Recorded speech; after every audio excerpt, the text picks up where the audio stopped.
Is the voice clear? Voice is clear? Chalo, start. Have your books open if required, and this would be a little different from our regular revision in the classes. We'll not have something where we'll have questions and answers from your side. It'll be basically revision from my side. Once a revision is done, don't worry. Once a topic is completed, we'll come back and do what we do in the classroom as a revision. By the time my agenda is to make sure that by the time you leave this class, you should have the concept on your mouth. You will go back to the study hours not for preparing anything again, but to revise whatever we have done in the classroom. By the time you go out of the classroom, agenda is to not only revise the concept, but also to create a little bit of memory part in the classroom itself. So for that to happen, first agenda would be I'll teach it. Once I have done with the concept, a good part of the concept, we'll come back and revise it within 5 minutes, whatever we have done in the past, maybe 15-20 minutes. We'll have a double revision in the classroom itself, where first I'll do it, second we'll do it together. Fine. The first part will be only a logic where you'll sit down and listen to everything and try to absorb everything for the first part of the leg of revision. Then once it is done, we'll come back and revise it together, where I'll be asking questions, you'll be answering out. That's where we do in the classroom. That's how we'll do it. So the first part, we'll try it out. Again, this is all experiment. We'll try it out. Whichever suits better for you, that's what we'll continue. Again, suggestions are completely open. If you want this in any other manner or any other format, I'm open to make it changed. End of the day, you have to get benefit out of this classes we are having. So this is done purely for you guys. So if you want any kind of change in this process, it's up to you. Fine.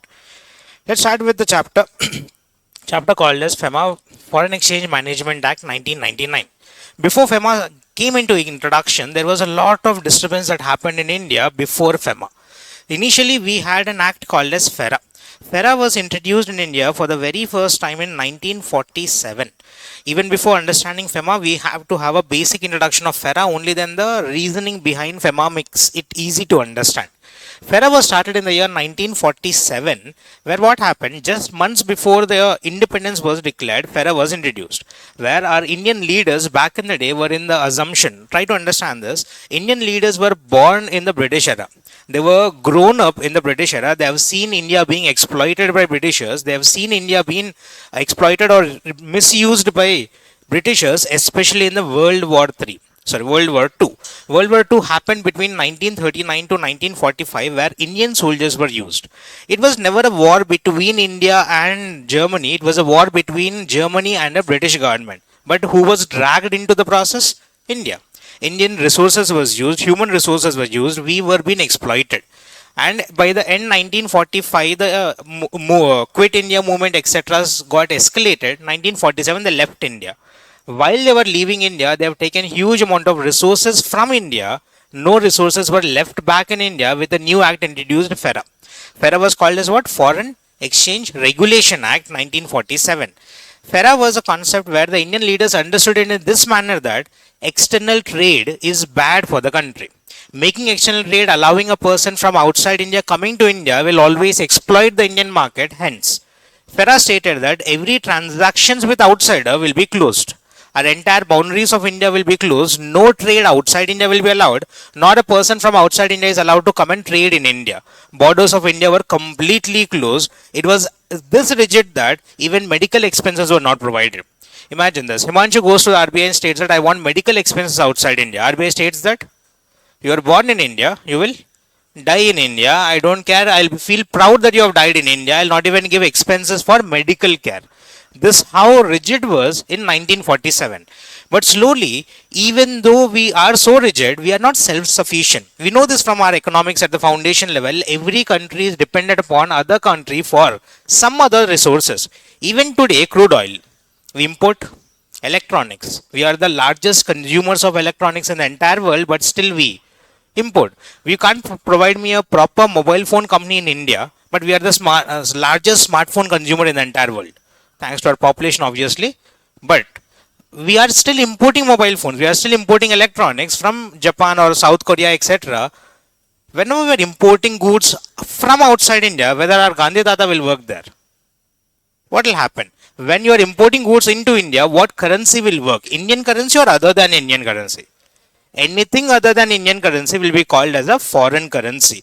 To have that foreign currency, we are not allowed to print it. We are not allowed to create foreign currency. We have to generate foreign currency. Simple answer was to from 1947, because the law was very rigid enough, we had still necessaries to survive. To have that necessaries, we had little amount of imports for which we had to pay foreign currency. But the foreign reserve which is maintained by RBI was very little in nature. We continuously starting using it, we started depleting the foreign reserve. By the time 1972 came, the also guys also know this green revolution happened in India. There was food crisis in India at one point of time. Now we are very self-sufficient with coming to food part, but back in the 1960s we had a food crisis in India. 1970s we had again a war with our lovely neighbor Pakistan. Once the war happened, we have realized that self-sufficiency is not possible in the given environment. We had to import and export certain things. What happened in 1972, the law became a little more liberal. Little more kind of activities were allowed. Education was allowed. Medical expenses were allowed. Technology was allowed. A little bit of business activities were allowed, but majorly speaking, it was still restricted. So what happened in 1972 also, a law got little liberal, but it is still rigid in nature, stating no transactions involving foreign currency are allowed. We start using the technical words, they are prohibited. Foreign transactions, foreign exchange transactions are permissible or prohibited. Prohibited till 1972. But later what happened in 1990s, by the time 1990 comes, try to understand this, for the last 40 years, the Indian government has only been trying to use foreign currency, but never have created or generated foreign currency. We never had exports out of India, we had only imports into India for necessaries for which we paid money.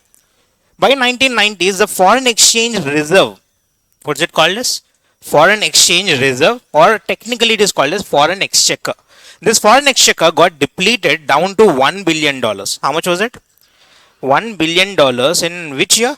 1990s, which was close to a week's amount of foreign exchange for entire India. Within a week, India could have gone into bankruptcy. Hence, the finance minister and the government of India were forced to bring out globalization, privatization and liberalization. This concept was intentionally brought in or forcefully brought in? Forcefully, because we did not have enough foreign exchange reserve left in India, we were forced to bring this globalization. We entered into contract with WTO, World Trade Organization, stating that we are a country now which is completely open for exports and imports. Exports, imports from 1991 were allowed or prohibited? Allowed. This was a situation in India, but we still have this old act FERA which was restricting it. FERA was still in the assumption that all the foreign exchange transactions are prohibited except when it is specifically mentioned to be permissible. Now what happened in FERA as well, one more extra logic for FERA was, if you have any offense under FERA, it was a criminal law.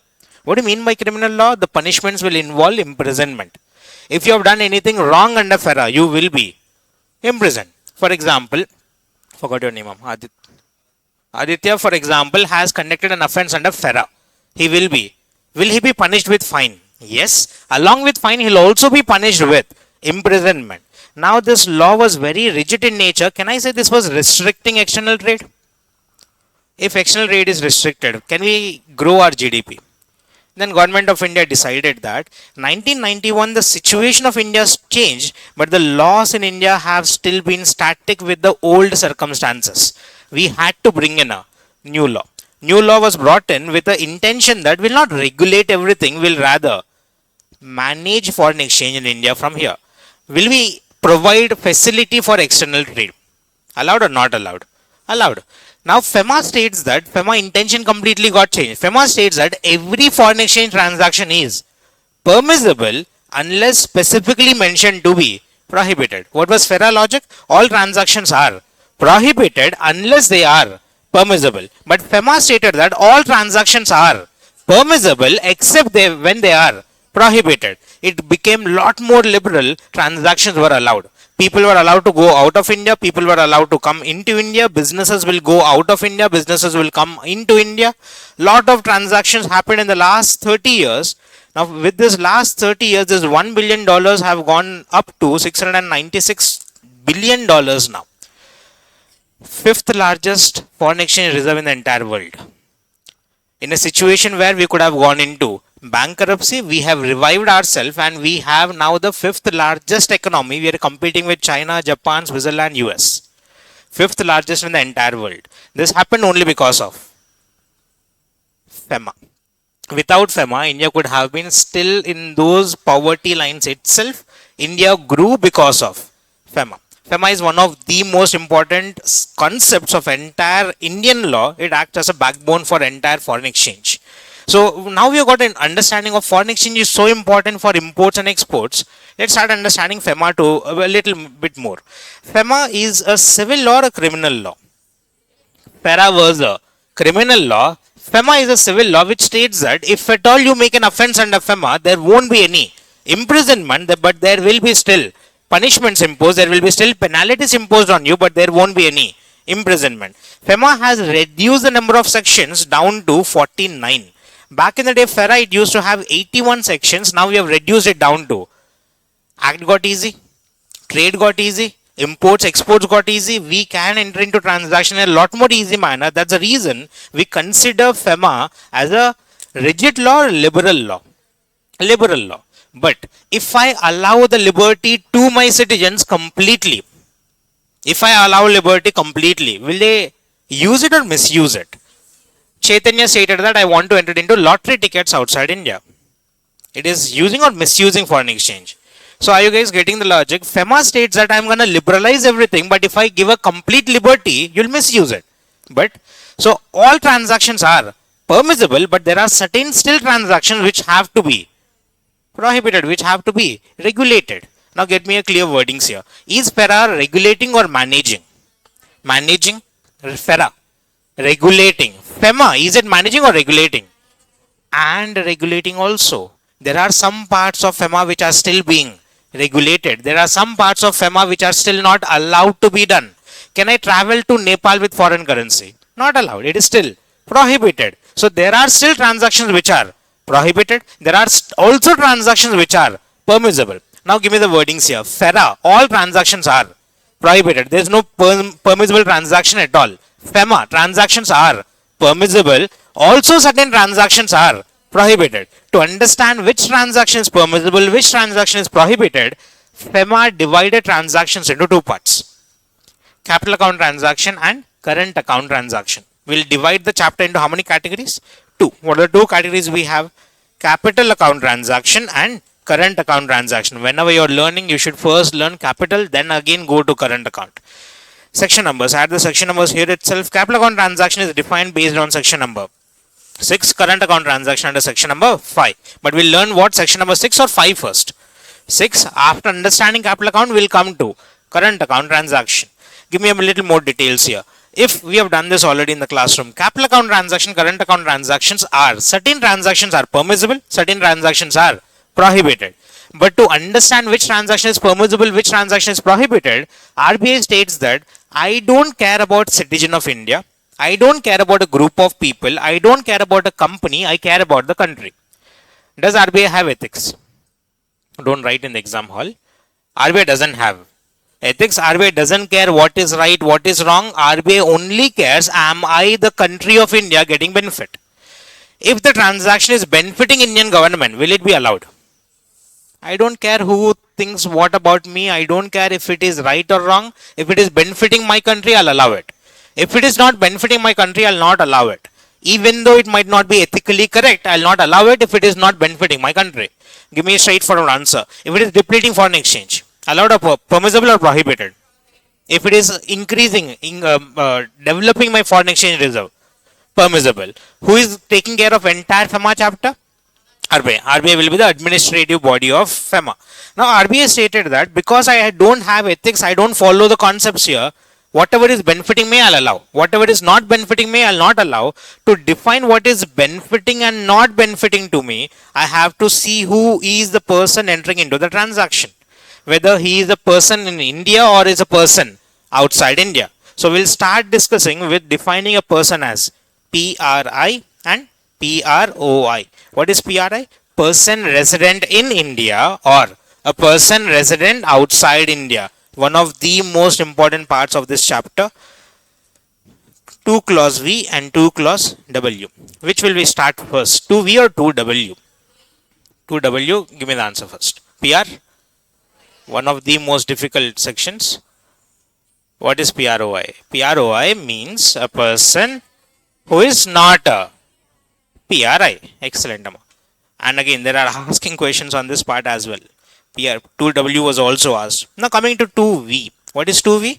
PRI. We will come back to the rest of definitions in a bit. Start with 2V, one of the most important. I want every word very clear in this. Section number 2V states that we'll define a person called as PRI.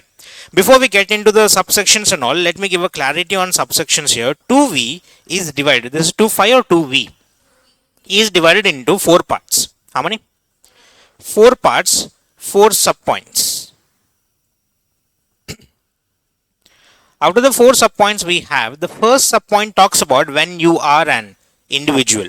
If you are other than individual, if you are an artificial person, you will consider yourself as resident based on the rest of the 3 subclauses. Start with the wording. Section number 2, subsection, clause 2, clause V, subclause 1 talks about the PRI status of whom? Individual or other than individuals? Individual. If it is other than individual, we'll have subclause 2, 3 and 4. Start with the subclause 1.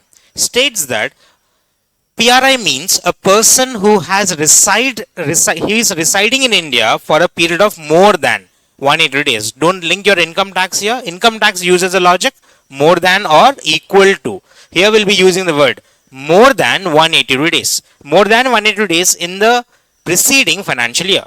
This 182 days need not be during the end in a continuous period. It can be in a phased manner. If I have stayed in India for 100 days in the beginning, left India, came back to India, stayed for another 100 days, am I still considered as a PRI?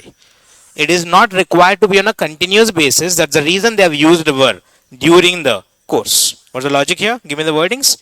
PRI means a person who resides in India for a period more than 182 days during the course of preceding financial year, but does not include a person who is gone out of India or stays outside India either for 3 reasons. What are they called as? Specific purposes. What are 3 specific purposes? Either taking up employment outside India or carrying on a business or vocation outside India or for any other purpose where the circumstances indicate his intentions to stay outside India for a uncertain period. We don't know when he's gonna come back. What are 3 categories? Either he's going out of India for employment or he's going out of India for business or vocation. If these are the 2 situations, we don't know that he'll come back to India. He might settle outside India. If he's settling outside India, he'll purchase properties where? He'll purchase a car where? Land, securities. Will it benefit India? Will I give you the benefit of PRI? I'll include or exclude you? Exclude you. Give me the definition from the beginning, Amma. Section number 2, clause V talks about what? PRI. PRI means a person who is residing in India for more than 182 days during the course of preceding financial year, but does not include a person who has gone out of India or stays outside India for a taking up employment outside India or carrying on business or vocation outside India or for any other purpose where the circumstances indicate his intentions to stay outside India for a uncertain period. I hope you are able to recollect the points. And second category, a person who comes to India, a person who has come to India or a person who stays in India. But remember, the word started with the logic other than, does not include. But this person who is coming to India for employment should be included or excluded? Included. So they have used the extra word otherwise than.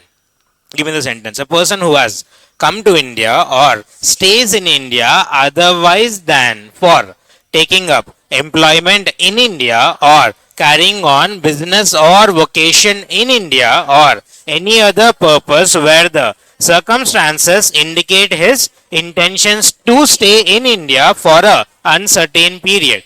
This otherwise is one of the important words. What's the logic here? Initially, they started with what words? Does include or does not include? A person who is coming to India, he's going to stay back in India, will he benefit Indian market? If he sells a property outside India, that foreign exchange will be brought into. He'll be included in definition or excluded? Included, but we started with what wordings? Does not include. Hence, to negate that negative sentence, we'll use a again other negative word. What's the other negative word you are using? Otherwise. That's the first part of definition. I want a single line definition started. Section number 2 clause V defines what? PRI. PRI means a person residing in India for more than 182 days during the course of preceding financial year, but does not include a person who has gone out of India or stays outside India for taking up employment outside India, carrying on business or vocation outside India, or for any other purpose where the circumstances indicate his intentions to stay outside India for a uncertain period. Don't stop there. And a person who has come to India or stays in India otherwise than for taking up employment in India or carrying on a business or vocation in India or for any other purpose where the circumstances indicate his intentions to stay in India for a uncertain period. This is section number 2, clause V, subclause 1. Only for individual. When it comes to body corporate, can I ask the body corporate how many days you have stayed in India? 180 days you have stayed in India, next of the days you have stayed out. It cannot be defined based on number of days, we'll define it based on incorporation.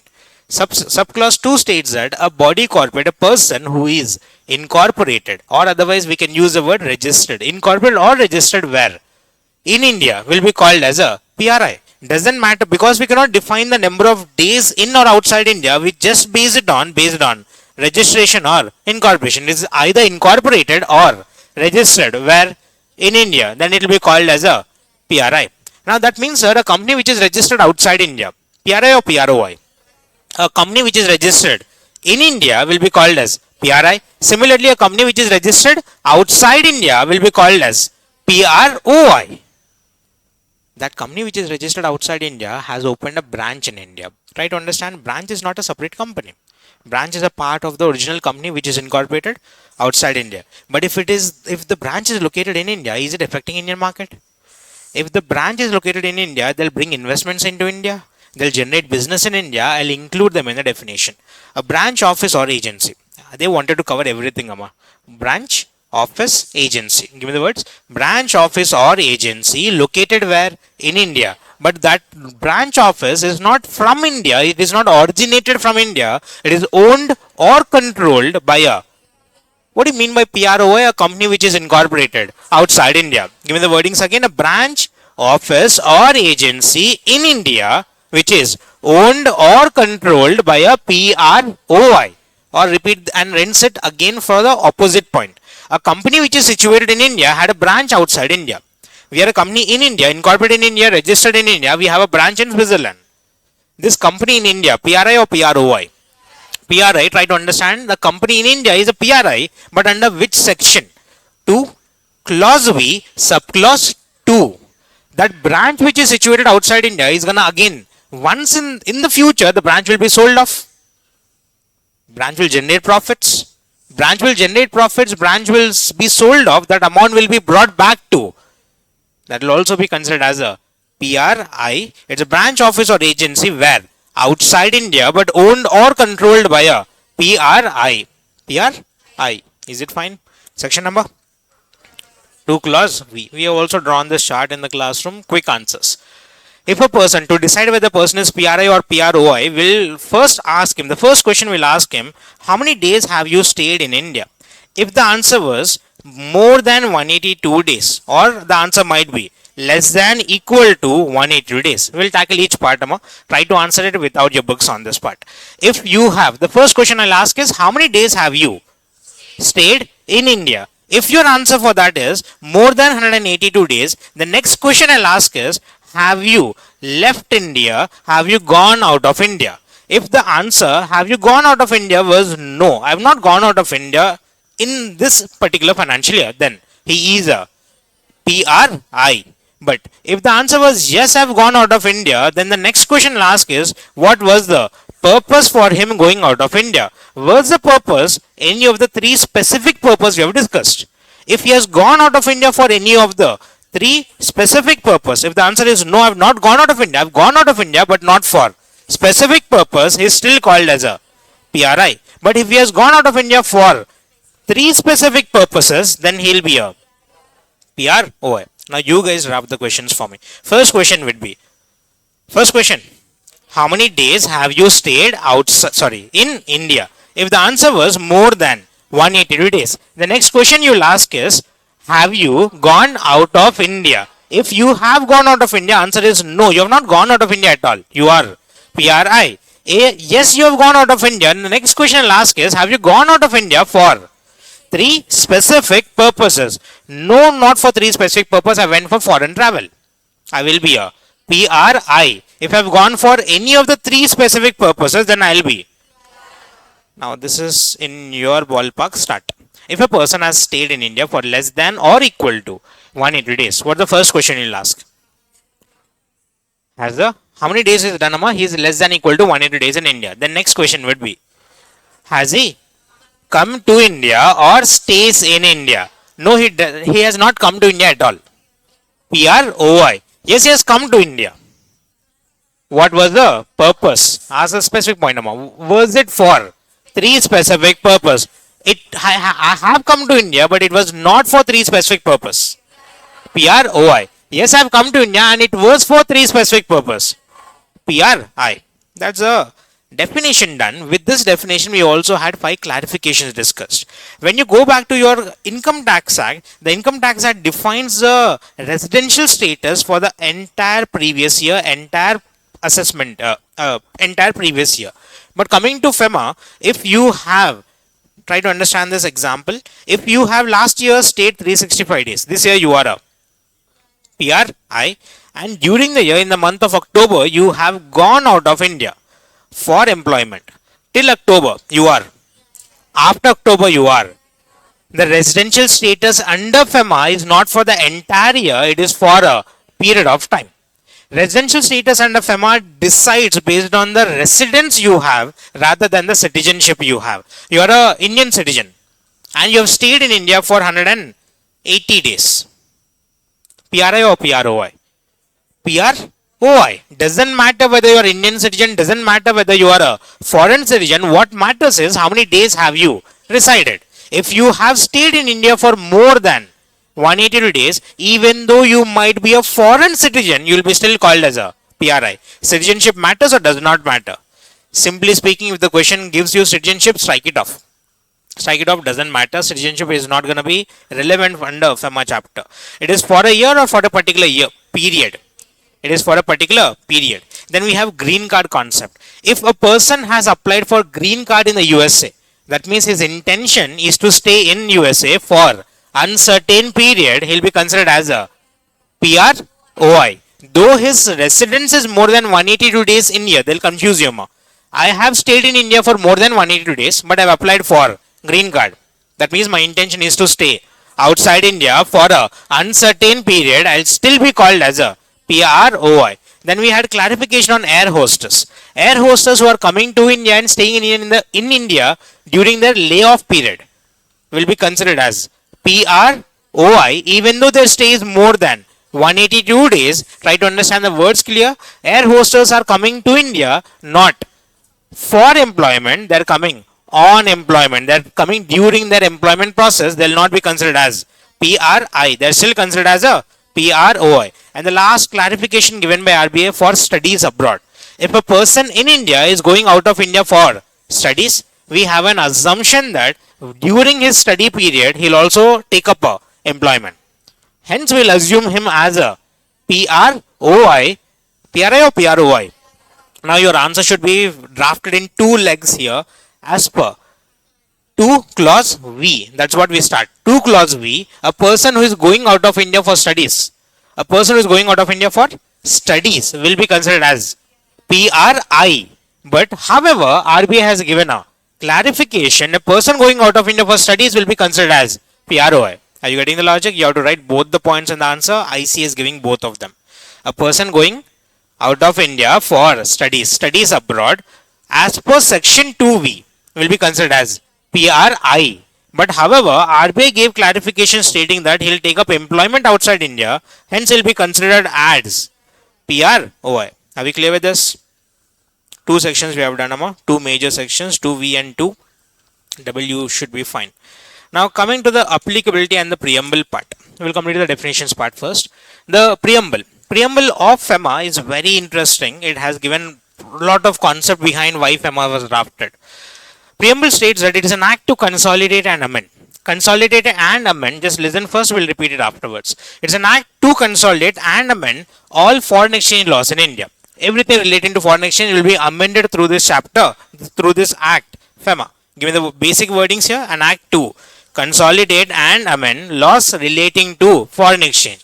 Rather than stopping there, they wanted to clear more clarity on why the law was drafted. They extended the words with an objective of. Just listen from here. Foreign Exchange Management Act, FEMA, is an act to consolidate and amend the laws relating to foreign exchange with an objective to facilitate external trade. I am talking about exports. Then, I also want imports and payments. What are the two words they have used? Facilitate external trade, that is for exports, and for imports they have used the word payments. While doing this, my intention is to grow foreign exchange or deplete foreign exchange. Promoting the orderly development of foreign exchange. Not only development, I'll also in certain situations I'll only maintain, preserve it. I'll allow it deplete or maintain it. My agenda would be always to develop or maintain or deplete. Develop. But in certain cases I'll compromise, I'll try to maintain it, preserve it. But I'll never try to deplete it. Give me the complete sentences here. Foreign Exchange Management Act is an act to consolidate and amend all laws relating to foreign exchange with the objective of facilitating external trade, exports and payments, imports, where will promote what? The orderly development and maintenance of foreign exchange market in India. Can you repeat it? A single line, I must start. An act to consolidate and amend all laws relating to foreign exchange with the objective of facilitating external trade and payment and for promoting orderly development and maintenance of foreign exchange market in India. Now this act is being made very, very clear. It's a central act. It is passed in the Parliament, assented by the President. It is applicable to whole of India. The word whole of India doesn't give much justice to it. Try to understand. A PRI entering into transaction in India. After the class you went and purchased a chocolate. FEMA will apply. Whole of India. Even though it is whole of India, there should be involvement of foreign currency. When will the foreign currency be involved? If a PRI is entering into transaction where? Outside India. A PRI entering into transaction outside India or a PROI acting in India will involve foreign currency, or otherwise you are going to RBI and you are selling your foreign exchange or you are purchasing foreign exchange, whether FEMA will apply. Where are you? PRI or PROI? PRI, where are you? In India or outside India? In India, but dealing in which currency? Foreign currency. Give me all three categories. A PRI acting outside India, or a PROI acting in India, or a PRI acting in India but dealing with foreign currency will be considered as FEMA. FEMA will apply. Or they have given a clarity on the branch office or agency. A branch office or agency which is situated outside India, which is owned or controlled by a PRI, will also be involved in FEMA chapter. FEMA is applicable to a part of India or whole of India. It was made mandate, it was effective from 1st of June 2000. What was the act? 1999, but it was effective from which date? 1st June 2000. Now we have a couple of important definitions. Again, these are something which I don't want to spend much time on. Import means anything which is brought into India. Export means anything which is taken out of India. Currency means you name it, everything is currency. Let it be banknotes, coins, traveler's check, bills of exchange, promissory note, or letters of credit. Everything which can be easily converted into currency is called as a currency. What is foreign currency? Any currency other than Indian currency is called as a foreign currency. I want to spend time and you guys have to remember this part. Foreign exchange is an important definition, can be asked.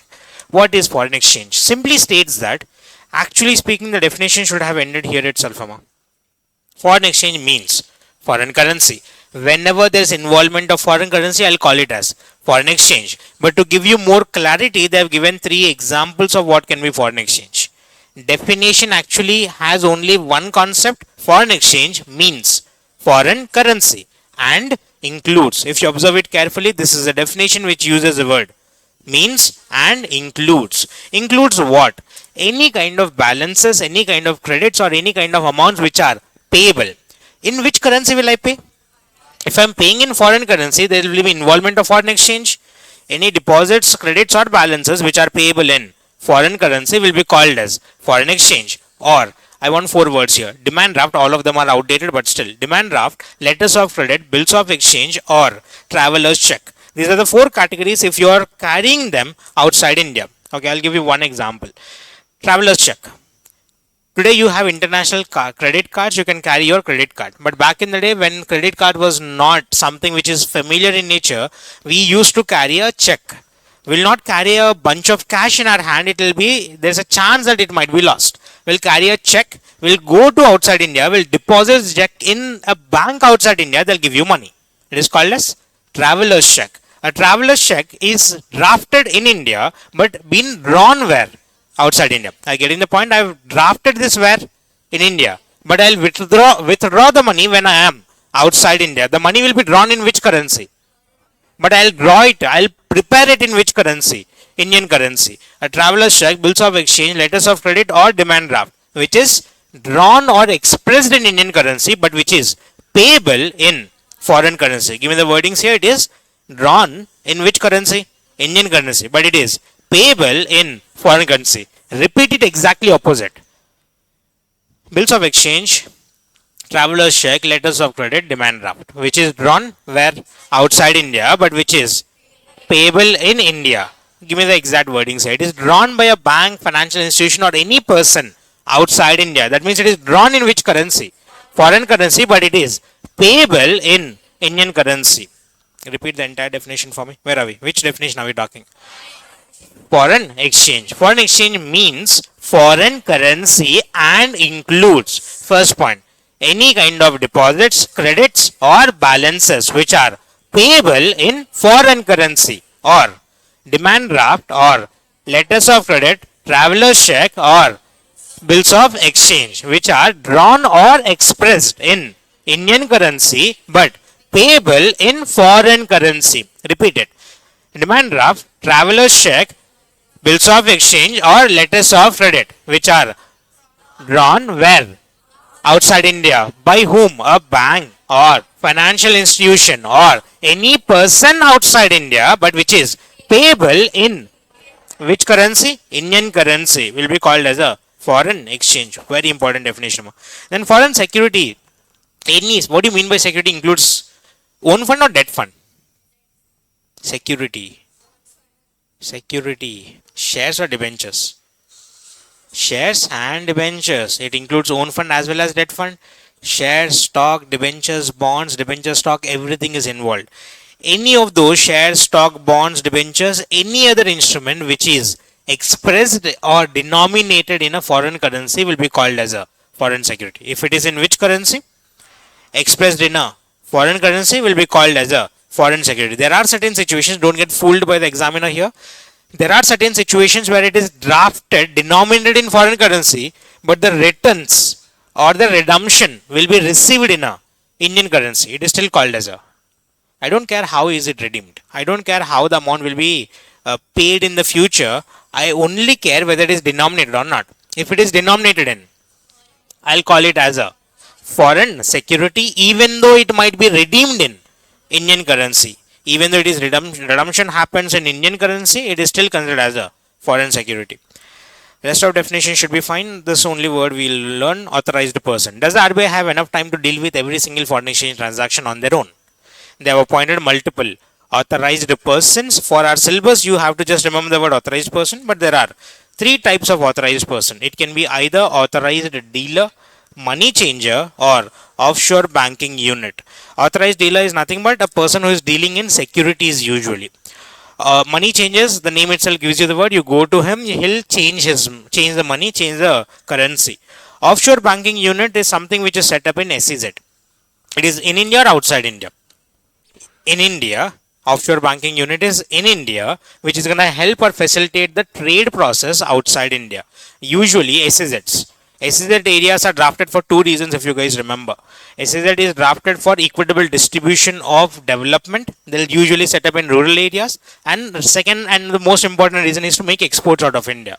All the industries which are set up in SEZ are focused on exports. That means they'll require foreign exchange on a regular basis. These banks in SEZ will help them. Those banks in SEZ will have different rules and regulations. They are called as what? OBU. What is OBU? Offshore banking units. Where are they established? In India or outside India? Where in India?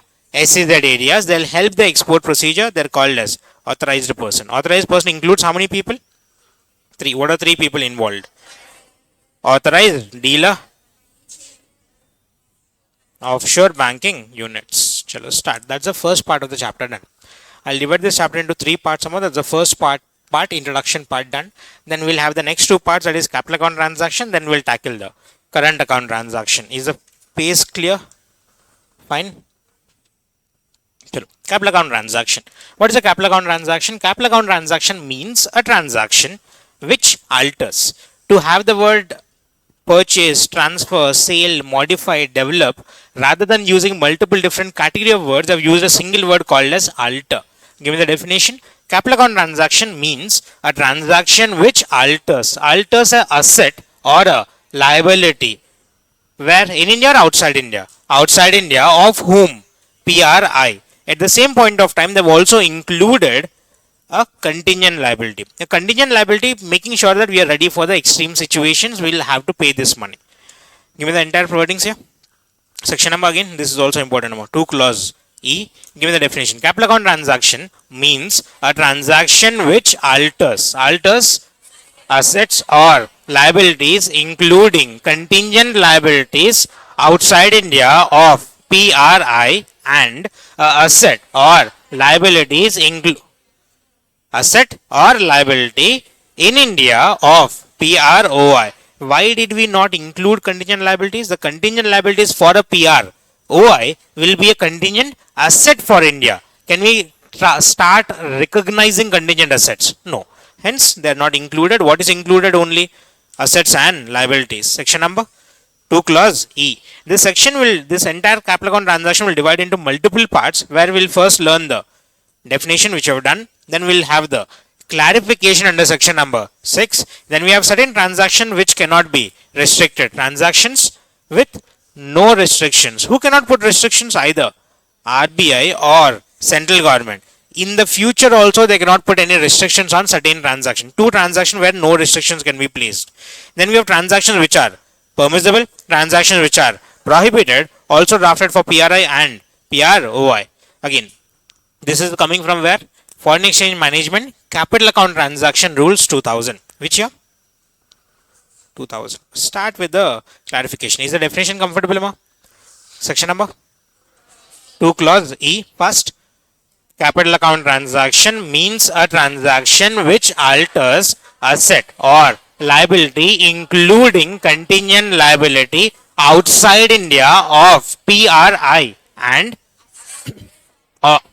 liabilities in India of PROI. Then we have clarification under section number 6. Clarification states that which person, this section number 6 is not divided for PRI, PROI. It covers both PRI and PROI. Because of which they start with the wordings any person. Any person may deal with what? Foreign exchange. He may either sell or he may draw. He may sell foreign exchange to, or he may draw foreign exchange from authorized person. What are the wordings here? Any person may sell or draw what? Foreign exchange. Sell to draw from whom? Authorized person for capital account transaction. Section number 6, subsection 1. Give me the words. Any person may sell or draw foreign exchange to or from authorized person for capital account transaction. Then section number 6, subsection 2 and subsection 2a was a division between securities. Securities of the companies will be divided into two parts: debt securities and debt instruments and other than debt instruments. Which is more important? Which is more important? Equity or debt? Debt they'll get interest, equity they'll get control. Which is more important? Equity, other than debt instrument. Central government stated that I'll take care of other than debt instrument. Debt instrument I'll give it to RBI. Start with the logics here. Who has power over debt instruments? Who has power over other than debt instruments? Central government. We start with the wordings. The RBI may, just listen, the RBI may, in consultation with the central government, provide the capital account transactions involving debt instruments which are permissible. Clearly stating that not every debt instrument transaction is permissible. There are only few transactions which will be made permissible. Who will make it permissible? RBI, but with the help of the central government. Now try to repeat it. The RBI may, in consultation with the central government, provide capital account transactions involving debt instruments which are permissible. But once a transaction is made permissible, I will not allow you to invest how much ever money you want. I will put a limit. The limit up to which foreign exchange is admissible. I will give you foreign exchange for such permissible transaction only up to a limit. And such conditions as may be imposed on such transactions. 3 points more. First point, capital account transactions involving debt instruments which are permissible. The limit up to which foreign exchange is admissible, and conditions. Any conditions that may be imposed on such transaction. Who will decide all three? RBI in consultation with. For what kind of instrument? Debt instrument. If it is other than debt instrument, it will be taken care by. Now you can draft it. Section number 2, section number 6, subsection 2a. Who will have the power? Central government in consultation with RBI may prescribe capital account transaction not involving debt instruments which are permissible, the limit up to which foreign exchange is admissible, and the conditions that may be imposed placed on such transaction. Subsection 4 and subsection 5 are equal to each other. Subsection 4, try to understand the basics here. You are today a PRI, but once upon a time you were a PROI. Once upon a time you were a PROI, but today you are a.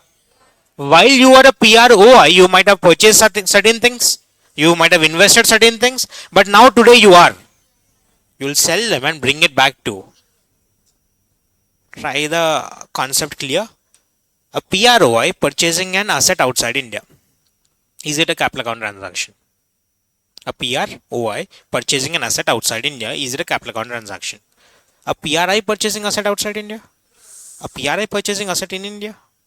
A PROI purchasing asset outside India was never a capital account transaction, but that capital account, the asset remained outside India, but this PROI came to.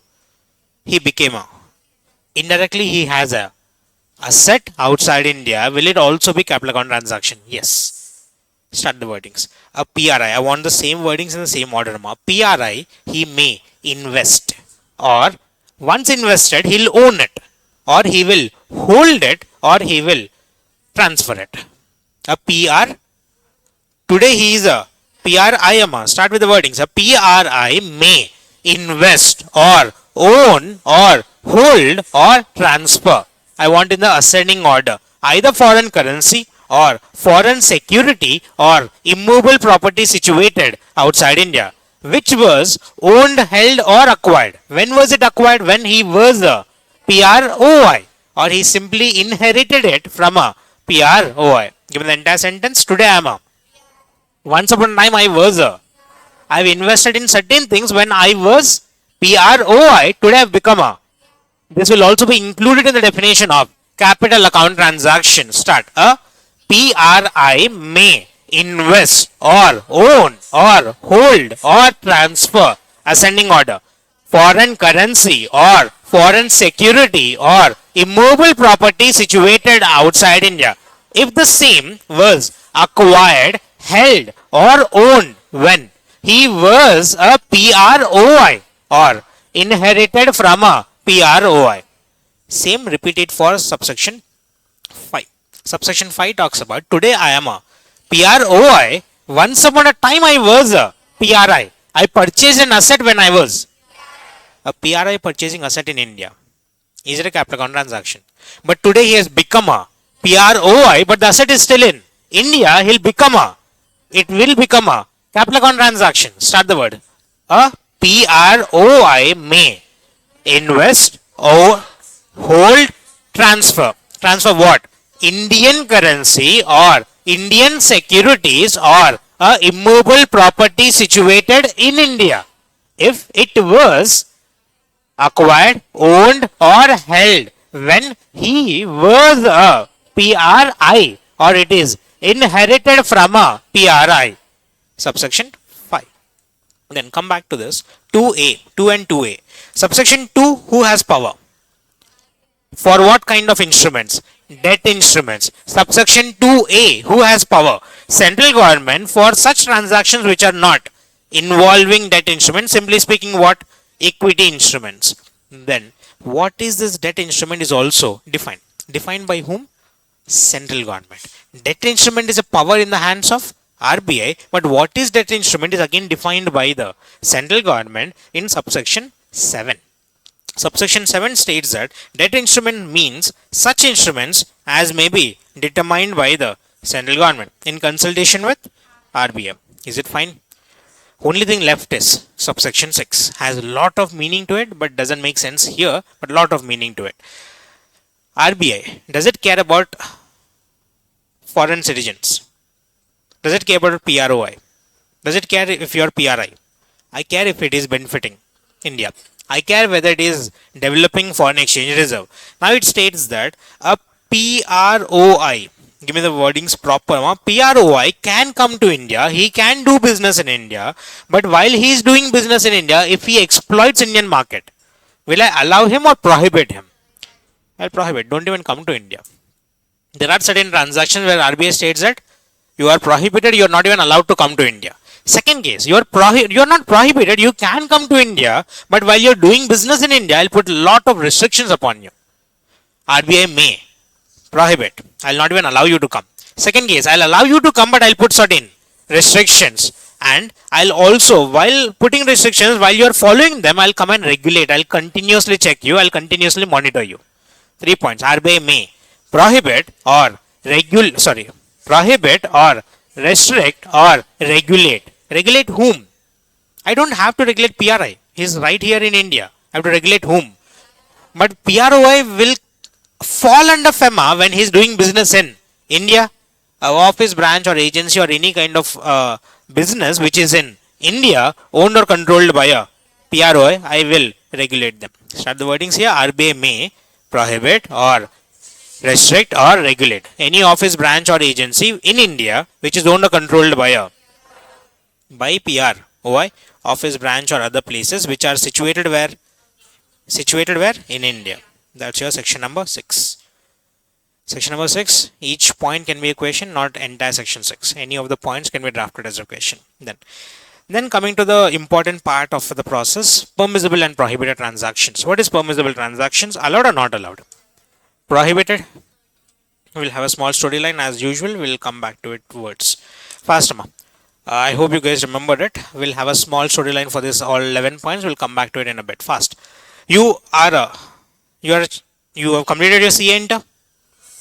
Be confident, Amma. Accounts exam, it reduced your confidence. No?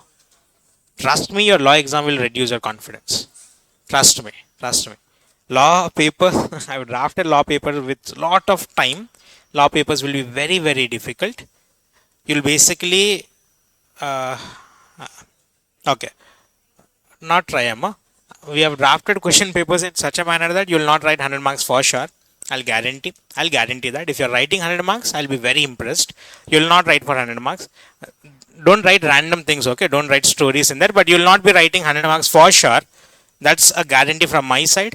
And the question paper will be somewhere around at least 20 sites. Okay, at least 10 sites if I'm not wrong. I don't remember the exact number of pages we have drafted. MCQs itself will be somewhere around 6 to 7 sites. Each MCQ case study will be one to 1.5 side of a page in our editing. If it goes to ICS editing, it will be at least 2 to 3 pages. And everything is drafted. Again, only agenda here is to get used to such papers which are extreme in nature. If ICA comes up with an extreme paper, you will be habituated by that. If ICA comes with an easy paper, it will be a lot more easy for you to tackle the paper if ICA comes with an easy paper. But we'll learn and we'll get prepared for the worst case scenario. You'll cry in the exam hall, but will you have time to cry? I'll make you cry in the exam hall. That's my guarantee. Okay. That's my guarantee. That's my responsibility to make you guys cry in the exam hall. But your responsibility is to what? Stop crying and write. Try to write how many marks?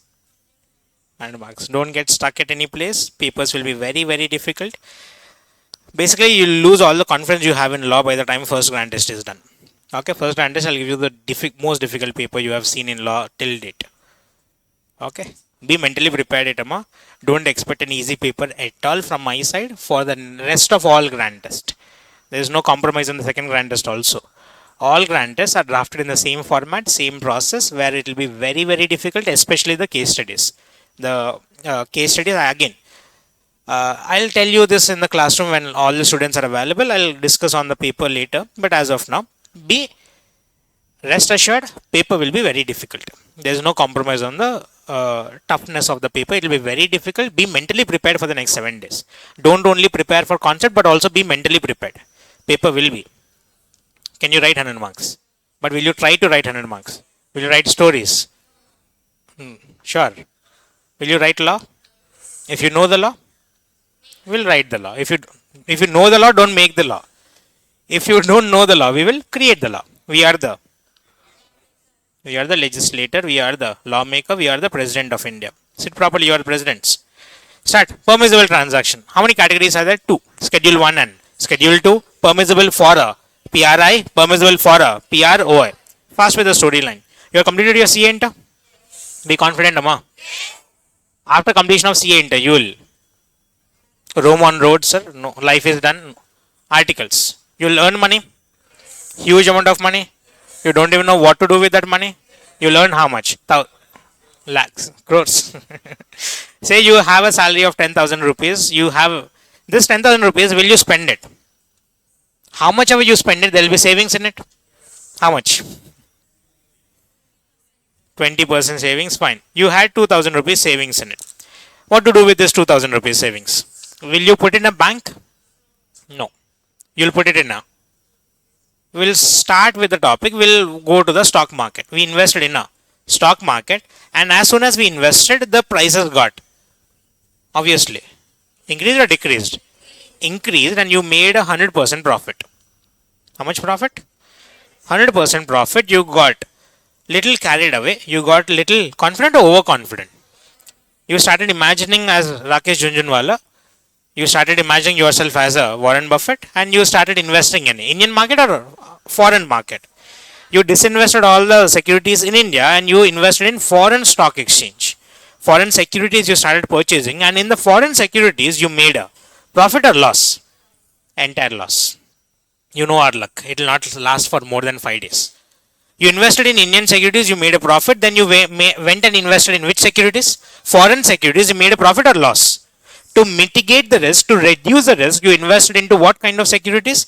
Derivative securities, which will reduce the amount of risk you have. They are called as forward contracts, future contracts, etc. They'll reduce their risk. They are called as which contracts? Derivative contracts. Given the flow, you have first purchased what? Indian securities. You made profit or loss?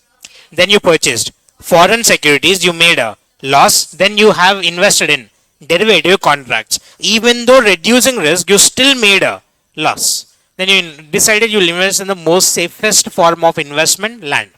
You went and purchased an immovable property. But to purchase immovable property, did you have enough money to purchase it? Hence we took a loan. Loan in India or outside India? Outside India, loan was taken in which currency? foreign currency. After taking loan, we have invested in the immobile property, then we focused on our CA career. Once you have completed your CA final, you will have 2 months of break between your results and the exams. For this 2 months period, you decided you'll go on a foreign tour. While you are on a foreign tour, you decided you'll take up a activity outside India. You have taken money outside India and you'll take up an activity. Give me any activity. Hindma. Will continue with skydiving itself. Fine. You decided you'll take skydiving, but they gave a disclaimer stating that you might die while falling from the sky. This parachute might not. You will. You decided you will live only once. You will experience it, but they stated that taking insurance is mandatory. Then you came back to India and you decided you will settle in India or outside India.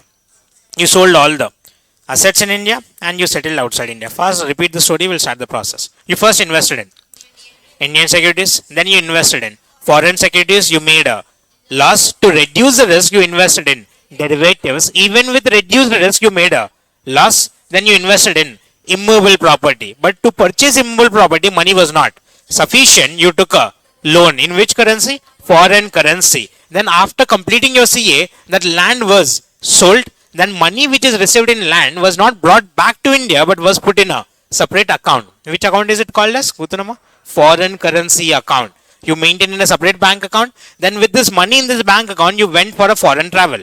While in foreign travel, you took a insurance. You came back to India, sold all assets in India and exited India, settled outside India. Start the process. First point. Where are we? Transactions which are permissible for a PRI. Which transaction? Capital account or current account?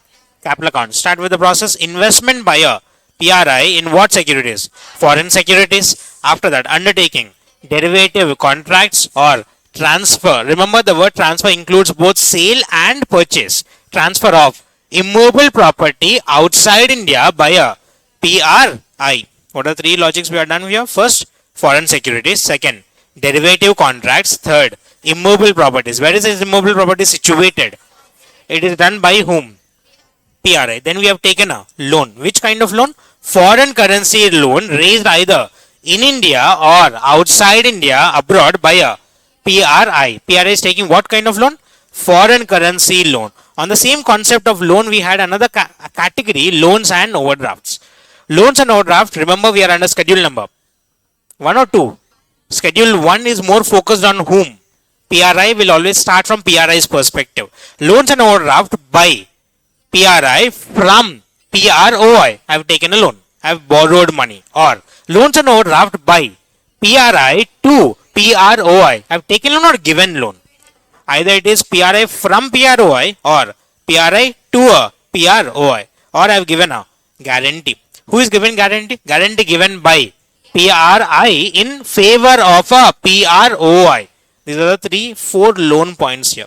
Then once the asset was sold, the asset money was brought not into India but maintained in a separate bank account. Maintenance of foreign currency account in India or outside India by a PRI.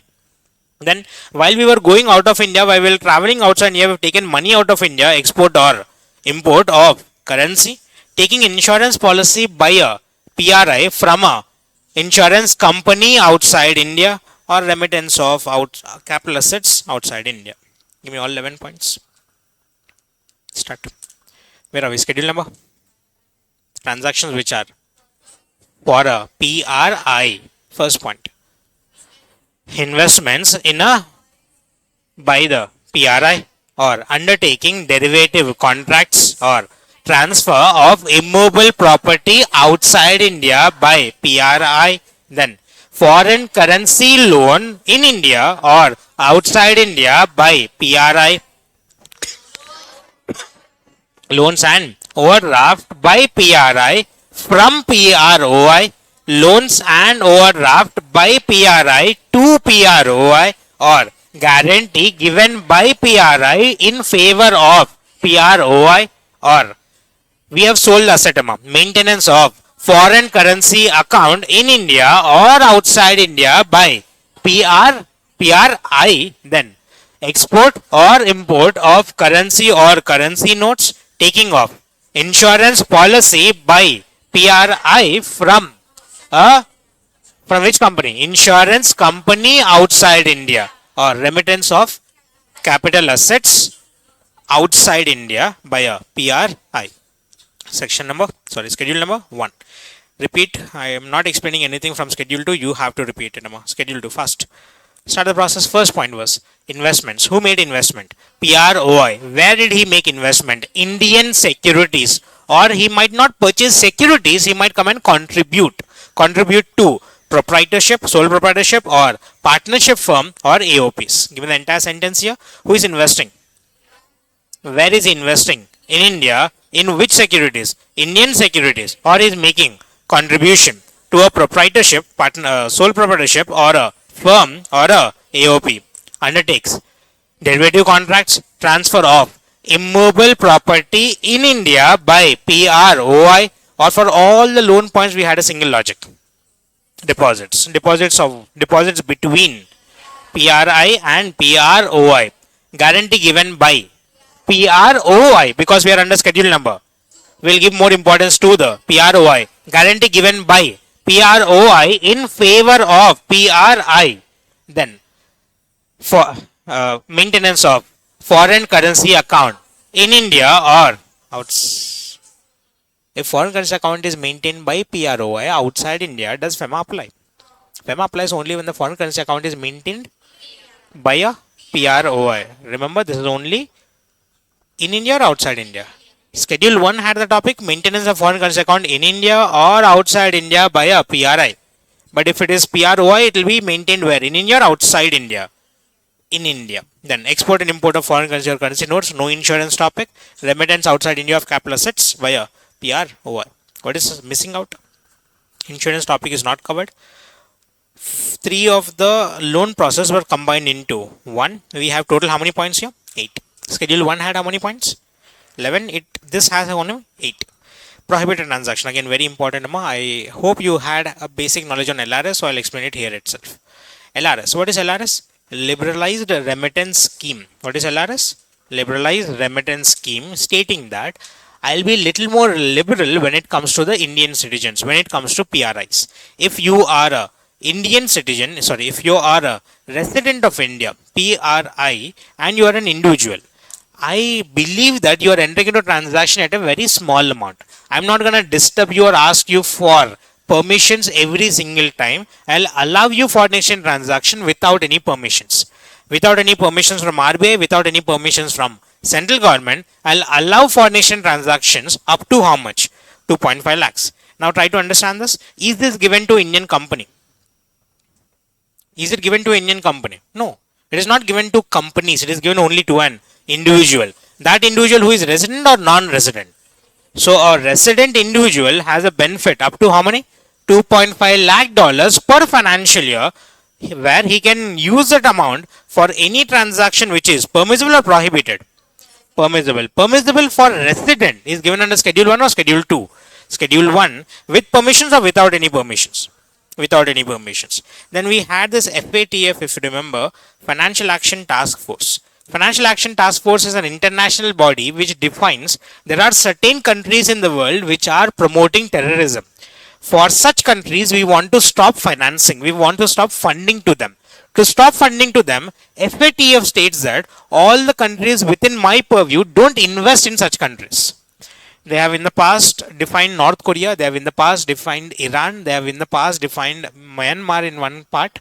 There are countries which have been defined as what? Non-cooperative countries. Just you have to remember, for exam perspective, is FATF is an Indian body or international body?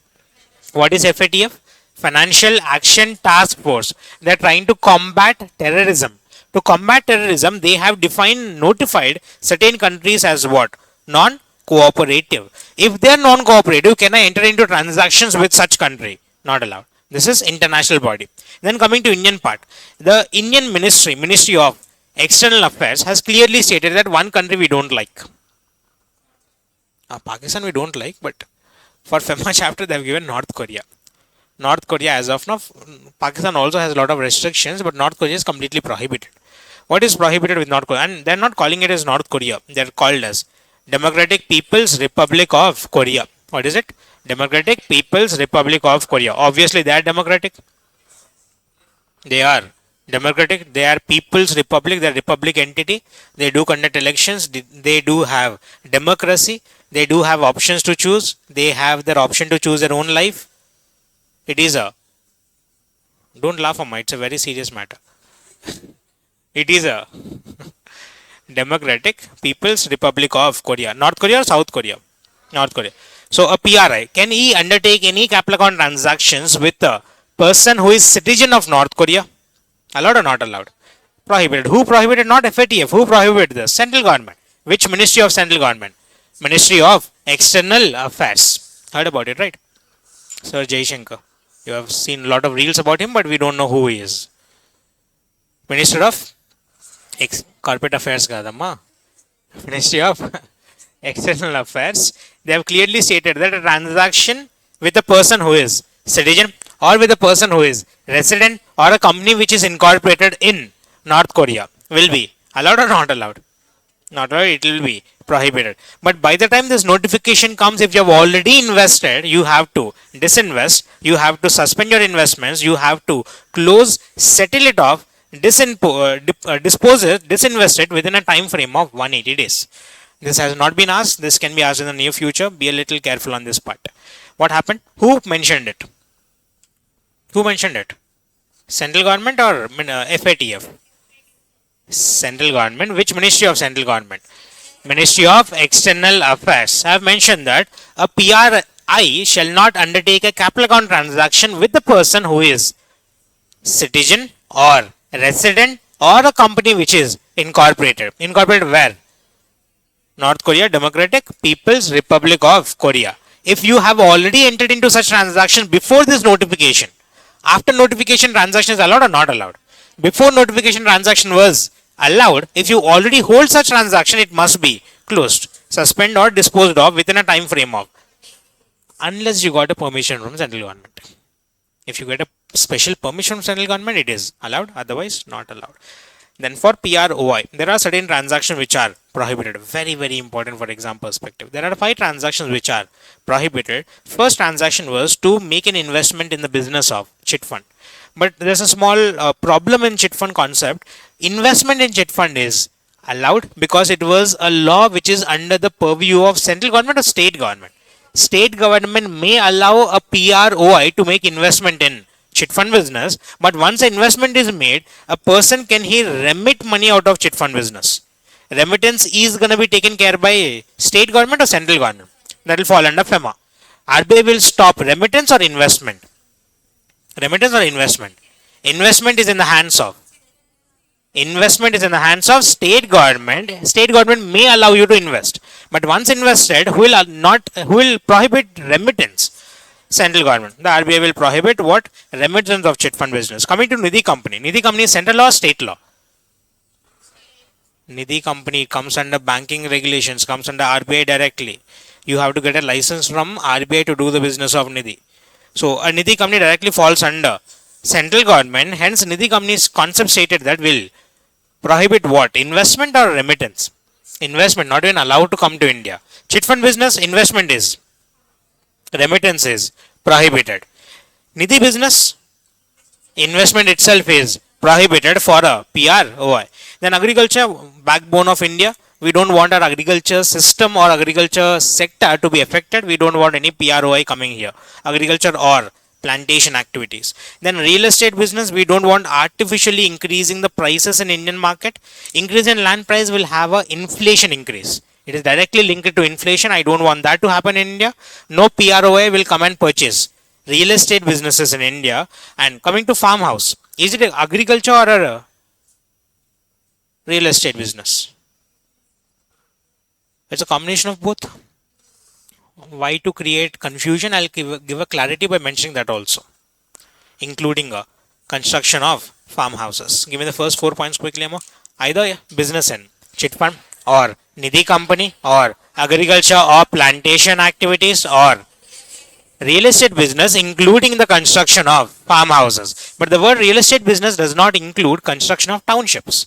Come construct a townhouse or a group of residential flats in India, I'll allow it. Residential or commercial premises, I'll allow it. Roads and bridges, I'll allow it. Bring infrastructure to India, bring more technology to India, I'll allow it. Or investments in REITs. Gutanema REITs? Real estate investment trust. I don't want to go much detail into it. Basically, if you want to, it's a mutual fund for real estate activities. If you want to purchase 100 acres of land, how much money do you have in your pocket?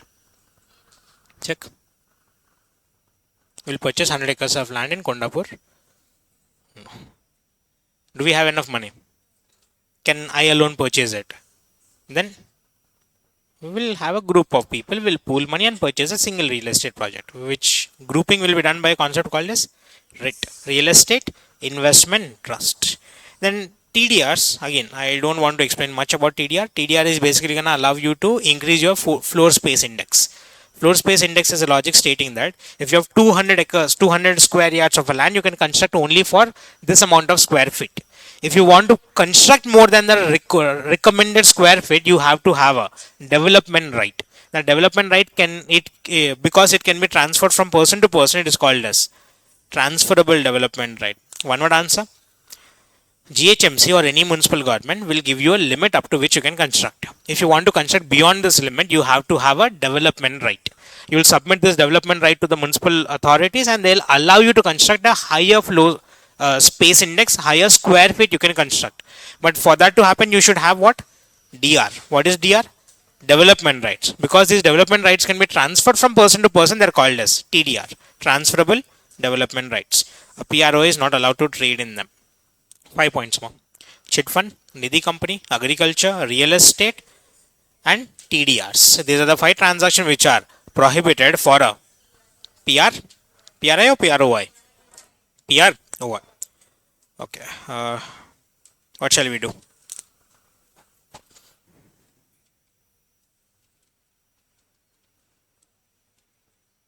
It will probably take another maybe 40-45 minutes to complete the chapter.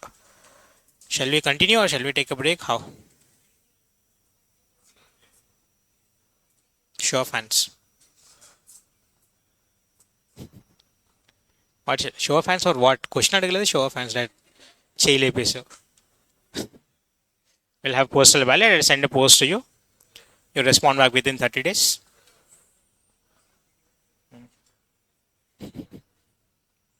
What shall we do? Shall we continue? Half an hour, 40 minutes, half an hour to 40 minutes, it should be done. Or shall we take a break and come back and complete it? It's up to you. Continue.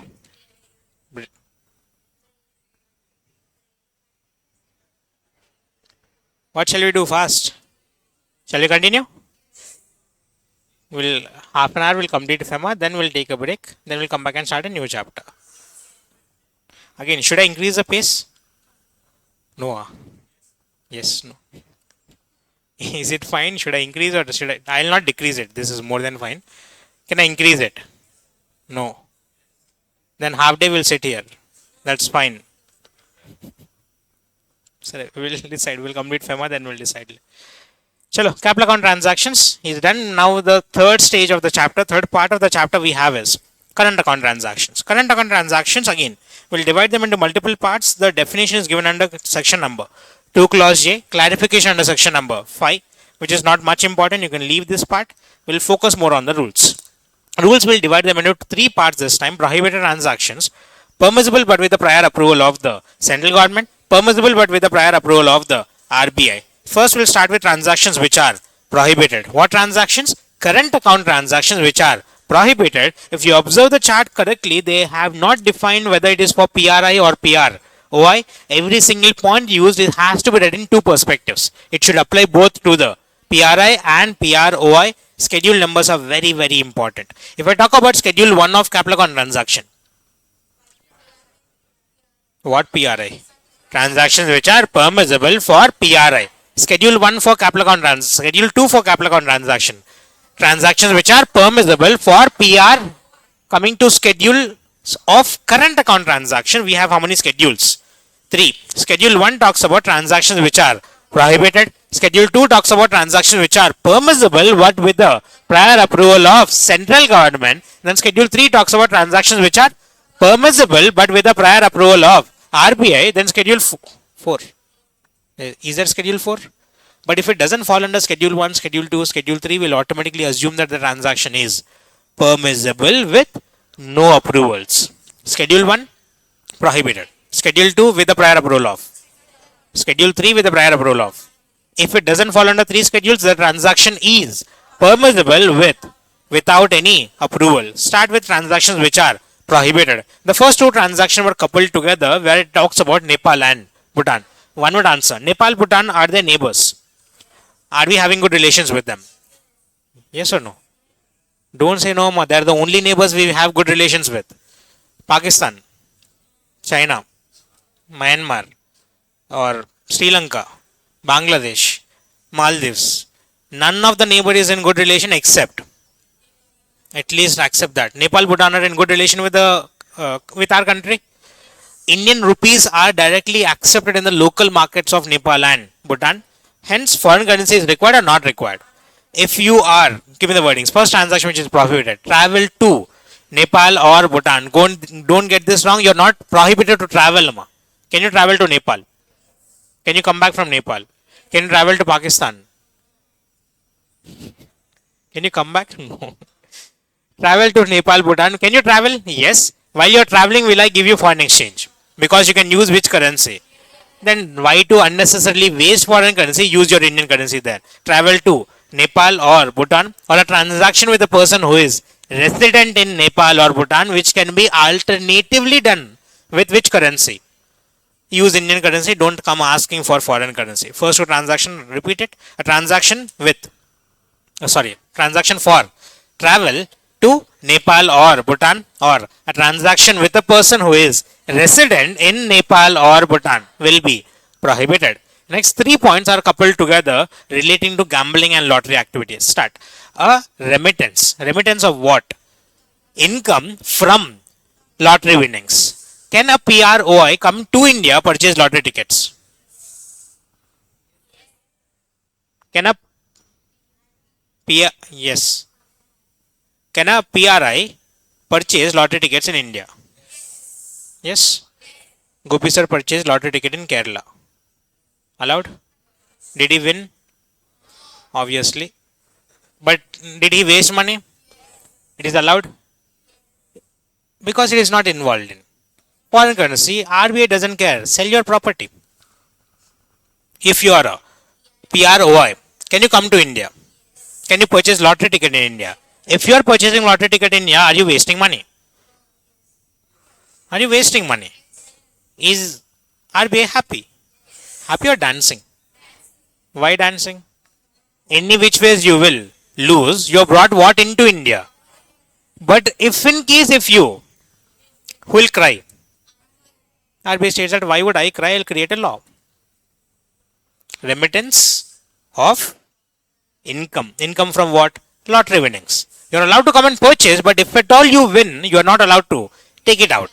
But there was a small point which was questioned in the exam hall. Try to understand and try to answer this. A PROI won a lottery ticket in India. Can he take this money out of India? Prohibited. Fine. Gopi sir, fortunately won the lottery ticket. Can he take the money out of India? Remittance is for whom? PRI or PROI? Remember, section schedule 1 applies for both PRI and PROI. If anybody wins a lottery ticket in India, can they take this money out of India? Not allowed. Give me the wordings here. Remittance of income from lottery tickets. Same wordings. Remittance of income from horse races or any other hobbies. Horse racing or riding or any other hobbies will not be allowed. What are the first 4 points? Quick, come on. Travel to Nepal, Bhutan. Transaction with a person who is resident in Nepal or Bhutan, or remittance of income from lottery winnings, remittance of income from horse racing or riding or any other hobbies. Now coming to the PRI perspective. Remittance not for in India, remittance for purchase. Remittance for purchase where?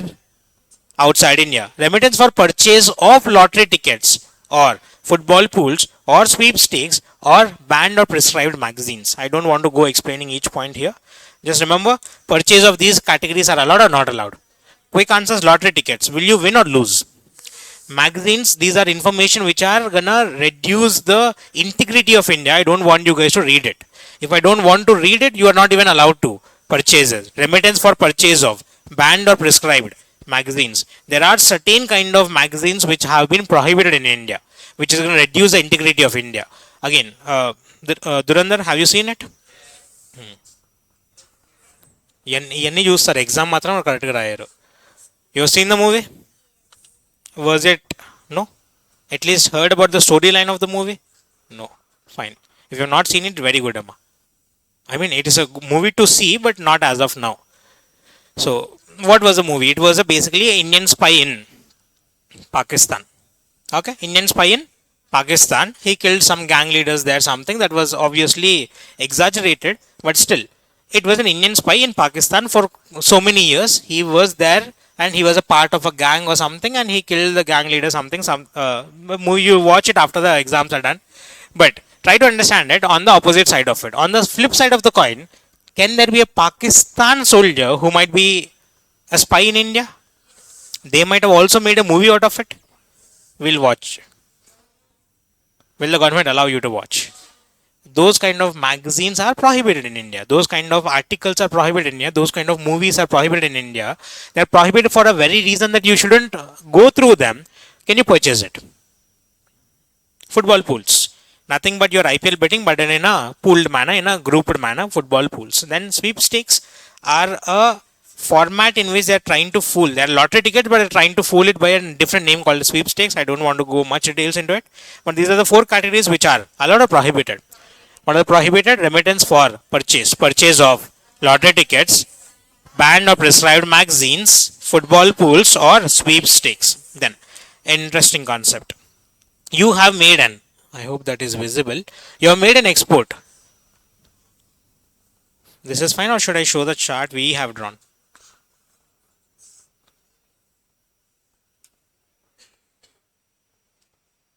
Did we draw it in the class?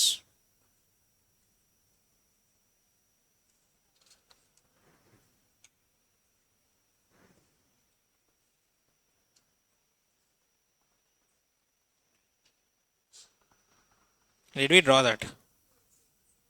Yes.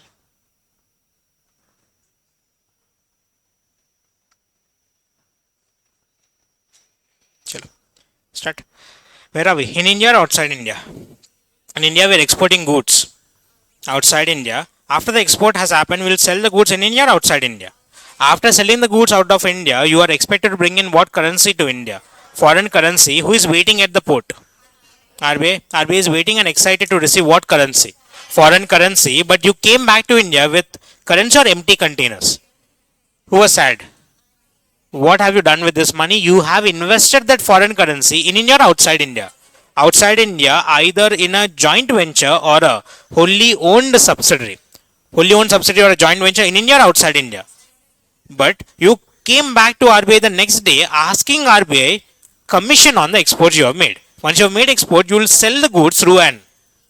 For that agent, you have to pay commission. Have you brought foreign currency to India? Have you increased or developed the foreign exchange reserve?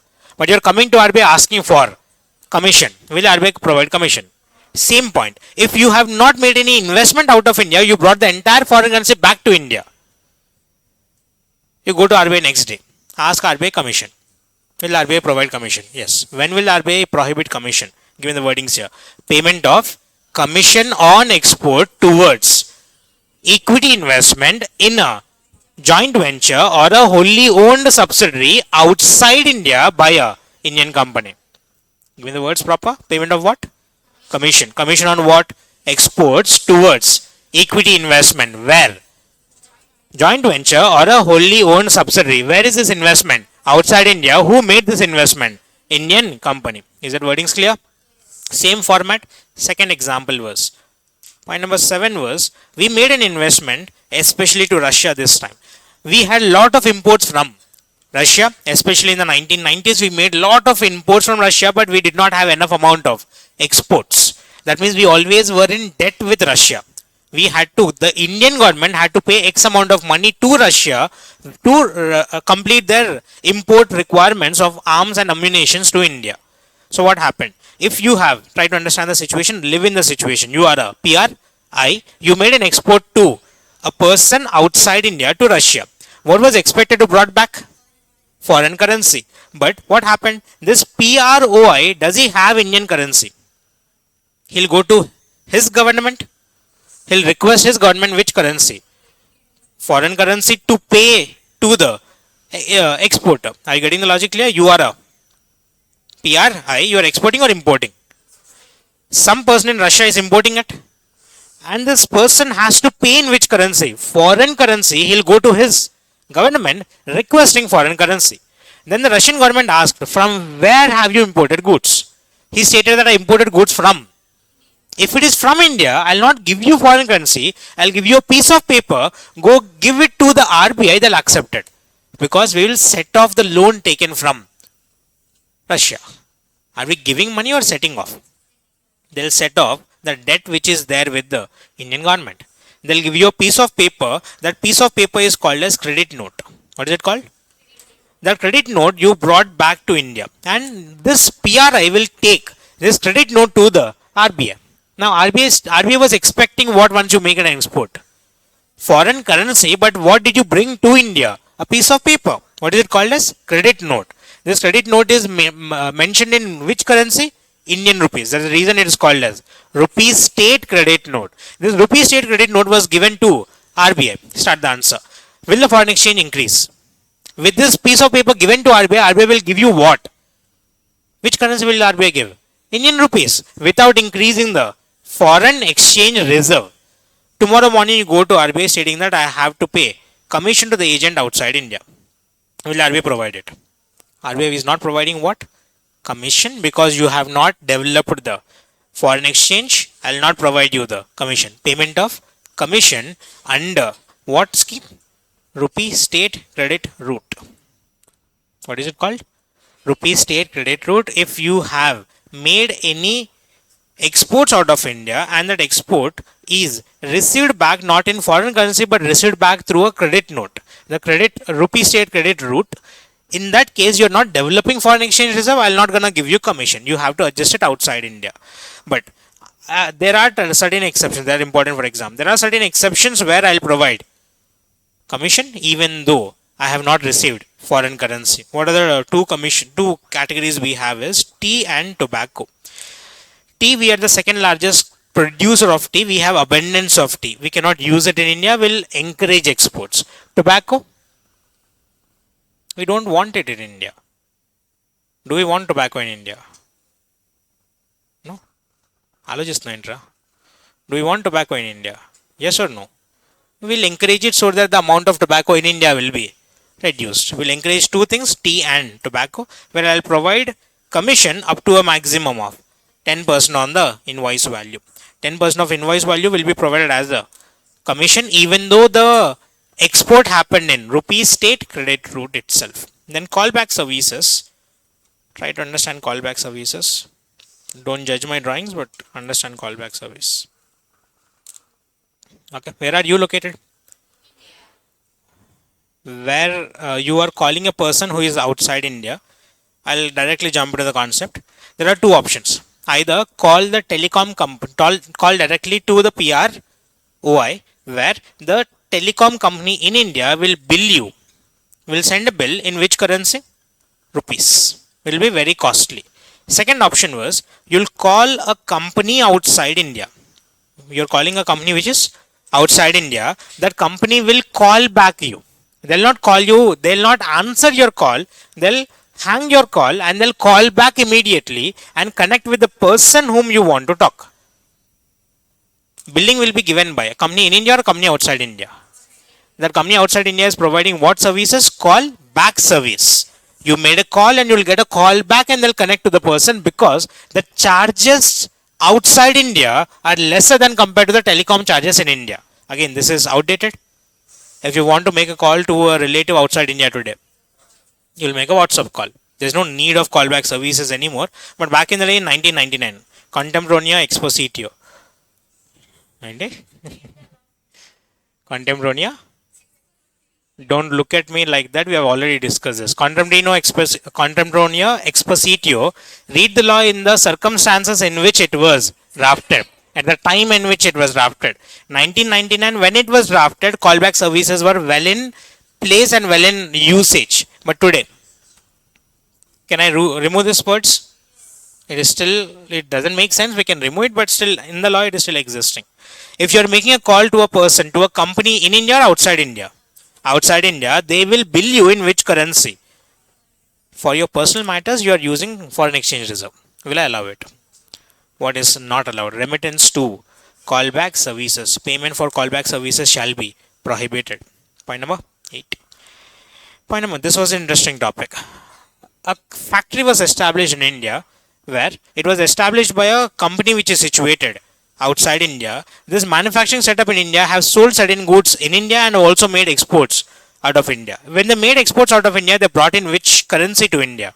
Foreign currency. When they made sales in India, they have made sales in which currency? Indian currency, rupees. Can they provide their entire income, entire profit as dividend to a company outside India?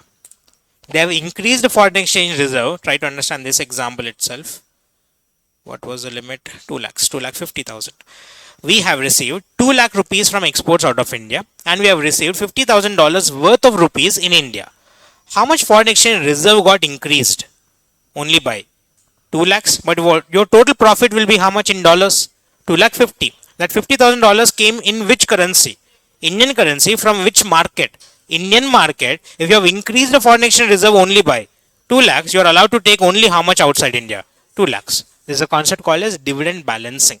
A company which is applicable with dividend balancing is allowed to take dividend but only up to a specific extent. How much in this particular case? 2 lakhs or 2.5 lakhs? 2 lakhs. Payment of dividend by a company which is applicable with dividend balancing. Last point, when you come to India, you can open a special account in India. Special account which is called as non-resident special rupee scheme account. What is it called? Non-resident special rupee scheme account. What was the logic behind it is, you come to India, you don't have to convert money into Indian rupees, you maintain a bank account. Whenever you use money from this bank account, I'll automatically convert that in rupees and pay it in rupees. Your account is maintained in, but when you make payment, it will be automatically converted into. It will have a lot more feasibility for you to maintain it. But the interest, end of the day, this is a bank account. This will generate interest. Can you take this interest out of India? No. What is not allowed to be remitted? Interest income on the which account? Non-resident special rupee scheme account shall be prohibited. Give me all 10 points fast. What are the 10 prohibitions here? Where are we? Schedule number? Schedule 1 or schedule 2? What is schedule 1? Transactions which are prohibited. Current account or capital account? For PRI or PROI? Both for PRI and PROI. First 2 points. Travel to Nepal or Bhutan. Transaction with a person who is resident in Nepal or Bhutan. Remittance of income from lottery winnings. Remittance of income from horse races, riding or etc. Any other hobbies. Then remittance for purchase of lottery tickets, banned or prescribed magazines, football pools or sweepstakes. Then done with the lottery process, we come to the commission point. Payment of commission towards export, payment on commission on exports towards equity investment in a joint venture or a wholly owned subsidiary outside India by a Indian company, or continue. Payment of commission under rupee state credit route. Next point.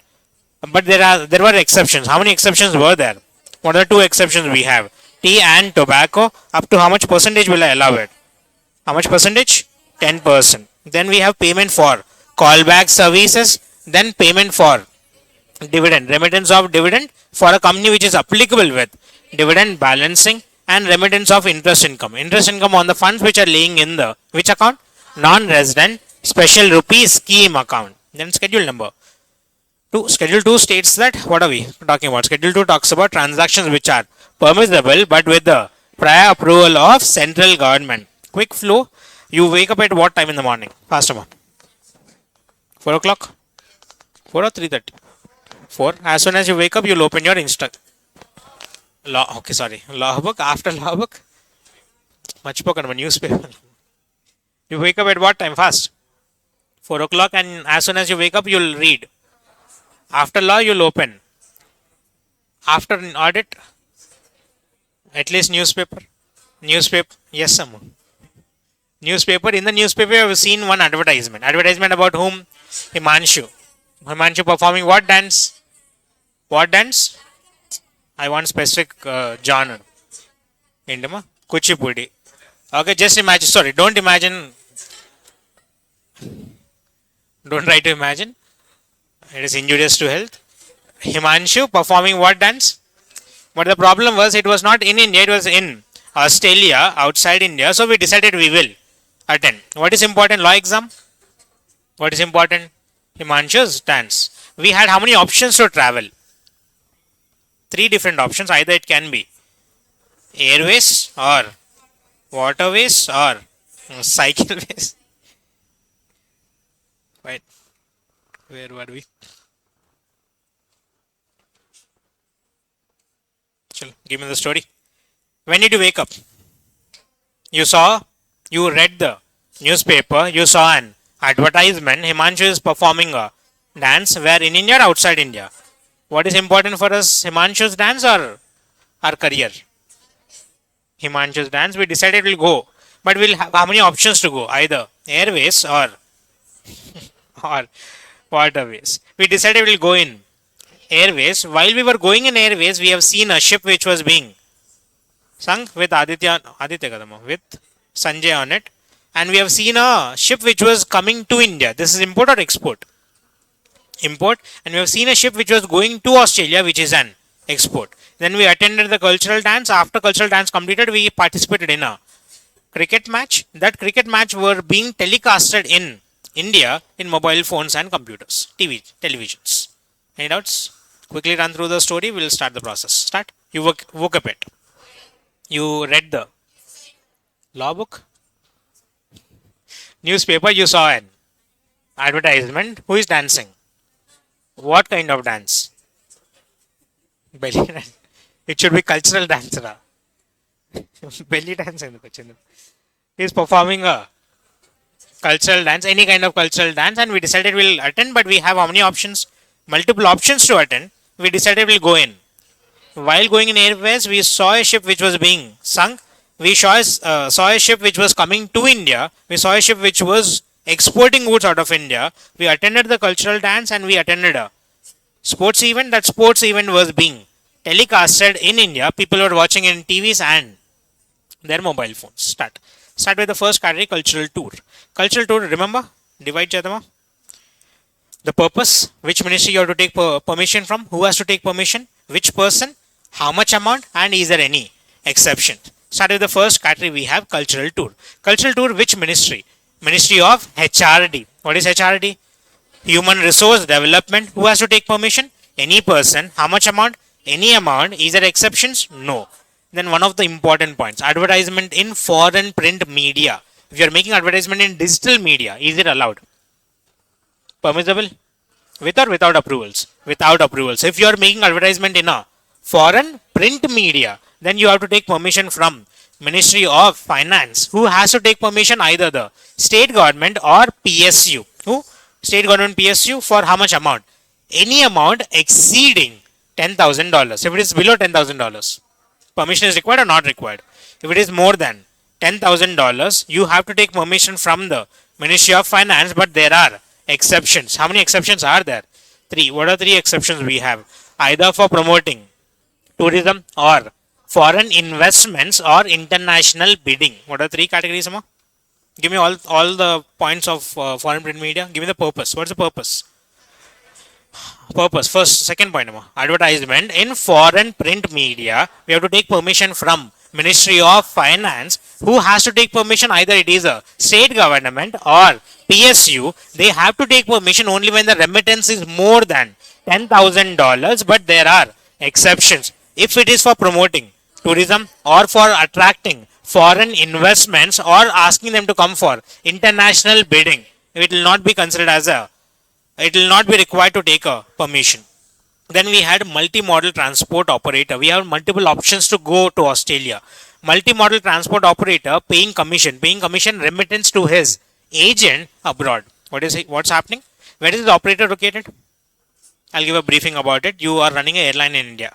You have had an airline from India to, say, assuming Japan. You'll come back empty from Japan.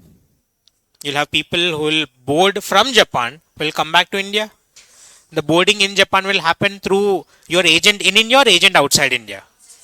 Multi-modal transport operator remittance to his agent. For that agent, I have to pay commission. For that agent, where is this agent located? Outside India. This will be done by a specific department.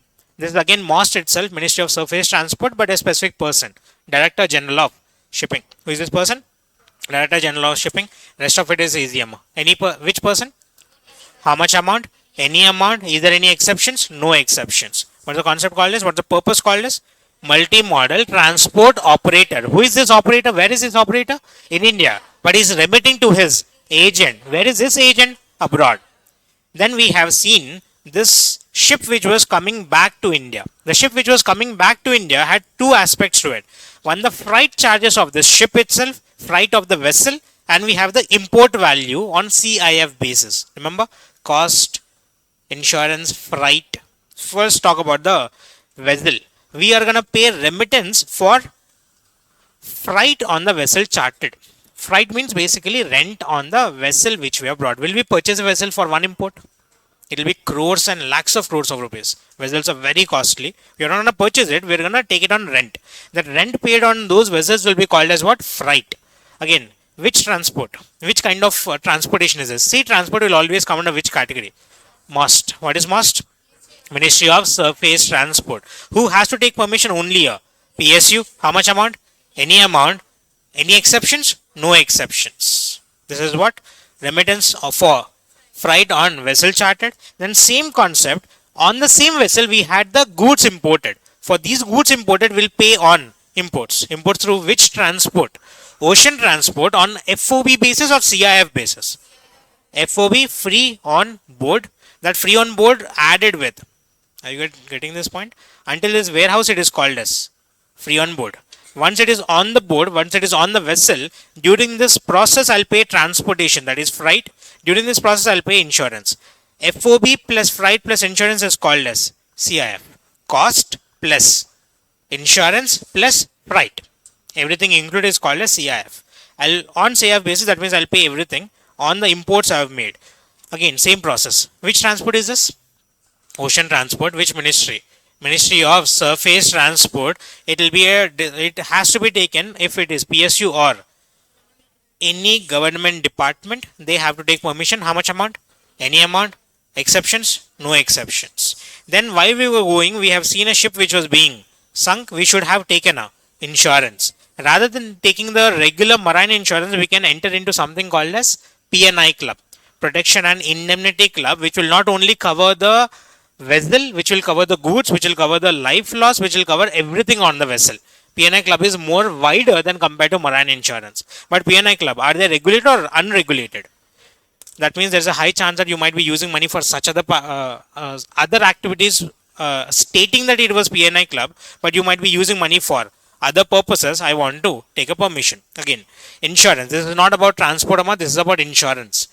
Ministry of Finance. Any person, any amount, no exceptions. Remittance for membership in P&I Club. Then we saw a container which was being unloaded in the Australian port. That containers are again taken on rent. Remember, vessel is on rent, container is also on rent. The container detention charges. If you are giving back the container to the vendor in a prescribed time, usually 7 days, there won't be any charges. If you are detaining the container for a longer period of time beyond the prescribed limit, they'll charge money. We have to explain the reason why it was delayed to the government of India. That's the reason we have to take a permission. If it is within the limit, permission is required or not required. If it is exceeding the limit given, that means you have unnecessarily delayed it. Give me a reason why you delayed it. I'll provide you the money. Again, which transport is it? Ocean transport, containers, it will come under MOST. Ministry of Surface Transport, any person, any amount, no exceptions. Then after container detention charges, did we not write the rest of it? Fine. After container detention charges, we attended the cultural tour. Then we participated in a sports event. Given the one of the most important part again, what remittance for either sponsorship of prize money or conducting any kind of a sports event. Sports event where outside India. We have to take this sports category comes under which ministry? Ministry of HRD. What is HRD? Human Resource Development. We have to take permission if the amount is more than $1 lakh. Who has to take permission? Any person, but there are exceptions. If it is being conducted or it is being sponsored by a international or national or state level sports body, they don't have to take any permissions. If it's a random company, amount exceeding 1 lakh, but there are exceptions. How many exceptions? 3. International, national or state level sports body, remittance for 2 reasons, either for prize money or sponsorship of any sports event outside India. Then this sports event was being telecasted where in India, hiring of transponders, those production that happened outside India will be called as transponders, will hire them. That hiring of transponders by TV channels or internet service providers will have to be regulated. Which person? Any person, how much amount, any amount, exceptions, no exceptions, but which ministry? This is important to know. Ministry of Information and Broadcasting and Ministry of Communication and Information Technology. Close your books and start answering on this topic. Try to answer. All of them are important, especially your advertisement and sports activities. Go in order if possible. First activity we have done was cultural tour. Cultural tour, who we have to take permission from which ministry? Again, this is revision, I know. I'm showing this here, but doesn't mean that you have to look at the board. You can answer without it. You'll try to answer without it. Otherwise, you'll take the help of the book. Start the first comment. Which category? What purpose? Cultural tour. Which ministry?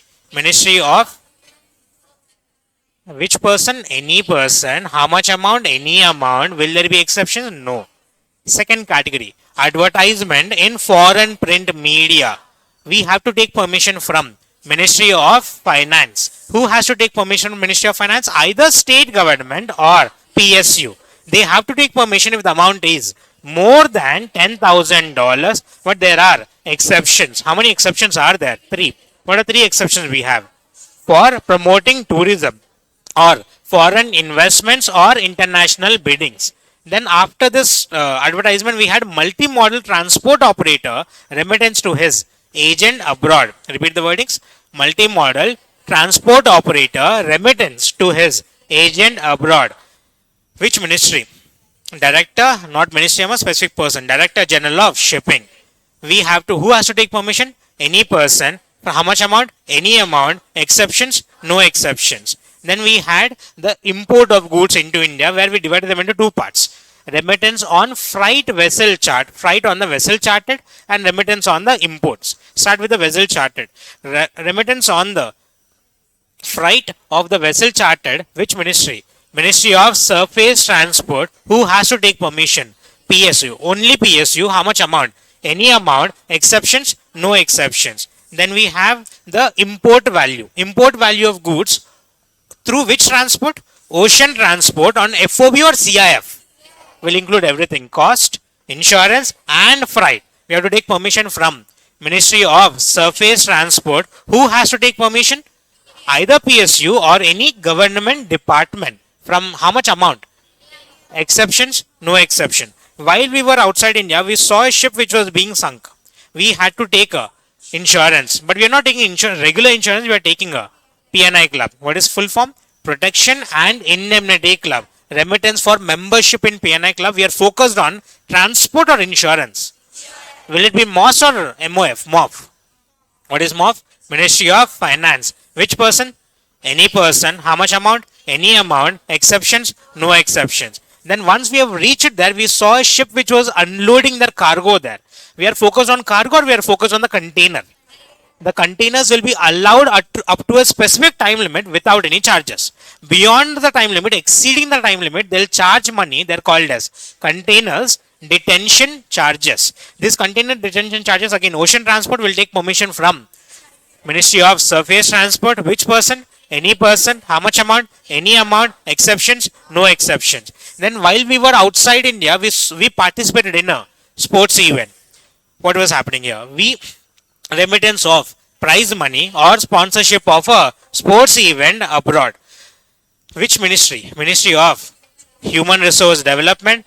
Any person. How much amount? Exceeding 1 lakh. But there are exceptions. How many exceptions? 3 exceptions. What are 3 exceptions? Either you are a international or national or state level sport body. And the last point, this particular sports event was being telecasted where in India, where they had to hire the transponders. Who were hiring it? Either TV channels or the internet service providers, where they have to take permission. Who has to take permission? Any person. How much amount? Any amount. Exception? No exception, but they have to take permission from whom?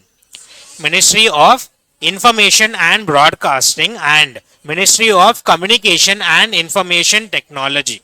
Then last part, schedule number 3. The transactions which are still permissible but with the prior approval of RBI. Remember the story? Fast. Where are you going? After your exams are done, you went outside India for a foreign travel. While in the foreign travel, I will not take any names. I'm quick on the story part. You were outside India, you traveled together, but while you are coming back to India, you gave up. Aditya, no? Aditya and Vasu. Ashish and Aditya. Hey, he was blushing. I was wondering why. Okay, Gutoch one. Sir, wait, come back. Aditya was in India or outside India? He was PR. He traveled outside India. While coming back, he gave a gift. He came back to India, but he was missing whom? Ashish. He wanted to go back outside India. First, he went for foreign travel. He gave a gift. He came back. He wants to go back outside India for what purpose? Studies abroad. Then he came back after studies. He went for employment. He was removed from the employment. He decided he will set up his own business. His business was turned illegal and he was sent back to India. He applied for immigration or immigration? Immigration, but immigration was accepted or rejected. He climbed on the how many floors only? One floor, 2 floors. Jumped off the building. Was he injured? Is he dead? Is he still alive? With a broken leg, he goes to the RBI. I want medical treatment where outside India, only in that country in which Ashish is there. I want to go for medical treatment. While he was going for medical treatment, he was assisted by Vasu. Vasu is a nurse kadama. Vasu is a attender. Okay. One attendant is allowed. While he was outside India, Aditya and Ashish got. Perfect. Then he'll come back to India. After he has come back to India, he's sending money to Ashish on a yearly basis. Maintenance of his close relatives. Give me all points quick. First point. Private visit to which country? Any country except Nepal or Bhutan. While he was coming back, he gave a gift or donation. Remember, extra point, donation. Once he has come back, he is again going out of India for what purpose? Studies abroad. Once studies abroad got completed, he came back to India. He is going for what? Taking up employment. Third, next, after employment got cancelled and he was sent back to India, is going to set up what? Business, or he is going for attending a conference or any specialized trainings. I want 3 categories. Either for business or attending a conference or a specialized training. Then he applied for immigration. Immigration got rejected. He jumped off a building. He went to RBI. He wanted expenses. Give me proper wordings here. Expenses for the medical treatment. Then expenses during the medical treatment. His food will come under which category? Expenses for medical treatment or expenses during medical treatment? Accommodation. Hospital bill. Medicines. Hospital will come under expenses for medical treatment. His accommodation, food will come under expenses during the medical treatment. Both of them will be allowed, including the attendant. Then got married, came back to India. He is now sending money. Maintenance of very close relative where outside in or such other as may be prescribed.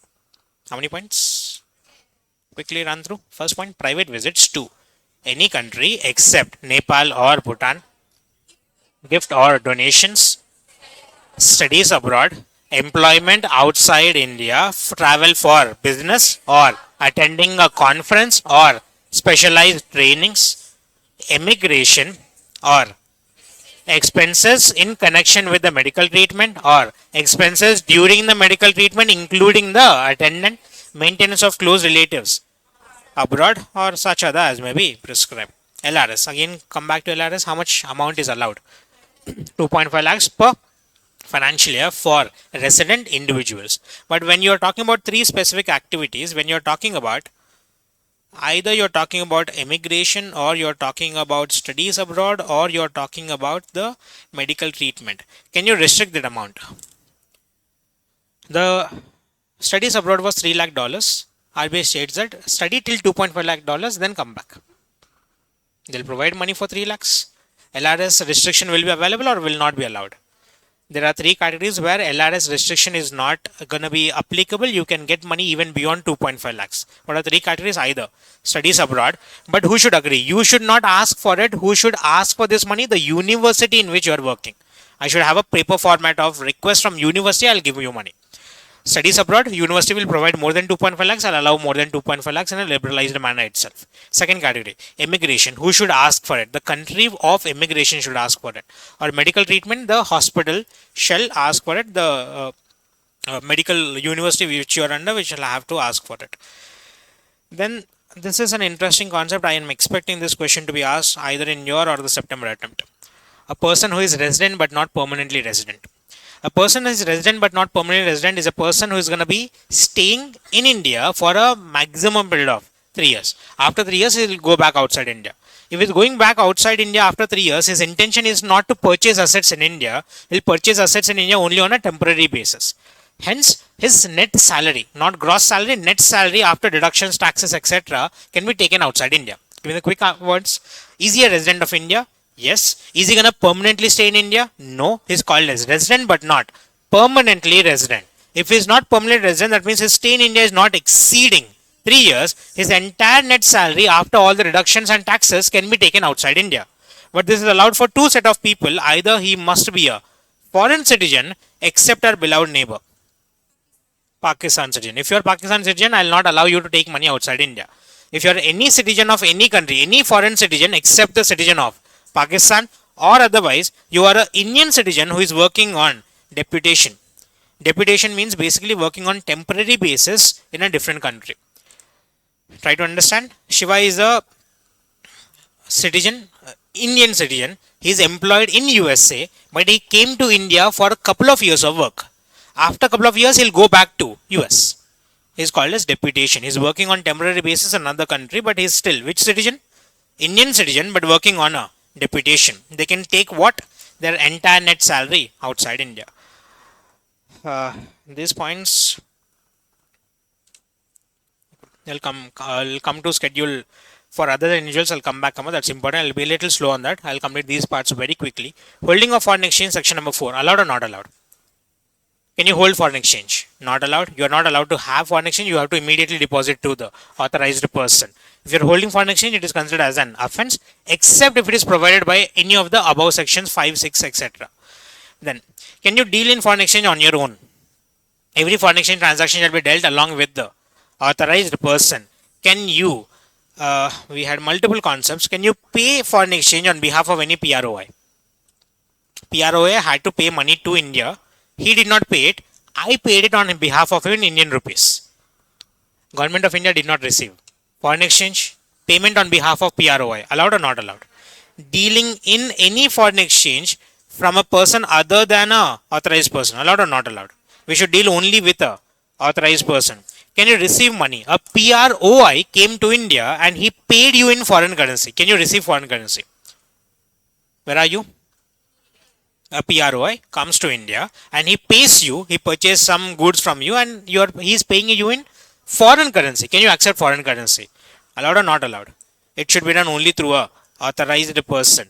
Any kind of financial transactions are not allowed. These transactions are not allowed because the government wants to keep a check on what's happening in every single foreign exchange transaction. It should be happening only through a authorized person. That's your section number 3. Then we had the LRS clarification. LRS is how much amount? Fast amount.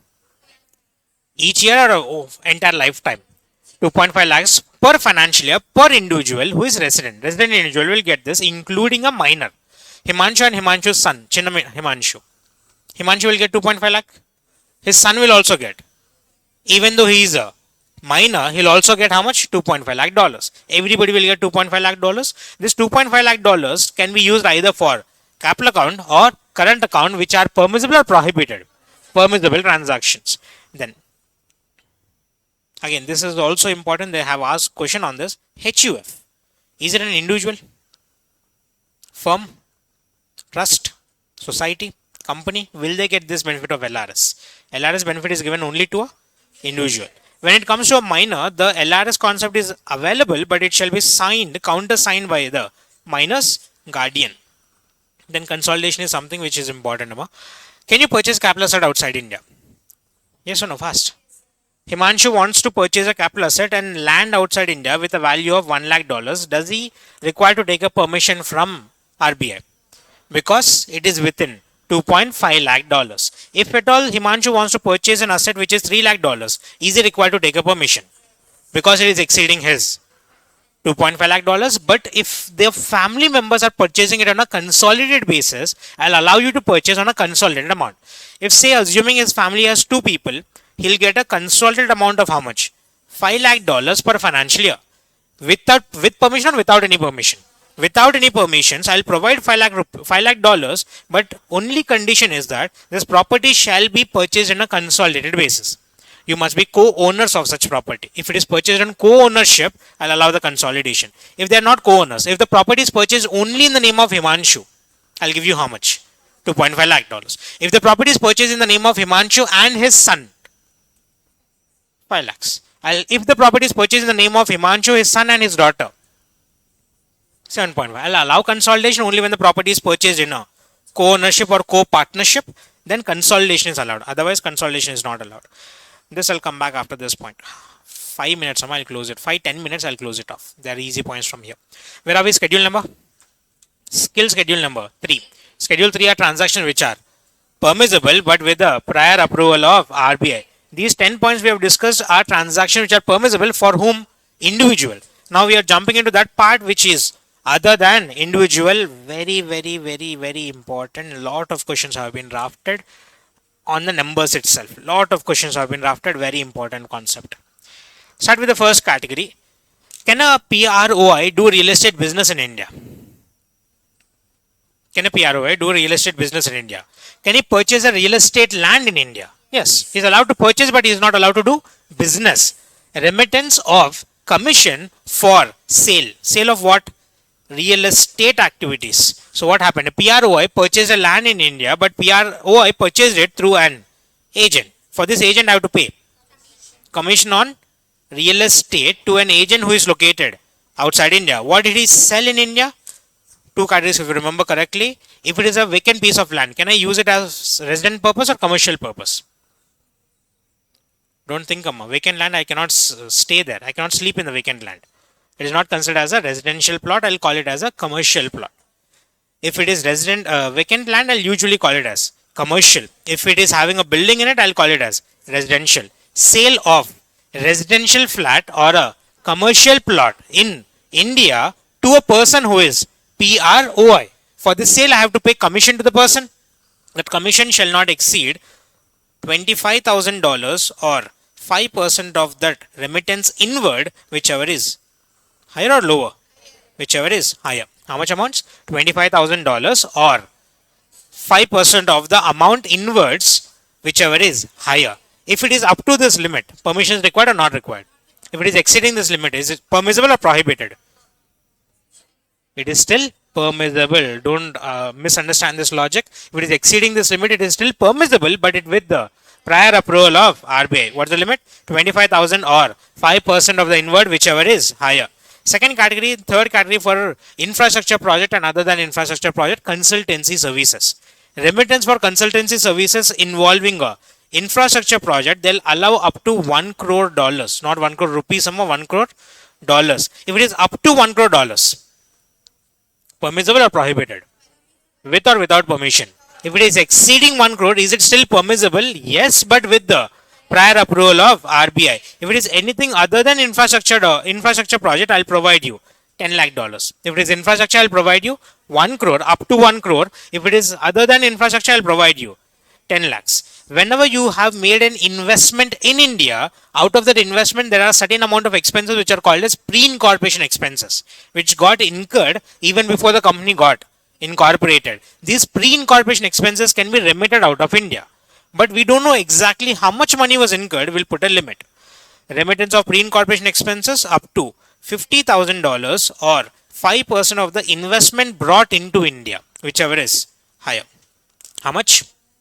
Sorry, 1 lakh, 1 lakh or 5% of the amount investment brought into India, whichever is higher. This is a limit given. Below limit, permissible. Above limit also permissible, but with the prior approval of RBI. Last category, donations. Creating a chair, purchasing a chair outside India, or making donations to any educational institution, or making any technical institution donations in the field of the donor. If the company is in the field of solar energy, you'll make donations to a technical institution who is doing research development in solar.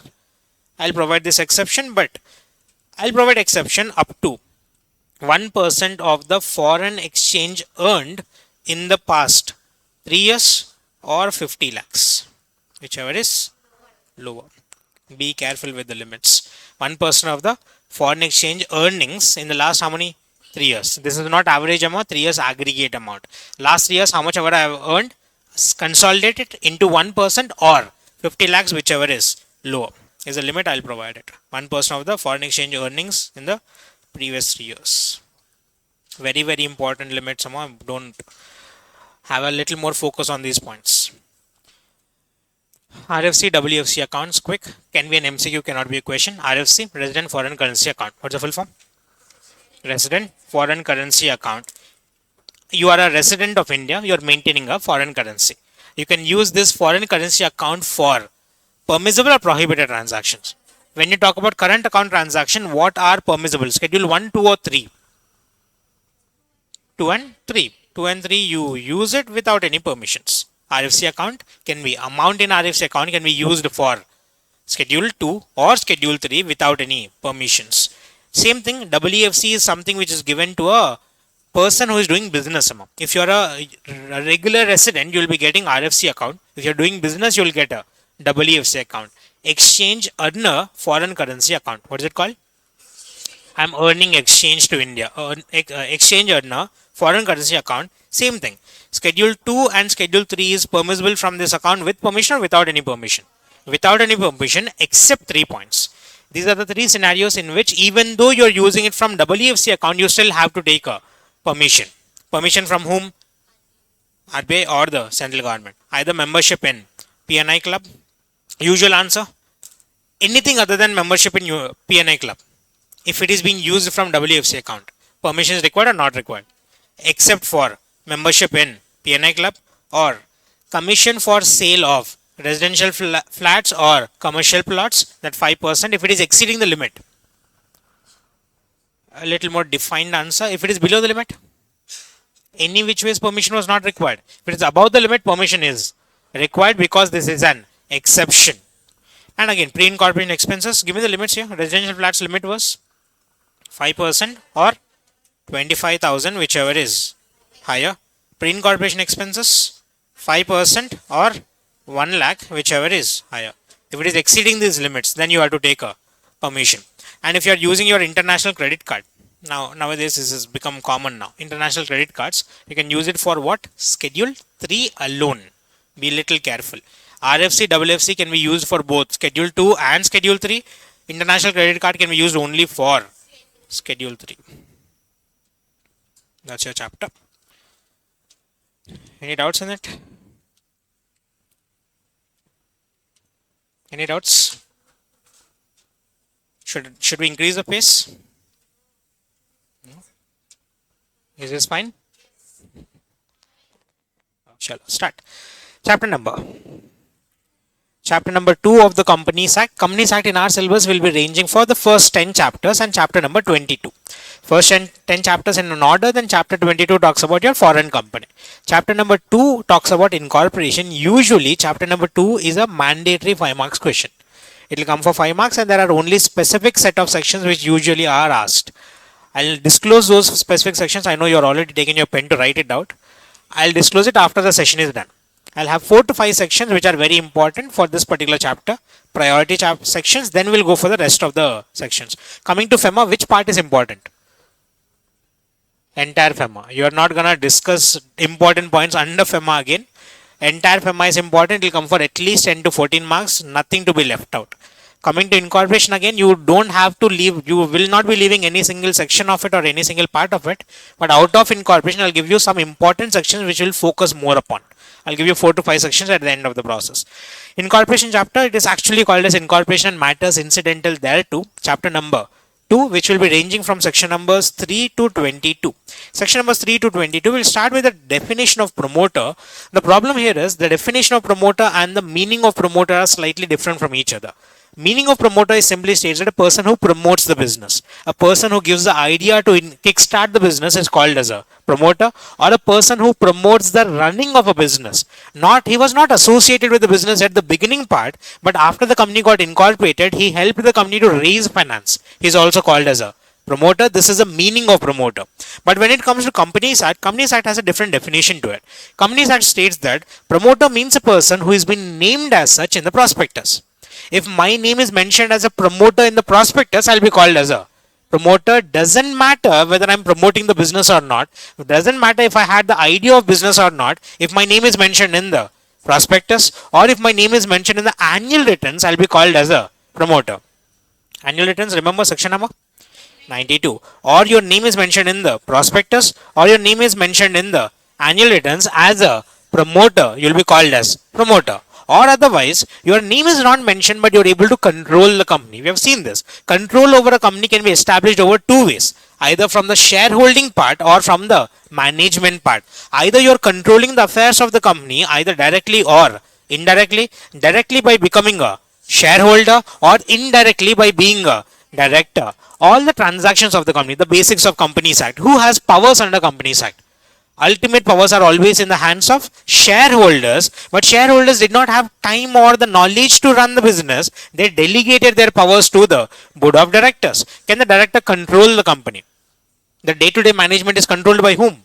Directors, but the overall management of the company, overall control over the company is in the hands of shareholders. The person who has control over the affairs of the company either directly or indirectly, directly by acting as a shareholder or indirectly by acting as an will be called as a promoter. Sir, I don't have a title in the company. I'm not a shareholder. I'm not a director. I don't have a specific title in the company. But all the directors of the company are accustomed, habituated to listen to my instructions. A person upon whose instructions the board of directors are accustomed to act. Indirectly, I'm controlling the board of directors. Directly or indirectly controlling. Then I'll also be called as a promoter. Whose advice or directions the board of directors are accustomed to act. Give me all 3 categories in which I can be defined as promoter. Promoter means a person who is been named as such in the prospectus or the annual return, or a person who has control over the affairs of the company either directly or indirectly. Directly acting as a or indirectly acting as a director, or he's not a director, he's not having any fixed designation or title in the company, but according to whose advice, directions or instructions the board of directors are accustomed to act, I'll be called as a.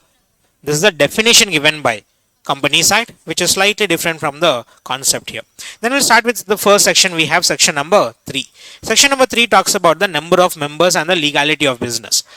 We can start a company for lawful purpose or unlawful purpose? Lawful purpose, and we have 2 types of companies usually, a private company and a public company. A private company can be started with how many members? Having 2 or more. A public company can be started with 7 or more members, and we have a special type of company, OPC. OPC can be started with 1 or more. Only one. Only one. In case of private company, 2 or more. In case of public company, 7 or more. In case of a 1-person company, should always be 1 person. What happens if this 1 person dies? We have a backup for it. We have a concept called as nominee. If the member dies, who will become the member? Nominee will automatically become the member. But this nomination is not mandatory in case of a private company or a public company. Hence, if there is a chance that the member dies, if for example Shiva is a member of the company and if he dies and he doesn't have a legal representative, the position will become vacant. But a private company to run, a public company to run, we must have at least 7. A private company to run, we must have at least. Then they created a new section. Section number 3A. 3 capital A or small a. It's a part of section 3 or a separate section. Separate section states that members' liability. Members are severally liable in certain cases. What are the certain cases? When the number of members have fallen below the minimum requirement. This applies only in case of public company or a private company. Why? Because an OPC always has an backup nominee. But in case of a public company or private company, start discussing with the public company. If at all you are a public company, you must have 7 members. If at any point of time the number of members of the public company are fallen below the minimum requirement 7, are you called as public company? Yes, we'll take an assumption. We'll take an assumption and still treat you as a public company even though you have less than 7 members for a period of 6 months. In the 6 months, it is your duty to increase the number of members to minimum requirement. If you have increased it during the 6 months, all the transactions entered during the 6 months will be assumed to be entered by which company? Public company. But if after 6 months you have failed to fulfill the minimum requirements, am I going to take the assumption? If the assumption is not taken, you are not treated as a public company. That means the transaction entered here is entered by the public company or those 6 members. If the transaction is entered by 6 members, separate legal entity is not applied. If separate legal entity is not applied, the liability is limited or unlimited. They are jointly and severally liable for all the transactions that have arisen in the 6 months or after the 6 months. For 6 months, I'll assume that it is still a public company even though the number of members are below 6, below minimum requirement 7. That is section number 3A. Then we had the incorporation process under section number 7. A company to be incorporated, we have to submit certain documents to the ROC. Before incorporation, do we have shareholders or subscribers? The subscribers to memorandum, start imagining the chart we have drawn. Subscribers to memorandum are going submitting documents to the ROC. Which ROC? Any ROC or jurisdictional ROC? But practically speaking, this has all got obsoleted. We'll submit documents to a concept called as CRC. What is CRC? Central Registration Center, which is located in Gurugram, which is located in the university. Again, I don't want to go much details into it. It is located in Gurugram. CRC. What is CRC? Central Registration Center. Give me the wordings as per the book. Who is submitting documents? Subscribers to memorandum, submitting documents to the jurisdictional ROC. When is the document submitted? Before incorporation or after incorporation? The first and the foremost document to be submitted is MOA and AOA. This MOA and AOA must be signed by one or all. Signed by all the subscribers to memorandum. Must be signed or may be signed. Must be signed by all the subscribers to memorandum. But the problem was ROC did not have enough time to check these documents on a conclusive basis. ROC verified, but verified only on a prima facie basis. While verifying on a prima facie basis, there's a chance that a mistake in the document could be overlooked by the ROC. Hence, because of that disadvantage, we are asking the subscribers to submit a declaration. Declaration, how many declarations are submitted? 2. A declaration given by the experts stating that all the requirements of Companies Act for incorporation of company have been complied with. They are responsible for requirements or they are responsible for MOA and AOA. Experts are responsible for requirements of Companies Act or are they responsible for the MOA and AOA? Documents are the responsibility of the subscribers to memorandum. The rules and regulations are the responsibility of the experts. The experts have to give a declaration stating that all the requirements of the act for what purpose? Incorporation, registration have been complied with. Then the second declaration is given by the subscribers to memorandum and the first directors. The first directors and subscribers to memorandum state that they are not convicted, they are not guilty of a fraud for the past 5 years, and all the documents they have submitted to the best of their knowledge are true and correct. True and correct. Correct documents have to be submitted. Correct and complete documents should be submitted. What are the three categories? First, what are the three documents as of now? First document submitted was MOA and AOA, which must be signed by all the subscribers to memorandum. Second point, a declaration given by the experts stating that all the requirements of the Companies Act for registration of company have been complied with. Third, declaration given by the subscribers to memorandum and the first directors stating that they are not convicted, they are not guilty of fraud, they have submitted all documents which are true and correct. They are not guilty of fraud for the past how many years? 5 years. Then, once all the documents, three documents have been submitted, who will verify? ROC will verify on a prima facie basis or conclusive basis. While verifying, if he has doubts, he needs some communication to happen. But do we have the registered office established? When is the registered office established? After incorporation or before incorporation? As of now, we don't have a permanent office but establish a temporary office called as address for correspondence or address for communication. Till what point of time this address is required? Until we establish the registered office. When is the registered office established? After incorporation or before incorporation? After incorporation. If the ROC is satisfied, they have to mention all your details in his register of companies. I want the particulars of the subscribers and particulars of the first directors. Give me all the 6 points. First point was MOA and AOA signed by all the subscribers to memorandum. Second point, declaration given by the experts. That's enough. Third point, declaration given by the subscribers to memorandum and the first directors stating that they are not convicted, stating that they are not guilty of fraud in the past 5 years, and all the documents submitted are true and correct. True and correct. Then address for correspondence, particulars of the subscribers and particulars of the first directors. All these documents have been submitted to the ROC. Signing process has a little extra rule. This can be asked as a question. Be careful. Who will sign the document? One subscriber, all subscribers? Wait a second. All the subscribers will sign the document, but what's the proof that you have signed the document? It must be signed in the presence of one witness. You have to mention the name, address and occupation. What are three things to be mentioned? Name, address and occupation. We have to sign it in the presence of at least one witness. So what's going to happen? Practically understand it. Member, the person who is a subscriber, will mention his name, address and occupation. He'll sign it. Then this signature, whether it is done correctly or not, will have to be verified by a witness. The witness will also mention his name, address and occupation. Name, address, occupation of member and witness, and it must be signed. But if at all Himanshu is a second class fail, he is a literate or illiterate? You are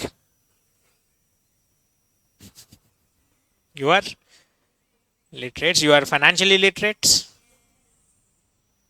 You are financially illiterate. Himanshu, assuming he is a illiterate, can he become a subscriber to memorandum? If he is a illiterate, can he become a subscriber? Yes, but how would he sign it? Does he know how to sign? Then he'll put his thumb impression. If at all it is a body corporate, can a body corporate become a member of a company? Yes, it can become a subscriber, but who will sign? Can the body corporate sign? Body corporate is an artificial person or natural person? You are a. Can you sign? But can a body corporate sign? Body corporate cannot sign it, but who will sign it on behalf of the body corporate? A director, officer or employee who is authorized by the board of director. But this person signing shall not be a subscriber himself. We don't want two signatures in the same document which are similar to each other. If Aditya is a subscriber, can he also sign as a director of a company? No. He must not be a subscriber. Not being a subscriber himself. Same topic for LLP. Who will sign it? A partner who is authorized by all the other partners will sign it, but such partner shall not be a subscriber himself. A person who is residing out of India, can he start a business in India? You have just done this in FEMA. A person who is PROI, can he come to India and start business? But to start business in India, he must take permissions from. Who will give permissions? RBI. RBI will give permission by allowing him to give a business visa. If he has a business visa in India, that means he is allowed to do business activities, allowed to enter into business transaction. He must be having a valid business visa. Give me all possibilities here. Must be signed or may be signed? Must be signed by which subscriber? All the subscriber in the presence of one witness mentioning their name, address and occupation. Problems arise when the subscriber is a illiterate. He'll put his Thumb impression. If the subscriber is not a natural person, he is an body corporate. Who will sign it? A director or any other employee who is authorized by the board of directors, not being a subscriber himself. If it is an LLP, can they become a subscriber? Yes, but who will sign?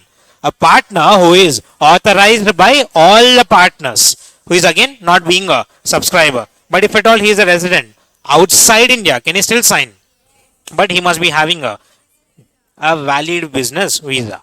Once all the documents are submitted, if the ROC after verification is satisfied, the company will be incorporated. What's the proof that company is incorporated? They'll give you a document called as Certificate of Incorporation. In the Certificate of Incorporation, I know you have the knowledge. I am not going in a flow. I am going with the concept directly. Okay. The Certificate of Incorporation will have the date, will mention the name, will mention the SIN number, will also allot you a PAN card. Body corporate, once it is incorporated, the ROC will give you a document called as Certificate of Incorporation, which will mention the date, which will mention the name, which will mention your SIN number, and PAN card will be allotted to you directly. SIN is an identification number of a company, which will be a combination of 21 alphanumeric digits. What do you mean by 21 alpha? It will have alphabets, it will also have numbers. The first category talks about L and U. What is L and U? It is either defining whether you are listed or unlisted. The next 5 numbers will define the industry under which you are working, the nature of the business. The next 2 alphabets will define the state under which you are incorporated. Next 4 numbers will decide the year of incorporation. Next 3 alphabets will decide whether you are a public company or private company or government company or section 8 company. They'll define the type of company you are, and the last 6 numbers will be basically your registration number, basically serial number of the company.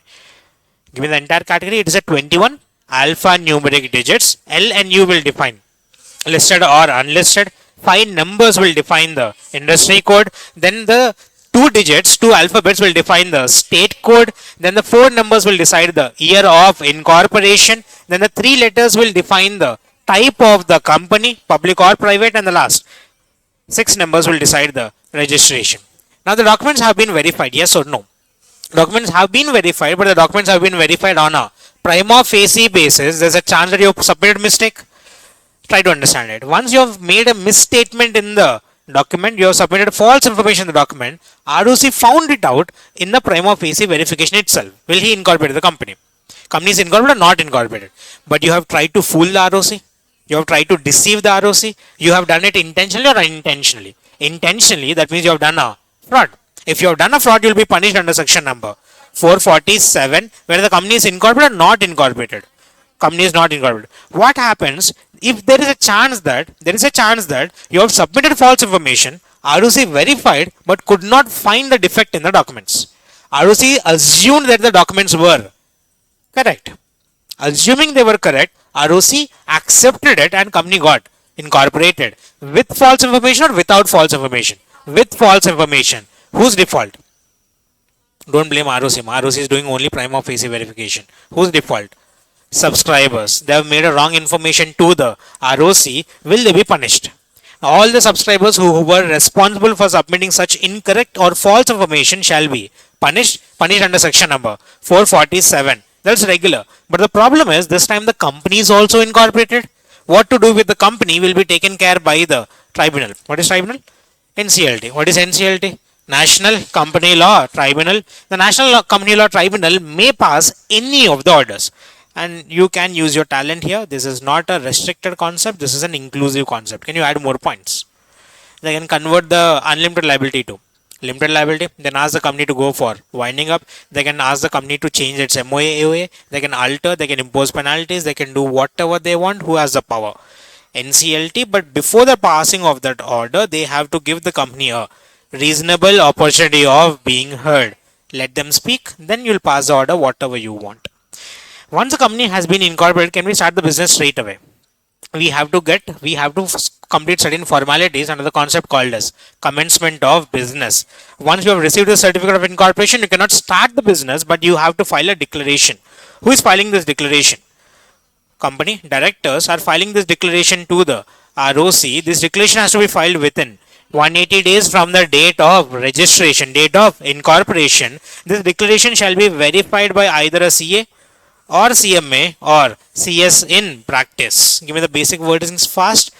Where are we? Section number 10, capital A, called as commencement of business. After receiving the certificate of incorporation, can we start the business straight away? No, we have to file certain formalities. First, we have to file a declaration. Who is filing it?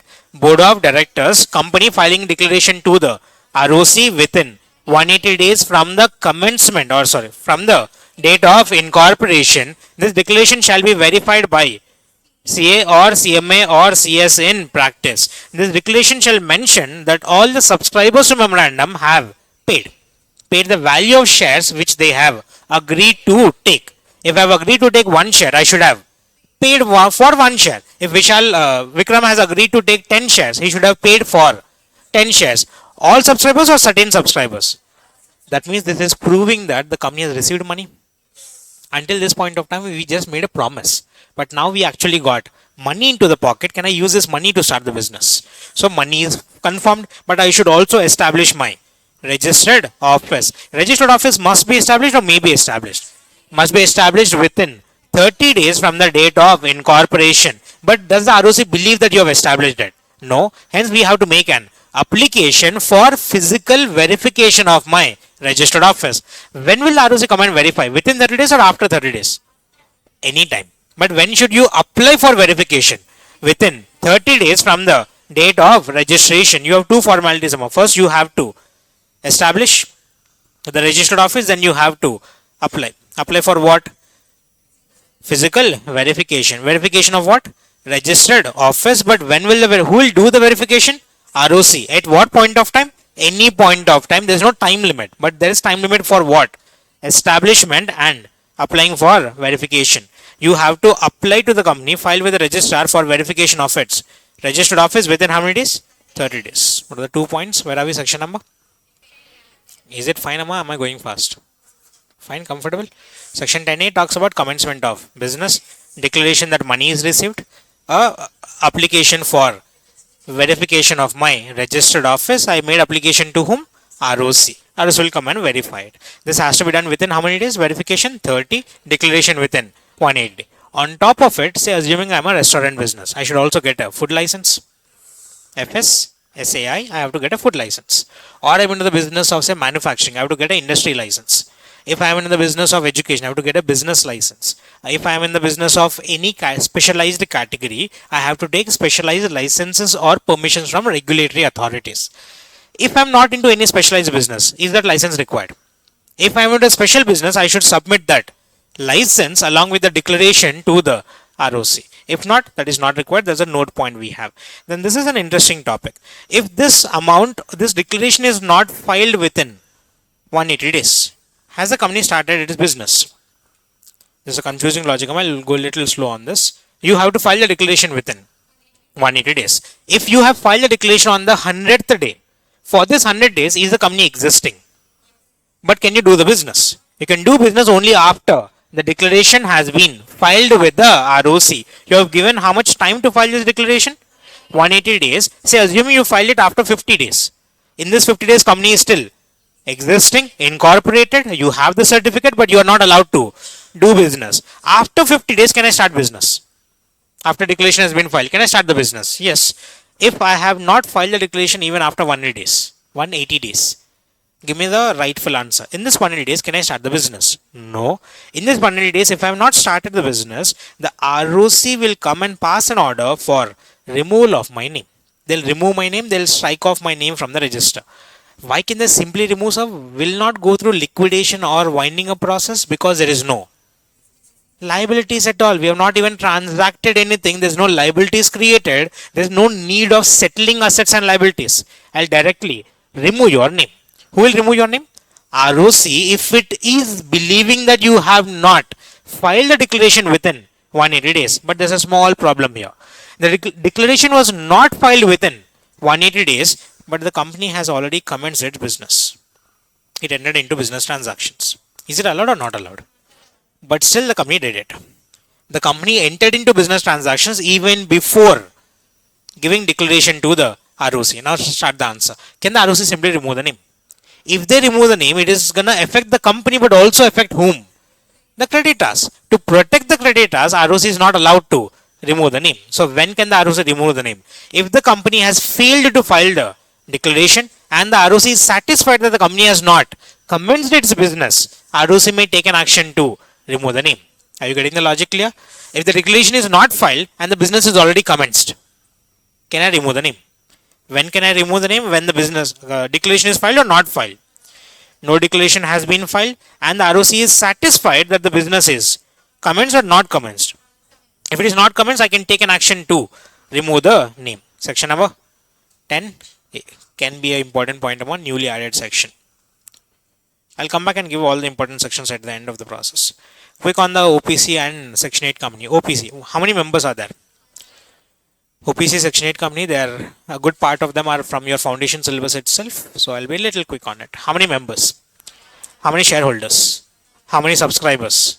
How many nominees? How many directors? How many directors? Only one or at least one? Can I have more than one director? I can have a maximum of 15 directors. I'll have a minimum of one director. Minimum how many members? Maximum how many members? Once an OPC is incorporated, the name of the OPC shall have a special suffix to it. Is OPC a private company or public company? Private company. Along with the word private limited, they'll also in the brackets mention OPC, or they can also mention one person company. But to start in OPC, the subscriber and the nominee shall be satisfying three conditions. How many conditions? Conceptually speaking, how many conditions? Two. But we'll read it as how many conditions? Three. He must be a natural person, he must be a Indian citizen, and whether or not a resident of India. Whether he is resident of India, does it matter? If he is not a resident of India, does it matter? But to be called as resident of India, his stay in India must be not less than 120 days in the immediately preceding financial year.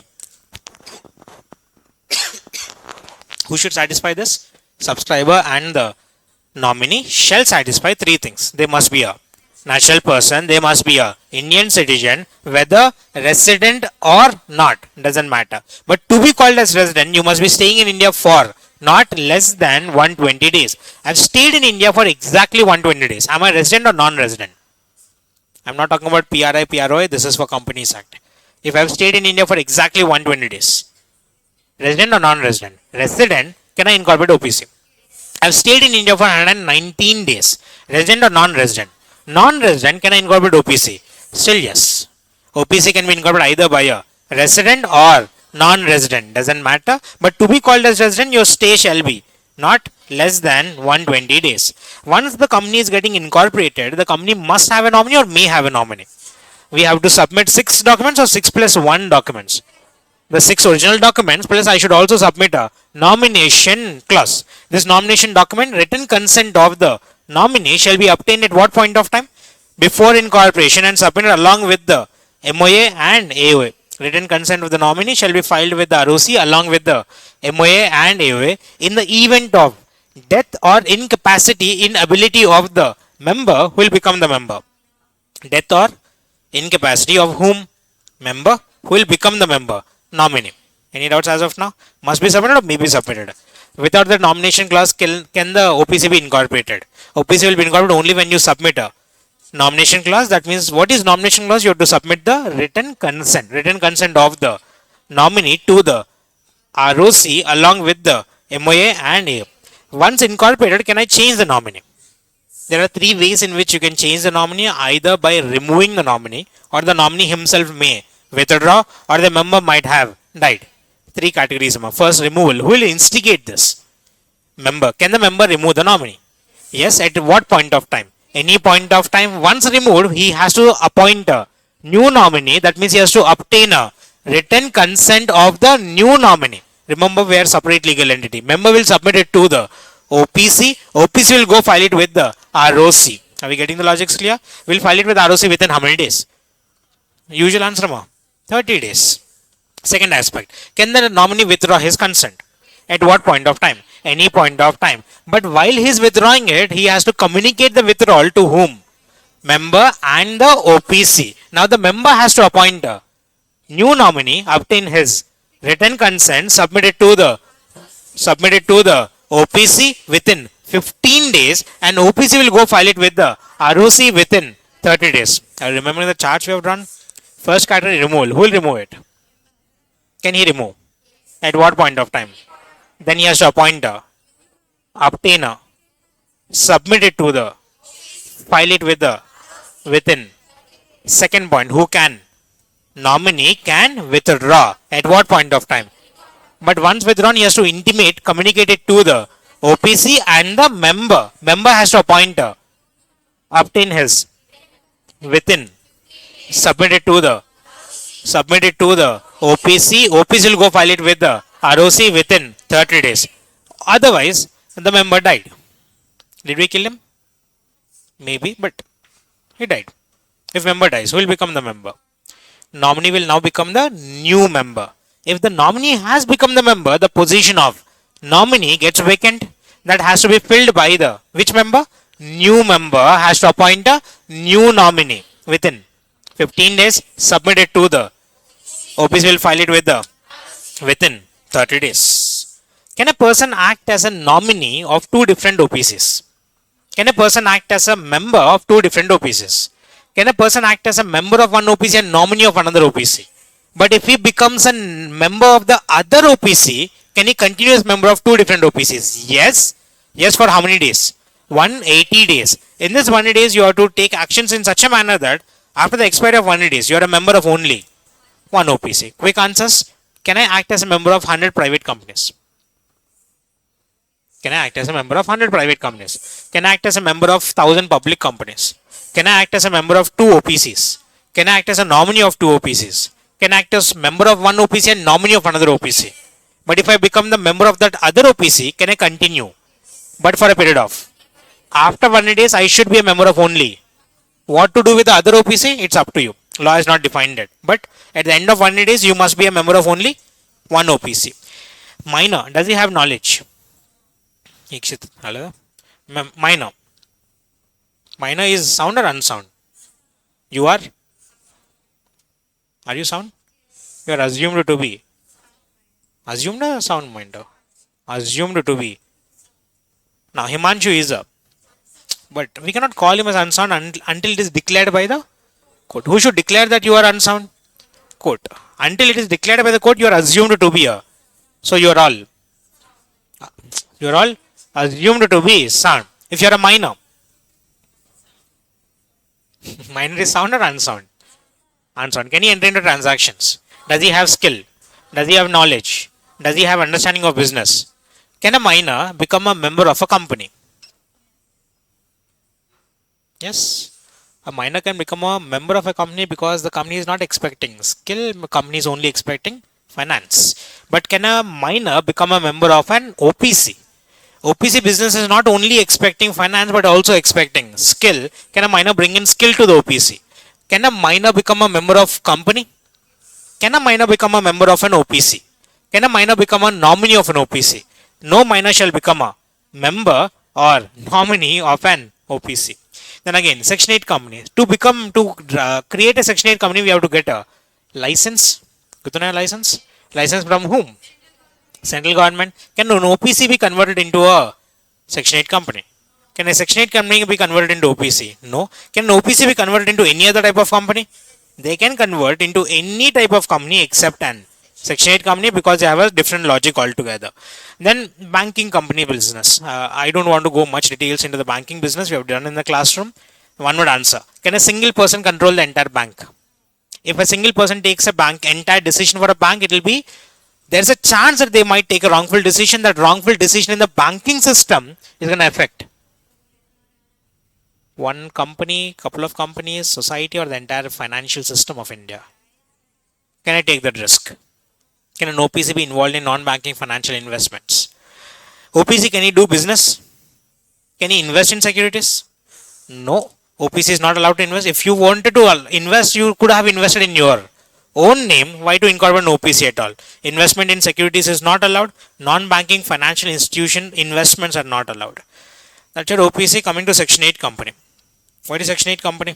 A company which is formed for charitable purpose. Given the definition, Section 8 company means a company which is formed for promoting charitable objects such as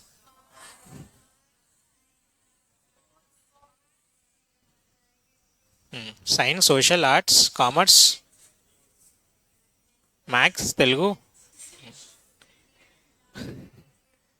Once you run out of answers, such other as may be prescribed. Then once a Section 8 company has been formed, while they are doing business activities, if they have earned a profit, can they earn profit first and foremost? No. No. During the Section 8 process, if they have earned any surplus profit amount, the profit will be divided into two parts, transfer to reserves, recommended as, can we distribute dividend?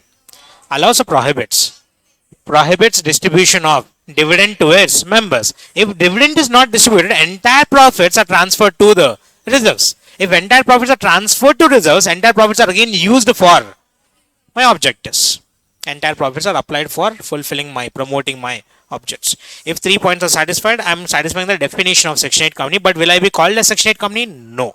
After fulfilling 3 definition points, I have to go make an application to the central government. Central government, if it is satisfied, will provide me a license. But while providing license, central government is very commercial in nature. I'll give you benefit, but you have to give benefit to society, not me. They're not asking bribe, amma. I'll give you benefit, I'll give you license, but you have to give benefit to whom? Society. They'll impose certain conditions for the license to be continued. If in the future the conditions are not satisfied, license will be, don't use word cancelled. It will be revoked. License can be revoked by the, license is granted by the, license can be revoked by the. One of the reasons why license can be revoked is if these conditions have not been fulfilled. These conditions are imposed at what point of time? At the time of providing license, before incorporation. But when should this be fulfilled? After incorporation. If not fulfilled, license can be revoked. Once you got the license, can you call yourself a Section 8 company? No, the company is not yet incorporated. You have to go submit documents to the ROC, but this time the special logic is we will submit license plus only 3 documents. Normal company incorporation, how many documents? 6. OPC incorporation, 6 plus 1. The now written consent. Section 8 company, license plus 3 documents. The license given by the central government along with how many documents? 3. The usual unavoidable document is always MOA and AOA, and a declaration filed by the experts and the subscribers. Both of them combined, single declaration. Declaration filed by whom? All the experts and the persons making the application, that is basically subscribers, stating that MOA and AOA MOA and AOA is drafted in lines with Section 8 company, and all the requirements of incorporation, registration of Section 8 company have been complied with. Give me the wordings here. How many documents are submitted? Who is submitting? Subscribers, to whom, after obtaining from the, will submit the license plus 3 documents. First document is MOA and AOA. Second document is a declaration. Declaration filed by the experts and the subscribers, stating that all the documents MOA and AOA are drafted in line with the provisions of Section 8. That means we are not here for profit, we are drafted it with Section 8 intentions itself. Second point, all the requirements of registration of Section 8 company have been complied with. Is this enough? No. ROC states that I don't believe that you will do Section 8 activities. In order to be able to do Section 8 activities, you need finance in your pocket, you're distributing food, you need. Do any charitable activity, you want what? Money. Money is required, finance is required. But the problem in case of Section 8 company is that they will not generate money, they will only spend money. If I'm a business activity, business entity, I'm a manufacturing entity, I'll spend money, but I'll also generate money. That generated money will sustain my business. But to be a Section 8 company, I'll not be generating money. My intention was not to make profit out of it. I'm gonna only spend money. If the only aspect of Section 8 company to spend, one day or the other, I'll run out of money. I should have a clear picture from where will I receive money. I have to give a estimate of my income and expenditure. Income and expenditure for the next 3 years along with the sources of income. I don't want a random answer. I want a clear-cut answer. Where are the sources of income? What will be the object of your expenditure? Given the entire sentence, it is fact or an estimate. Estimate of the future incomes and expenditure for the next how many years? 3 years. I want you to run a Section 8 company. For next 3 years, give me an estimate of your income and expenditure along with the sources of such income and the objective of the expenditure. Give me a clear understanding. If I'm satisfied that you have enough money to do charitable activities, then and only then I'll put efforts to incorporate you as a Section 8 company. Who will incorporate end of the day? Central government or ROC?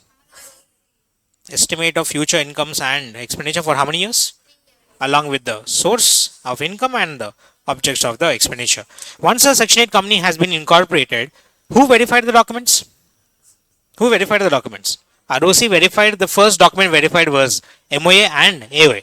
If these two documents are correctly drafted, then I'll allow you to become a Section 8 company, give you a lot of privileges under Companies Act. Try to understand. Once a company is incorporated, can I alter these documents? These were the exact documents by which I got my registration.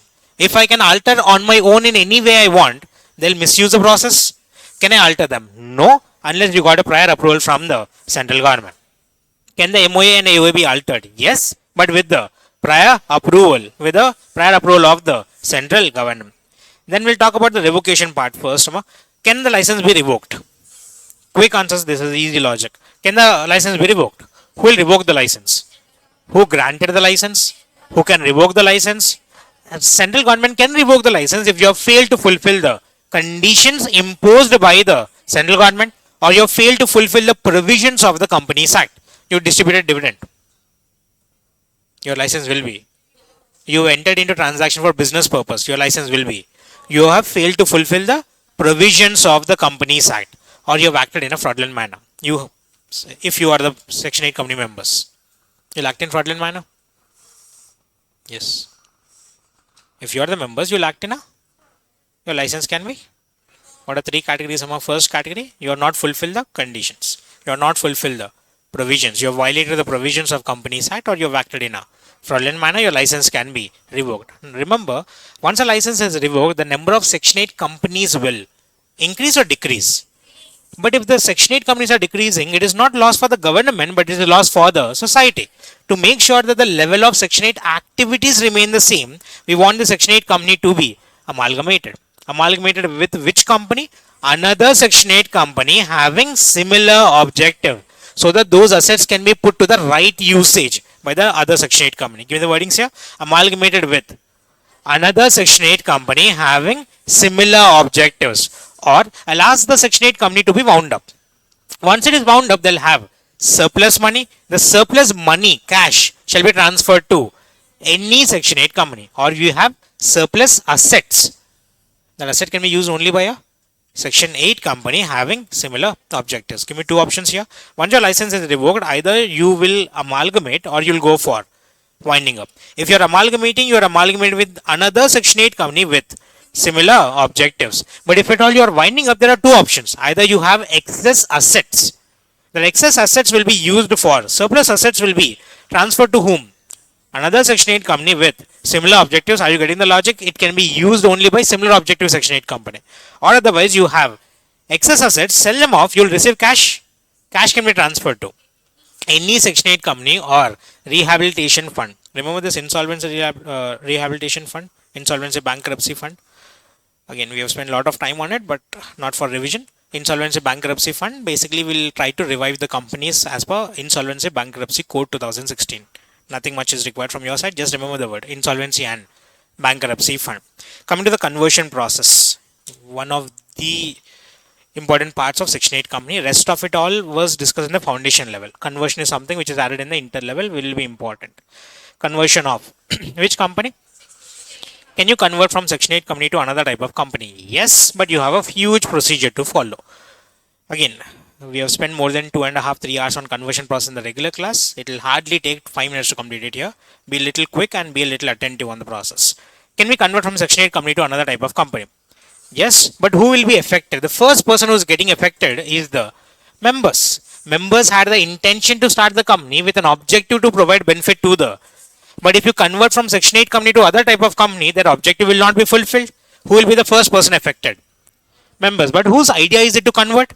Board of directors, they'll conduct a board meeting, they'll pass a board resolution, will it be sufficient to convert the company? No, we have to get permission from the shareholders by conducting a general meeting. For conducting general meeting, I have to send the notice of general meeting along with the explanatory statement. Then in the explanatory statement, I'll clearly explain the reasons why we want to convert. Then we'll pass which resolution? Special resolution. Give me the entire background quickly. Whose idea? They'll conduct a board meeting, they'll pass a board resolution, they have to take permission from the shareholders, for which they have to conduct a general meeting, for which they have to send a notice of general meeting along with the explanatory statement. Once it is sent out, they'll attend the general meeting, they'll discuss matters, and they'll pass a special resolution. Is that enough to convert the company? Because who is getting affected? Society. We have to check that society is not affected. We have to go make an application to the RD. Make application to whom? RD Regional Director. Remember, Regional Director was a lazy person. Will he come out of his office? He'll sit in his office and pass an order. What was the procedure? The company will go make application to the RD, but before making application to RD, company has to file this application to the local authorities. Do you know local authorities?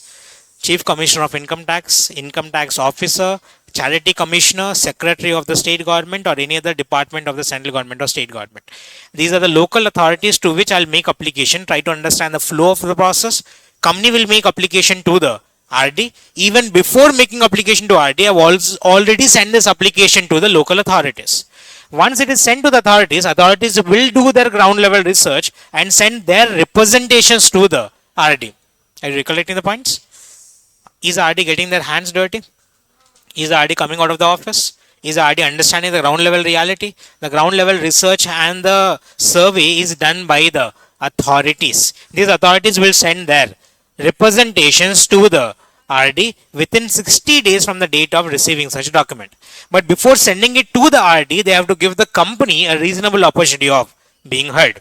Given the flow of the process, who is making application? Company. To whom first? Authorities. Authorities will send their representations to the RD within 60 days. But before sending the representation, they have to give the company a reasonable opportunity of being heard. Once it is sent to the RD has information from two sources. One from the company, second from the authorities. After application is made to the RD, we have to make an advertisement. Whenever we talk about a publication, same old story will repeat. Publication in how many ways? What are the two ways we have? A newspaper, advertisement in newspaper, and post it on the website. How many newspapers? Two newspapers. Either it can be, it should be English newspaper and vernacular newspaper. English newspaper in English language, vernacular newspaper in vernacular language, and the newspapers must be circulating in the district in which registered office of company is situated. This advertisement shall be made within 1 week from the date of application to the RD. Now, who also has information about it? Public at large. Public will send their representations to the RD. Now, RD has information from multiple sources. First, RD got information from the company. Then, RD got representations from the authorities. Then, RD got representation from the public. Collecting all documents and verifying all documents, the RD will pass an order. RD has two options. Either they may accept or reject. Before rejecting, they must give a reasonable opportunity of being heard to the company. If they're accepting, they don't have to give any opportunity.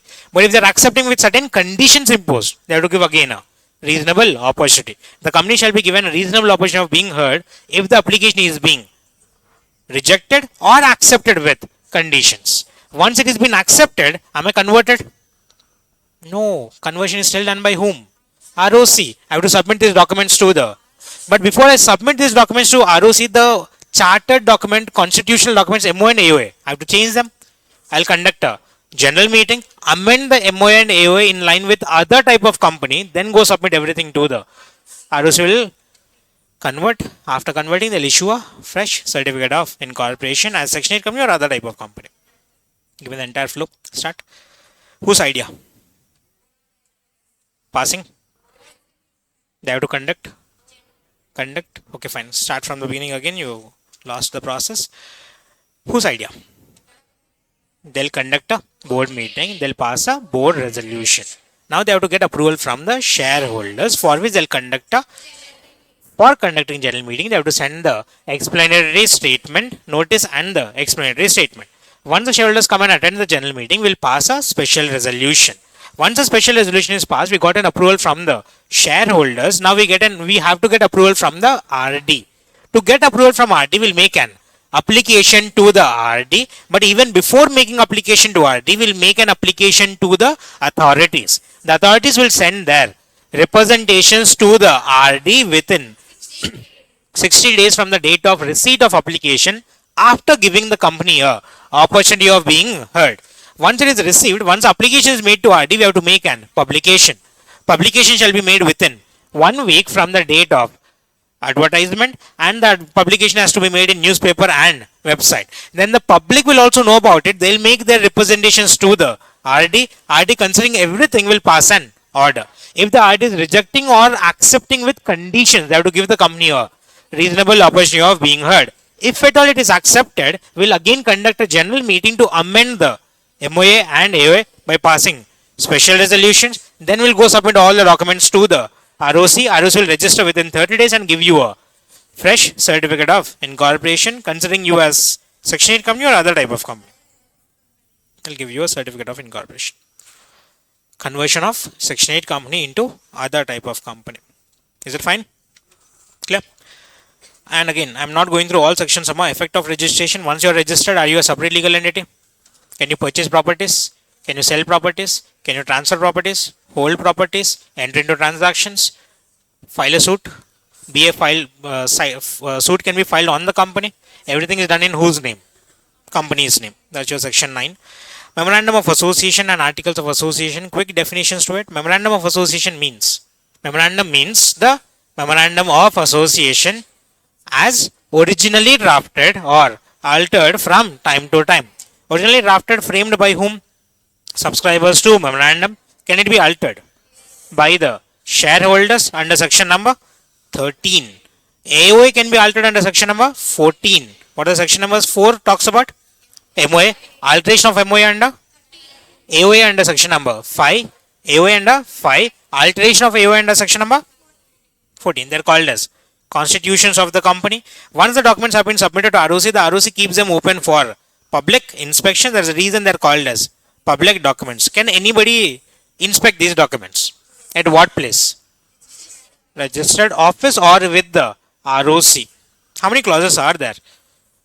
We'll learn it as what? 6 plus 1. What are the 6 plus 1 clauses we have? Name clause, registered office clause, object clause, liability, capital, association, and nomination. Start with the name clause, start with the suffix part. Remember, name clause is always divided into two parts: brand name and suffix. What is the suffix of a company? A private company must have a suffix. Private limited. Public company must have a suffix. Limited. OPC must have a suffix. Private limited in the brackets OPC. A Section 8 company cannot use the word private company or private limited or limited. They have to have a separate set of words such as foundation, forum, association, trust, society, electoral trust, etc. Then we have IFSC companies. IFSC companies have a special recognition. They'll be having a suffix called as IFSC. What is IFSC? International Financial Service Center or Service Companies. Reservation of name process. I hope you guys are able to remember the chart we have drawn. Should I show it or can you remember? Forgot everything.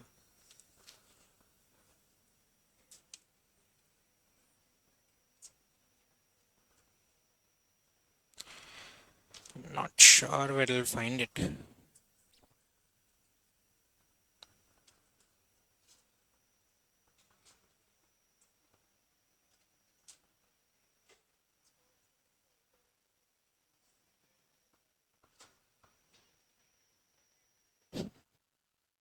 Chalo, start. Again, no suspenses, nothing. Directly to the concept with all the logics combined together. Reservation of name. Who can make application for reservation of name? Either the subscribers to memorandum for a new company or an existing company for change in its name. We'll go make application to the ROC. Technically speaking, the application will be made to the CRC. What is CRC? Central Registration Center. The application will be made with a name proposed. Obviously, they are money minded.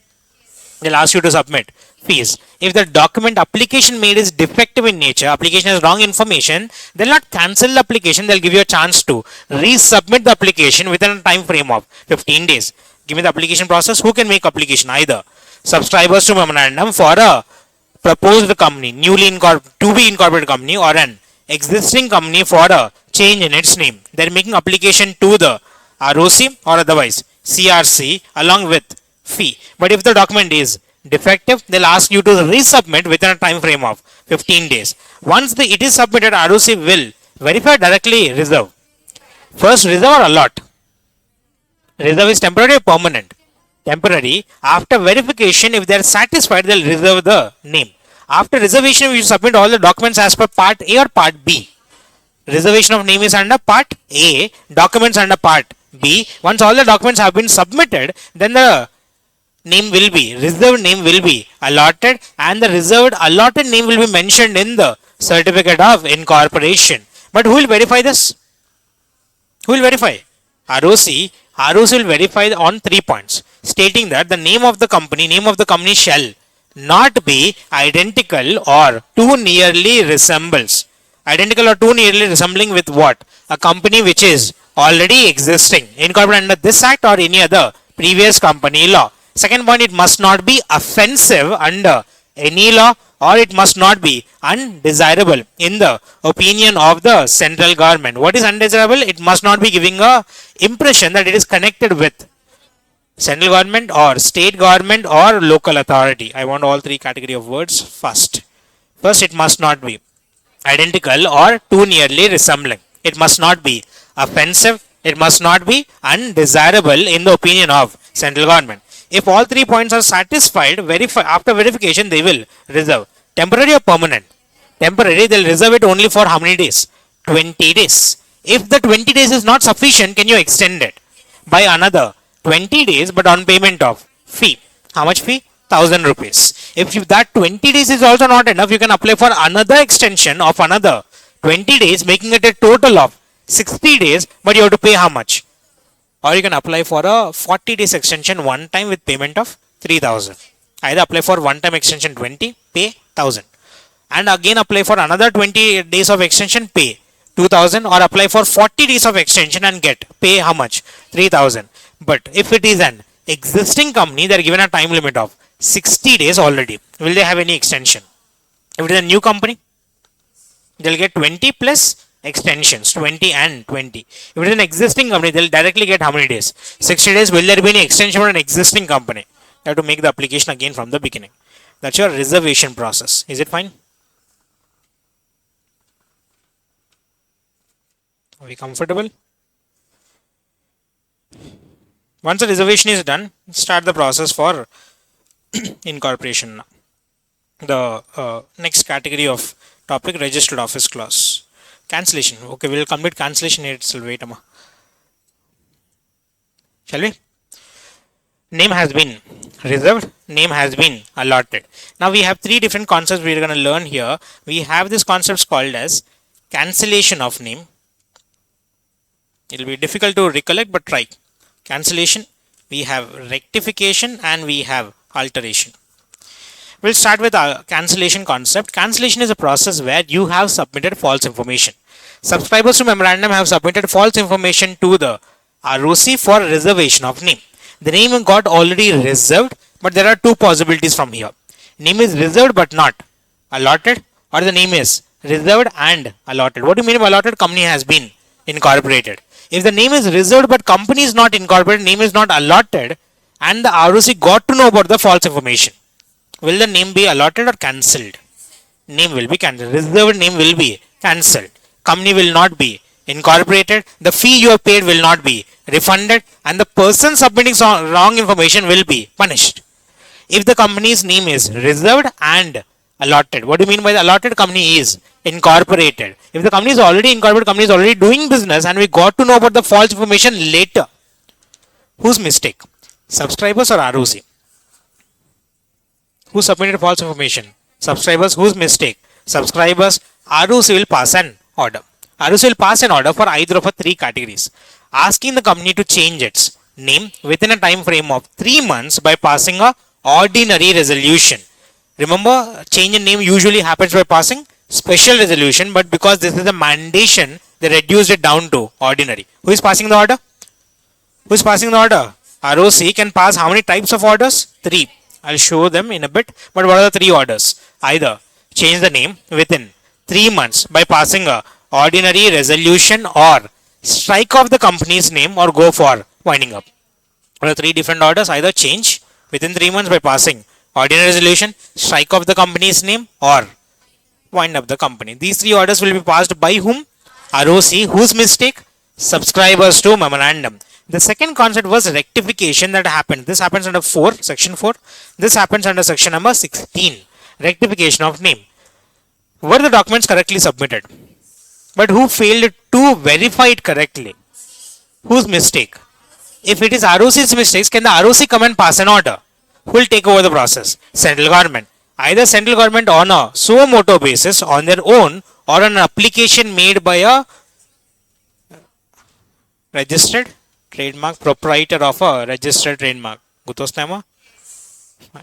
Who is passing order? Either on a suo motu basis or on a application made by a proprietor of a registered trademark. Within 3 years, they'll make an application. If central government is satisfied the name of the company is identical or too nearly resembling with an existing company, they'll pass an order. Whose mistake is this? Rectification. Authority's mistake or subscriber's mistake? Can they pass an order for winding up? Can they pass an order for striking off? The only order they can pass is change the name. Within how many months? By passing a ordinary resolution. Once the change has happened, we'll go submit documents to the ROC. Special point will submit within 15 days. ROC will give you a fresh certificate of incorporation. But if you don't change it within 3 months, the central government will allot you a random name and will inform it to the ROC. ROC will give you a fresh certificate of incorporation. This is section number 16. This cancellation happened under section number. Quick differentiation between 4 and 16. Section 4, where we are talking about cancellation. Who made a mistake? Who is passing the order? How many types of orders can be passed? What are the 3 orders that can be passed? Change the name, winding up, or strike off. Section number 16. Whose mistake was that? ROC. Who is passing the order? How many orders can be passed? 1. Change the name within 3 months by passing a which resolution? Ordinary resolution. Then alteration is something where you voluntarily want to change it. Cancellation and rectification. Mandation or voluntary? Mandation. Alteration? Voluntary. We'll come back to that. Registered office. Registered office is established at what point of time? After incorporation. What is mentioned in the registered office clause of the company? It is mentioning only the name of the state or the exact address. Name of the, because this is drafted at what point of time? Before incorporation. At the time of drafting this document, we don't even have the registered office. How can you mention the address? We'll mention only the state in which it is proposed to be incorporated. Should it be an office or PO box? Post office box. Office. It is not only for communication, it is for maintaining documents. It is for receiving documents, that is communication purpose, but also maintaining all the legal documents of the company. To decide which NCLT you fall under, to decide which ROC you fall under, the jurisdiction of authorities will be also decided based on your registered office. Registered office is only for communication or other purposes also? Registered office is for communication or other than communication also? If it is only for communication, I could have post office box, that's enough. But if it is for other than communication, I should have a physical office. Can I have a post office box? Can it be only post office box? No, it must be a physical location. Can my registered office be my head office? Can it be a branch office? Can it be a corporate office? Can it be a warehouse? It can be any place that is submitted to the ROC. It can be any situation, or it can also be a separate office as well. Then we discussed about the establishment, which is already done. Establish within 30 days. Apply for verification within 30 days. But if at all you are an IFSC company, 30 days will be replaced with 60 days. That's a special point for IFSC. Labeling of company. Is a company artificial person or natural person? Artificial or natural? It is an artificial person. It does not, we cannot recognize the company by its face. Natural person. Can we recognize a person by face? But an artificial person, because we cannot recognize, they have to, wherever they go, they have to label themselves. Outside every place of business, they have to label themselves. They have to mention couple of things. They have to mention the name of the company. They have to mention the address of its registered office. Outside which office? Every office where they do business have to be mentioned in a legible form in a conspicuous position. It is mentioned in the 40th floor. We have mentioned a board, clearly the name of the company in the 40th floor. Is it conspicuous? No, it should be in a space where everybody can see it. It should be in legible form. It must be in which language? We will mention in Japanese language. Will you understand it? We have mentioned it and we have mentioned it in font 0.5. Will you understand it? What are the couple of keywords you have to remember? They have to mention what name and address, where outside every office in a conspicuous position in a legible form. Legible letters and legible language shall be used. On the common seal, can I mention the address, fax number, mobile number, everything? Common seal doesn't have much space. I'll only mention the name. In case of the letterheads, do I have enough space? Letters and documents issued by the company, do I have enough space? Mention everything that comes to your mind. Everything is allowed on the document. When it comes to promissory notes and bills of exchange, NI Act takes care of it. I'll only mention the name. Rest of it is taken care by NI Act. Can a company change its name? Whenever a company changes its name, the new name and old name shall also be disclosed. For a period of how many years? 2 years. 2 years, new name will be disclosed any which ways. You should also disclose the people shall not be fooled by your new name, assuming it to be a new company. Disclose your old name as well for how many years? 2. Object clause will mention the objects, the purpose for which company is incorporated. Can I change the purpose? Whenever I change the purpose, along with the object clause, I will also change my name clause. Must be changed in line with the object within a time frame of 6 months. Liability is fine. Liability limited by shares and limited by guarantee. Limited by shares is again your liability will be limited to the paid value or unpaid value. Unpaid value. Capital clause is interesting topic. Can the capital clause be altered? Can the capital clause be altered?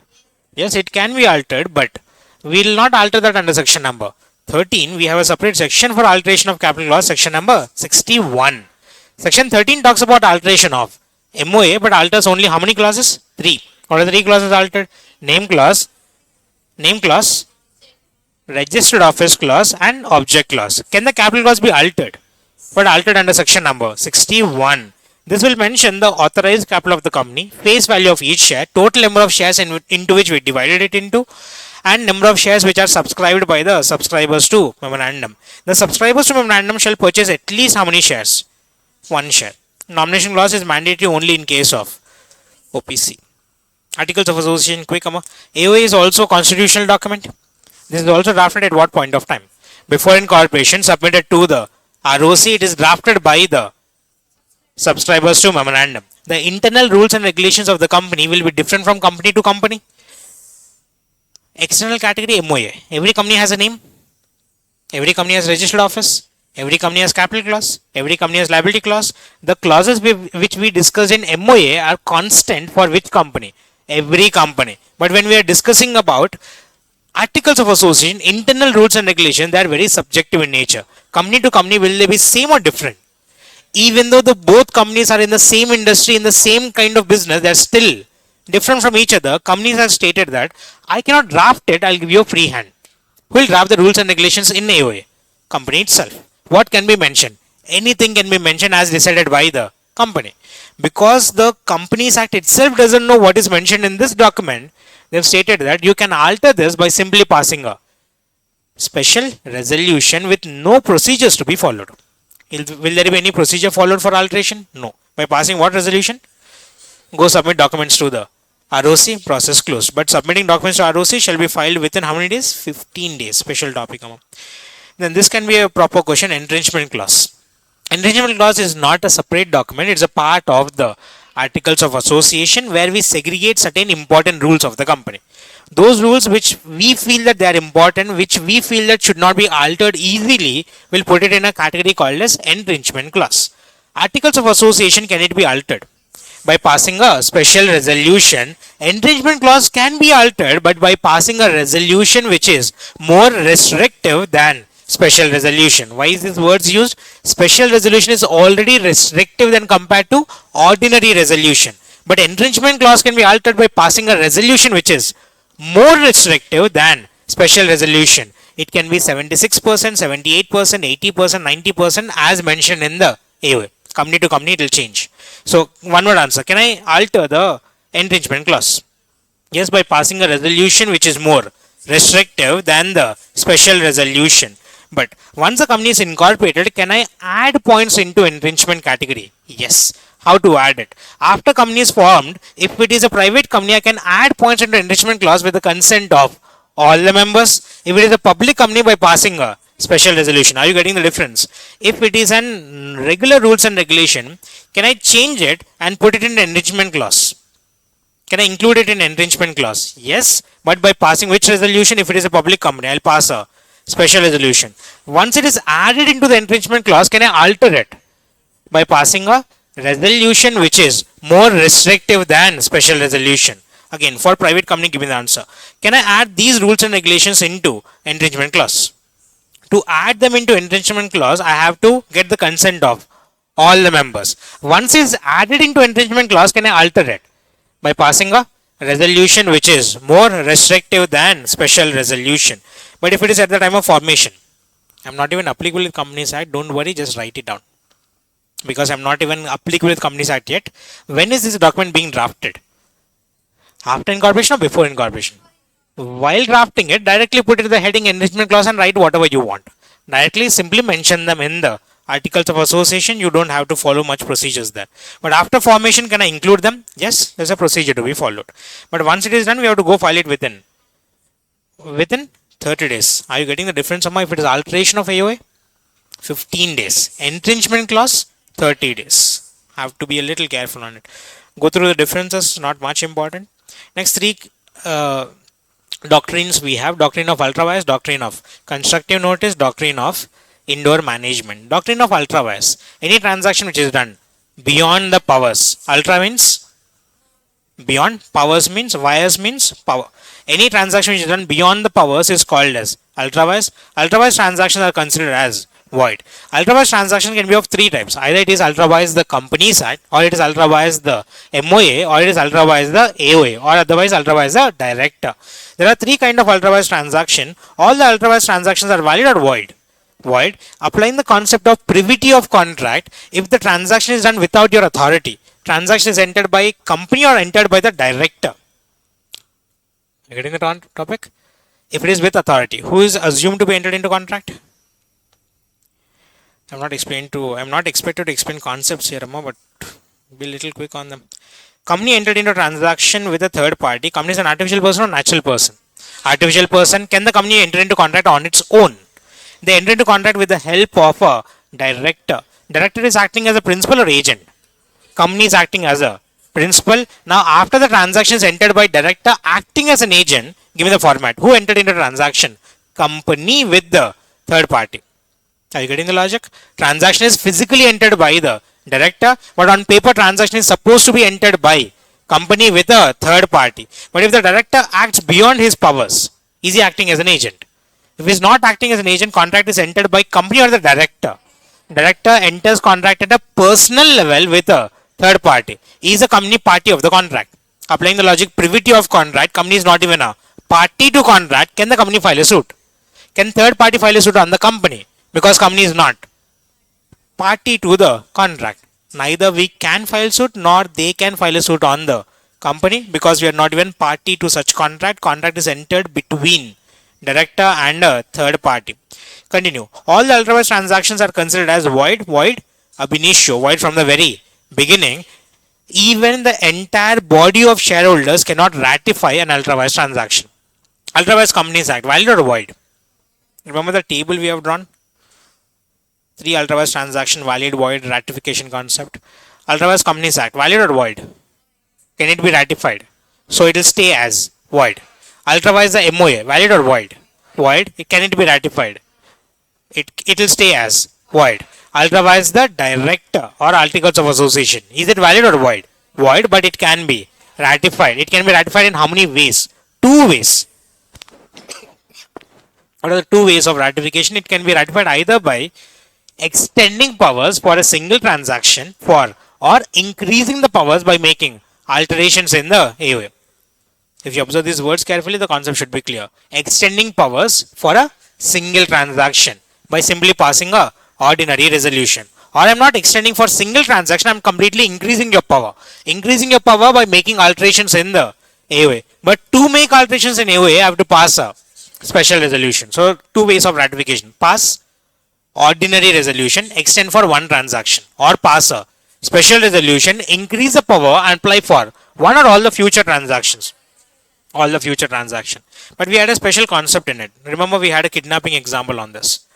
We have purchased a Omni van for conducting of kidnapping, but kidnapping is ultra vires or intra vires?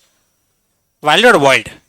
But the property purchased in such ultra vires transaction shall be valid to protect whose money? Who has done the ultra vires transaction? Shareholders or board of directors?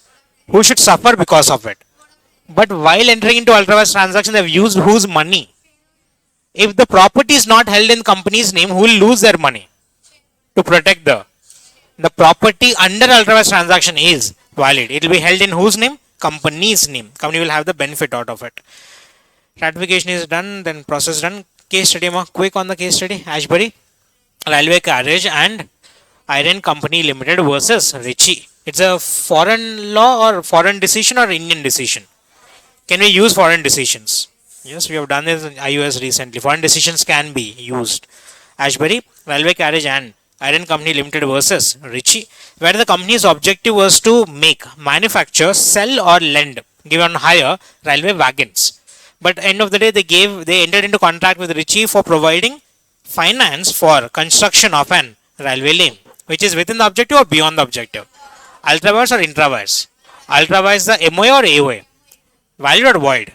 Can be ratified or cannot be ratified? Was the money given? No. Contract was entered. Then we did not give the money. Shareholders restricted the company for providing money. Then who filed a case? Ritchie filed a case. Filed a case stating that contract was entered, but money was not given. But court basically discarded the contract, stating that it is ultra vires or intra vires. Ultra vires the MOA. Are you getting the basics of the case study clear? Contract was entered, money was not given. Who restricted the money to be given? Shareholders. Who got mad about it? Ritchie. Ritchie goes to the court, House of Lords, and states that we have entered into contract but I did not receive money. I'll file a case on the company. But court denied the case, stating that it was ultra vires transaction. Acts overriding. Quick answers. We have done this multiple times. Special act or general act, which will prevail? Special act, special provision or general provision, which will prevail?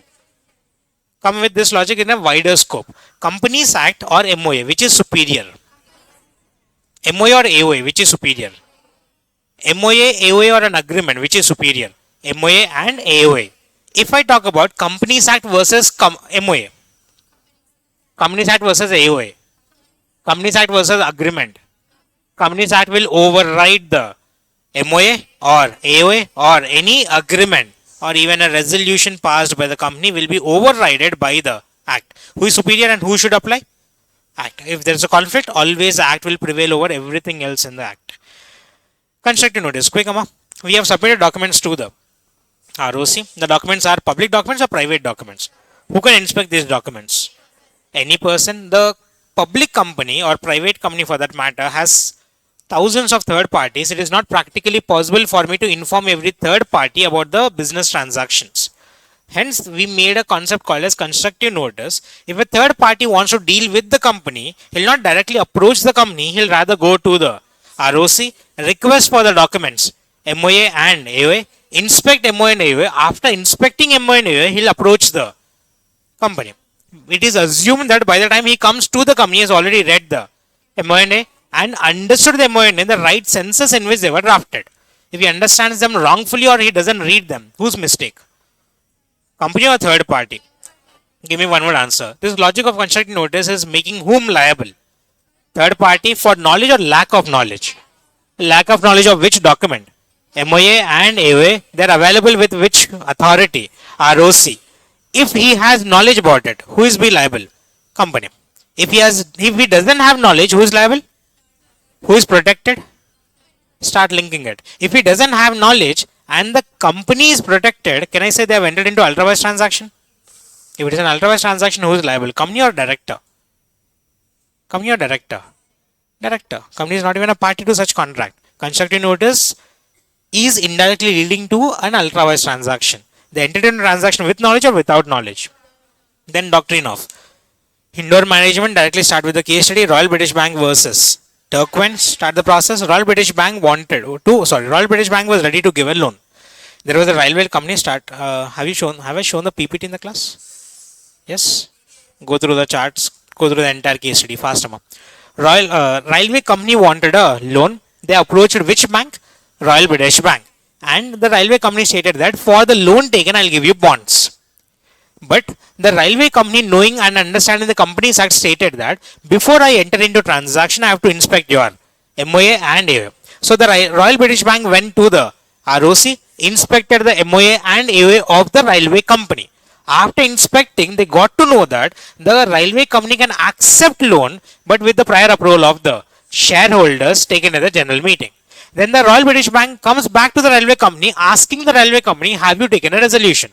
The board of directors stated we have passed we have passed that resolution that is required in the general meeting. But in fact, what happened in the meeting? General meeting, was it conducted? Yes. Shareholders, did they attend? Yes. Did they pass the resolution? Yes. But they did not mention the amount up to which they can draw. That means the resolution was proper or not proper? It was unauthorized resolution. Resolution was supposed to be passed with limit, but they did not pass the limit. Unknowing the internal affairs of the company, Royal British Bank gave loan. Gave loan to whom? Railway company. Are you with the story? This railway company continued business activities. Over a period of time, they went into recession and the company got liquidated. While liquidating, who was appointed as official liquidator? Turquoise. Now, as soon as we, the Royal British Bank, heard the news about this liquidation, we ran to the liquidator and stated, sir, these are the bonds given by your company. We want $3,000 to be repaid. Sorry, 3,000 pounds to be repaid back. Did the Turquoise agree? Turquoise did not agree, stating that these bonds were authorized or unauthorized. Then Royal British Bank, crying, goes to the House of Lords, files a suit stating that we have received bonds. We did not know what wrongful activities happened within the company, and we were denied from the payment of such bonds. House of Lords started investigating into the matters, and they've come to the conclusion that an outsider is not having access to the internal matters. Internal matters of the company are the headache of the company itself, who should take care of the internal matters. Company. Is it required by the third party to inspect the documents? Is it possible for him to inspect? It is not his duty or not his responsibility to inspect the internal matters of the company, and gave a conclusion stating that if a third party has knowledge of MOA and AOA but does not have knowledge of internal irregularities, it will be still considered as a valid transaction. Who will be protected this time? Third party. Who will be made liable? Company. This is exactly opposite to what we have discussed in the constructive notice. It is an exception to the constructive notice. Is it fine until here? But indoor management itself has certain exceptions. Quick on them. If the person has knowledge of the internal irregularities, he knows what's happening inside the company, or he has no knowledge of MOA and AOA, he has acted in a negligent, suspicious manner, he has acted on a forgery document. Forgery is always null and void. Even though the party is acting in a good faith, it is still considered as null and void. The transaction was ultra-vires. That means the person whom we are dealing with doesn't even have knowledge, even have power. If I had to explain it a little more detailedly, what happens here? If it is ultra-vires transaction, that means you have not read MOA and AOA. If you have read MOA and AOA, you would have never entered into a ultra-vires transaction or agency. What do you mean by agency? The person with whom you are dealing was not even a director of the company. If you have read the AOA, you know who are the list of directors of the company. If you have entered into contact with a person who is not even having agency with the company, who is not even a director of the company is liable or not liable?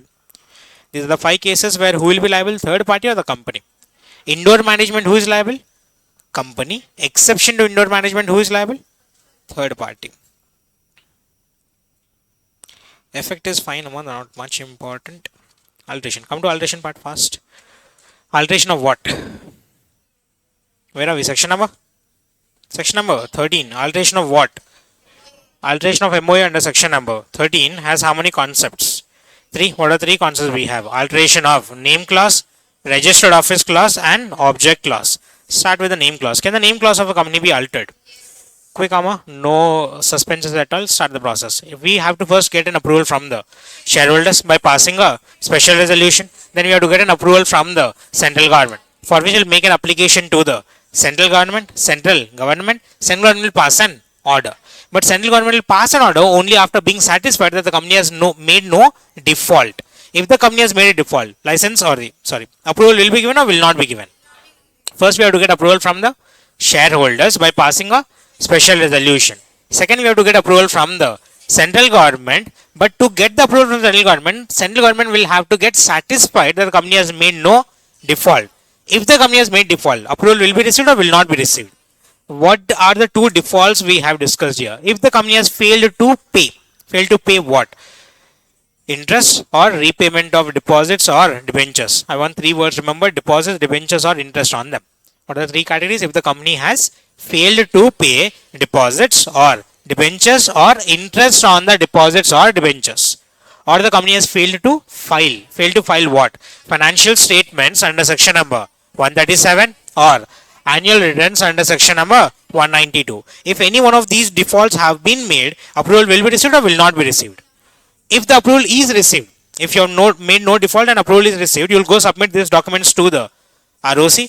ROC will remove your old name, enter your new name, and give you a fresh certificate of incorporation mentioning the new name. Every time the certificate of incorporation comes, it will always come with a date.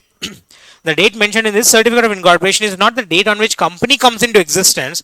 This is the date on which the new name is effective. If the date mentioned is say 5th of February, it is the company's, today is 7th or 8th. If it is mentioned as 8th of February, the new name will be effective from 8th. Is the company existing before 8th also? But this date will be the date of effectiveness. Then we have a special point. If the only change in the name of the company is addition or deletion of the word private, that means they are trying to convert from a private company to a public company or public company to a private company.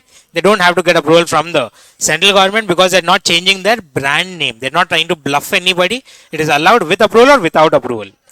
In that situation, if you are converting from private to public or public to private, you still have to pass a special resolution, directly go submit documents to the ROC. If you are changing your brand name, you have to get approval from the central government. Then alteration of registered office. What do you mean by alteration of registered office? Remember, we had two concepts, alteration and change. When is it called as alteration of registered office? If you are shifting your registered office from one state to another state. If you are shifting your registered office within the same state, it is called as change. We'll discuss that in a bit. Alteration. Can you alter your registered office?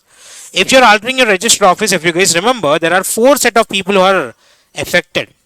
The first person affected is shareholders. They cannot attend or inspect documents regularly. The second person affected was the state government. The authorities got affected.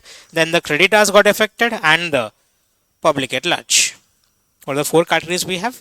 First, shareholders, state government, creditors, and the public at large. We'll satisfy each category through the process. First, we have to get approval from the shareholders by passing a special resolution. Then we have to get an approval from the central government. We made an application. While we are making application to central government for shifting our registered office from one state to another state, we have to submit certain documents. First, we'll submit the copy of board resolution passed, copy of the minutes of the general meeting at which special resolution was passed. Minutes or special resolution? Minutes. Copy of the board resolution, copy of the minutes, copy of the MOA with proposed alteration. Show me how your MOA will look if I have approved it. MOA along with proposed alterations, list of creditors, because who doesn't know your creditors? Who doesn't know your creditors? Central government. Central government has to verify whether creditors are affected or not, for which they should get the document called as list of creditors. And before you make an application to the central government, you should have already forwarded this application to state government, that is secretary of the state government and the ROC. If they have any problem, they'll send their problems directly to the central government. What are the two categories? Chief secretary of the or the registrar, that is ROC.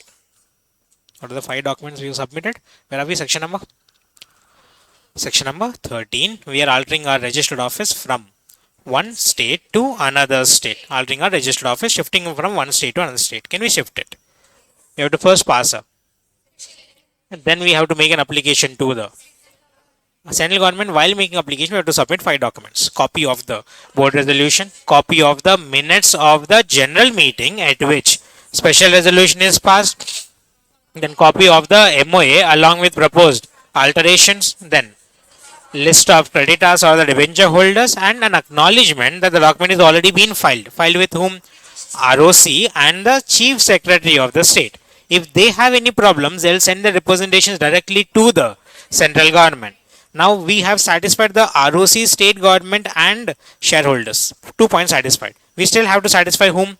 Creditors. We'll check whether creditors are affected or not affected. Central government. We have this concept. Central government has to verify about the creditors. Central government will pass an order within 60 days from the date of receipt of such application, but they'll pass order only if they are satisfied that all the creditors of the company have been either discharged, completely discharged in full, or they have not been discharged but they have been provided with adequate security, or they have not been given security but they have provided their consent for change in the registered office. What are the three categories? Either they have been discharged, or they have provided adequate security, or we have obtained their consent. Then we also have to make an advertisement.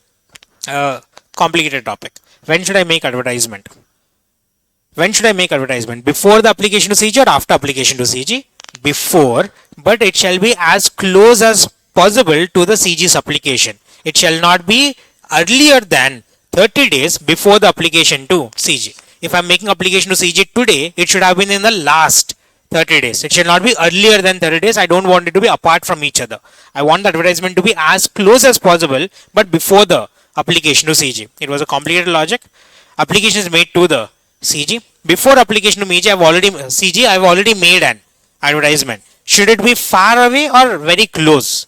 Shall not be earlier than 30 days before the application to CG.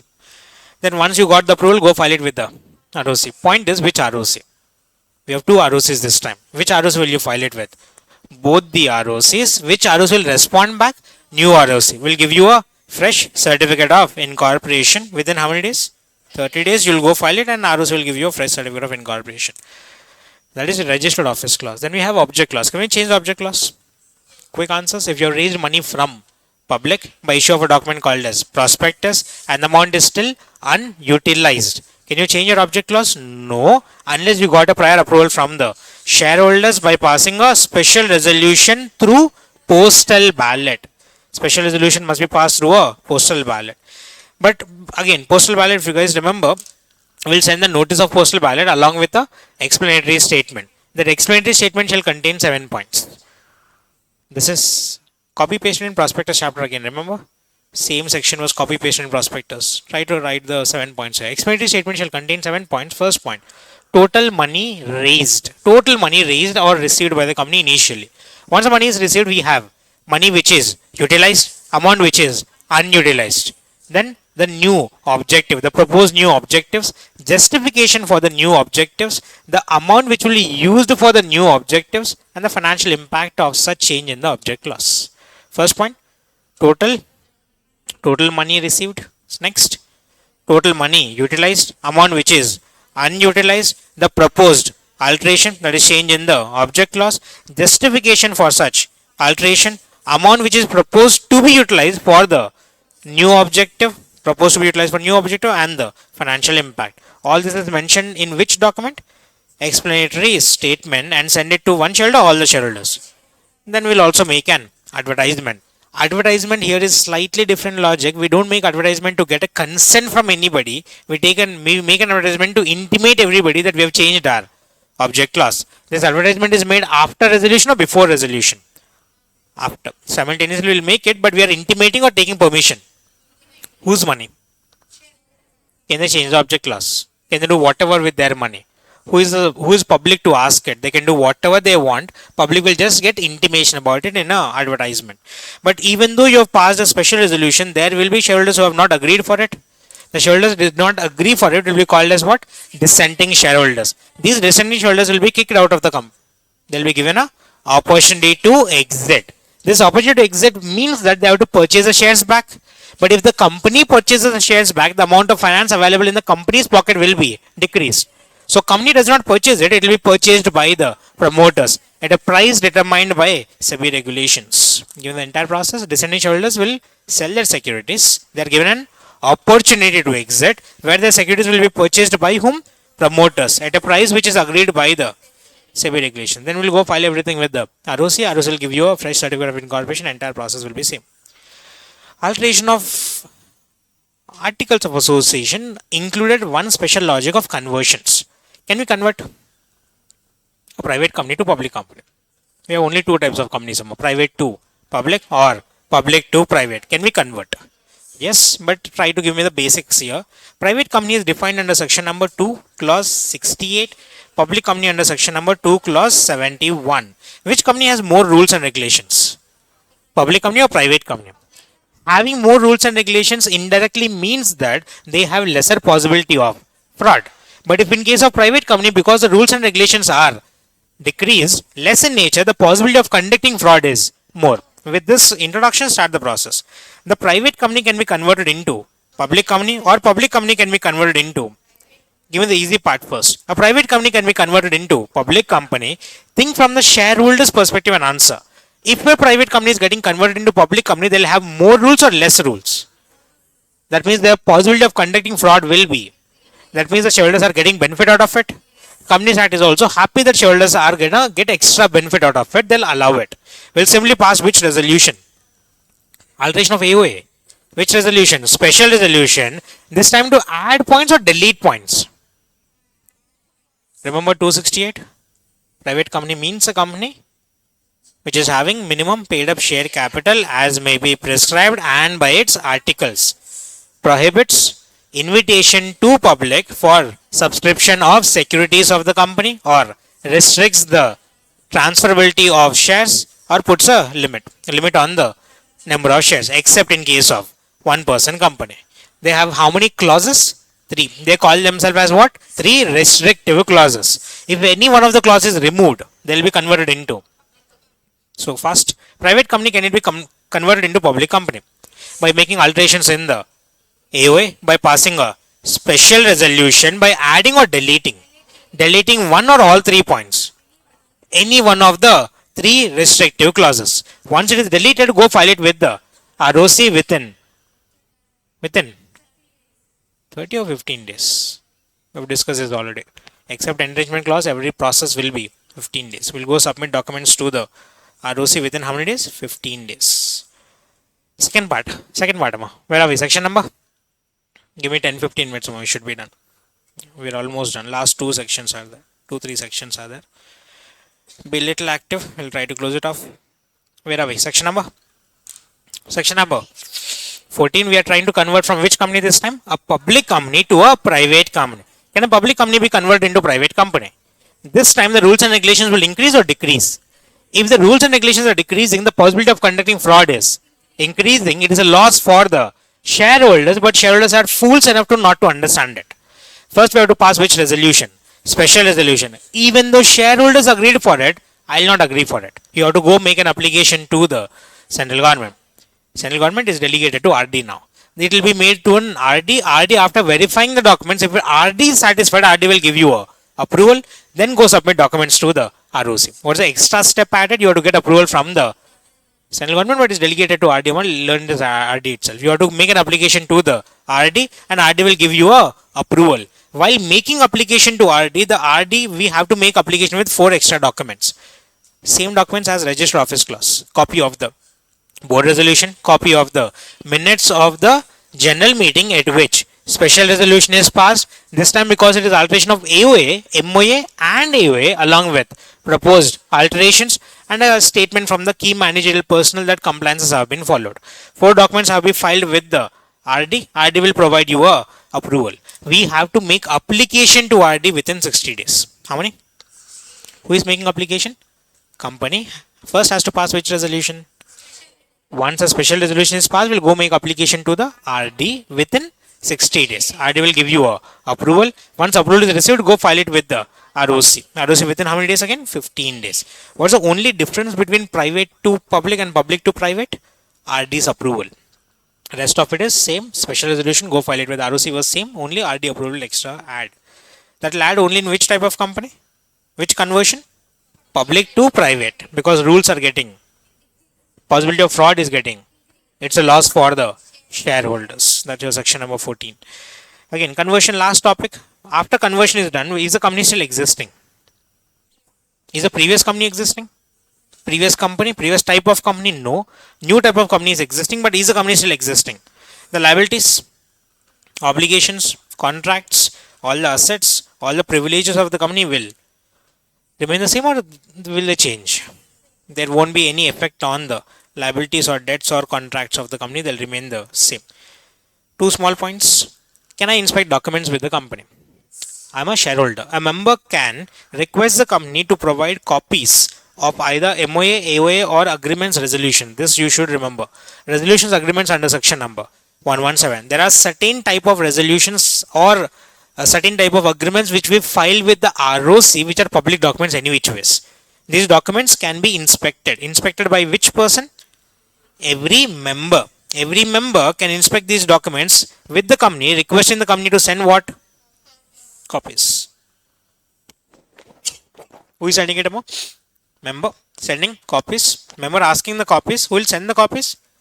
And whenever we talk about copies, the copy shall be sent within 7 days. Copies of what? Either MOA or AOA or any resolution or agreement under section number 117. If the documents are not provided within those 7 days, company will be punished. Punished with how much amount? 1000 per each day of default, subject to a maximum of 1 lakh. Otherwise, you can read it as 1000 per day or 1 lakh, whichever is lower. While providing these copies, should I provide altered documents or unaltered documents? I should provide the latest document. If I provide unaltered document, for every unaltered document submitted, they will be punished with an amount of 1000. 1000 for every document. That's your section 15 and 17. Registered office clause. Fast.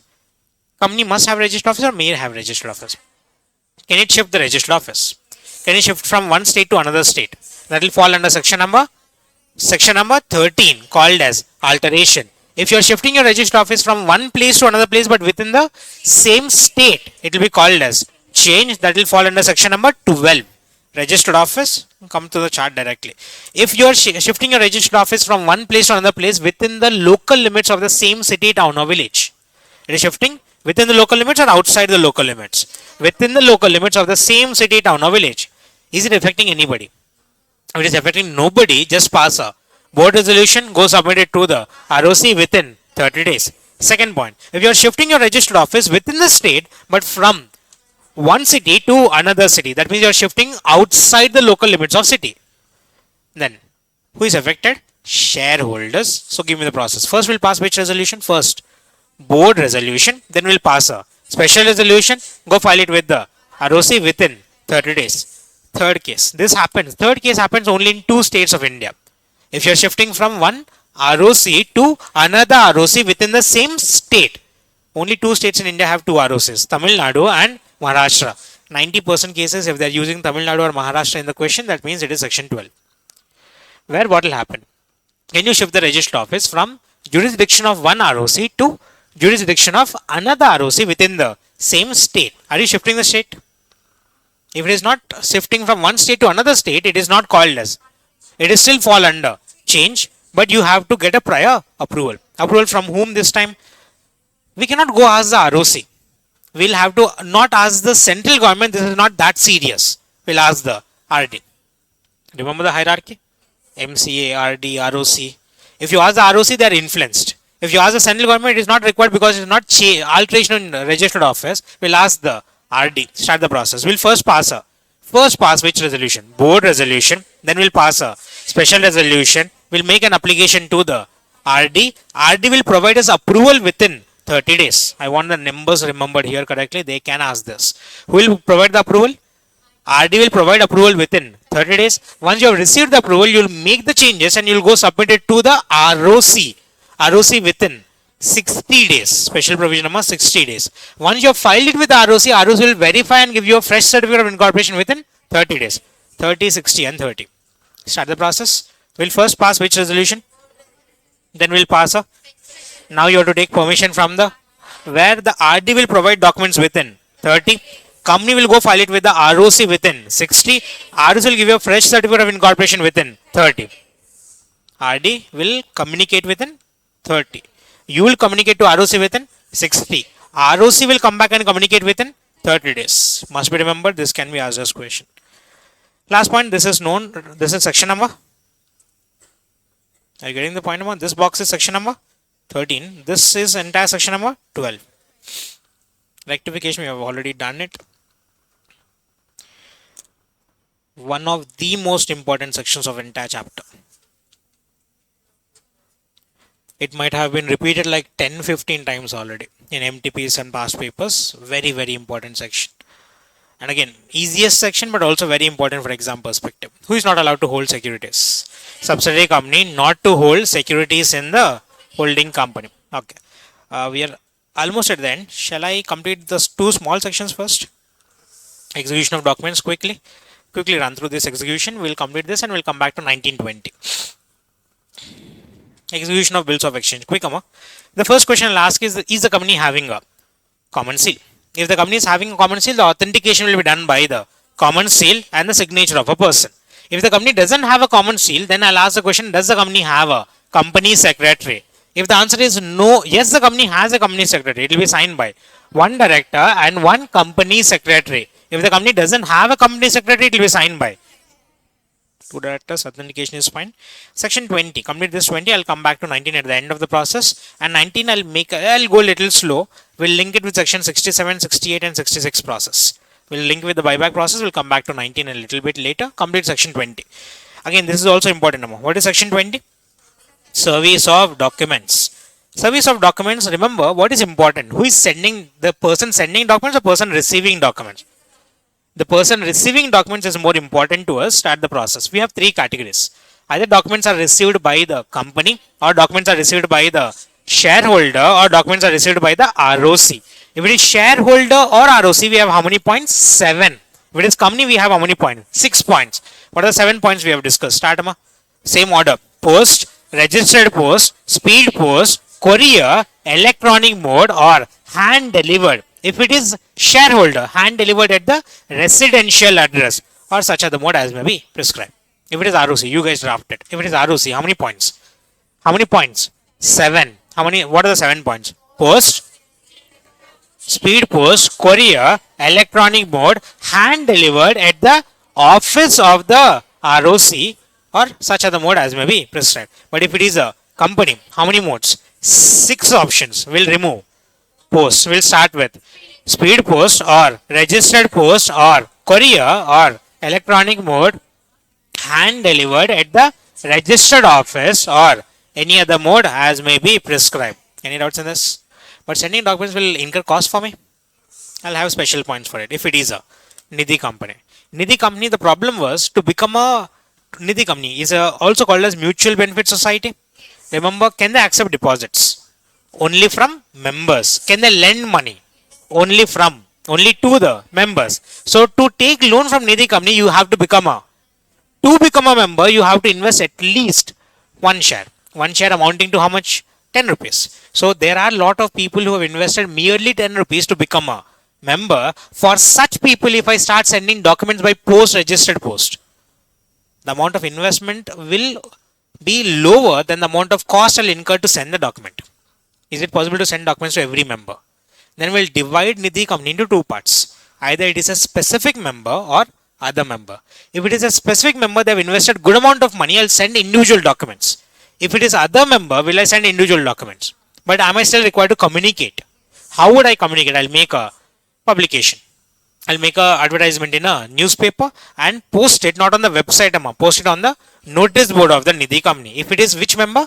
Other member. But if you are a specific member, I'll send a individual notice. But when will you be called a specific member? If you have invested more than, how much? More than, not 1000, more than 1000 rupees in face value or 1% of the paid up share capital, whichever is lower. When will you be called a specific member? If you have invested more than 1000 in face value or 1% of the paid up share capital, whichever is lower. For all the other shareholders, will I communicate?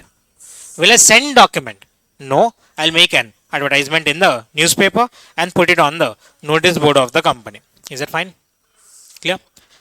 Additional points. Can a member request the company? This is also important topic. They can ask a question on it. Can the member request the company to send the document in a specific manner? If he requests the company to send it in registered post and the company sends it in a speed post, document is assumed to be communicated or not communicated, not properly served. Can the company request the shareholders to send document in a specific manner? No. Request can be made only by the shareholder. Good. If the document is served by post, we have learned this in meetings chapter. If the document is served by post, we'll assume that the document is served only after expiry of 48 hours. Chalo, come back. Section number 19. Very, very important section. What is section 19? Subsidiary company not to hold shares in the holding company. Give the basic answers right first. Can a company invest in shares of another company? Yes. Can a company invest in its own shares? Can a company purchase its own shares? No. Under section number 67 subsection 1. No company shall purchase its own shares. But can the company purchase its own shares for cancellation of shares? That happens under section number 68. The cancellation of shares or destruction of shares will reduce the capital or increase the capital? Reduce the capital. Give me the wordings here. Section number 67 subsection 1 states that no company shall purchase its own shares unless there is a consequent reduction of share capital. That reduction of share capital happens if it is under section number 68. Give me all the possibilities. Can a company purchase shares of another company? Yes. Can a company purchase its own shares? No. Under section number 67 subsection 1. Very careful with subsection. Can a company purchase its own shares for destruction? Under section number 68. Can the company purchase its own shares through a subsidiary company? No. Section number 19. What is not allowed? Subsidiary company not to hold shares in the holding company. Starts with the negative sentence. No subsidiary company shall hold securities in the holding company either directly or indirectly. And this is from subsidiary company's point. Now give me a sentence from the holding company's point. Holding company shall not allot or shall not transfer securities to the subsidiary company. Give me the two sentences. Again, why are we so focused on these sentences? Section is very small. If they're asking it for 5 marks, you should be able to present the quantified answer. You have to be very specific with all the wordings here. Start section number. Subsidiary company not to hold shares in the holding company. Start the sentence with subsidiary company's perspective and with a negative forming. Which subsidiary company? No subsidiary company either directly or indirectly shall hold securities in the holding company. Second sentence, give it from the holding company's perspective. Holding company shall not allot or transfer its securities to the subsidiary company. If such allotment is made, such allotment is valid or void? Void. But there are certain exceptions. How many exceptions are there? 3. Where the subsidiary company's purchase has acquired such shares when?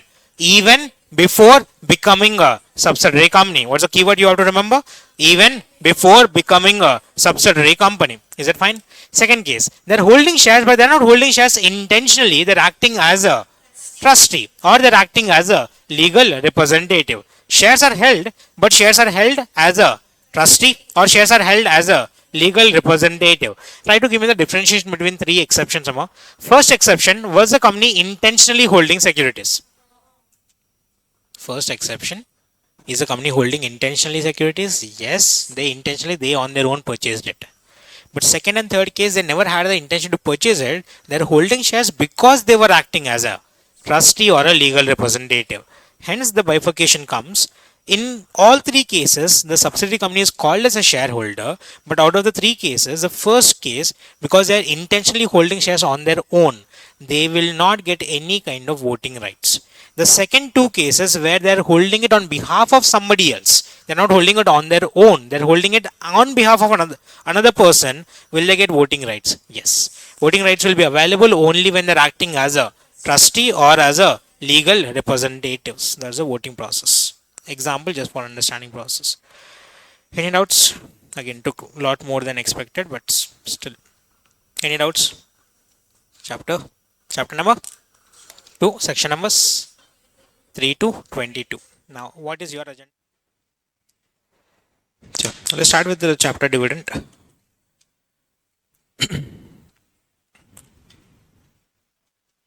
Yeah. Chapter number 8 of the Companies Act, chapter actually called as Declaration and Payment of Dividend. This chapter will be conceptually divided into two parts. First, declaration of dividend, where we'll first do the background process. Once the dividend has been declared, we'll start the logic of payment of dividend, which we'll discuss in the second leg of it. So the chapter will be have two categories. First is declaration of dividend, then we'll go for the process called as payment of dividend. Basically speaking, the chapter's name is declaration and payment of dividend, chapter number 8 of the Companies Act.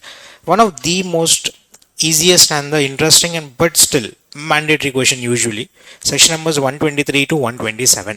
Before we start understanding these sections and concepts of dividend, let's understand what dividend is first of all.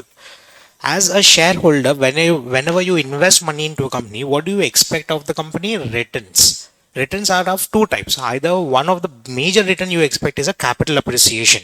You want your value of asset invested to increase. But not only the value of asset, you also want certain periodical returns to be received to stay invested into the business. That's where comes in a concept called as dividend or interest. If you invest into debt fund, you will get a periodical return called as interest. But if you invest into a own fund, equity fund, you will get a part of the profits. Why part of the profits? We have discussed this multiple logics here, where the company once has earned a profit.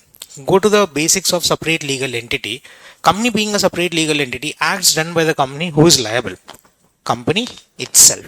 The company itself is liable. On the other side of the coin, on the same logic, if the company generates a profit, profit also belongs to the company itself. But company, to survive its business, they have to have money in their pocket for working capital requirements. They have to purchase properties, they have to purchase factories, they have to purchase machinery, they have to have working capital, they have to pay salaries, they need money in their pocket.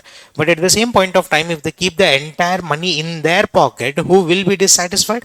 Shareholders. To satisfy the shareholders, we have to pay dividend. But if I continue to satisfy my shareholders alone, I'll not do justice to my business activities. Whenever there are business opportunities, whenever there are possibility of growth or expansion, I should have enough money in my pocket readily available for the business activities. Forget about business activities. Just to sustain the business, there might be emergencies in the future. Uncertainties might arise in the future. To meet all such uncertainties, I want money in my pocket. So Companies Act has decided, the company has decided to have two legs of the process. One, I have to satisfy the shareholders paying dividend. Other, I have to have money to expand the business, grow the business, to meet all my emergencies. Now we, the dividend chapter, are going to try to balance both of them. Balance them in such a manner that the growth will not be hurdled. At the same point of time, we are also keeping the shareholders satisfied and invested in the business. Always remember, a volatile stock market is bad for the company. You want investors not selling and buying on a regular basis. You want investors who are going to stay with the company, who are going to be invested for a longer period of time. Higher sale and higher purchase on regular basis means that the company is very volatile. The prices will increase, decrease tremendously on regular basis, which is not good for a stable company. So you want your shareholders to put invested in your company, pay dividend. Make them stay in the company by paying dividend. Now the major point is, how much dividend should you pay? How much should you keep in your company? Keeping your company, we call this concept as transfer to reserves. Now we also have had this basic understanding that shareholders don't have knowledge of the business. They don't have understanding of the business. They don't understand how much money is required for the next 1 year. Who better understands the requirements of the business activities? Shareholders or board of directors? Hence, the power was given to the board of directors. Companies had stated that whatever profit is earned by the company, the profits will be given to the board of directors. Board of directors first will segregate the money which is required for them for the business activities, called as transfer to reserves. Once the money has been transferred to reserves, the rest of the money which is not required for the business will be given to the shareholders. Shareholders get the money which is left out in the company, not the priority. Priority is always given to the business or the shareholders. Business, once the money is transferred to reserves, how much of it is determined by the board of directors. Rest of the money which is not required for business, which rest of money which is not useful for the business, will be given to the shareholders. But to give them the intention or to give them the feeling that they are the owners of the company, we don't directly give them money. We don't come to the general meeting state that I'll give you this money. Shareholders will say, who are you to give money? This is my company. I'll decide how much to take. End of the day, decision of dividend is taken by the shareholders. Company Act is bluffing the shareholders, but it is still, this is how it is drafted. The shareholders have the decision, but the entire background process is done by the board of directors. Majority power under this chapter is given to board of directors. The final approval power is given to the shareholders. Start with the basics here. How much can be transferred to the reserves? We can transfer any amount of money. Let it be sometimes no transfer, not even a single rupee transfer, or sometimes the entire profit being transferred to the reserves at the discretion of the board of directors. Once the money is transferred, rest of money is recommended to the shareholders as a dividend. Recommended or declared? Recommended. Once it is recommended, the shareholders will come and attend the AGM. Declaration of dividend is one of the ordinary businesses of the company. They'll declare dividend by passing an ordinary resolution in the AGM. Get the basics clear. Who will recommend the dividend? Board of directors. Who will declare the dividend? Shareholders in the AGM. This is an ordinary business activity which will happen by passing a ordinary resolution in the annual general meeting. This is called as a final dividend. But now the understanding is that the shareholders have lost their patience. Back in the day, shareholders could have waited for one long year to receive dividend. But today we have to make sure that they are staying put with the company. They are staying with the company for a continuous period of time. We had to start declaring dividend even before the AGM comes. AGM is conducted only once in a year, because of which the shareholders lost their patience to wait till the AGM. Now, what happened here? We are all addicted to long format of content or short format of content. Our attention span got reduced. Companies Act states that because we are not going to wait till AGM, we are going to declare a dividend even before the AGM. A new concept was introduced called as interim dividend. How many types of dividend are there? Two types. So what are the two types we have is final dividend and interim dividend. What was the original concept? Don't forget, final dividend. From there, we have drafted the concept of interim dividend. Final dividend is recommended by the board of directors, declared by the shareholders in the AGM by passing a ordinary resolution. This happens only once in a year. Because this happens only once in a year, to keep the shareholders connected with the business, we started declaring interim dividend. But interim dividend is not a new concept, new set of money. This is not separate money. The money which was supposed to be declared in the final dividend declared in the AGM, a part of it is declared even before the AGM. That's where the concept and definition comes in. Dividend includes interim dividend. Now try to understand this heading correctly. If say the company is declaring in the AGM a dividend of rupees 10. How much? 10. And before the AGM they have declared a dividend of rupees 4. Try to understand the basics here. Interim dividend. How much interim dividend was declared? 4 rupees. How much final dividend was declared? 10 rupees. How much will be paid after the AGM? Just rupees 6. 4 rupees which is declared is already been paid, and this interim dividend is a part of the final dividend. Final dividend for the entire year I have declared how much? Entire year I have declared how much? 10. Out of which already how much has been paid as interim dividend? 4. How much is left? 6. I'll pay only rupees 6. Give me the dividend for the entire year. 10. But out of which how much is already paid as interim dividend? 4. Now give me the definition again, it will make more sense. Dividend includes interim dividend. The basic definition, dividend includes interim dividend. Interim, again, dividend is distribution of profits, distribution of entire profits or part of the profits. That part of the profit which is required or not required. Not required by whom? By whom? Board of directors. For what purpose? Business activities. Then this is one of the interesting topic. Dividend is always declared by the company on the paid up value or face value. Always on the face value, even though the shares are partly paid up. But we have known this. Practically speaking, will the shares be partly paid up today? All the shares today in practical market are fully paid up, but on paper, just discuss it. If the shares are on a partly paid up basis also, the paid up value, the dividend will always be paid on the face value. However, there is a proviso here. However, we can also pay dividend on the paid up value if it is authorized by the AOA. If it is authorized by AOA, usual answer it should always be paid on. Now try to understand different kind of examples on it. The question has given face value, paid up value. You will calculate it on face value. The question has given face value, paid up value, market value. You will calculate it on The question has given face value and market value, you will calculate on. The question has given only face value, you will calculate on. That was the original procedure. But what happens in ICA questions specifically is they never give you the face value. They'll only provide you the paid up value. We'll assume that they are fully paid up or partly paid up. Assuming that full paid up value is fully paid up, assuming the paid up value is equal to the face value. Given the concept here, we are still calculating on face value, assuming the paid up value is equal to face value. So in the ICA exams, there will be only paid up value given. You have to assume that the paid up value itself is equal to the face value. However, there is an exception to that, stating that it can also be calculated on the paid up value if it is authorized by the AO. Once this was a question, this 1 point authorized in AO was a question for 4 marks. This is authorized in AO, but this is not coming from dividend chapter. This is coming from share capital chapter, section number 51. Dividend to be paid in proportionate to the amount paid. We have a separate section for this. Section number 51 talks about dividend to be paid in proportion to the amount paid. In proportion to the amount paid, I'll pay you dividend in that proportionate on the amount which is face value or paid up value. On the paid up value, if it is authorized by the AO. If the question is silent about authorization, we will always calculate on the face value. Come back.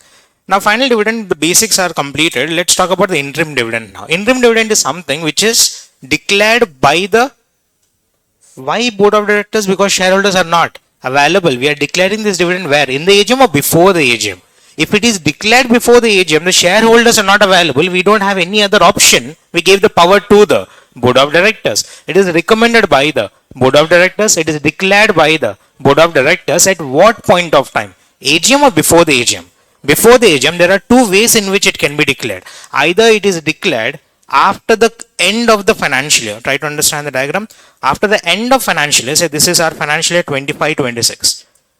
This is 26-27, the year in which we are going to conduct the general meeting. Say this is where we are conducting general meeting. AGM. Try to differentiate everything. If I am declaring dividend here in the AGM, it is called as a final dividend, declared by the shareholders that are available in the process. If I declare the dividend before the AGM, it is called as an interim dividend. To be more specific, when am I declaring this dividend? After the closure of financial year, but before conducting the AGM. Or I can also declare dividend during the financial year, even before the closure of financial year. Sir, how is it possible to declare dividend even before financial statements are finalized? We do prepare financial statements on a quarterly basis. Based on the quarterly financial statements, we know the quarterly profits. With this quarterly profits also, I can declare dividend where it will be called as interim dividend declared during the financial year. Or second option, interim dividend declared after the closure of financial year, but before conducting the AGM. Any doubts in these basics? Now, final dividend is declared by shareholders. Interim dividend is declared by. Now, if you look at the interim dividend very carefully, interim dividend was never an intention of the shareholder. It was recommended by board of directors, declared by the. We never approved it. Hence, we have given a chance to get it revoked. The interim dividend once declared by the company can also be revoked by the shareholders. Practically not going to happen. After you have got money, will you give it back to the company? Will you give it back? You will ask extra money from the company rather than giving back. Practically not going to happen, but on paper. Can the interim dividend be revoked? Can the final dividend be revoked? They'll come kick you. Who declared it? Can you again come back and revoke it? It was your decision to declare it. Can you revoke it? Final dividend cannot be revoked, but interim dividend can be revoked. We have covered all the points here. We'll come back to the sources in a bit. Start with the types of share capital. We have basic points, fast.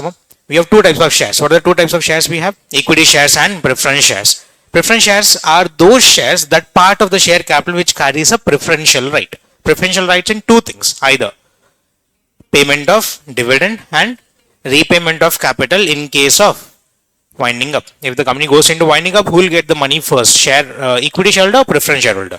If the company is paying periodical returns on a yearly basis, who will get the dividend first? Preference shareholder. And always remember, if I don't specify anything specifically, it is always considered as an equity dividend. If it is a preference dividend, we will specifically mention preference dividend. If nothing is mentioned in the question, we will always assume that it is a equity dividend. And preference shares on the basis of declaration of dividend are two types, cumulative and non-cumulative. If the company doesn't make a profit, will we pay preference dividend? Because end of the day, dividend is a part of the profits. To pay dividend, I should have profits. If the company made a loss in a specific year, preference dividend will be paid or will not be paid? Will not be paid, but if it is a cumulative preference share, the amount of dividend which is not paid will accumulate for the next year. Next year I'll pay dividend for 1 year, 2 years, both the years. If next year also I don't have profit, I'll continue to accumulate it until the company makes a profit. They are called as what? Cumulative preference shares. If they are called as non-cumulative, the amount of dividend which is not paid in a specific year will lapse. Next year, if the company makes a profit, I'll pay dividend for how many years? Only 1 year, the amount will be lapsed. It is called as what? Non-cumulative preference shares. Again, an assumption. If the question is silent about it, we'll always assume that they are cumulative preference shares. Will give benefit to the preference shareholder. Give me basic assumptions here. Paid up share capital is assumed to be equal to the face value. If nothing is mentioned, the word dividend is assumed to be the equity dividend. If nothing is mentioned, preference shares are assumed to be a cumulative preference shares. With that, start with the sources of dividend. Very, very important. We are under section number 123 now. The introduction part is done. Section 123 talks about declaration of dividend. Very little number of sections are important to remember. Section number 123. And again, every single part of this chapter is important. They'll ask questions from any part of it, any quadrant of it, they can ask question. Section number 123 talks about declaration of dividend. We'll start with the sources of final dividend. There are 4 sources of final dividend. Otherwise you can have this. There are 4 sources of final dividend, starting with profits of the current financial year. And always remember, while declaring dividend, you'll follow the same hierarchy in the process. We'll first use the profits of the current financial year. If the profits of current financial year is not sufficient for you, you can also go back and take profits of the previous financial year to pay dividend. There are 2 ways. First is profits of the current financial year or profits of the previous financial year. Or there are situations where the profits of current financial year are 0. How much? Can I use the profits of previous financial year? Or situations where I have a profit of 1 CR but I want to declare a dividend of 2 CR. Are the profits in the current financial year existing? But is it sufficient for me to pay dividend? Can I also use the previous year profits? Then I'll pay dividend from current year, previous year, both. That's the third category, both 1 and 2. First option, profits of the current financial year, profits of the previous financial year, or both 1 and 2. Or there are very, very rare chances that the government will give you money. Government gives you money or takes money? But there are chances where government will also give you money. For what purpose? Payment of dividend. Any provision of money from the government. Which government can it be? Either central government or state government. Let's talk more about these profits. These profits are always calculated as per section number 198 of the Companies Act. Section number 198 of Companies Act is used for calculating such net profits. Once a net profit is calculated, we have to, the first and foremost thing you have to be aware is, we have to make sure that depreciation has been adjusted. Now you guys know this understanding. Depreciation as per your Income Tax Act is different. Depreciation as per Companies Act is different. As per your Income Tax Act, they have a defined percentage for each category under PGBP. For Companies Act, we have a different kind of calculation, different kind of percentages under Schedule 2 of the Companies Act. We are not having what is there in Schedule 2, you just have to remember Schedule 2. Depreciation must be given or may be given. Must be given, it must be calculated as per Companies Act under Schedule number 2. Must be calculated or may be calculated. Why should the depreciation be calculated? There are 2 reasons why depreciation is calculated. If depreciation is not calculated, the value of the asset will remain the same, but the value of the asset in the market will deteriorate. To have the right value of asset, to make sure that asset is not overvalued, I have to charge depreciation. And this amount of depreciation will be transferred to the P&L. That will also include my expenses. To not to overstate my income, to not to overstate my asset, I have to charge depreciation. Depreciation charging is mandatory or optional. As soon as you hear about a question about dividend, observe whether depreciation is adjusted or not. If not adjusted, the first thing you'll do is not declare dividend, not calculate anything. First start the adjustment. Once adjustment is completed, then start declaring the process of dividend. Make sure if it is separately given, we have to adjust it. Coming to the profits of the previous financial year. Profits of previous financial year, there are two possibilities. Either that amount has been transferred to the reserves or that amount might have been declared as a dividend. If it is transferred to reserve, there are two reasons again. I might have transferred that money to reserves for a specific purpose. I wanted to purchase a capital asset. I wanted to purchase a machinery after 5 years. I'm saving money on a yearly basis. Can I use that kind of reserves? Those are called as what? Specific reserves, or they're called as capital reserves. Which reserves can be used? Only free reserves. Very, very clear on this. Only free reserves can be used. But the word free reserves is a little technical. We also have other two words which can be used in place of free reserves. We call it as either general reserve or we simply call it as P&L. So give me the basic wordings here. Profits of the previous financial year, but not all reserves. We can use only free reserves, or it can also be called as general reserve, or it can also be called as profit and loss account. But there are certain reserves which shall not be used. There are two categories here. There are certain reserves which can be used and certain reserves which cannot be used. What can be used? Free reserve, general reserve and P&L account. What is not allowed to be used? What reserves are not allowed to be used? We have capital reserve. Capital reserve is something which is separated for the purpose of purchasing a capital asset. I'll use it only for the specific purpose of purchasing capital asset. I cannot declare dividend, or I'm not allowed to use revaluation reserve. Revaluation reserve is something which is not yet realized in nature. That means, do I actually have cash? But if I declare dividend, will there be cash outflow, or is it just a book entry? There, dividend is cash outflow. Revaluation reserve is just a book entry. Do I have enough money to pay it? No. On the similar lines, unrealized gains or notional profits. These are the four things which are allowed or not allowed. On top of it, I have a special topic called as capital profits. Try to understand this. We have purchased a land. We have purchased a land 10 years back, and 10 years later, because of the development that happened through in and around the land, we now sold the land and we made a profit of 10 CR. We purchased land and sold it for a profit of 10 CR. Now try to understand. Profit of 10 CR, will it arise every year? Is this my ordinary course of business? This sale of asset is not going to happen every year. This sale of capital asset will not happen every year. This capital profit will not arise every year. If I declare this amount as dividend, can I say the shareholders' expectation will increase for the next year? This is not declared as a usual dividend. This is not part of your syllabus, but this is declared as something called a special dividend, which happens only once in a while. We are clearly mentioning that this is a special situation. We have a special profit received. Usually, this capital profit, is it available for distribution of dividend? No, except when you declare it as what kind of dividend? Special dividend. Not part of your syllabus, but still try to understand. This is not regular in nature. I'm not going to use it for payment of dividend. Give me all formalities first. Profits. First, how many sources are there? What's the first source? Profits of the current financial year. Profit is always calculated as per section number 198, which must be always adjusted with depreciation. Depreciation must be charged or may be charged. Must be charged for how many reasons? Two reasons. That the assets must not be overstated. Income must not be overstated, overvalued and overstated. Depreciation is charged as per Companies Act or Income Tax Act. Companies Act under under schedule number 2. Then the second source, profits of the previous financial year. Previous financial year, we have two types of reserves. Either those reserves which are allowed to be used and those reserves which are not allowed. Which is more important? Not allowed. They'll ask questions on that part. So be careful on both the logics again. It is allowed. What is allowed to be used? Free reserves, general reserve and P&L account. What is not allowed to be used? Capital reserve, revaluation reserve, unrealized gains, notional profits or even capital profits which are available or usually not available. Usually not available. Then I'll give you a question, then I'll draft the process.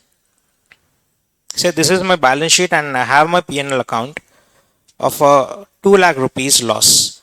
Current year we made a profit of rupees 5 lakhs. Give me answer to the question specifically asked. What is the current year profit? What's the current year profit? 5 lakhs. How much losses do I have existing in the company? 2 lakhs. Profits or losses? losses, accumulated losses are existing. Now try to give me a one word answer. Dividend is a part of the profit or entire profit? Part of the profit. Profit of the company. How much is the total profit of the company? Forget about number of years, which year. Give me profit of the company. Profit of the company is 3 lakhs. The accumulated profits which are not adjusted has to be adjusted, only then I'll understand how much profits do I have. From that profits I'll start declaring dividend. So before we talk about declaring dividend, what shall be done? Accumulated profits or unabsorbed depreciation must be adjusted to the current year profits. Once adjusted, then I'll understand the real profits of the company, then start declaring dividend. This must be adjusted or may be adjusted. After adjustment, how much is my total profit now? 3 lakhs. Can I declare 3 lakhs as dividend? Yes. Can I declare 4 lakhs as dividend?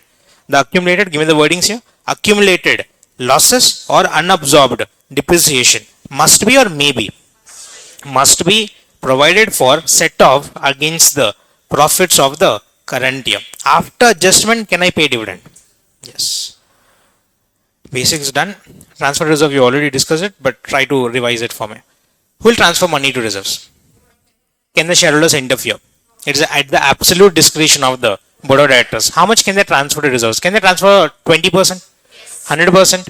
Can they decide not to transfer? It is at the absolute discretion of the board of directors. Now the one of the important parts of this chapter, rule 3. You have to remember rule also this time. Rule number 3 states that if the company is making either losses or if the company is having inadequate profits, they can still pay dividend. But are you understanding the words clear? If the company is having absence of profit, that means they are making, or they do have profits but the profits are inadequate. Let's analyze both the words very carefully.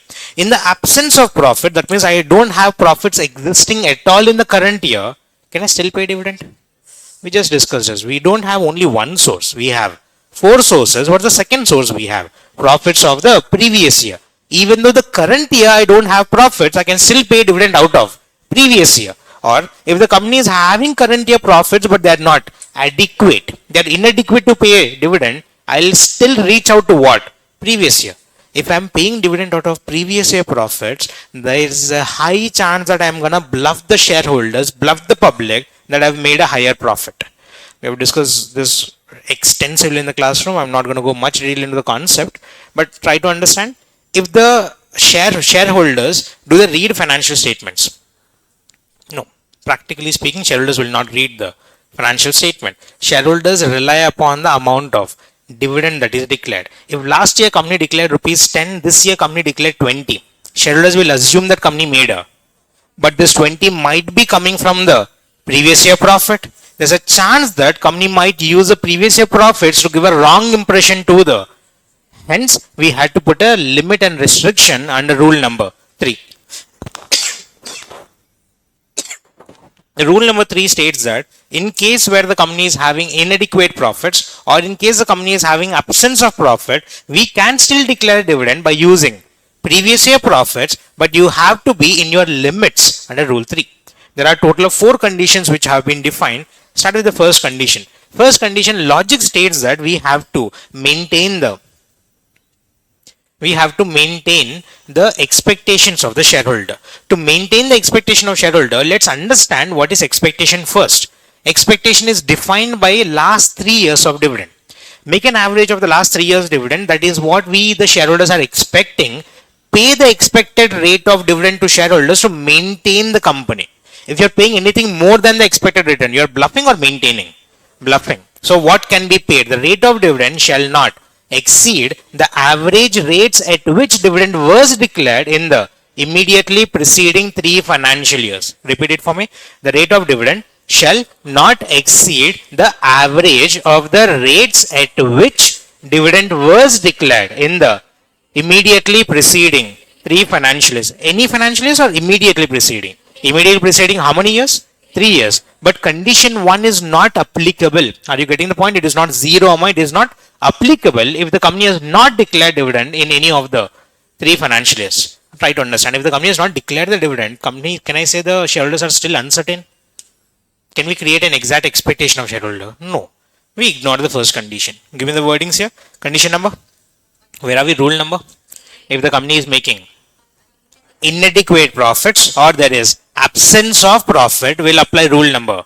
Can we still declare a dividend out of current year profits or previous year profits? But we have to satisfy how many conditions? One of them or all four of them? All four of them. Condition 1 states that rate of dividend shall not exceed the average of the rates at which dividend was declared in the immediately preceding 3 financial years. But a small note point. If the company has not declared dividend in any of the 3 preceding financial years, condition 1 shall be calculated or ignored. Ignored will not apply that. Second condition states that you have drawn money to maintain expectations, but you never saw how much money was there in the reserves. Can you draw the entire reserves? You can draw a maximum of 10%. 10% of the paid up share capital plus free reserves. If I am using the word free reserve here, that means it also includes general reserve and not securities premium. General reserve and P&L account. The question might bluff you. They will not give the word free reserve. Securities premium, is it included? No. Dividend shall not, the amount of withdrawal shall not exceed 10% of the paid up share capital plus free reserves. A slightly opposite concept of what we have discussed in the last example. Last year, the previous year, I have a reserve of 10 CR.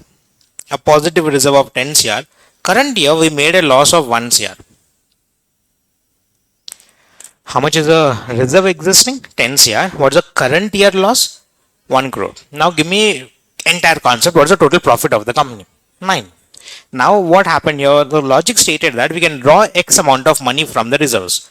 Once this money has been withdrawn, the money so drawn shall be first utilized for what? Try to understand. I went to my storeroom. I got storeroom in the sense bank locker or something. I brought my previous year profits. I've drawn previous year profits. Once I've drawn previous year profits, the creditors are watching me with an expectation that their liabilities will be paid. There are current year losses existing in this and the shareholders existing. Who is more important for me? Current year losses. Shareholders can wait for the next year. Their money is not going to go anywhere. But creditors, I'll lose credibility in the market. So what's going to happen? The money so drawn from the previous years has to be first paid to the creditors. That means the current year losses. After adjustment of current year losses, then I can use the money for payment of dividend. That's your condition number 3. Condition 3 states that the amount so drawn under condition number 2 shall be first utilized for payment of current year losses. So if I don't have current year losses, can I say I can ignore this condition? Condition 3 is having meaning to it only when the company makes losses in the current financial year. If they make losses, the money so drawn from condition number 2 shall be first utilized for setting off the current year losses.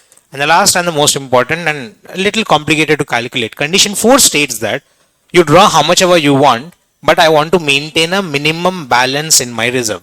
Minimum emergency fund shall be maintained in the company. A balance of 15% of your paid up share capital shall be maintained. How much balance shall be maintained? 15% of paid up share capital. 15% of paid up share capital, but there is a different calculation done by ICAI. And ICAI answers calculated in a different manner. They first take the total free reserve. From the free reserve, they will deduct the amount of money which is drawn, not the total money which is drawn, amount of money which is drawn for payment of dividend. If you have assuming say drawn 3 CR here and you have adjusted how much? 1. How much is left in your pocket? This 2 CR will be used as this logic. So what will be used? Not the entire money drawn, the money drawn for payment of dividend. Then the balance you receive, this balance must be at least how much percentage? 15% of the paid up share capital. If you are not able to maintain 15%, can you declare such dividend? No. You have to satisfy one condition or all 4 conditions. If you have satisfied all 4 conditions, you can declare your final dividend. Now coming to the interim dividend part. Can we declare interim dividend? Yes, interim dividend is of how many types? 2 types. 2 situations we can have interim dividend. Either it is after the closure of financial year, but before conducting the AGM, or it is during the financial year. For this, we have different sources of dividend. We have 3 sources of dividend. Go back to the final dividend topic. How many sources are there? 4. What are the 4 sources? Quickly run through. Profits of the current financial year, profits of the previous financial year, both 1 and 2, then provision of money by the government. Government have provided money for the purpose of payment of dividend. Now observe the interim dividend carefully. I think you might have forgotten the logic behind it. I'll just brush it up. There are two ways of interim dividend. Either interim dividend can be declared when after the closure of financial year but before conducting the AGM. If I talk about this kind of interim dividend specifically, can I say my financial year is already closed? If my financial year is already closed, can I say financial statements have been prepared? If financial statements have been prepared, can I also say my current year profits are something which are available and readily it is available and is already calculated. I have clear information about it. Can I use the current year profits for payment of dividend? Yes. What is the first source? Profits of the current year. Or forget about current year, I can also use the profits of the previous year. The first two sources are clear. Profits of the current financial year. Second is profits of the previous financial year. But if I am declaring dividend here during the financial year, try to understand it. Has the financial year closed? Has the financial year closed? If the financial year is yet to be closed, do I have the current year profits? No. I don't have the current year profits. The profits are still being calculated. Year is still about to end. If I don't have the entire current year profits, but I do have a part of the profits, current year profits or current part of the year's profit? Part of the year, but we don't calculate profits on every day basis. We calculate profits either on a quarterly basis. So I'll divide this financial year into multiple quarters, 4 quarters. If I am, try to understand this, if I am falling under the third quarter, I am sitting in the third quarter, I have profits of which quarter readily available? Can I use the word previous quarter? Now what's the process here? The profits, just listen to the wordings. The profits which are generated up to the quarter preceding the date of declaration of dividend. Give me the wordings here.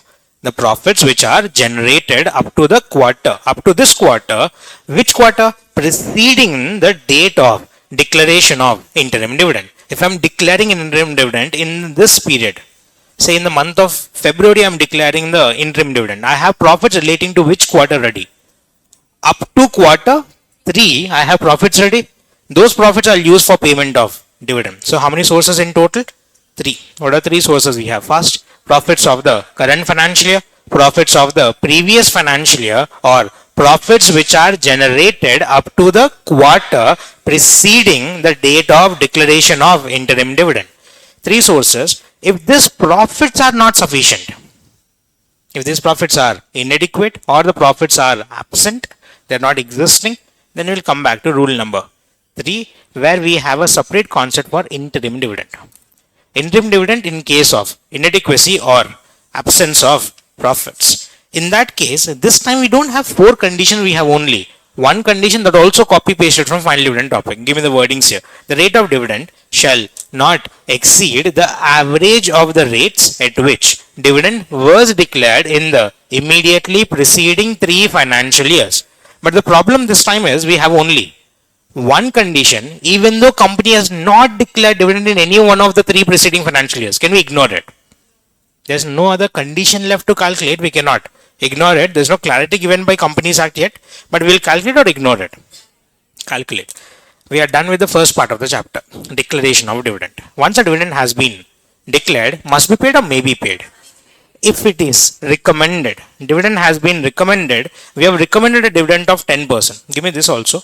We have recommended dividend of 10%. How much can be declared by the shareholders? Any amount. They can declare a maximum of. Can they declare any amount which is more than recommended dividend? No. Can they declare 10%? Can they declare 8%? Can they declare 7%? How much will they declare will be known in the AGM. Until AGM, we only have a figure which is recommended by the Board of Directors. If the Board of Directors recommended 10%, is it mandatory that I'll have a cash outflow of 10%? There's a chance that the shareholders might reduce it. There's a chance that shareholders might declare only 5%. If they declare 5%, I'll pay only. That means my liability arises only when the dividend is recommended or declared. Once the dividend is declared, it becomes a liability. It must be paid or may be paid. Now we have done the process of declaration. Now we are jumping to the process of payment. Dividend declared must be paid or may be paid? Must be paid. It must be paid. I hope you guys remember the 4 questions we had. 5 questions. Who, whom, when, how. 4 questions itself. The 4 questions we had, first start answering. Who will pay the dividend? Obviously, company. When will the company have the obligation to pay dividend? Only when it is declared. Declared, and we from here on we are going to talk about final dividend or interim dividend. Payment of dividend is a concept which is a combination of both final and interim. Whatever we are going to discuss from here is applicable to which dividend? Both interim and final. Start the process. Who will pay dividend? Company. To whom will I pay dividend? Which shareholder? Registered shareholder. A person whose name appears in the register of members. Register of members, but this register of members keeps on changing on regular basis. I'll check the register of members on a specific date called as record date. Give me the wordings again. Who is paying dividend? Company. To whom are we paying dividend? Shareholder. Which shareholder? Registered shareholder. That shareholder whose name appears in the register of members on the record date. Again an assumption. If the question is silent about it, we'll assume that the date of declaration itself is the record date. If the question is silent, they should have given it, but I say questions are not giving it. Original process, practically speaking, what will you check for? Record date. If the question has not given record date, we'll assume that the date of declaration is equal to the date of record date. Record date and continue the process. On the record date, I'll pay it to whom?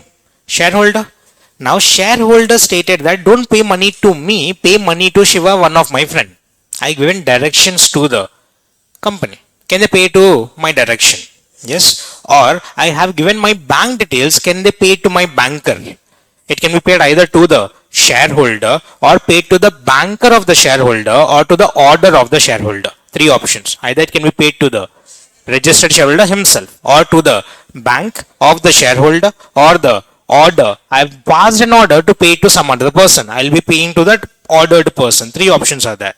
I'll come back to the payment process in a bit. Come to the next question we have. When should I pay the dividend? Very important. It should be paid within 30 days from the date of declaration of dividend.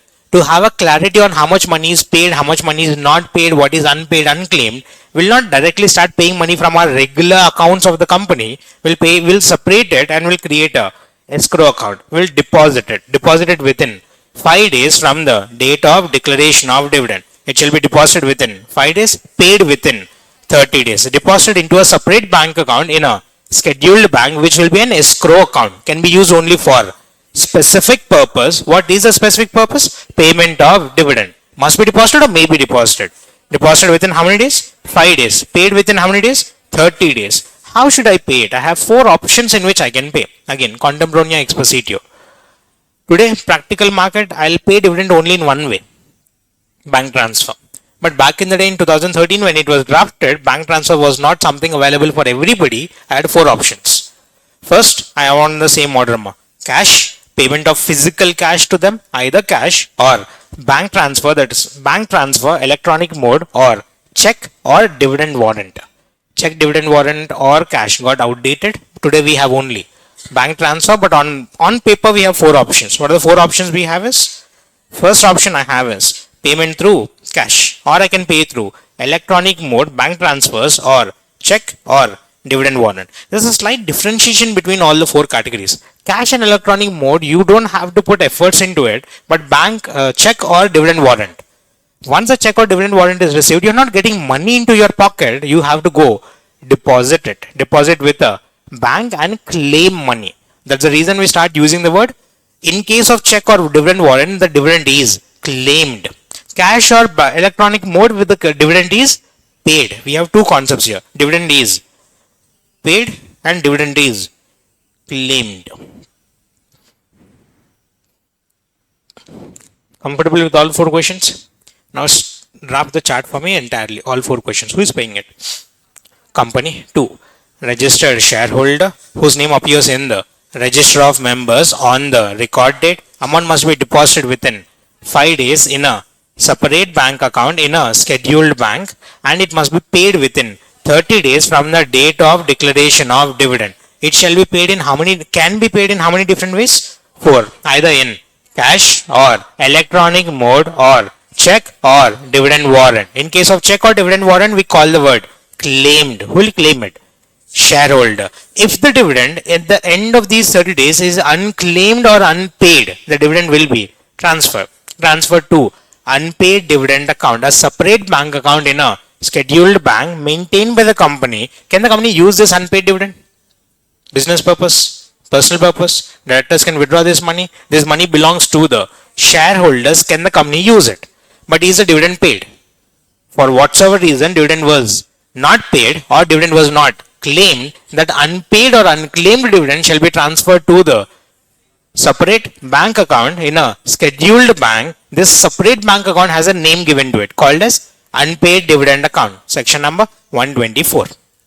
As of now, we are still under section number 123. It will be transferred to which account? Unpaid dividend account within how many days? 7 days. Remember that? After expiry of 30 days, we will transfer the money to the unpaid dividend account within 7 days. Now come back to section 123. If you are talking specifically about a Nidhi company, you are a member. That means you have made deposits to the Nidhi company. If the money remains unpaid or unclaimed after 30 days, that amount will not be transferred to UDA, unpaid dividend account. Rather, this money be transferred to your balance in your Nidhi company. Say the dividend amount to be declared is rupees 1000. What happens if it's a normal company? If it is not paid within how many days? 30 days, it will be transferred to which account? Unpaid dividend account within how many days? 7 days. But if it is which company? Nidhi company. And if it is unpaid or unclaimed at the end of 30 days, there is no UDA created. Because any which ways you have money maintained in your balance, I will transfer this money to the balance of yours and this balance will increase. Can you come and withdraw this money again? Yes. Which is better? Nidhi company concept is a lot better. But is it possible for every company? This logic is possible only in case of Nidhi company. For all the other companies, will transfer it to unpaid dividend account. A small point regarding bonus. Can a company declare bonus shares? Bonus shares under section number very important 63. 63 states that company can issue bonus shares. Quick answers on comparisons here. Can the company declare dividend? Can the company issue bonus shares? Can the company in a year declare dividend but no bonus shares? Declare bonus shares but no dividend? Declare dividend and bonus shares? Don't declare dividend, don't declare bonus shares. Can the company declare bonus shares in lieu of, in place of dividend? No. They are giving a wrong impression to the shareholders, but they are actually, bonus shares, are they actually getting any benefit? I hope you guys remember this. Bonus shares, number of shares are increasing or decreasing? Number of shareholders remain the, capital of the company remains the, total business of the company remains the, profits of the company remains the, but number of shares get increased, value of each share will get decreased. Is he actually getting any extra benefit? Rather than on paper getting more number of shares, no other benefit is received by bonus shares concept, but dividend. Are you actually getting benefit?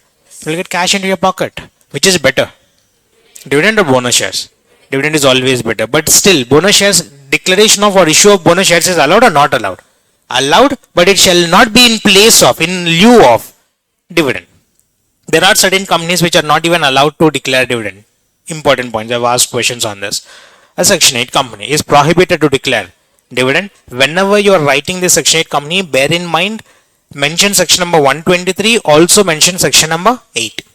Answer sheet might have section 8, might also have 123. Bear in mind, write both of them to have better clarity on the examiner. Section number 123 as well as section 8. And we also have a company which has made a default under section number 73 or section number 74. Which chapter is this? Deposits. If the company has made, we'll discuss it in a bit. If the company has made a default in section number 73 or 74, they will not be allowed to declare dividend. First, make sure that your depositors are paid correctly. Then you talk about payment of dividend. If they made a default under section 73, 74, they are not allowed to declare dividend. Most of the points are done. One point regarding the post format. Now try to understand here. The shareholders of a public company will be located at one place or scattered throughout the India. If they're scattered throughout India, there might be shareholders in Assam. There will be shareholders in Goa. There will be shareholders in Hyderabad. There will be shareholders in Kerala. There will be shareholders in Ladakh. There will be shareholders all over India. If you have shareholders all over India and you're sending a dividend warrant or you're sending a check, you'll send it through post, either registered post or speed post. Is it mandatory that everybody will receive the post on the same date? No. Is it in my hands, the company, when will the post be received? If I've sent the post today, I don't even know when the post will exactly be received. It is in the postal department's hand. I am not going to control the postal department to receive or to send the post in a specific time at a specific date. Because I'm not in the control of it, Companies Act states that it is not your responsibilities to get the dividend claimed. Claiming of dividend is a responsibility of the shareholder. It is your responsibility only to send the document. You are responsible to send the document and you have a time limit of how many days to do it? 30 days. If the dividend warrant is posted within 30 days but not received within 30 days, is it company's default? Companies Act states that this is basically a liberalized law given for company. Company is benefiting out of it. Can I post it on 29th day? Have I paid it or posted it? Will it receive within 30 days? No. Will it go to the bank within 30 days? No. Will he claim the money again? Yes, with the unpaid dividend account. But it is still a benefit given to company where the post dividend warrant has to be posted within 30 days. If it is not posted within 30 days, then it's a default of the company. Will apply section number 127. What is section 127? Punishment for non-distribution of dividend within 30 days. Come back to section 124, quick on this. If the amount remains unpaid or unclaimed for a period of how many days? 30 days, such amount shall be transferred to a separate bank account in a scheduled bank called as unpaid dividend account within 7 days. 7 days from the expiry of the 30 days. Once it is transferred, I have to maintain records of whose dividend was transferred. I'll prepare a statement within 90 days from the date on which amount is transferred to the unpaid dividend account. This statement shall contain 3 basic information: name of the shareholder, the amount of dividend which is not paid, and the last known address or bank details. 3 points, Amma. What are the 3 points to be remembered? Name, the amount of unpaid dividend, and his last known address shall be prepared within 90 days. 90 days from the date on which amount is transferred to the unpaid dividend account. And this unpaid dividend account will be maintained for a period of 7 years. 7 long years it is still in the control of the company. Can you come and claim? At any point of time, come prove that you were the shareholder. I'll give the dividend back to you along with interest. But if the amount remains unclaimed for 7 years also, then the government states that that person might have transfer the money to the IEPF, to the government. The money will be transferred to IEPF after expiry of how many years? 7 years from the date on which amount is transferred to the UDA. It will be transferred with interest along with the statement. 3 things will be given amount. First, dividend amount along with the interest that got accrued in the last 7 years. Also the statement prepared by the company shall be given to the IEPF. And the statement we are talking about, the statement has to be posted on the website. 2 websites, website of the company and the website notified by the central government. Special point, not only dividend, shares will also be transferred. This is important, they can ask a question on it. Can the shares be transferred? Can the dividend be transferred? When is the dividend transferred? After expiry of 7 years. Along with the dividend, what is also transferred? Shares, if the dividend was not claimed for 7 consecutive years. How many years? 7 consecutive years. If the dividend is not claimed, what will also be transferred? Shares will also be transferred to IEPF. Can we claim them? Yes. From whom? IEPF. If you want to claim money within the first 30 days, can you claim it? Yes. Claim it directly from the bank with your check or dividend warrant. If it is after 30 days, can you still claim the money? Yes. But within how many years? Up to 7 years, but from whom? Company with a special account called as unpaid dividend account. If it is after 7 years, can you still claim the money? Yes. From whom? IEPF. So the shareholder can always claim money, just he has to come prove it. Within 30 days or after 30 days or even after 7 years. That's your section number 124. You can go through the penalty. Company and officer in default, 1 lakh rupees. Static penalty, 500 rupees per day subject to a maximum of 10 lakhs. 25,000 and 100 per day subject to a maximum of 2 lakhs. Go through that once. Go through that. This is also slightly important, not the most important penalty, but read it. Don't leave it off. The chart we have drawn, is this fine? I don't have to explain this, right? This one point we have missed out. If the amount is not transferred within 7 days, amount should be transferred to UDA within 7. For non-transfer, we'll put an interest of 12% per annum. Simple interest or compounding? Simple interest, 12% per annum or per 7 days. This is for non-transfer or non-distribution. Non-transfer. This falls under section number 124. Okay, this entire chart we have done. Come to IEPF. Section number 125. What is IEPF?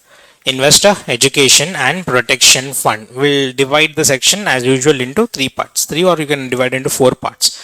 IEPF basics, give me the introduction part. IEPF is established by the central government. IEPF is working under the central government. They'll listen to the directions given by central government. They'll report it back to the central government. If everything is taken care by central government, to run IEPF, I'll require money.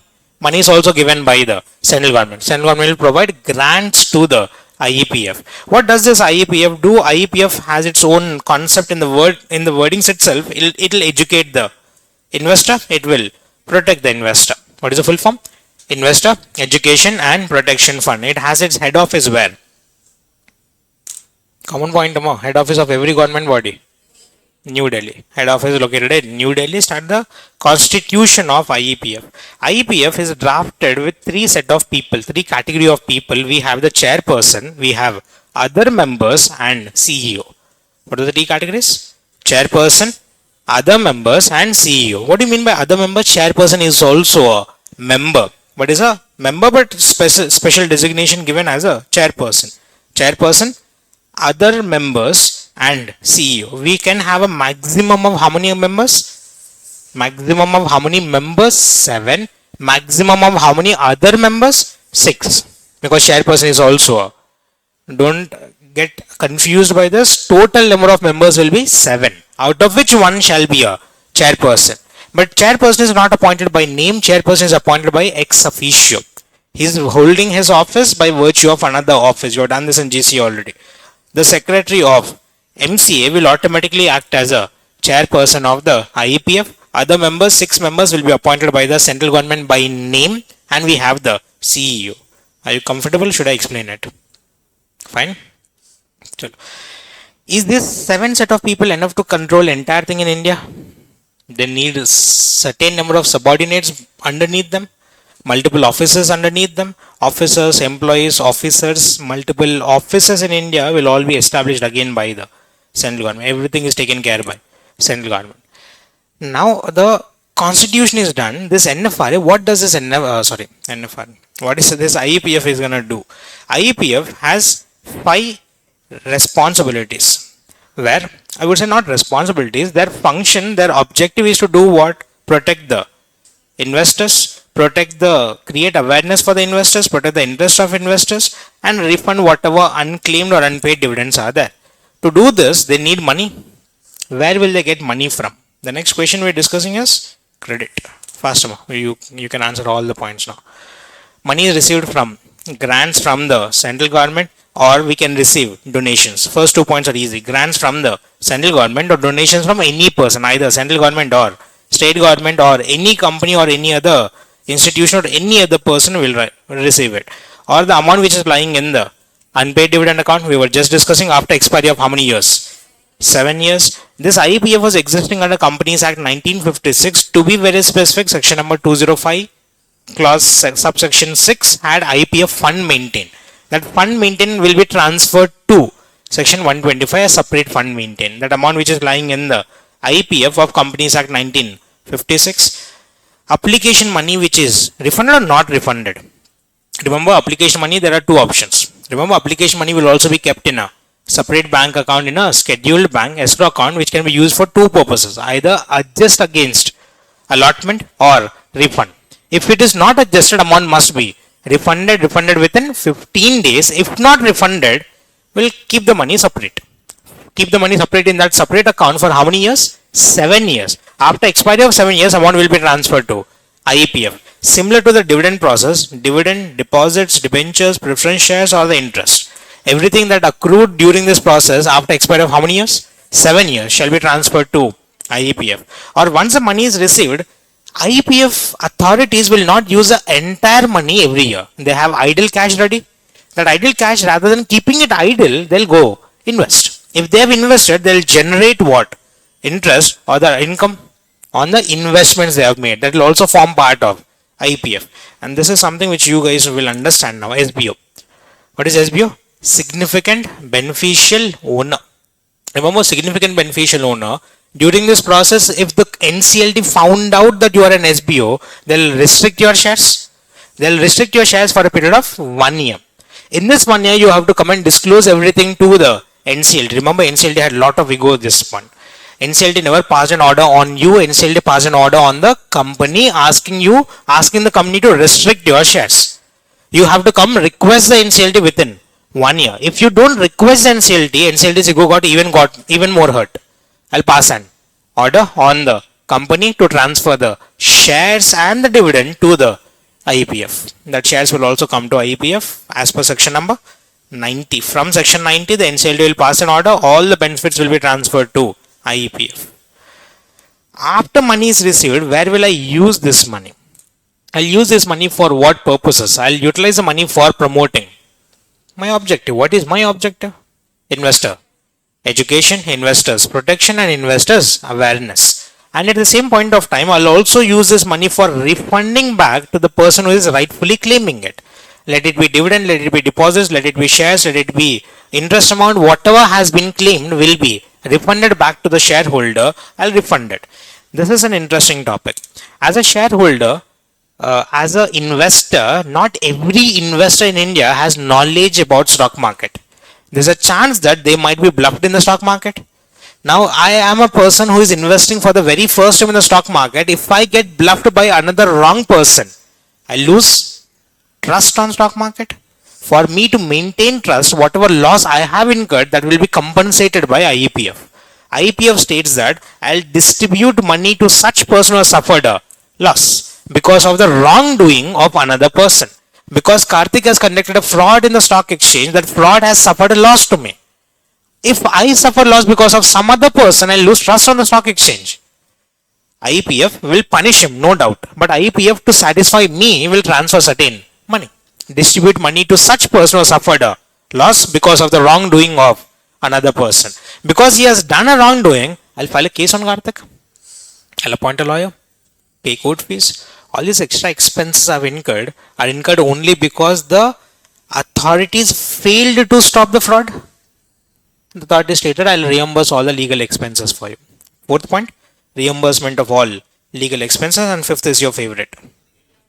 This is proper. Any other as may be prescribed. Now, whether amount is used correctly or not, whether amount is properly used or not, who will use this money? Who will use this money? IEPF. Whether money is correctly received or not, whether money is correctly been utilized or not, does the authority have a chance to misuse this? We have to keep a check on it. Who will? Central government. Not CAG already, central government. Central government states that we are not creating IEPF, we did not establish IEPF for profit making. We did not establish IEPF for generating financial benefits for the country. The IEPF was created to bring benefit to the investors. Hence, we are not asking you to prepare the traditional books of accounts and traditional financial statements. We'll ask you to prepare a separate set of books which we feel necessary for IEPF specifically. Hence, start the wordings here. The IEPF authority has to maintain records, books. Which books? Not the books of accounts, not your 128, 129 financial statements. They have to prepare such books as may be prescribed by the central government. Whatever central government asks, give it to them. But does the central government know what books are required to be prepared? They'll get it knowledge, they'll get help from the CAG. Given the entire sentence, IEPF authorities have to prepare and maintain books and records as may be prescribed by the central government in consultation with CAG. Once the books have been prepared, do we believe that? Do we believe Gopi sir? Once the books have been prepared, do we believe them? No, we don't trust the books of accounts, we have to get it Audited. Audit will be done by, it's a government authority who will do the audit. CAG. CAG will give you a document called as audit report. That books you have maintained will not be called as financial statements, they will be called as annual report. I want two words, Amma. IEPF will prepare annual report. This annual report will be audited by the CAG. CAG will give you a document called as audit report. Now, standing as central government, I'll receive two documents. One from IEPF. What document? Annual report. Not annual written, annual report. One from the CAG. What document? Audit report. Giving these two information, I'll understand what has IEPF used it for. So, who gave money to IEPF? Central government. Central government got documents and information about it. Everybody is satisfied. But now understand it. How did the central government get money? They printed money. They got money from whom? Taxes. Who paid taxes? We paid the taxes. So can I say we are paying salary to the chairperson of IEPF? Our money? Do I also want to know how the money was utilized? The central government has to give this information to all the citizens of India. All the citizens of India, because their money was utilized. If it is to be given to all citizens of India, they will send it by post to 1/4. They will sell the country, half country will sell off. Is it possible to send post to everybody? And lay it in the parliament. Laying in the parliament means that they are again public documents. They are information given to the public at large. The central government, after receiving these two documents, annual reports and the audit report, will lay it in the parliament. Which house of the parliament? Both the houses of parliament. That's your entire topic. Annual returns are maintained, audited by CAG. They will be given to the central government. Central government will lay it in the both the houses of parliament. Section number 125. 126. This you can now actually understand the concept behind 126. Now, which will be, I hope you guys remember these sections. 56, 62, 63 is linking to 126. Start with 56, transfer and transmission of securities. Transmission of securities, give me the basic understanding here. Once you want to transfer securities, you will submit a document called as transfer instrument to the company. Company will directly blindly believe the transfer instrument or will verify, and after verification, after doing their due diligence, if they are satisfied, they'll remove whose name? Transferor. Enter whose name? Transferee, and they'll issue a new share certificate. In whose name? Transferee. They have to issue this new share certificate within a time frame of 1 month. 1 month from the date on which the transfer instrument is delivered with the company. How many months? 1 month. Now the question is, sir, what happens if in this 1 month we have declared dividend? In this 1 month we have declared dividend. Try to understand, this is a formality that's happening in the company to verify it. Can I say transaction might have already entered? Transferor have already entered transaction, but the company has not formally entered it in the register of members. If the transaction was genuine in nature, who is actual shareholder? Transferee. If the transaction was not genuine in nature, it was a bogus transaction, who should be the shareholder? That means the company doesn't even have knowledge on who is actual shareholder today is. Until we have completed the verification, we cannot conclude that either transferor or transferee is a shareholder. Until that point of time that the verification is completed, keep the payment of dividend on abeyance. Hold it. Don't transfer it. Don't transfer it to the transferor. Don't transfer it to the transferee. Keep it with you. Keep it with you until the verification has been completed. If during this process the 30 days time limit of payment of dividend has elapsed, transfer it to UDA. Nothing loss is going to happen to shareholder if it is transferred to UDA. Can you come back and claim money? Claim money directly from the company itself. From which account?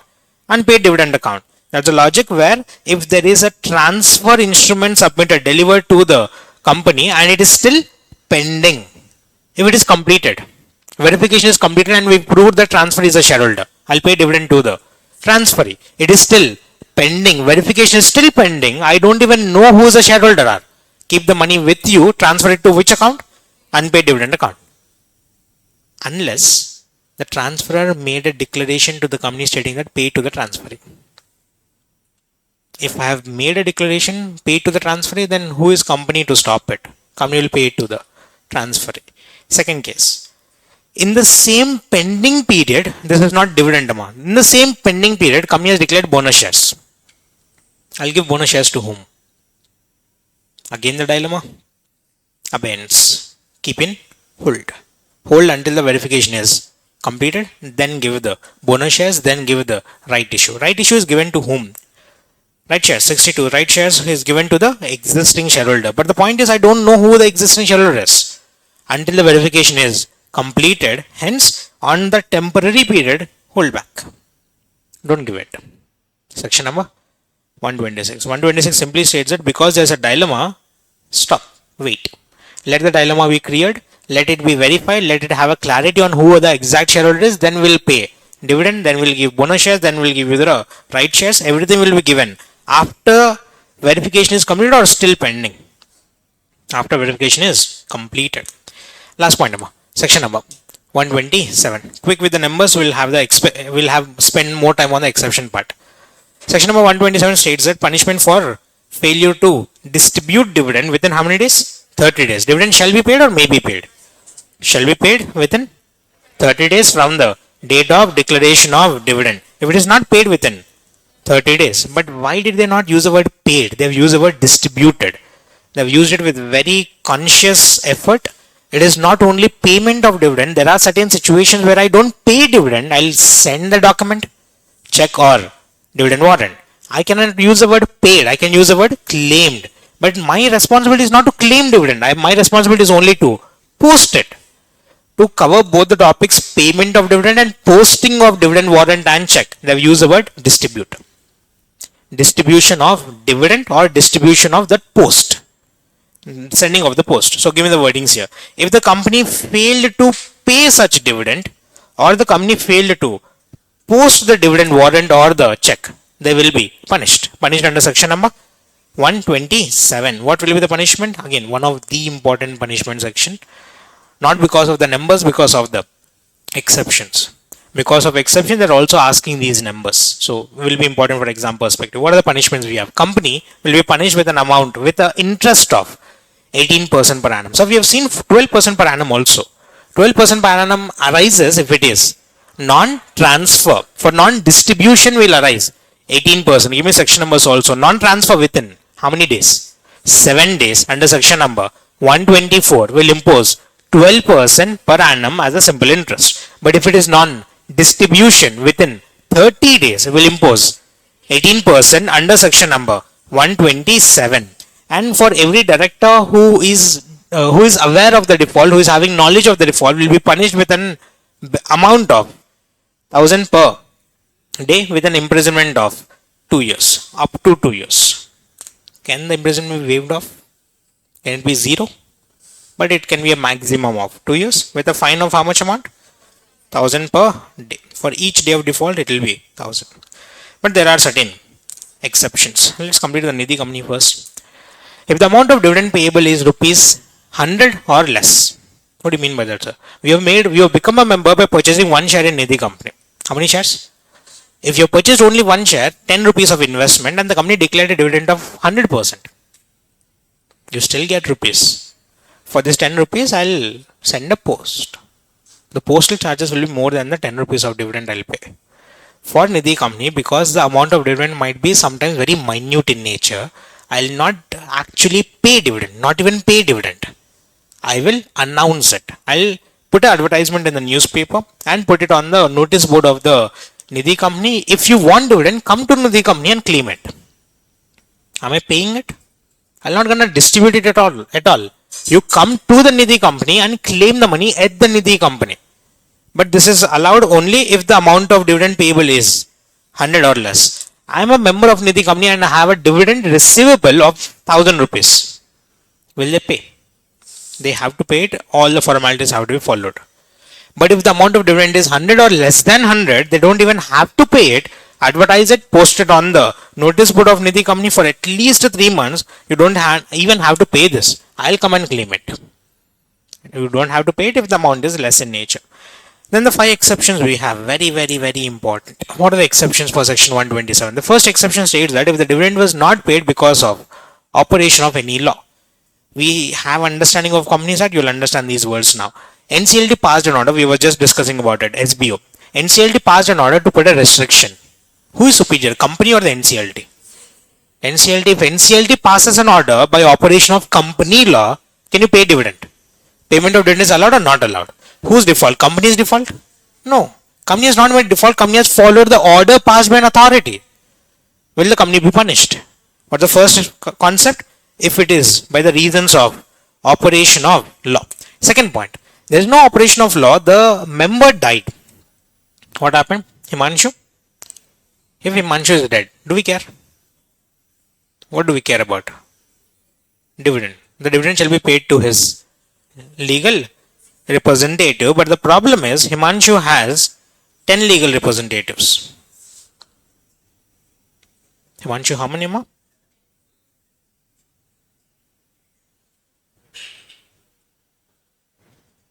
10. Point is, they'll have dispute. If there is only one legal representative, there is no problem. It will be succeeded to the single legal representative. But Himanshu has 10 legal representative. Amount will be transferred to which legal representative? They're not sad that Himanshu died. They're fighting on the dividend. Now, company is going to conduct a conference with all the 10. Will solve the disputes? No. I'm not involved in civil law. My responsibility is to pay dividend, but if you have a dispute with it, go to the civil court, get it sorted, give me an order, I'll pay dividend to the rightful person. But until that point of time, I don't even have a clarity on whom to pay dividend. There is a dispute existing between the shareholders on whom to receive the dividend. If there is a dispute, either Companies Act responsibility. If it is not Companies Act responsibility, company is liable or not liable. There's a dispute regarding the right to receive the dividend. Third case, very interesting and very important. A lot of questions have been drafted. The dividend should be paid to the shareholder himself. But there are situations where the dividend can also be paid to another person whose order has to be followed. If I have passed an order to pay dividend to Shiva, the company will pay dividend to Shiva. Usually it should be paid to the shareholder, or the company should follow the directions given by the shareholder. When the company is following directions and the company for whatsoever reason could not comply with those directions, either directions are vague in nature or directions are not leading to a proper pathway, I was not able to pay dividend. Simply speaking, his bank account details were wrong. Was it possible to pay? If it is not possible to pay, who is liable, company or the shareholder? Still the company. Because if it is not communicated back to me, I'll assume that the dividend has been paid. If I've given directions to the company and the company is silent about it, I'll assume that company has fulfilled my directions and the dividend has already been paid to the ordered person. If the ordered person does not receive dividend and I don't know about the non-receipt of dividend, company is bluffing the shareholder. Then companies had stated that if the company has received any directions and such directions could not be complied with and the dividend could not be paid, the company has to give communication of the same to the shareholder. The shareholder will take subsequent action on it. If it is not communicated, who is still liable? So whether section 127 or exception will apply. 127 will apply if communication is not given. If communication is given, what are the technical words you have to remember? Shareholder has given directions. Those directions could be or could not be complied. Cannot be complied, and the same has been communicated to the shareholder. Next case, interesting logic again. Set off. We will basically adjust. Lawfully adjust any amount of money which is receivable from the shareholder. If it is amount of money lawfully receivable, I can adjust this money. What's the keyword you have to remember? It is lawfully adjusted. With any amount of money which is receivable by the company or receivable from the shareholder can be adjusted. Fifth point, your favorite. Such other, but put in a little polished language.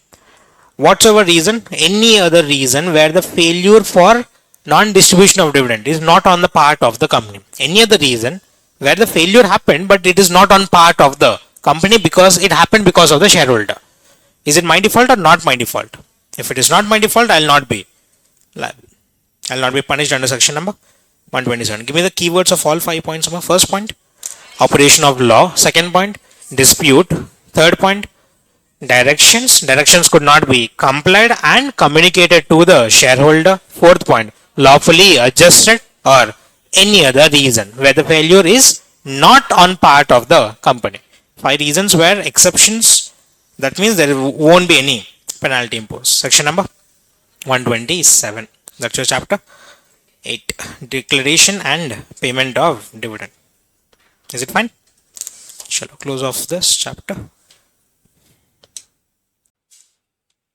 Chalo. Chapter's name. Acceptance of deposits. Chapter number 5 of the Companies Act, which is ranging from section numbers 73 to 76A. Where this will be slightly different. We'll first understand the overview of the chapter, then we'll go into the process. Deposits are short-term loans or long-term loans? Short-term loans, which is difficult for the company to repay. Short-term loan or long-term loan? Short-term loan. Because long-term loan, we have more time to generate money. It will be easy for me to repay. But short-term loans, are they difficult or easy? Difficult. Hence, deposits have to be more regulated than compared to debentures. Short-term loans have a separate chapter together for it, chapter number 5, where we'll first talk about acceptance of deposits. We'll start with the process. What? Otherwise, wait. We'll divide the companies first. Under this particular chapter, chapter 5, will divide companies into two parts. Either they are eligible company or ineligible company. To be called as eligible company, it must be a public company having a net worth of more than equal to 100 crores or a turnover of more than equal to 500 crores. What is the limits to be satisfied? To be called as which company? Eligible company. It first must be public or private? Public company having a net worth of more than equal to 100 crores or turnover of more than equal to 500. If any one of the conditions are satisfied by a public company, then it is called as eligible company. Eligible company under chapter 5 is allowed to raise deposits from public. But if it is an ineligible company, can they raise deposits? Yes, but still they can raise deposits, but from whom? From members. So what's going to be the basic introduction process? Shall we start with the definition or shall we start with the sections? You're comfortable with the definition? So repeat it then, close it off. The term deposit includes any amount of money received. Any money received by the company is called as a deposit. Let it be called as deposit, let it be called as loan, let it be given any other name. But there are certain activities which are considered or not considered. How many items are not considered as deposit? 18 items which are not considered as deposit. Put that into proper language. The term deposit includes any amount of money received by way of deposit or loan or any other form by the company, but does not include such category of amounts as may be prescribed. Prescribed in consultation with. Who prescribed it? Companies Act. In consultation with whom? RBI. How many items have been prescribed? 18 items which are deposits or not deposits. But there are certain companies to which deposit chapter does not apply. There are 4 companies to which does not apply. We'll remember at 4. Banking, insurance, banking, NBFC, HFC or such other companies as may be prescribed by the central government in consultation with RBI. The 18 items have been prescribed by the Companies Act but in consultation with RBI. But this company which is not applicable with deposit chapter will be prescribed by central government in consultation with RBI. Now put the definition aside. Let's start with the sections we have directly. What are the 5 sections we have? Give me the headings of all sections and we'll start. Section number 73 talks about acceptance or prohibition. Prohibition on acceptance of deposits from public. Indirectly means that we can accept deposits from members. Section number 76 talks about acceptance of deposits from public. 73 prohibition from public. 76 acceptance from public. But the catch is, who can accept deposits from public? Only a eligible company. Repeat it. Eligible company means a public company having net worth of more than or equal to 100 crores or turnover of more than equal to 500 crores. If any one of the limits are satisfied by which company? Public company, then it is called as a eligible company. They can raise deposits under section number 76. If I am an ineligible company, I can raise deposits only under section number. Can an eligible company raise deposits under 76? Can an eligible company raise deposits under section number 73 also? They can raise deposits from members as well as public.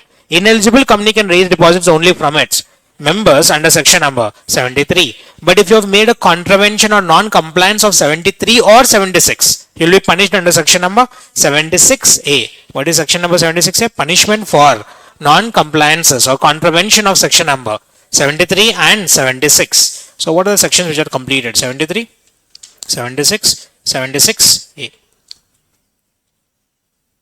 Section number 74 and 75. Section 75, not part of a syllabus. I'm not going to do it in the revision class. 74. 75 is not part of a syllabus, not required for exam perspective. It is in the revision class. I'll not do it. Main class we have done section 75 already. Section 74. 74 talks about acceptance or repayment.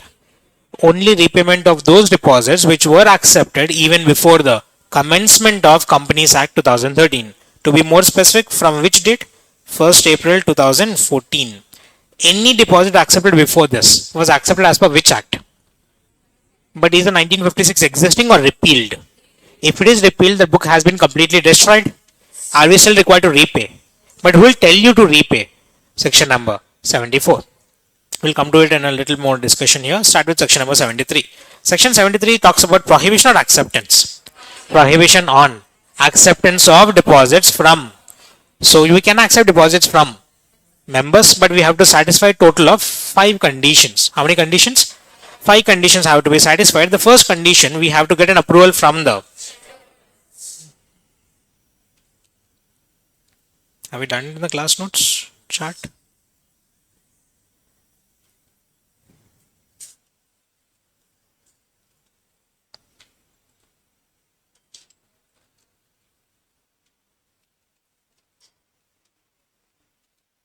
Have we drawn it? This will be better. Section number 73 has how many conditions to be satisfied? 5. What are the 5 conditions to be satisfied? The first condition is approval from the shareholders by passing a ordinary resolution. Second point, we have to draft a document called as circular. Circular will be in form number DPT 1. Circular has to be under section 73 issued to shareholders or members, public at large. 1 second.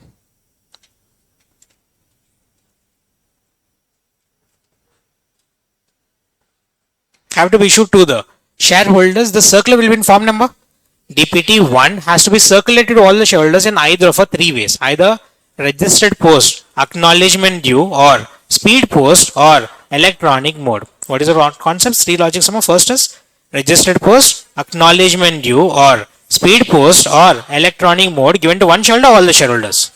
All the shareholders. Along with this document DPT1, I'll also attach a certificate given by the stat auditor stating that company has made default or no default. Certificate as to no default given by the stat auditor. But before I give it to shareholders, there's a chance that this circular might have wrong information in it. To make sure that this is correctly verified, I'll go first file it with the ROC. How many days before? At least 30 days before the issue of circular to the shareholders, I'll file it with the ROC. Any doubt in the basics point? Then, is this document circular required to be advertised? Required to be advertised? No.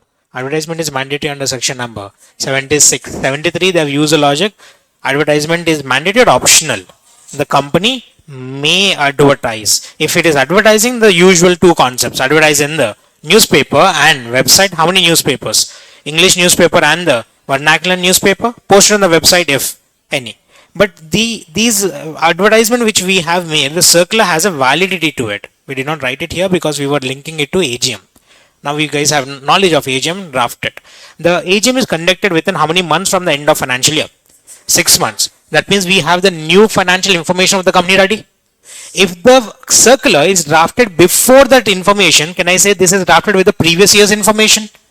That is now outdated after expiry of 6 months. This document is valid only till 6 months from the end of the financial year. But can I say our AGM is not exactly conducted in 6 months? It can be conducted even before that also. When is the new latest information of the company available? As soon as we conduct the AGM.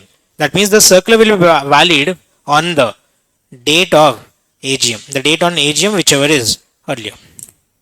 If we don't have the date of AGM, AGM is not even conducted, we have the last date on which AGM should have been conducted. 6 months from the end of financial year, or the date on which AGM is conducted, or the last date on which AGM should have been conducted. Whichever is earlier will be the validity of such circular we have distributed. Is it fine, Amma?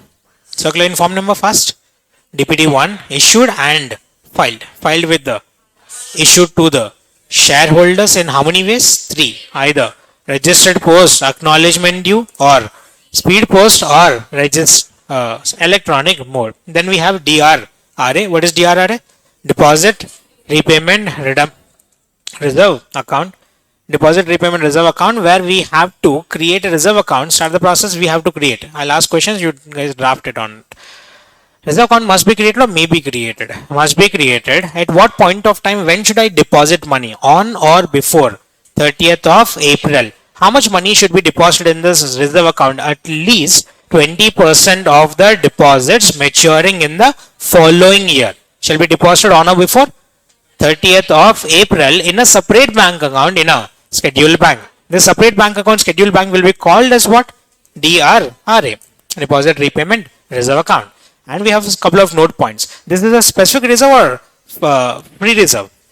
It can be used for any purpose or a specific purpose. It shall be used only for the purpose of repayment of deposits. Then the balance in this reserve shall or shall not fall below 20% of the deposits which are maturing in the current financial year. We have done multiple questions on this in the class. Next point. For how many conditions are in? 3 headings. First, approval from the shareholders. Circular, DRRA. Certificate as to no default. Who will give this certificate? Stat auditor, stating that company has not made default in 2 things. No default in payment of interest or repayment of deposits. If the company has made default, if they have actually made default, can they accept deposits? No, but there is an exception after expiry of how many years? 5 years. 5 years from the date on which such default has been rectified or made good.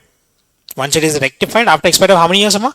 5 years, it can be accepted. Last point, security. Under section 73, security is mandatory or optional.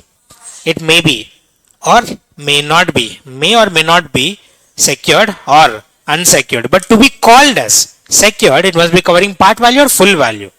Do we have semi-secured? Partially secured? We have only 2 options. Either it is secured or unsecured. If it is covering full value, then I call it as secured. If it is covering only part value, I'll call it as unsecured. It should be covering full value of what? Not only principal but also interest. Section number 73. But this section 73 has an exception to it, stating that there are certain companies which don't have to follow all the 5 conditions. They have to satisfy only one condition: approval from the shareholders. By getting the approval from shareholders, they can still accept deposits only from approval shareholders. No other conditions are required to be satisfied. There is an exception. This is important. You might have forgotten it already. 3 exceptions only given to private company. Exceptions are given to private company or all companies? Only private company. Try to bifurcate it. Section 73 is available for which company? Private company or public company? Both. 76 is available only for a eligible company. 73 it can be for private or public, but exception is given only for a private company, where it stated that if the amount of borrowings of such private company from its members is not exceeding 100% of paid up share capital plus free reserves plus securities premium, they don't have to follow conditions. Only resolution is enough.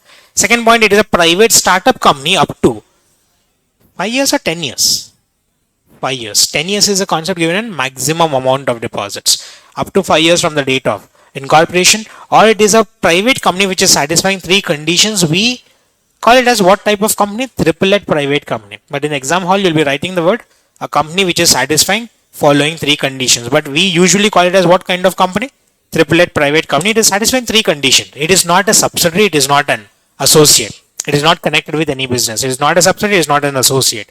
It has borrowings, but from banks, financial institutions, other companies, which is not exceeding twice the paid up share capital or 50 lakhs, whichever is lower. What's the limit given? Twice the paid up share capital or 50 crores, whichever is lower, and they have not made any default in such borrowings. I have left a word here. There is no subsisting default on such particular borrowings. We know this word subsisting now. What do you mean by subsisting? There is no existing default. If there is default and it is rectified, can I immediately accept? Yes. Good. 3 points. Chalo, run it up without the chart. How many exceptions are there? Exception is given only to a private company. The first exception where the borrowings from its members is not exceeding 100% of the paid up share capital plus free reserves plus securities premium. Second point, it is a private startup company having within how many years?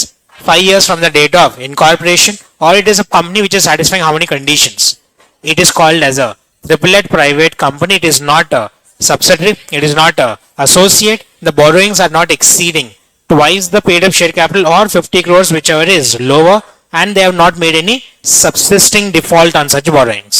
If all three conditions are satisfied, they are given a exception. They don't have to follow anything except approval from the shareholders by passing a ordinary resolution. That is your section number 73. Now jump to section number 76. What is section number 76? Acceptance of deposits from public. Can we accept deposits from public? Can any company accept deposits from public? No, only a eligible company, but they have to satisfy how many conditions? 5. Not eligible company, amma. If you are eligible company, can you accept deposits from public? Accepting deposits from public, you have to satisfy how many conditions? 5 plus 1. What are the 5 conditions? Copy pasted from section number 73. What's the plus 1 condition? You have to obtain a credit rating. Credit rating shall be obtained quickly through the chart itself. Approval from shareholders. We have to pass which resolution? Special resolution, but there is an exception. If the total amount of borrowings are not exceeding, I want section number here, not exceeding the limit given under section number 180 subsection 1 clause C. What's the limit given? 100% of paid up share capital plus free reserves plus securities premium. You don't have to pass a special resolution. It is enough if you pass a ordinary resolution. Second point, circular will be in form number DPT 2. Circular is always in form number DPT 1. Let it be section number 73 or section number 76. Circular has to be issued. Issued to whom this time? Public. That means we'll make advertisement. Advertisement is mandatory or optional? Mandatory. Then we'll file it with the ROC. How many days before? At least 30 days before the issue of circular to the public. I'll file it with the ROC. DRRA exactly copy pasted. No default, copy pasted. Security. This time it must be secured or may be secured. Must be secured. To be called as secured, it must be covering part value or full value. And the last topic is credit rating. Credit rating must be obtained or may be obtained. Must be obtained from any credit rating agency. I have to obtain it only from a approved credit rating agency, and I have to obtain it not only before the issue of circular but also after the issue of circular until such deposits have been repaid. Every year I have to obtain it. While obtaining it, I have to make sure that I have received at least the minimum investment grade rating, MIGR. Minimum investment grade rating must be obtained 1 year every year. And the credit rating I have obtained shall be mentioned in the return of deposits in form number DPT 3. Remember, DPT 3 has to be filed with the ROC every year.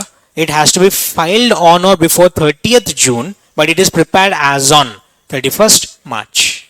Prepared as on information based on 31st March, but filed to ROC on or before 30th June. What is it called as? Return of deposits will be in form number DPT 3. Then we discuss about the maximum amount of deposits. Is this chart okay? Or should I show the topic we have drafted? Is it fine? Comfortable? Yes, slightly. It is in the vertical format. We have drawn it in a vertical format. This is in the horizontal format. Is it fine? Your brains are gonna accept it. Do we have brains? Sometimes we use it. Start. Maximum amount of deposit divided in how many parts? 2 parts. Either you are a eligible company or a ineligible company. We'll start with ineligible company. If you are a ineligible company,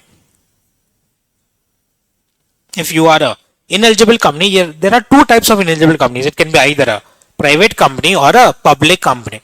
Private company is again subdivided into 3 categories. It can be a ordinary private company, usual private company, or it is a private startup company up to 10 years from the date of incorporation. Be careful, this is 10 years or 5 years. 10 years, or a company which has fulfilled those 3 conditions, which is triplet private company. If it is a triplet private company or a private company which is startup for the first 10 years, there is no limit. You can borrow any amount of deposits as you like. But if you are an ordinary private company, we have put a limit up to 100%. Every limit in this chapter will be always calculated on paid up share capital plus free reserves plus securities premium. Remember, there's a thumb rule. 100% of paid up share capital plus free reserves plus securities premium. Then we also have ineligible public company. Can they accept deposits? But they can accept, public companies can accept a maximum of 35%, 35% of paid up share capital plus free reserves plus securities premium, making it clear they can accept only from whom? Members, because they are under section number 73. But if at all it is an eligible company, we have only one kind of eligible company originally speaking, eligible public company. Eligible public company, can they accept from members? Under section number 73. From public, can they accept? Section number 76. From members, they can accept a maximum of 10%. From public, they can accept a maximum of, in total they can accept how much? 35%, but the limit shall be separately calculated. 10% for members, 25% for, can it be 15% for members, 20% for public, 20% from public and 15% from members? It shall not exceed. 10% for members shall not exceed 25% for public. Then we have a special entry, a eligible government company. It is also eligible company, but it is also a government company. Do I care about members or do I care about the entire public at large? Do I segregate them? No. For the entire public, they can accept how much percentage? Full percentage, how much? 35% of the paid up share capital plus free reserves plus securities premium. That's the maximum amount of deposits that can be accepted. Then we discuss about the tenure, minimum and maximum tenures. Fast, what's the minimum tenure? 6 months. What's the maximum tenure? 36 months. Can it be exactly 36? Can it be more than 36? But there is an no exception. Can it be 6 months? After 6 months also you are making the same mistakes. 36 months. No. 36 months? More than 36 months? Exactly 36? Less than 36? 6 months? More than 6 months? Less than 6 months? No, but there is an exception. During exception, can we still accept deposits? Yes. In this exception, it can be less than 6 months, but shall not be less than 3 months. But you can accept a maximum of 10% of the paid up share capital plus free reserves plus securities premium. What's the proof that you have become a depositor? Is it deposit holder or depositor? Shareholder or sharer? It is called as shareholder, depositor or deposit holder? Charger or? Correct, charger. It is called as, in case of charges, charge holder. Shares, debentures, deposits, deposit holder, deposit holder, depositor. When will you become? What's the proof that you have become depositor? They'll give you a document called as deposit receipt. You give them money, they'll give you a document called as deposit receipt. Deposit receipt shall be issued within 21 days from the date of receipt of money. Once the company has received money, they'll issue the document called as deposit receipt within how many days? 21 days. Once this document has been issued, it is confirmed that you are a depositor. Your name must be entered in the register of deposits. Your name must be entered in the register of deposits within 7 days from the date on which deposit receipt is issued. Are we getting the point? It is not from the expiry of 21 days. It is from the date of issue of deposit receipt. Given both the wordings here, deposit receipt shall be issued within 21 days from the date of receipt of money. Once it is issued, it is confirmed and it is concluded that you are a depositor. Your name is now entered in the register of deposits within 7 days from the date of issue of deposit receipt. Once it is entered, I can destroy the book. I should preserve it. Preserve it for how many years? 8 years is the easy answer. Continue the sentence. 8 years from the end of the financial year in which the latest entry was made. This deposit, register of deposit, you can use your talent here. What is mentioned in the register of deposits? Name, etc. Right, 3 to 4 points, and last point will be such other as may be prescribed. Obviously, legal document, it will be maintained at what place? Registered office. Clear with those? Sure. Then let's talk about the deposit trustee. Important topic, will be very, very important. Deposit trustee. Is it mandatory for every company accepting deposits to appoint a deposit trustee? No. A company which is accepting deposits from public or the company which is creating a security on their deposits have to appoint a deposit trustee. Who can be appointed as deposit trustee? Any person, but there are certain disqualifications. This deposit trustee is appointed even before the issue of circular by a document called as deposit trust deed, which will be in form number DPT2. DPT2 deposit trust deed is executed, is signed at least 7 days before the issue of circular. It is filed with ROC how many days before? 30 days before. DPT2 is executed how many days before? At least 7 days before the issue of circular. This document will appoint a person called as deposit trustee. Can we force a person to act as deposit trustee? We have to obtain his written consent to act as a deposit trustee. Can any person act as deposit trustee? Yes, but there are disqualifications. There are total of 6 disqualifications we have. I'll directly go through the process. It took us 1 hour to complete the 6 points in the classroom. Run through direct concepts, no logics, nothing. Start. A person who is a director or key managerial personnel or of employee or any other officer of the company or holding company or subsidiary company or associate company shall be disqualified to act as a deposit trustee. Second point, a person who is a depositor of the company, he'll look for his own personal benefit rather than for depositors. Third point, a person who is relative of any person mentioned in point number 1 and 2. Third point, fourth point, a person who has indebtedness with the, I want proper wordings here, is indebted to the company or holding company or subsidiary company or associate company or subsidiary of the holding company. Special point. Then fifth point, the person who has given a guarantee for any amount of deposits or interest accepted by the company, or a person who is having a material pecuniary relationship with the company. What are the 6 points? First, director, KMP, employee, officer. Second point, depositor. Third point, relative. Fourth point, indebted. Fifth point, has given a guarantee. Sixth point, he has a material pecuniary relationship with the company. If these are the points, if you have satisfied any of these points, you will be qualified or disqualified. If you are not disqualified, you can be appointed as a deposit trustee. Once you are appointed as deposit trustee, your responsibility, your duty is to protect the depositors. To protect depositors, there are situations where you will call for a meeting.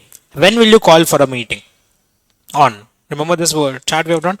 Meeting is of two types: on happening of an event or on the request made by the depositors. On the happening of event which constitutes a default, actual default has happened, or in the opinion of the deposit trustee, it is detrimental to the interest of the depositors. There is something wrong happening, which is not a default, but it is loss making for the depositors. I'll call for a meeting. Give me the wordings here. Who is calling?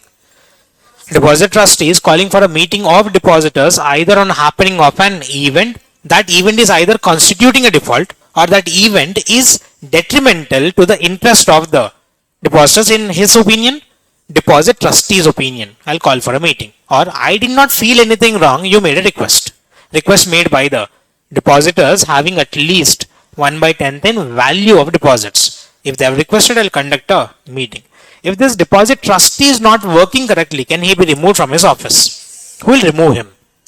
Board of shareholders or board of directors? Sorry, depositors or board of directors? Board of directors. But there's a chance that board of directors may intentionally remove him. Not to be intentionally removed, unnecessarily removed, we have created a format for him. He will be removed by board of directors with the consent of all directors with at least one independent director present in that meeting. Give me the wording here. He will be removed with the consent of all directors with at least one independent director present in the meeting. Any doubts in the removal process? Appointed by whom?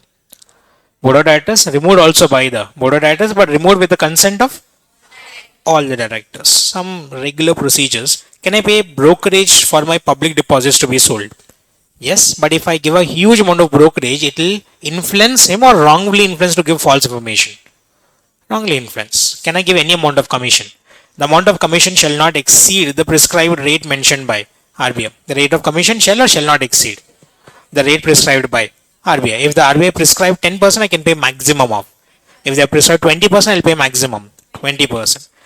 Once a circular has been issued, once an advertisement has been made, can I alter the terms and conditions? Unless it is mutually consented by the depositors. Once a circular has been given out, I cannot change any terms and conditions. Nomination is mandatory or optional? Nomination is mandatory only in case of OPC. If there is nomination, may be made. We may make nomination or must make nomination. May make a nominee, we can appoint a nominee. If you die, the amount will be given to the nominee. If the nominee is not existing, then it will be given to the legal representative. Then we have just done this. Written of deposits. I want this amount. You'll usually forget this concept. Written of deposits is filed in form number. DPT 3 filed with the ROC 1 year every year. It is containing information as on 31st March, but it is filed on or before 30th of June. A special point, 30th June is the only point we have is 30th June is this point. No other concept has 30th June in the entire syllabus. Joint depositors. Can we have joint depositors? Maximum of 3 joint depositors where their names will be entered in the register of deposits in a sequence mentioned by the depositors themselves. They'll be having the seniority in the mentioning their names. Once the names have been mentioned, the company has to pay the interest back or the deposits back. They'll be paid in 3 different ways. Either paid jointly or to the first name. If the first name is dead, then we'll pay to the survivor or either or survivor, or you can also call it as anyone or survivor. 3 options: jointly, first named or survivor, or either or survivor. But remember, the joint depositor shall not exceed how many? 3. The maximum you have given is 3. If you have done any kind of penalty, any kind of non-compliances, the company has to pay an extra interest of 18% per annum if there is a delay in the process. This I'll come with the amount of deposits. Wait, premature repayment first. This is a simple topic. Can I request the company to repay my deposits even before the expiry of the term? But this logic arises only after expiry of 6 months. After 6 months, after completion of 6 months, before the completion of the tenure, I can request the company to repay my deposits on a premature basis. If the company accepts it, company is losing money. It was supposed to have the money for how many years? Assuming 3 years was accepted. It was supposed to have it for how many years? 3 years. But if I come to the company after 1 year and request the company to repay, the company is losing money for 2 years. They have to make arrangement for paying money back. And companies had states that because company is adjusting, company will pay not the full interest, company will pay reduced interest by how much percentage? 1%. If you come to the company after 1 year and the original interest rate was 12%, they'll pay you only how much? 11% for how many years? 1 year. Second case, if you come to the company after 2 years and the interest was 12%, they'll pay how much? 11% for how many years? 2 years. Both the 2 years they'll calculate for how much? 11%, they'll adjust the money. But if you come to the company after 1 year, 8 months, they'll calculate how much percentage? 11%, but for how many years? 1 year or 2 years? 2 years, they'll round it off. If it is less than 6 months, they'll ignore it. If it is 6 months or more than 6 months, I'll consider that as a full year. If it is 1 year, 6 months, I'll calculate for how many years? 2 years. 2 or 1 nama? 2 years. 1 year, 5 months. 1 year, 11 months. 7 months. 7 months, only 7 months. 11 months. 5 months. Concept of premature does not apply. Applies only after expiry of. Before 6 months, you cannot come for premature repayment at all. After 6 months, yes, but it will be rounded off. But that reduced rate of interest will not apply in 2 cases. 2 exceptions have been given. First exception, where the repayment of deposits is happening for reducing the prescribed amount of deposits by the company. We have done this already. Company, a private company, give me the basic answer. Private company can accept how much? Maximum of 100%. Ordinary private company. Assuming the private company has already accepted 105%. Allowed or not allowed? They can accept only. Now what to do with this extra 5%? I have to repay. Repay even before the expiry of the term.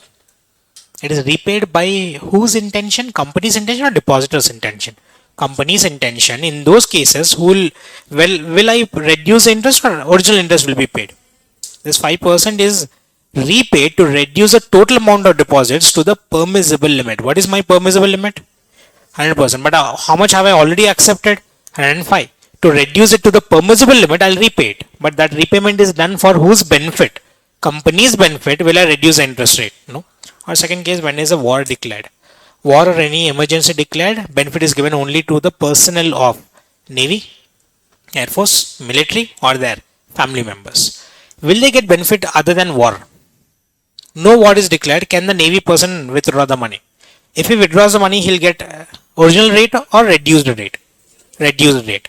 I, in the war situation, go to the company and request. I'll get a reduced rate. They'll get reduced rate only when they're a personnel of Navy, Air Force, or military, or their family members during the situation of war or emergency being declared.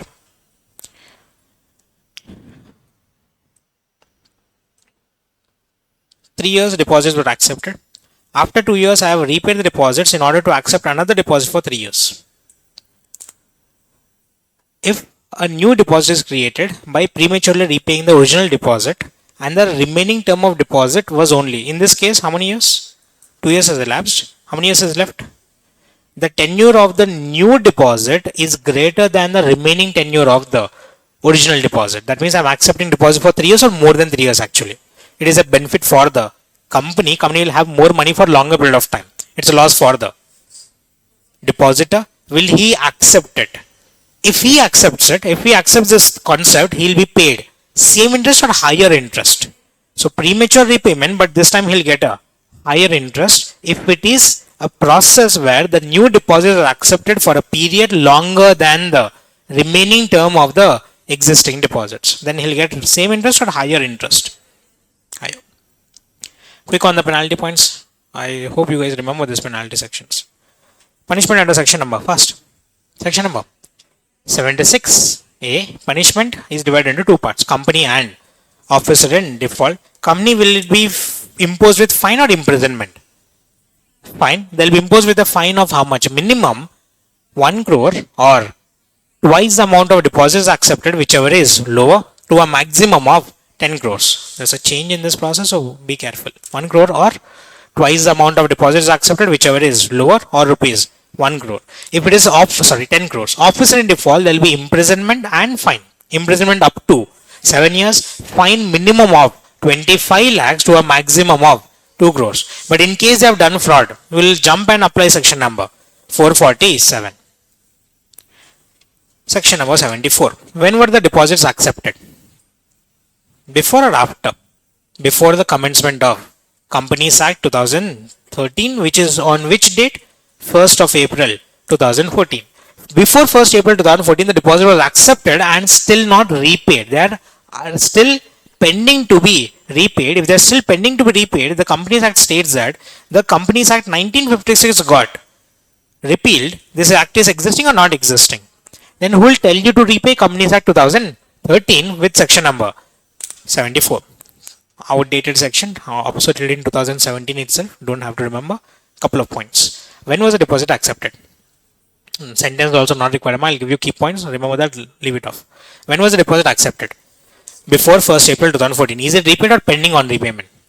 If it is pending on repayment, is it required to be repaid? But is the act existing? But who will tell you to repay? Companies Act 2013 under section number 74. Repaid within 3 years. 3 years from the commencement of this act or the original due date, whichever is earlier. If the original due date is 2015, repay it in 2015. But if the original due date is after 2017, I don't want to wait for that long period, repay it within 3 years. 3 years from the date of commencement. If you count 3 years from the date of commencement, it will come to what? 1st of April. Now, based on this, give me the answer. It should be repaid within how many years? 3 years from the date of commencement or the actual due date of repayment, whichever is earlier. If the actual due date comes to 2016, repay in. If actual due date comes to 2019, repay in 2017. But if you don't have enough money to repay, you can go request the NCLT for extending the time limit. If NCLT is satisfied after considering all the factors, especially your financial condition, if NCLT is satisfied, they'll provide you an extension to pay the period in a extended time limit. Based on order, they'll extend it. This is repayment. Before repayment, you have to create a statement and file it with the ROC, giving a details of what deposits are still pending as on 1st April 2014. A statement must be created within how many months? 3 months. Entire section is obsoleted. They can remove this section from Companies Act. It will not make much difference in it, but still part of syllabus.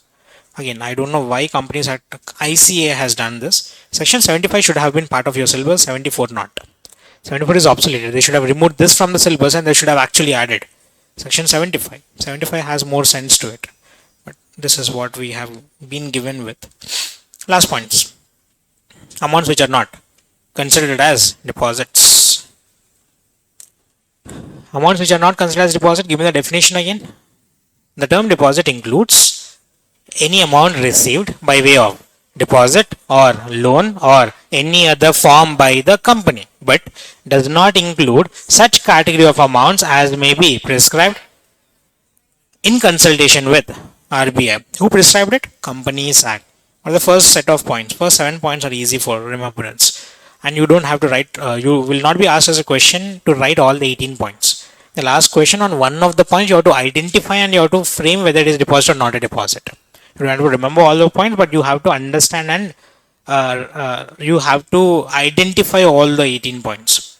Start the first point where the money is received from the government, either the central government or state government, or money is received from any other person which is guaranteed by the central government or state government. So keywords: amount received from central government, state government or local authorities, or amount which is received from other sources but which is guaranteed by the central government or state government. Who will create the rules and regulations for money given by central government?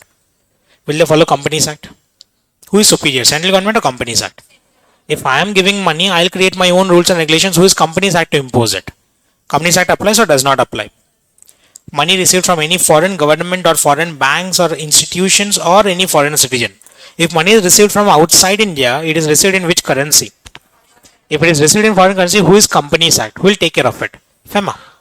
RBI will take care of it. RBI states that I'll put rules and regulations on how should you give loan. Who is Companies Act to define it? Who is more specific in that case? FEMA and RBI, they're gonna take care of it. Same continuation of logic. Amount received from a bank, they do have a separate act for it, Banking Regulation Act, which will decide how to accept deposits. They'll define it. Same topic. Amount received from a public financial institution, they're also regulated by RBI itself. They're not considered under deposits chapter. Amount received from central government, state government, or guaranteed by central government, state government. Amount received from any foreign category. In amount received from a bank or amount received from a public financial institution will not be considered as a deposit. Issue of commercial papers. Commercial papers are very short term loans which are usually accepted for a mere period of 7 days to 365 days. 1 year. They are less than 1 year. And they are always unsecured in nature. And they do not carry interest at all. They are discounted bonds. They are issued at discount and they are redeemed at par. They are issued, for example, the value of bond is, commercial paper is 100. I'll issue at rupees 80. I'll redeem at rupees. What's the benefit you got? 20. Did you get interest? Can I say this is completely different from deposits? They have separate rules and regulations for commercial paper. It will not fall under deposits chapter. Or amount received from another company, we have a separate format of sections for this, 186, 187, where we can give loans to other people. 179, 186. Not much important, but just remember, amount received from another company is regulated separately. Share application money. Share application money, we have done this in section 39. Once application money is received, the application money is kept in a separate bank account in a scheduled bank. This account shall be used for any purpose or only specific purpose. What are the two specific purposes? Either adjust against allotment or refund. Once allotted, that's no problem. If it is not allotted within the original 60 days given to you, you must be refunding it within the next 15 days. How many days is given for allotment? 60. If 60 days is elapsed and it is not still allotted, you have a time limit of how many days to refund it? 15 days. If you fail to refund it within 15 days, then it will be called as deposit. Until that point of time, it is not considered as deposit. To put it in a simple terms, 75 days it is not a deposit. After 76th, from the 76th day, it will be considered as a deposit. Point number 8 is important. And again, share application is also important. Mark this. Point number 7 is important. Point number 8 is also important. Point number 8 is important. What is happening under point number 8 states that if the money is received by a private company, either from the director himself or his relative, will not be considered as a deposit. That is, are involved in the business activity. They are giving money for the business activities just for emergency situations, not for loans for maintaining the company. Usually it is not considered as deposit. Second case, if it is a public company, the money received from the director. There are questions on this point. Public company received money from director. Deposit or not a deposit? Relative of director gave money to a public company. It is a deposit. Exception is given only for the director. If it is a private company, exception is given for both director and his relative. But we have to satisfy two conditions here. The money received from director, it has to be coming from the director's pocket himself. Director has to give a declaration stating that the money given to the company is not borrowed from any other person. If it is borrowed from any other person, is it indirectly coming from director or third party? If it is from third party, it should be considered as a deposit. Hence, he has to give a declaration stating that money is borrowed or not borrowed from any other person. And this amount has to be disclosed separately in the board's report and the financial statements. Given the concept, this is important, you have to remember this. Amount received by a private company from its director or his relative, or amount received by a public company from the director will not be considered as a deposits, provided they have given their declaration stating that such amount is not borrowed from any other person, and this has been separately disclosed in the board's report and the financial statements. Point number 9, employee.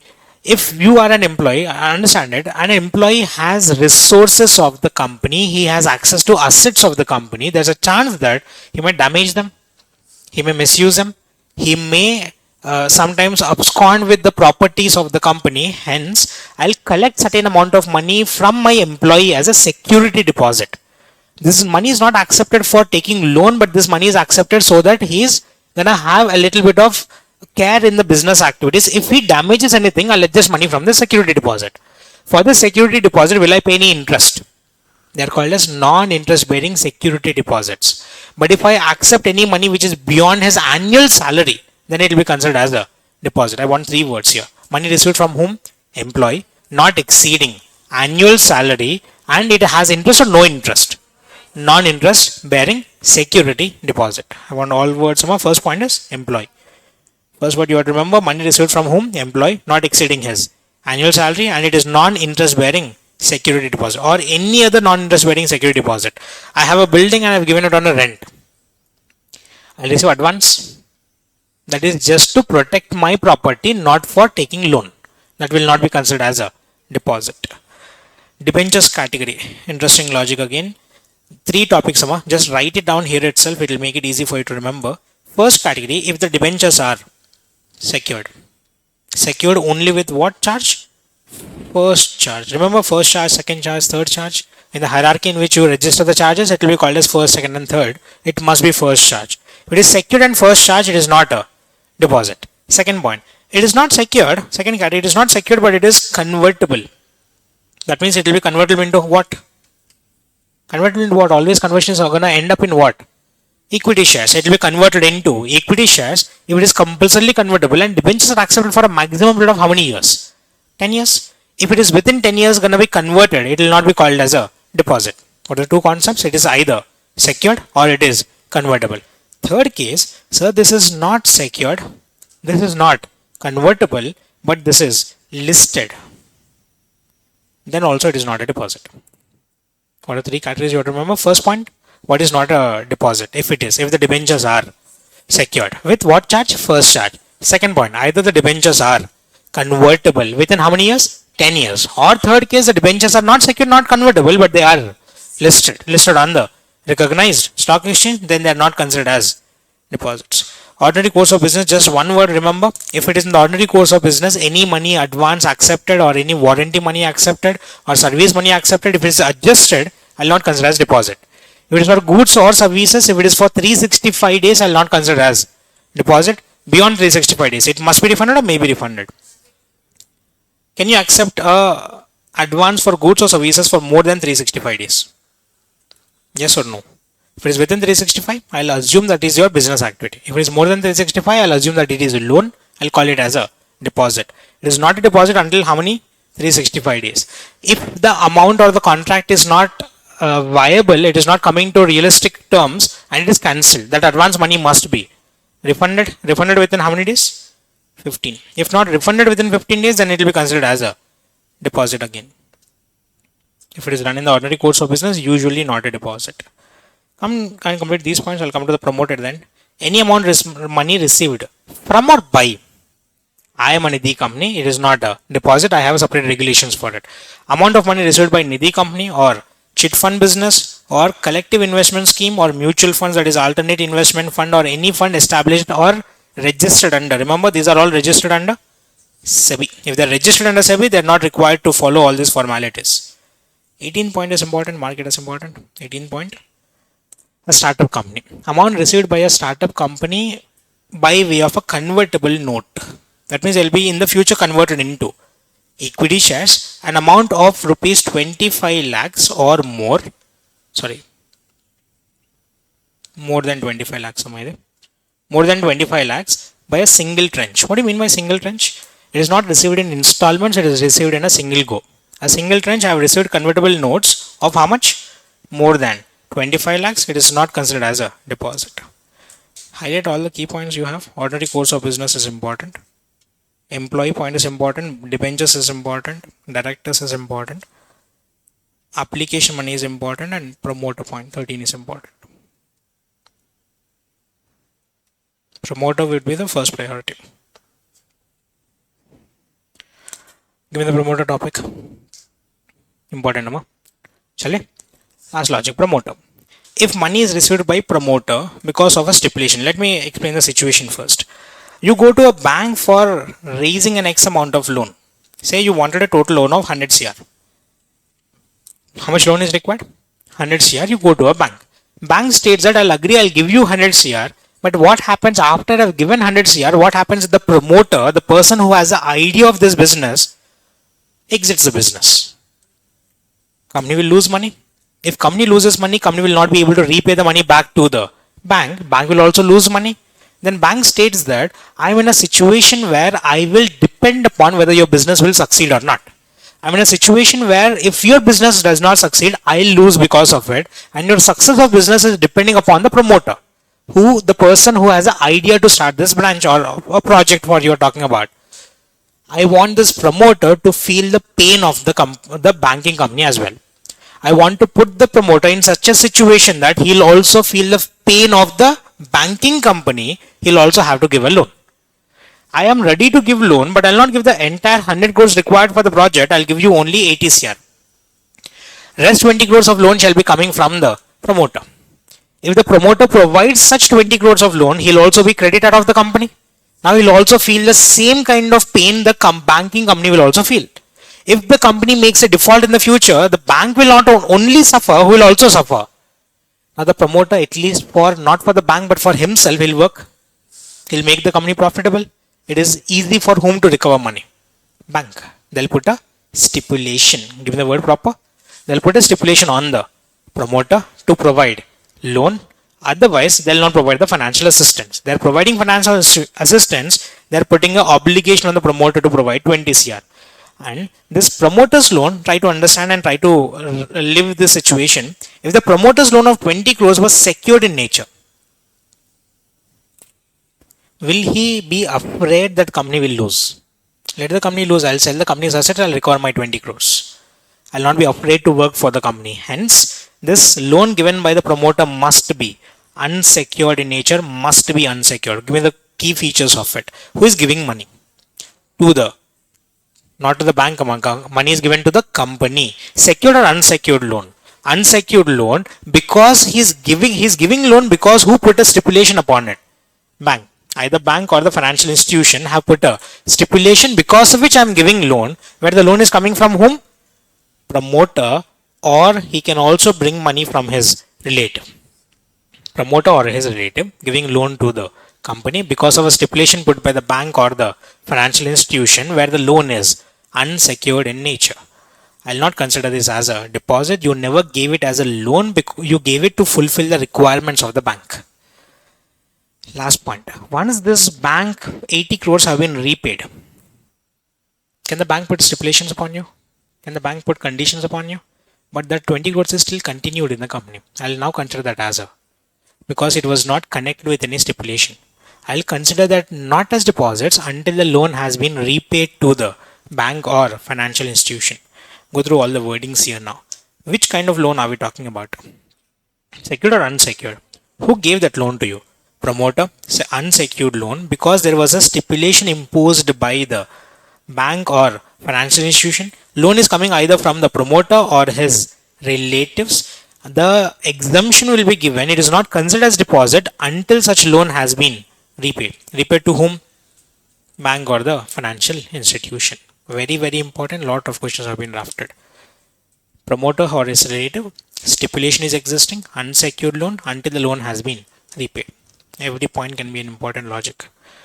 That's your 18 items which are not considered as deposits. And chapter number 5. Any doubts in that? Clear? I'll close it off on that. Next topic, LLP. The most important chapter. It will have the weightage as equal to a general meeting chapter, which is easy to study and remember. It is having as equal weightage as a FEMA chapter. LLP is a lot more easy. It is having more weightage than share capital, which is easy. Share capital or share capital is obviously lot more small and lot more easy to remember. LLP will fetch you 14 marks and it's gonna be in 3 to 4 questions combined together. So if you are taking LLP as choice, you can take the entire paper as choice. 3 to 4 questions combined together, it will be LLP, not a single question of LLP. It will be combined in 3 to 4 questions. It will come for at least 10 to 14 marks. And LLP has also been their favorite for MCQs as well. This 10 to 12 marks which I am stating is only from the subjective part. And MCQs also, FEMA and LLP, both of them have been their favorite to ask MCQs out of. So LLP can also come for MCQs, which will again fetch you another 6 to 7 marks, 6 to 8 marks excess in that. So will get you somewhere between 10 to 14 on a bare minimum basis, but one of the easiest and the most scoring part of your entire syllabus. So today's priority, again, as we were discussing, today's priority will be to study what? LLP. Then go for deposits, then go for dividend. This will be your order for today. First would be the LLP part.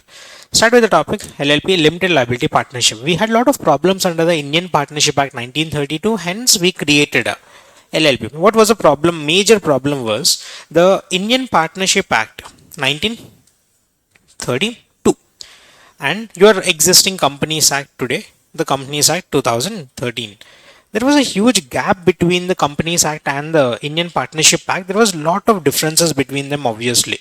Partnership is structured or unstructured in nature. There is no structure for partnership. Anybody can start partnership whatever they want. Can we start partnership now? Yes. After the class is completed, during the class itself, otherwise, we'll start a Pani Puri shop. Happy? We'll start a Pani Puri shop. We'll bring in capital, we'll bring in personal. Himanshu will. So, we practically have entered into partnership right now in the last 5 seconds. There is no regulation required for partnership. There is no structure for partnership. There is no registration required for partnership. There is no formalities for partnership. Partnership is completely unregulated and unstructured in nature. But Companies Act. On the same part, Companies Act, if you want to start any business with Companies Act, can we start the business straight away? We have to go through the process of registration. We have to submit documents to the ROC. We have to first draft the document MOA, submit them to the ROC, let the ROC verify. After ROC is satisfied, then the ROC will give you certificate of incorporation. Once a company is incorporated, after incorporation also, you're not allowed to do the business straight away. You have a concept called as Section 10A, commencement of business. Fulfill all the formalities, then you can start the business. By the time you start the business, the opportunity might have already gone past. Which is easy to do business activities, partnership firm, but which is a better and the risk-free basis of business activity, company.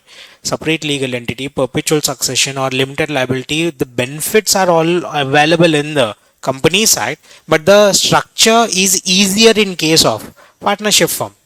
But there was a huge difference and huge gap between them. To fill the gap between them, we created something called as LLP. LLP is not a completely new law. It is a law which is a combination of existing two formats. It was introduced for the very first time in 2008. That's the very first act of LLP. But this is not a new concept. This is a concept which is borrowed apart from the partnership, apart from the companies. Now, if you talk about it, if we had to conduct a meeting in partnership firm, I'll put a message in the WhatsApp group. Come to the meeting in 5 minutes. Meeting will be conducted. Companies Act. We have a separate chapter for conducting meeting. One of the biggest chapters of Companies Act, a separate chapter itself is there on how to conduct meeting. We have to first send to send the notice, we have to first draft the notice. If I decide to conduct a meeting today, it will take at least couple of months to actually come and meet. which is easy to do business in internal part of the business, which has no formalities, which has no compliances. It is a lot easy to conduct business internally. But when you go out to an outsider, call yourself as partnership or call yourself as company, which looks more polished. Company, which has separate legal entity, which has perpetual succession. If a partner dies, the entire partnership firm is affected. But if member dies, do we care? We'll not even know that member died. If member dies, we will not care about it. The company is having perpetual succession. Company is having separate legal entity. Company is having a common seal. Company is having body corporate features where it is not affected by a particular person, affected by a particular situation. Company goes on. Which is better externally? Company. Which is better internally? Then LLP stated that why not both? Why not I'll combine the benefits of both the worlds and bring in a new format of a business, LLP. I'll borrow the features of partnership firm. I'll borrow features from partnership firm for internal matters. For external matters, I'll borrow the features from Companies Act. I'll get the benefit of external features as well as the internal feasibility or flexibility of running my business. I'll combine both of them together. I'll draft a new structure called as LLP. Now LLP is filling that gap between the partnership firm and the Companies Act. If you want to do business at a larger scale, which is better? Companies Act. If you want to do business at a very local level and a very small niche business where you don't want to follow formalities, you're the only person who will manage everything. Partnership is a better option because you will not have much formalities to follow. You don't have much regulations to follow. You don't have much formalities, books of accounts, etc. Nothing has to be done. But when it comes to LLP, it has less compliances and more flexibility. If you want more flexibility, partnership. If you want less flexibility, I'll adjust, but I want larger business. Company. Sir, I will fall somewhere between them. I'll follow some formalities, but I also want flexibility in the business. LLP, which is better for all the professionals today in the market. LLP. Which year was it drafted? 2008, but it was effective from 2009. 31st of March 2009, it was effective from. It was, again, a central act. It is applicable to whole of India or part of India. Whole of India. It was passed by the parliament, both the houses of parliament, then it was assented by the president, applicable to whole of India. It has merely 81 sections in it with 4 schedules itself. Companies Act has how many sections? 470 sections with how many schedules? 7 schedules. You understand the volume of the chapter, volume of the Companies Act compared with LLP. Now, if the volume is 470 sections compared to LLP having only 81 sections, there itself it is very clear compliances are less amount of compliances, but I'll give you all the benefits you want to enjoy as a company in the structure of an LLP. It is applicable to part of India or whole of India. Whole of India, it was passed in which year? 2008. It is effective from which year? 2009. To be more specific, 31st March 2009. Then LLP is also having the body corporate features. It is also corporate entity. Is it a separate legal entity? Does it have the features of body corporate? Is it a separate legal entity? Does it have perpetual succession? We'll discuss more on it in a bit. It's a body corporate. If it is still a corporate entity, it still falls under the same ministry, Ministry of Corporate Affairs. It is not Ministry of Company Affairs. We are not only focused on company, we are focused on a corporate entity. That corporate entity includes an LLP. Hence, we don't have a separate ministry for LLP. We don't have a separate ministry for Companies Act. We have a single ministry which will regulate both of them. MCA. What is MCA? Ministry of Corporate Affairs. Because the LLP, number of LLPs are very less in nature, I cannot stand alone create a separate authority for it. Companies Act stated that as of now, we don't have such number of LLPs in India to create a separate authority and separate chain for entire thing. If I had to create a separate authority, separate officers, separate employees, separate procedures, separate softwares, I have to spend crores of money into the process, but I have very limited number of LLPs in the logic. Then why to waste energy, time and resources? I'll combine the LLP process into Companies Act. Who will administer the Companies Act? Same body ROC, same body MCA. MCA and ROC will be the bodies which will be responsible for administering not only Companies Act but also LLP. Do we have separate authority called as ROLLP? ROF? ROF? ROC is responsible not only for companies but also for LLPs. The name is Register of Companies, but they're also going to take care of LLPs as well. So what will be the administrative authorities? ROC and MCA. Coming to the sections and schedules, I'll come to the schedules in a bit. We have done this. It is an alternative corporate structure. Why it is called as alternative? Before 2008, if you want a corporate structure, there was only one option, company. Now we have an alternative. It's an alternate corporate structure which has both elements contained of corporate structure, company, and also a partnership firm structure. They'll take what from the partnership? Internal matters or external matters? Internal. From company, they'll take what? External factors. Both combined together, we have a hybrid between company and a partnership. Does it have all the features of Companies Act? Give me the basic definitions, not much important. I'll give, these are two definitions which are important. Body corporate is important. Your small LLP is important. Financial year definition is important. Rest of it, you can just go through them. Address, individual, residential address. If it is an LLP, body corporate, what is the address? We'll have a registered office. Body corporate, this is an important definition. Body corporate, if you observe the definition carefully, it's a means and includes definition. Body corporate means a company. What is the major body corporate we have is company. But it will also include certain other kind of corporate entities. It includes a company which is incorporated. I'm not using the word foreign company. Observe the logics careful. If I use the word foreign company, it's a company which is incorporated outside India and having a place of business in India. If it does not have a place of business in India, can I call it as foreign company? But it is still incorporated outside India. So body corporate includes what? Not only company having place of business in India, but also those companies which are not having place of business in India. So I'll simply use the word, a company which is incorporated outside India. Start with the basic definition. Body corporate means a company and includes a company incorporated outside India. To be on a nutshell, I have completed company incorporated in India. I have also completed company incorporated outside India. Now let's talk about LLP. LLP which is registered in India under this act, or LP which is registered outside India. We call it as foreign LLP. Again, all 4 points will be considered as a body corporate. What are the 4 points we have? First, company or company incorporated outside India, or LLP registered under this act. What do you mean by that? LLP registered in India or LLP which is registered outside India. All of them will be called as body corporate. But there are 3 exclusions to it. First, it will exclude a corporation sole. Sole, one person. Corporation sole, basically they're talking about a one person company. Corporation sole is included or excluded? Excluded. Cooperative societies, they have their own separate act for them, they will be excluded. Or such other companies, such other body corporates as may be prescribed by the central government, they might exclude in the future. So give me the exclusions and inclusions first. Body corporate includes what? Body corporate means company and includes a company incorporated outside India, LLP registered under this act, or LLP registered incorporated outside India, but does not include a corporation sole or a cooperative society or any other body corporate as may be specified by central government.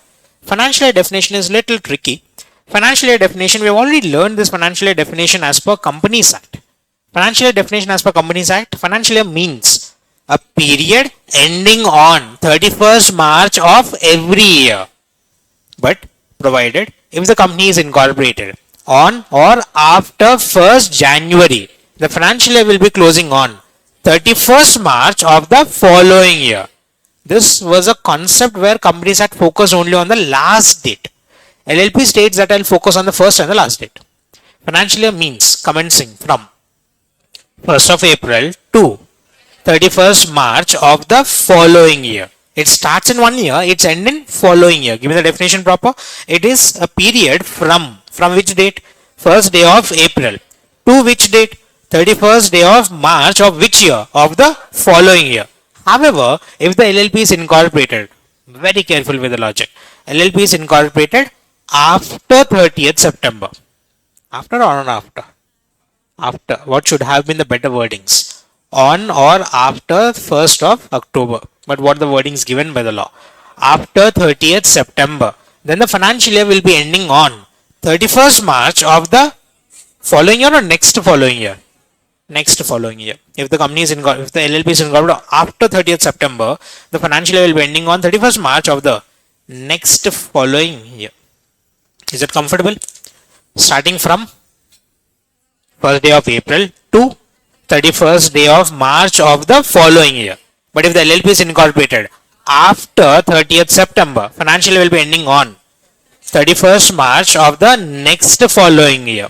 Name, you have three category of names. You have your forename, that is first name, then middle name and surname.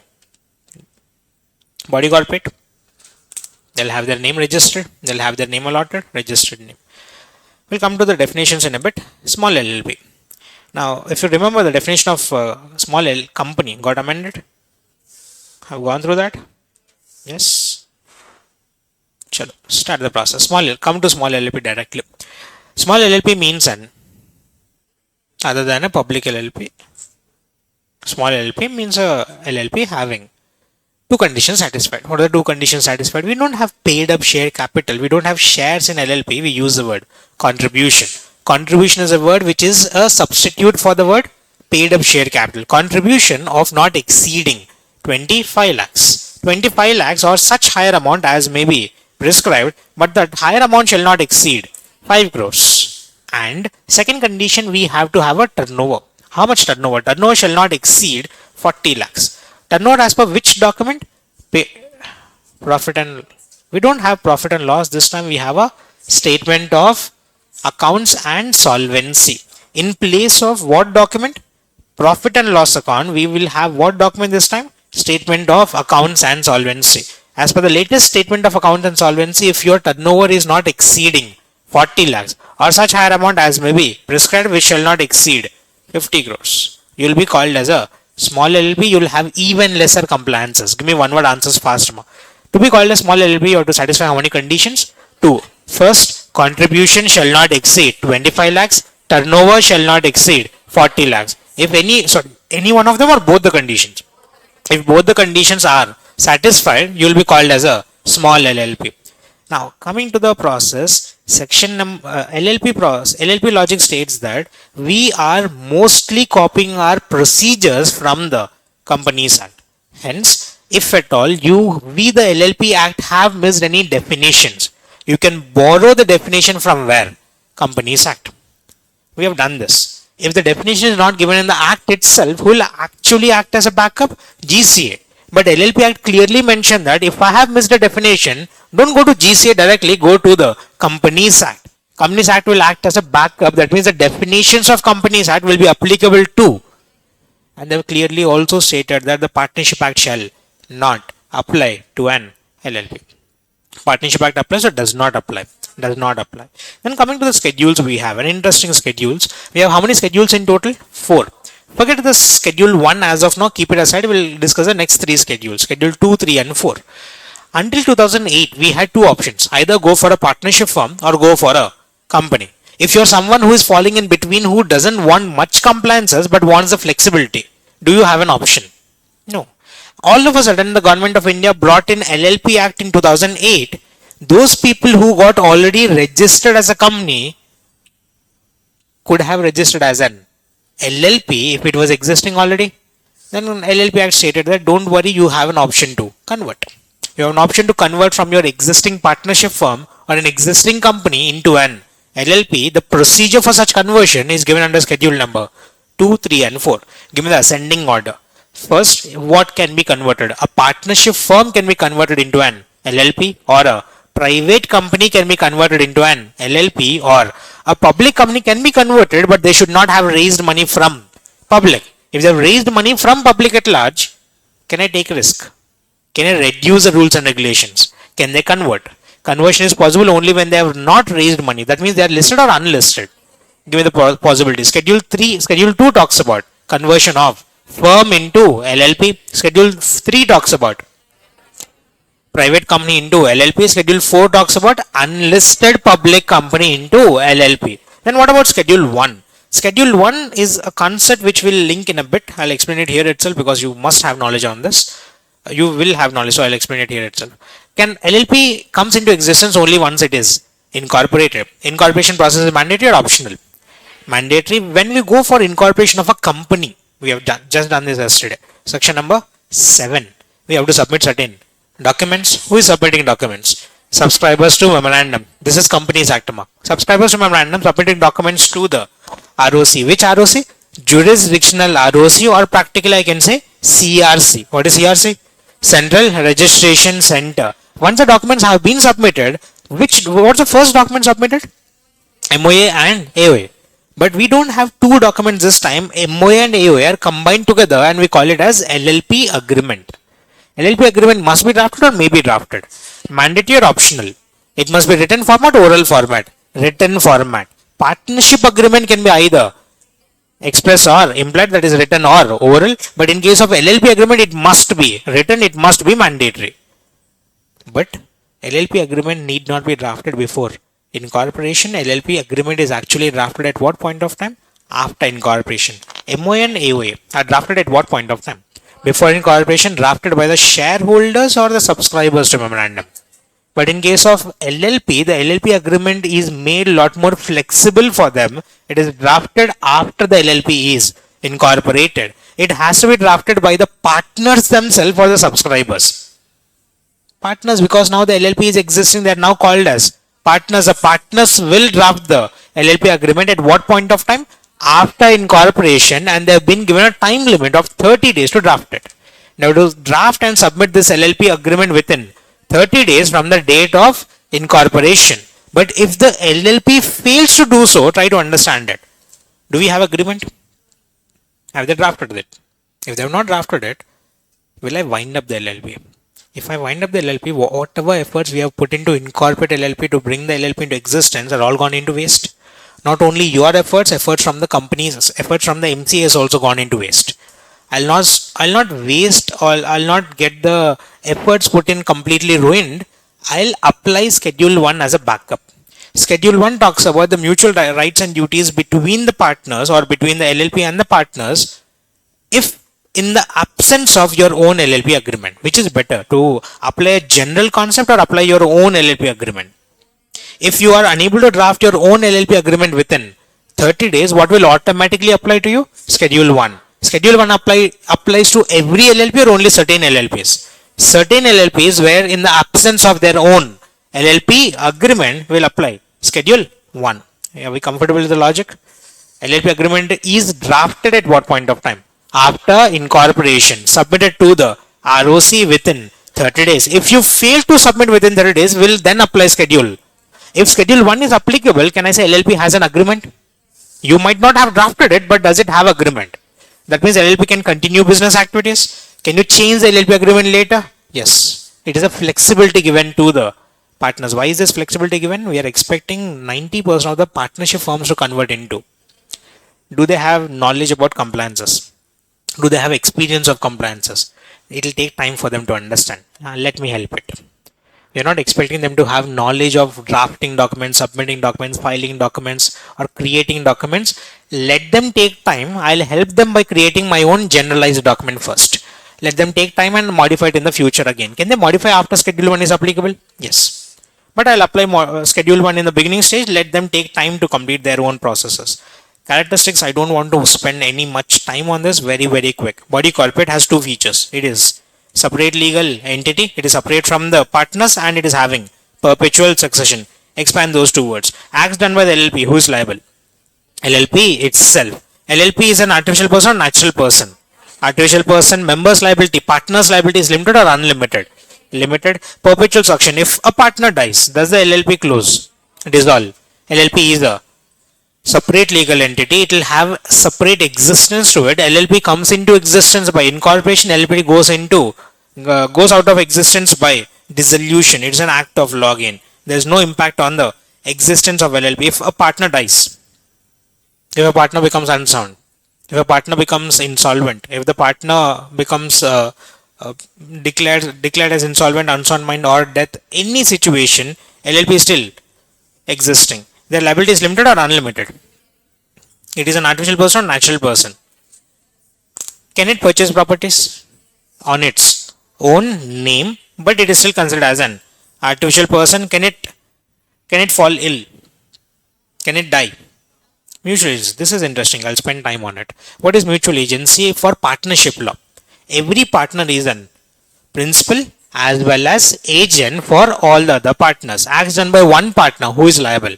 All the partners. Because we don't have a separate legal entity, acts were done by the partner. But now we do have separate legal entity. Acts, transactions, contracts will be entered in whose name? LLP. But LLP, the problem is LLP is an artificial person. The contracts are entered by whom? Partner on behalf of the LLP, where the LLP is acting as a principal, partner is acting as an agent. In case of partnership law, Indian Partnership Act, every partner is a principal as well as agent. As per LLP Act, every partner is an agent. Agent of not other partners, is an agent of the. Does mutual agency exist? Yes, but only between LLP and its partners, but not between the partners. In case of Indian Partnership Act, do we have mutual agency? Between the partners. But LLP Act, do we have mutual agency? Between the LLP and its partners, but not between the partners. That is mutual agency for you.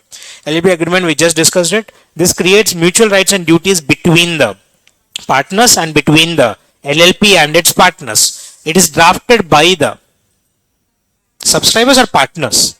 Partners at what point of time? After incorporation, submitted to the within.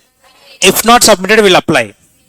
Schedule 1. What's the number of partners we must have? Minimum we will have 2. Maximum will have no limit. But every partner is not expected to have knowledge about compliances. Hence we segregated certain partners and we call them as designated partners who will manage the business of the LLP. Which partner?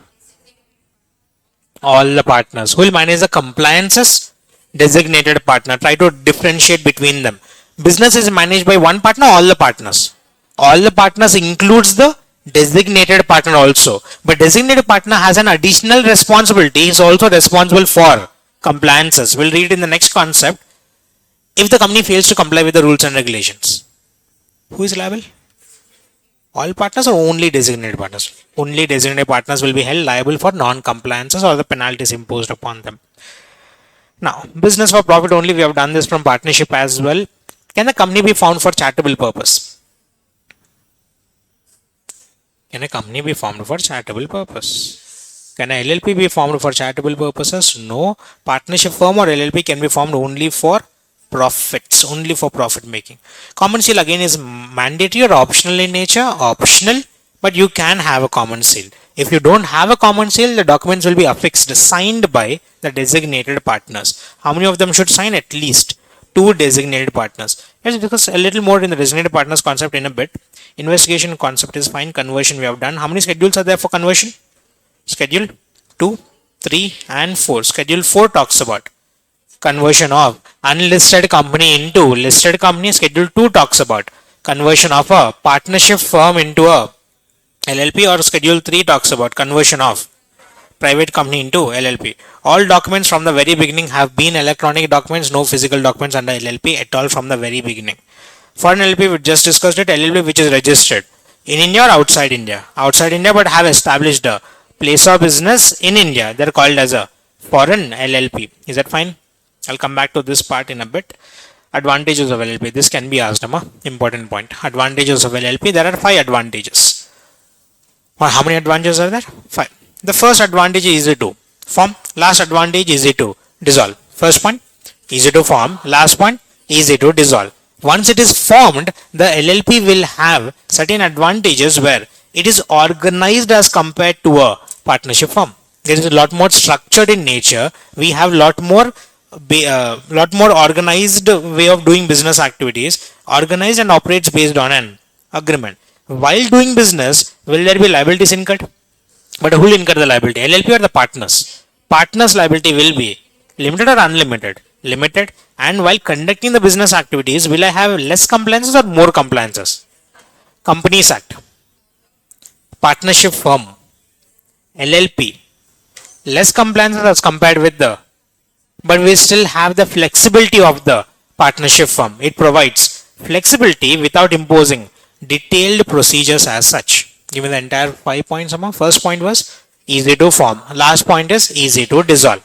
Second point, once it is formed, it is organized in nature. It is a lot more structured compared to a partnership firm, organized and operates based on an agreement. Then third point, while we are doing business activities, liabilities will arise, but the liabilities will be on the LLP. The liability of the partners will be limited in nature. Then the last category, we are still running business activities with less compliances, but we still enjoy all the flexibility that a partnership firm provides flexibility with low compliances. Partners, interesting and important topic. Who can become a partner? Any individual or a body corporate. They'll try to confuse you. Doesn't matter who this individual is. He can be a NRI, OCI, doesn't matter. Even a foreign citizen, I don't care. Any person can become a partner. It can be either an individual or even a body corporate. We have just learned the definition of body corporate. Body corporate includes, can I say company can become a partner of LLP? Foreign LLP can become a partner of LLP. LLP can become a partner of another LLP, because LLP who can become partner in LLP, either a individual or a body corporate, which includes any of those four categories we have discussed. Now, there are certain disqualifications. I don't want to go much details into this process, but quick on the words. Who is disqualified to act as a partner? Who can act as a partner? Any person, but there are certain disqualifications. What are the three disqualifications? We have a person who is unsound. Who will declare you as unsound? Competent court. Or you have been undischarged insolvent, or you have applied to be adjudicated as insolvent and the application is still pending. Do you guys remember the logic behind it? We have shown you a chart from the final syllabus. How to become insolvent. We'll make an application to the NCLT, the court. The court will appoint a registered valuer. They'll give you a valuation report. They'll declare you solvent, insolvent. They'll appoint an official receiver. They'll sell your assets. After selling assets, the excess liabilities will be cancelled off. 3 stages. Remember those 3 stages we have drawn? The third stage, where your assets liabilities have been completely cancelled off. You're solvent or insolvent? Third stage, you'll become solvent again. Second stage, you are insolvent. First stage, where application is made but still pending. You are still solvent, but you have applied to be adjudicated as insolvent. That means you believe that you should be declared as. LLP states that don't act as a partner. 3 stages, what? 3 points. Give me all 3 points. A person who is unsound, a person who is adjudicated as insolvent, decided as insolvent, or a person who has applied to be adjudicated as insolvent and application is still pending. HUF is an interesting topic. Is HUF a individual? Individual? Is HUF a body corp? It is not a individual nor a body corporate. Hence, conclusion is that HUF, can it become a partner of an LLP? Cannot, because it is neither a individual nor a body corporate. Coming to the number of partners, we just discussed it. We must have minimum, maximum, no limit, and this is a concept linked with section number 3A. Members liability in certain cases. Several liability of members in certain cases. What happens if the number of partners at any point of time have fallen below 2? Can you still continue as an LLP? Yes. I'll take that assumption for how many months? In the 6 months, even though you have only one partner, you are still considered as an LLP. Acts done in the 6 months, who is liable? LLP. After 6 months, you have failed to increase the number of members to minimum requirement. Contract is entered by one partner individually at personal capacity. LLP is liable or partner is liable? Partner's liability is limited or unlimited? He will be personally liable for those transactions, those obligations which arose after expiry of 6 months. Rectification, designated partner, fast one. Again, if I have to put in the important concepts of LLP, this will be my first priority. Designated partner. Partner and designated partner, both of them are the most important parts of the LLP part. Designated partner. How many designated partners must be there? Do we have compliances? But whether every partner can understand these compliances, we segregated them and call them as what? Designated partners. Having designated partner is mandatory or optional? Mandatory. How many designated partners must be existing? We must have at least 2 designated partners who must be individuals so that we can communicate with them correctly. If it is a body corporate, others will come and speak with the building. They should have communication. They should have to and fro communication between them. They must be individuals. Give me the basics here. How many designated partners must be there? At least 2 designated partners who must be individuals, but out of the 2, at least one must be a resident of India. Again, resident is not from your FEMA. Resident is different here, not less than 120 days. At least 120 days in which year? This is interesting. This is a concept newly added for you. Not in the preceding financial year. If you remember OPC we have done yesterday. What was the wordings under OPC? Not less than 120 days in the preceding financial year. What would I do if he stayed in India in preceding financial year if I had to communicate this year? If the ROC have to send documents this year, today, I should have that person existing in India today. I should have him to be resident not in the previous year. I should have him to be resident in the current year. So give me the wordings here. Designated partner. How many designated partners? At least 2 designated partners who must be individuals, out of which one must be a resident of India. What do you mean by resident of India? His stay in India is not less than 120 days during the current financial year. During the current financial year, I have to maintain him for how many days in India? Not less than 120 days. But if at all we are an LLP where all the partners are body corporates, is it possible? Is it allowed? If it is all body corporate, then who will act as a designated partner? Nominees of the body corporate. If you have individuals, the individuals will act as designated partner. If all of them are body corporate, then who will act as designated partner? The nominees of the body corporates. If at all we have a LLP where one is an individual, rest of all is body corporate, is it still allowed? Then who will act as designated partner? Because we want how many designated partners? 2. That individual can act as designated partner. Who is the other designated partner? Nominee of such body corporate. How would I become a designated partner? There are 2 ways in becoming designated partner. I can either become designated partner by mentioning myself in the incorporation document.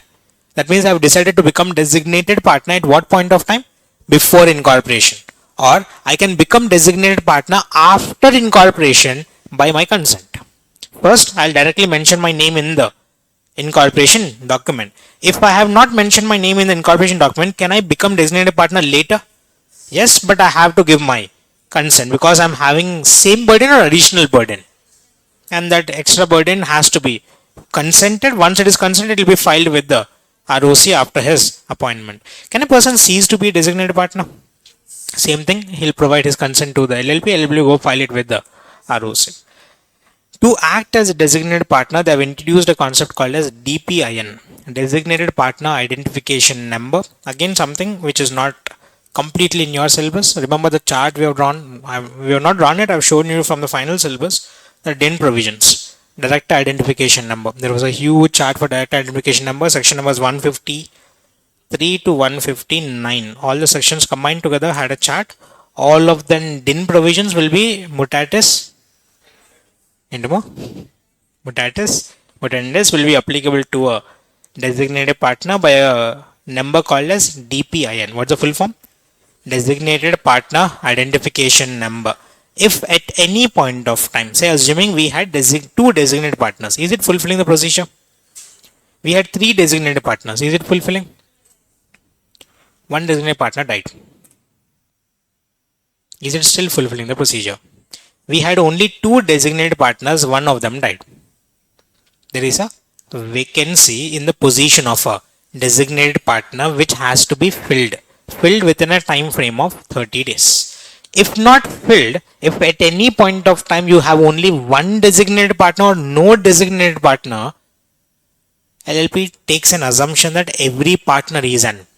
If every partner is designated partner, then every partner is liable for the non-compliances. We must have designated partner at least how many? 2. If at any point of time you have less than 2, you have to appoint them within 30 days of such vacancy. If you have only 1 designated partner, who shall be deemed to be designated partner? Each partner, every partner shall be deemed to be a designated partner. Liability, I have already completed it. Incorporation process, quick. How to incorporate an LP? We have only 2 documents to submit. One is called as incorporation document. Second is basically in declaration. Declaration given by both the declarations combined together. Declaration given by the experts and the subscribers, stating that all the requirements of incorporating an LLP have been complied with, and will submit the incorporation document. This is your incorporation document. The basics. Incorporation document shall be subscribed, shall be signed. Signed by which partner? One partner, all the partners. All the partners, this incorporation document. Are we getting the point clear, ma? We are not drafting the LLP agreement. We are submitting something called as incorporation document, which will give the basics of the LLP, name of the LLP, principal business of the LLP, address of the LLP, names and addresses of the partners and the designated partners of LLP. If your name is mentioned here as a designated partner, you'll act as a designated partner from the date of incorporation. What are the four things here? Name of the LLP, registered office address of the LLP, proposed business, and names and addresses of the persons who are going to act as partners as well as designated partners of LLP. Incorporation document shall be submitted to whom? Filed with the ROC or ROLLP? ROC. We are here to do lawful business or unlawful businesses. Once the documents have been submitted, will ROC verify, directly incorporate? Verify, and we have a time limit. This can be an MCQ. Under Companies Act, do we have a time limit? No. Here we have a time limit of how many days? 14 days. Within 14 days, the ROC will have to register your documents and give you a certificate of incorporation. This certificate of incorporation will act as a conclusive evidence that the LLP has been incorporated. Conclusive or prima facie? Conclusive evidence that the LLP has been incorporated. Once it is registered, given the process after registration, should it have a registered office? We don't have much procedure among general wordings. Should it have a registered office? All the communications will be sent to the registered office. All the legal documents will be maintained at the registered office. Can I shift the registered office? Can I close the registered office? Can I shift the registered office? I can shift from one place to another place, but if I shift it, I have to go inform it to the ROC. Basic points are done. If the ROC wants to send a document to the LLP, they'll send it what place? Registered office. If the ROC wants to send a document to a partner or a designated partner, they'll send documents at what place? Registered office. All the communications will be sent at the registered office. Effect of registration, you guys know this. After a LLP is registered, will it have separate legal entity? Can it purchase properties? Enter into contracts, transactions, file a suit, be filed a suit upon? Everything is done in whose name? LLP's name. Name of the LLP. Name of the LLP, again, as we have done in yesterday's class, name is always divided into two parts. Brand name and suffix. What's the suffix of LLP? Either use the word LLP or you can write the entire thing, limited liability partnership. But LLP is brand name. The brand name has to be reserved, given the entire reservation process of company. Faster, who is making application? Subscribers for a proposed LLP or an existing LLP for a change in its name will go make application to the ROC. ROC will verify or directly incorporate. Verify that the name is desirable or undesirable. If it is undesirable, name will be reserved or not reserved. Name will be reserved after verification that it is not undesirable, it is not identical or too nearly resembling with another company or LLP. Once the verification is done, the name is reserved or allotted. Reserved or allotted? Reserved. If it is an existing company, it will be reserved for how many days? 60 days. If it is a proposed to be incorporated company, it will be reserved for how many days? 20 days. If it is an LLP, irrespective of existing LLP or a proposed LLP, it will be reserved for 3 months. Don't get confused. We have three different logics. Existing, proposed company. Proposed company, 20 days. Existing company, 60 days. LLP, any kind of LLP, 3 months. In this 3 months, if the documents are correctly submitted, the name will be allotted. Once the name is allotted, are you now existing LLP? Once the name is allotted, rectification process might arise. Exactly copy pasted from section number 16 of Companies Act. Faster. Who is passing order? We have done this yesterday. You should remember these words. Who is passing the order? Central government, either on a suo motu basis or on a application made by a proprietor of a registered trademark within 3 years. The central government will pass an order on the LLP to change its name within a time frame of 3 months. Once you have changed the name, go submit everything to the ROC within 15 days. If you fail to submit it, who will change your name? Central government will give you a random name. Exactly copy pasted from section number 16. Rectification of LLP's name. So give me the entire process or step-by-step basis of incorporation of LLP. We will submit documents to the. Before submitting documents to ROC, we will get our name reserved. What is the step 1? Reservation of name. Step 2 will be submitting documents, the incorporation documents to the ROC. Then after incorporation, we'll draft the LLP agreement. Step 1, reservation. Step 2, incorporation. Step 3, LLP agreement. This LLP agreement is mandatory or optional?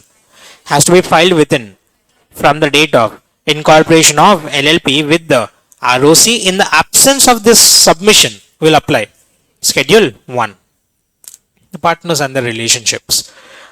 Once a LLP has been incorporated, there are two ways in which you can become a partner. Either you become partner at the time of incorporation by mentioning your name in the incorporation document. After incorporation, can you become a partner? Yes, by the procedure mentioned in the LLP agreement. With the consent of one partner, all the partners. All the partners, you can become a partner. Once you have become a partner, there will be mutual duties and rights and duties between whom? You have done this as per LLP agreement first of all. Between the partners and between the LLP and the partners, which will be regulated by a document called as LLP agreement. This LLP agreement has to be filed with the ROC. At the future stage, if there is any change in the LLP agreement, should it also be informed to the ROC. So what will be the procedure? This is important days to remember, slightly different from your regular concept. If there is any change in my name or address, I have to inform it to the, we are a separate legal entity, we have a formalities to follow. I'll inform it to the LLP. LLP will go file it with the ROC. If there is a change in the name or address of a partner, partner will inform it to the LLP. LLP will go file it with the ROC, but time limits are a little tricky. I'll go inform it to the LLP within 15 days from the date of such change. Who is informing? Partner to the LLP within how many days? 15 days from the date of such change. Once the LLP receives it, LLP has to file it with the ROC within 30 days. 30 days not from the date of receipt. 30 days is from the date of change. Indirectly speaking, company has a time limit of only 15 days. But we still portray it as how many days? 30. 30 from where? From the date of such change. So what's the entire process? If there's a change in the name or address, the partner will inform it to the LLP within 15 days of such change. LLP will go file it with the ROC within 30 days of such change. Come back. Once the LLP agreement is drafted, there's a special point. This is a special logic. Try to understand the background behind it. Partnership firm, Indian partnership firm. Is there any formality for incorporation? Can I start the partnership firm right here in the classroom? LLP. It'll take time. I have to draft the documents, submit it to the ROC. They'll take how many days? 14 days. They'll incorporate you as a. But sir, I have a business idea and opportunity readily available, but it'll take close to a month's time to get the LLP running. In this 1 month, we entered into transactions. Because we don't have the legal entity ready, we entered into transaction on our personal names. Contract is entered by LLP or contract is entered by the partners. Partners, this contract is entered at what point of time? Incorporation or before incorporation? Before incorporation, whatever contracts, whatever transactions have entered, the transactions liabilities, the transaction obligations will be on the LLP or the partners. Personally or with the LLP? Personally. But after incorporation, if it is been ratified by all the partners, those obligations will be transferred to the LLP. The obligations that entered at what point of time? Before incorporation. For whose benefit? LLP's benefit itself, but will be entered in whose name? Partner's personal name. Will be transferred and will become the obligations of LLP if it is ratified by all the partners. Who should ratify? One partner, all the partners. If it is ratified by all the partners, all those agreements entered before incorporation will now become the obligations of the LLP. Is that fine? Clear? When will you cease to be a partner? When will you cease to become a partner? There are 4 situations where you will automatically cease to be a partner, either on your death or unsound mindedness, or you have applied to be adjudicated as insolvent, or the entire LLP itself is getting dissolved. 4 cases. What are the 4 cases? First, either on death, you have died, or you have become unsound mind, you have applied to be declared as insolvent, or the entire LLP is getting dissolved. Other than that 4 cases on a mandatory basis, can you voluntarily cease to be a partner? How can you cease to be a partner? As per the LLP agreement. If nothing is mentioned in the LLP agreement, you can cease to be a partner by giving a written notice of not less than 30 days. That means you will cease to be partner in 30 days or after 30 days. After 30 days, but you will be still portrayed as a partner for the outside world. You have to serve a public notice, but we have extra formalities.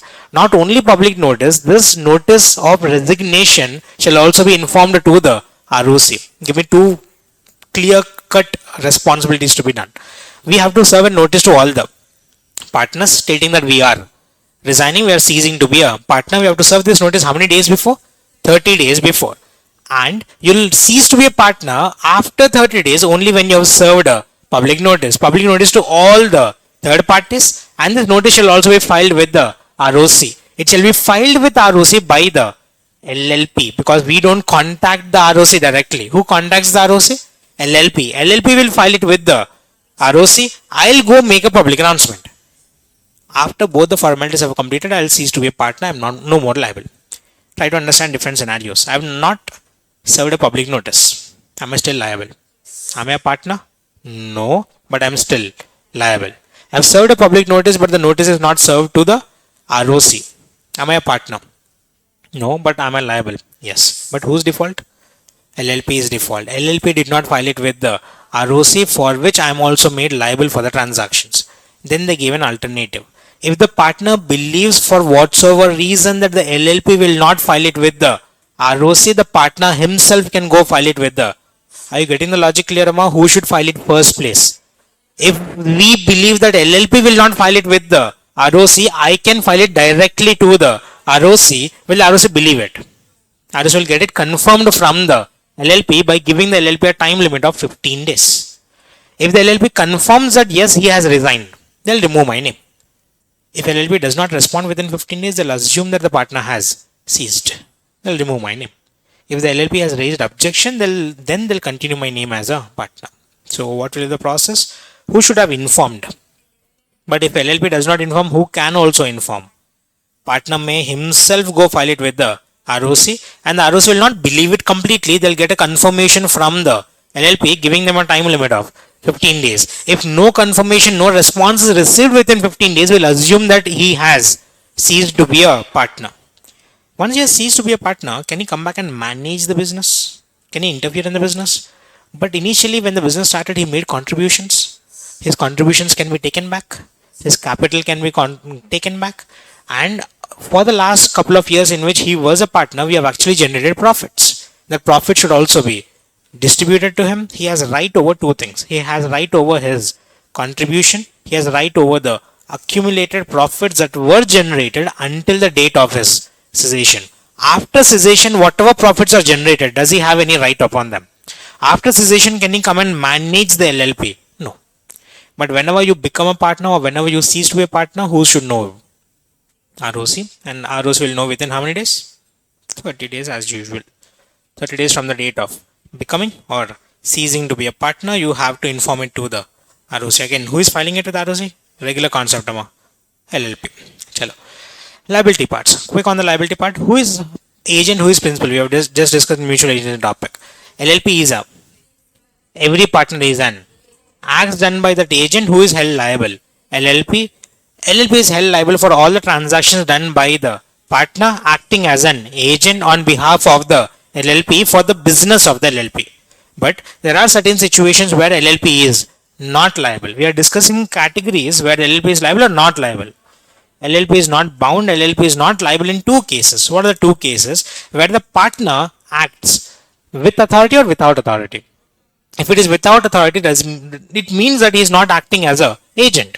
If he is not acting as an agent, principal is liable or not liable? He is not even a principal. Liable or not liable? It will be a personal contract or business contract. If it is a personal contract, it is a contract. If it is a personal contract, partner is liable or LLP is liable. Hence, LLP is not liable. Then, second case, where the third party is dealing with a partner and third party has knowledge that this partner does not have authority. Try to understand the basics clear.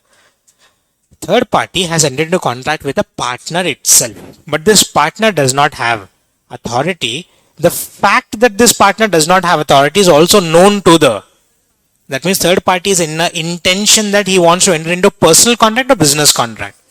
Then LLP is liable or not liable. Or when the third party, is slightly different from this case, third party enters into contract with a person whom he doesn't even know that he was a partner. That means the third party was an intention to enter into contract with individual or with the LLP. Personal contract or business contract. If it is personal contract, LLP is liable or not liable.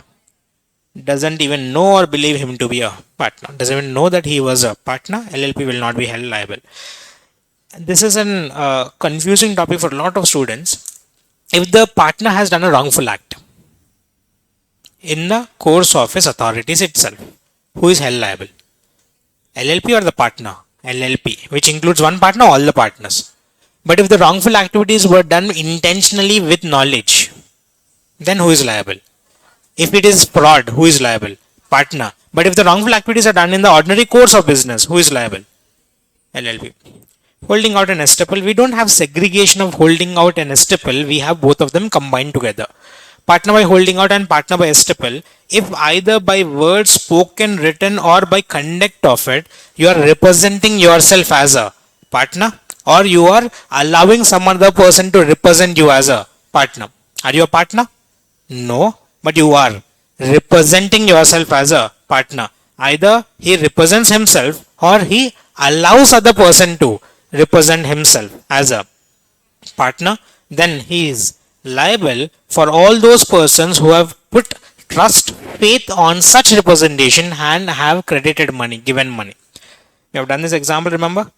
Gopi sir has given money to the LLP believing that all 5 of them are partners. In fact, how many partners were there? Only 3. Rest of the 2 were partners or not partners, but represented themselves as partners for the loan given by Gopi sir, whether they are also liable. They are liable for all transactions, only such transaction where they have been represented as such. All transaction of LLP? No. They are liable only for the transaction where they are represented. They have been represented, but the third party never put a faith on such representation. Will they be liable? No. That's your partner by holding out and estoppel, but under LLP will have only one word. We'll call it as holding out. Unlimited liability. Fraud.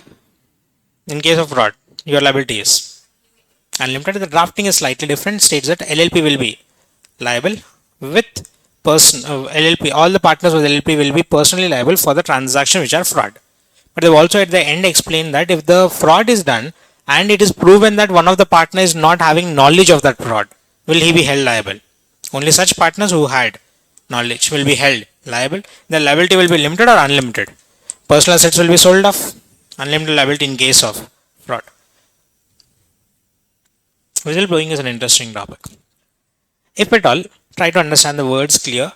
During investigation process, if at all you know that an officer is going to come and do investigation, will you keep all the fraudulent documents open for him to inspect? Will you destroy them? Will you falsify them? Will you alter them? Will you secret those documents? In those cases, the investigation process will become difficult. It will be difficult for the officer to complete the investigation process if during investigation process anybody provides information to him or anybody provides additional support to him to complete investigation in an easy manner. It is benefiting the government. For that person who is providing that information for investigation, he will be reduced with his penalties or he will be waived off with his penalties. Start the process. The court or NCLT may reduce or waive off the penalties imposed on a person provided such person has provided his information. What information? Random information? No, I want useful information from his side. That useful information which has helped me what? To complete my investigation. I can reduce his penalty or I can also completely waive it off if I have provided useful information, and by that useful information that leads to conviction of any person. But try to understand if the employee, say Chaitanya, one of the employee of the company provided information. From tomorrow morning we'll target this person, we'll demote, suspend, remove him, discharge him, we'll transfer him to Uganda, we'll change his terms and conditions of employment in such a manner that it is detrimental to him. Then the government has added a protection clause for the employee or partner stating that no partner employee shall be suspended, threatened, or removed, or discharged, or demoted just because of the fact that they have provided information to the investigation process. If you want to demote, you have to take a prior permission from the NCLT, which is going to protect the employee. If this protection is not given at all, will the employee provide information? Concept called as what? Whistleblowing. Basically, you blow out the fraud, you remove the cover over the fraud. I'll help you out, I'll give you lesser penalties, I'll give you waiver of penalties, I'll protect you as an employee or partner. Whistleblowing. Any doubts on this? Okay. I know you're exhausted. Take 5 minutes of break, come back, drink water, come back, sit properly, be a little attentive. A little more difficult topics will start from here. We'll have compounding and compromises from here.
కూర్చోండి మొదలు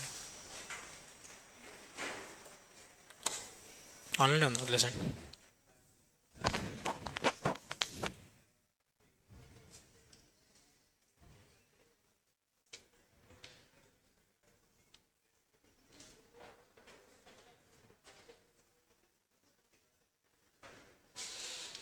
సరే settle down first.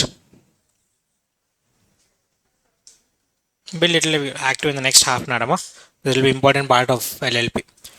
The easy part of LLP is done. A little complicated part will start from here. Start with the contributions part. Does a LLP need finance to run the business? You have done this. Every LLP, every business entity needs finance and skill. Finance has to be brought in multiple different ways. If you talk about a company, finance is brought in by the topic of shares. But in case of LLP, we don't have the logic of shares. We have a concept called as contribution.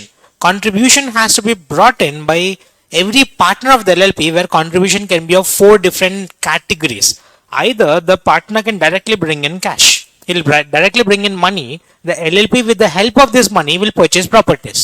But there are situations where the partner is already having a property which is said to be useful for the LLP. He'll directly bring such property. The property may be either tangible or intangible or movable or immovable. First case, he'll bring in cash, and the cash, with this cash, I'll purchase property. Second case, he'll directly bring in such properties. Either it can be tangible, intangible, or movable or immovable. Third case, he does not bring the money today. He does not bring that property today. He makes a promise. But I want everything in a written format. He makes a promissory note to bring such, to contribute such money or property at a future date. Or fourth case, this is a very special logic. I'm not bringing money, I'm not bringing property, I'm not making a promise, but I have made a service, I've provided services to the LLP. If not me, the LLP should have gone out to search for these services, for which LLP should have paid X amount of money. That money which you are supposed to pay to an outsider, adjust it as my contribution. Services provided by the partner to the LLP. For that services, I should have been charging money. I did not charge money, add that money as my contribution. But every single activity done has to be monetarily accounted in the books of accounts. Monetarily, I have to convert them into cash format. If we has brought in 10 lakhs cash, I'll simply account 10 lakhs cash. If I have brought in a property, a vehicle or something, I'll not simply write contribution vehicle. I'll write contribution vehicle of how much value. I have to conduct a valuation of it clearly, and I have to account everything in monetary terms. Then this is a confusing part. Try to understand with proper dates here. Assume yourself, you guys are the third parties assuming. Start, say third party came to the LLP, read the entire LLP agreement and got to know that the LLP agreement has clearly stated the LLP has a total contribution of 50 lakhs. Get the words clear? Third party comes and reads the LLP agreement and has, after reading the LLP agreement, come to the conclusion that we have a total contribution in the LLP of rupees 50 lakhs. Then after few days, the LLP has conducted a meeting with its partners and have made a modification in the LLP agreement. Can they modify? Allowed. They have made modification in the LLP agreement to reduce the amount of contributions from 50 lakhs to 5 lakhs. What was the original contribution mentioned in the agreement? 50 lakhs. Later, after a certain period of time, the LLP has made modifications in their agreement with the approval of all the partners by reducing the contribution from 50 lakhs to a mere 5 lakhs. But this modification which was made was never been intimated to anybody, not intimated to ROC nor intimated to the third parties. Now try to understand, stepping into the shoe of a third party. Third party is still in the assumption that the LLP has a contribution of 50 lakhs because the reduced contribution was never intimated to him. He is still in the assumption that it is 50 lakhs. Carrying the same assumption, third party comes to the LLP and provides a loan, putting faith and trust on the original contribution. Now tell me, whose fault? LLP's fault or the third party's fault? LLP. They should have intimated. If the reduction of contribution has not been intimated to a third party, the reduction does not have any effect about it. If it does not have effect, Give me the answer. The LLP still has a contribution of 50 lakhs rather than 5 lakhs. If it has been intimated, same question, if it is intimated, contribution would be third party can only recover. If it is not intimated, can we recover 50 lakhs or 5 lakhs? 50 lakhs.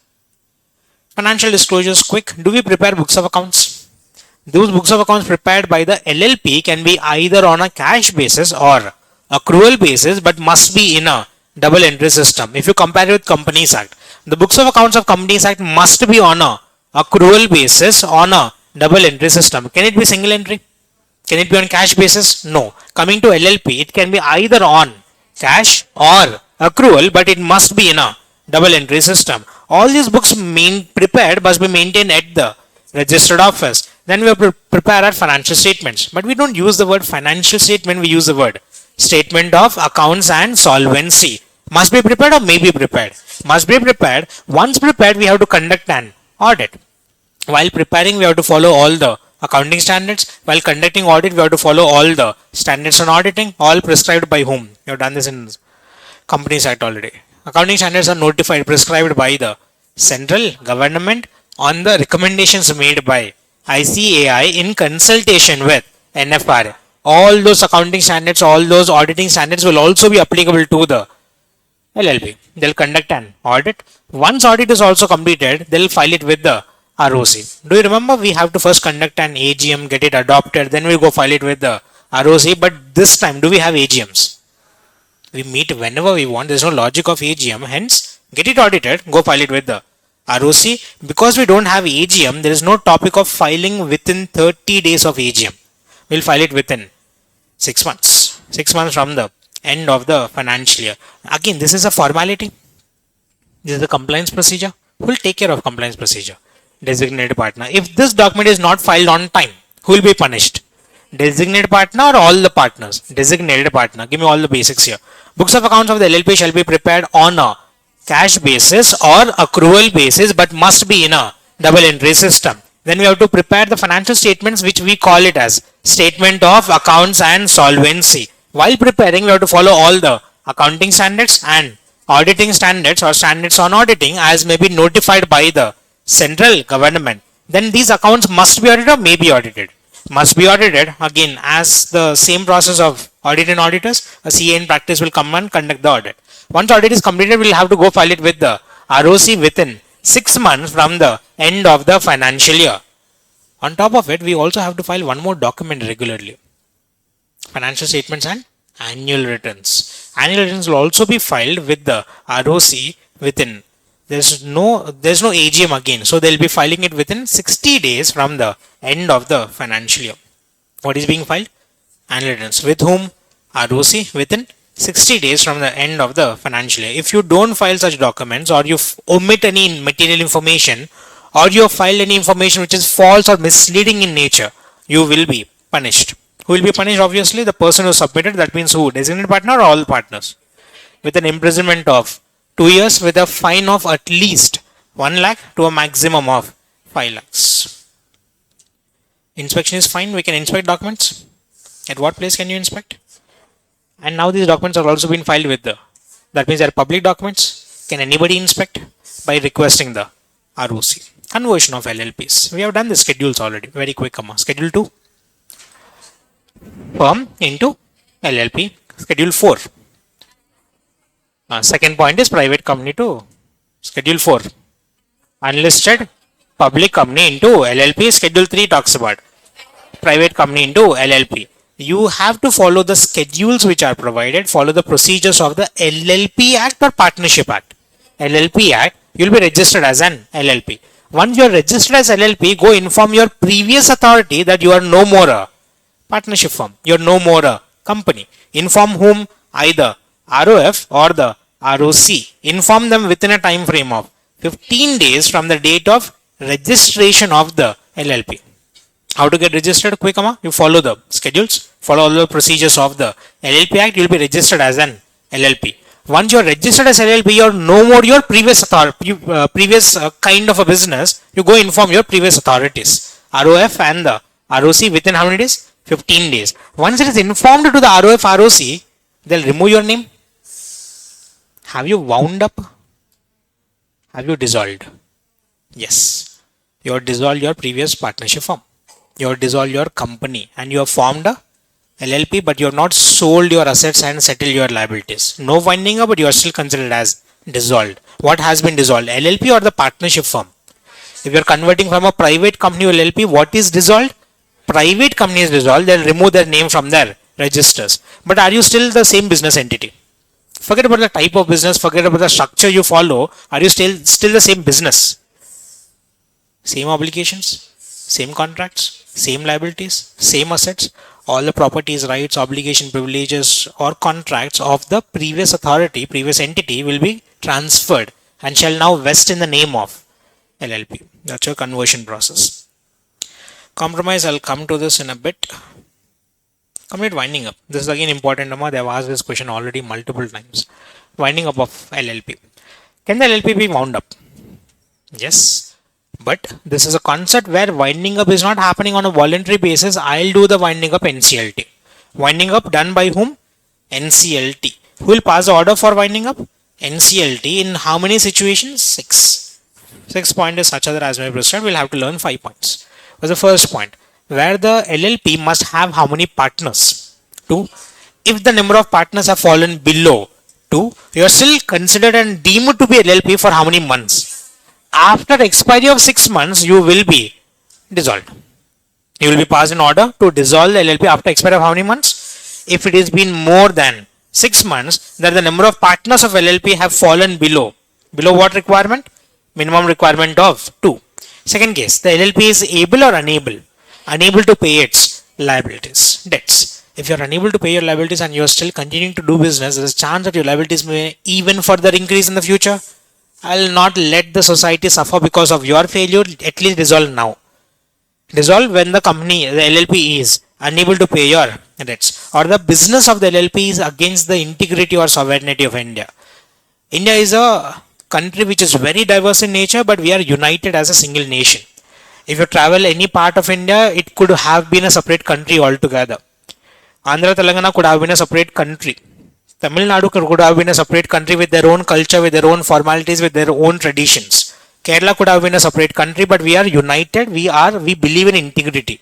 If you disturb that integrity of India, if you disturb that sovereignty of India, if you disturb the security of India, do I allow such kind of LLP to continue? Who will pass the order? If it is against the sovereignty or integrity of India, the NCLT will pass an order for dissolution of or winding up of the LLP. Or the LLP has failed to file. They have to file 2 documents.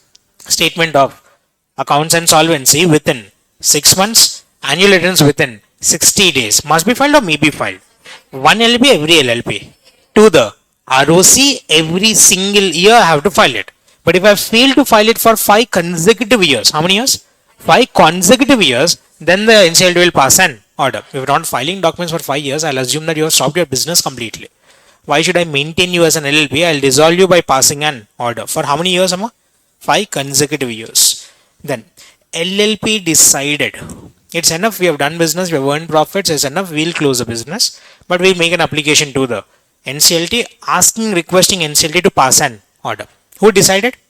LLP, but made an application to the NCLT. Who passed an order end of the day? NCLT. Or last case, for whatsoever reason, any other situation where the NCLT believes the liquidation or the winding up of such LLP is just and equitable. That means it is reasonable in nature to pass that order. They are dealing with, they are having contracts with citizens of Pakistan. We assume that it is involved with terrorism. Is it involved in the last 5 points? It will come a little bit into sovereignty, but not exactly. Can I still pass an order? Yes. They are doing the business where they are posing threat to any nuclear plant of India. Can I pass an order? Yes. The partner has previously conducted a fraud and he is now a part of this LLP. I believe that he might conduct a fraud again. Can I pass an order? Whatsoever reason, who thinks it perfect? NCLT thinks it just and equitable. Reasonable for the LLP to be wound up. I'll pass an order. Can the ROC inspect? Yes. ROC can call information from a partner or designated partner, ask them to send information. After inspecting, if the ROC is not satisfied with the information, don't send documents, you come to the office. They can summon you to the office and start investigating you. First, I'll ask you to send documents. If you have submitted documents satisfactorily, everything will close there. If the documents are not correctly submitted, I'll not ask the document this time, you come to the office directly. Who is asking?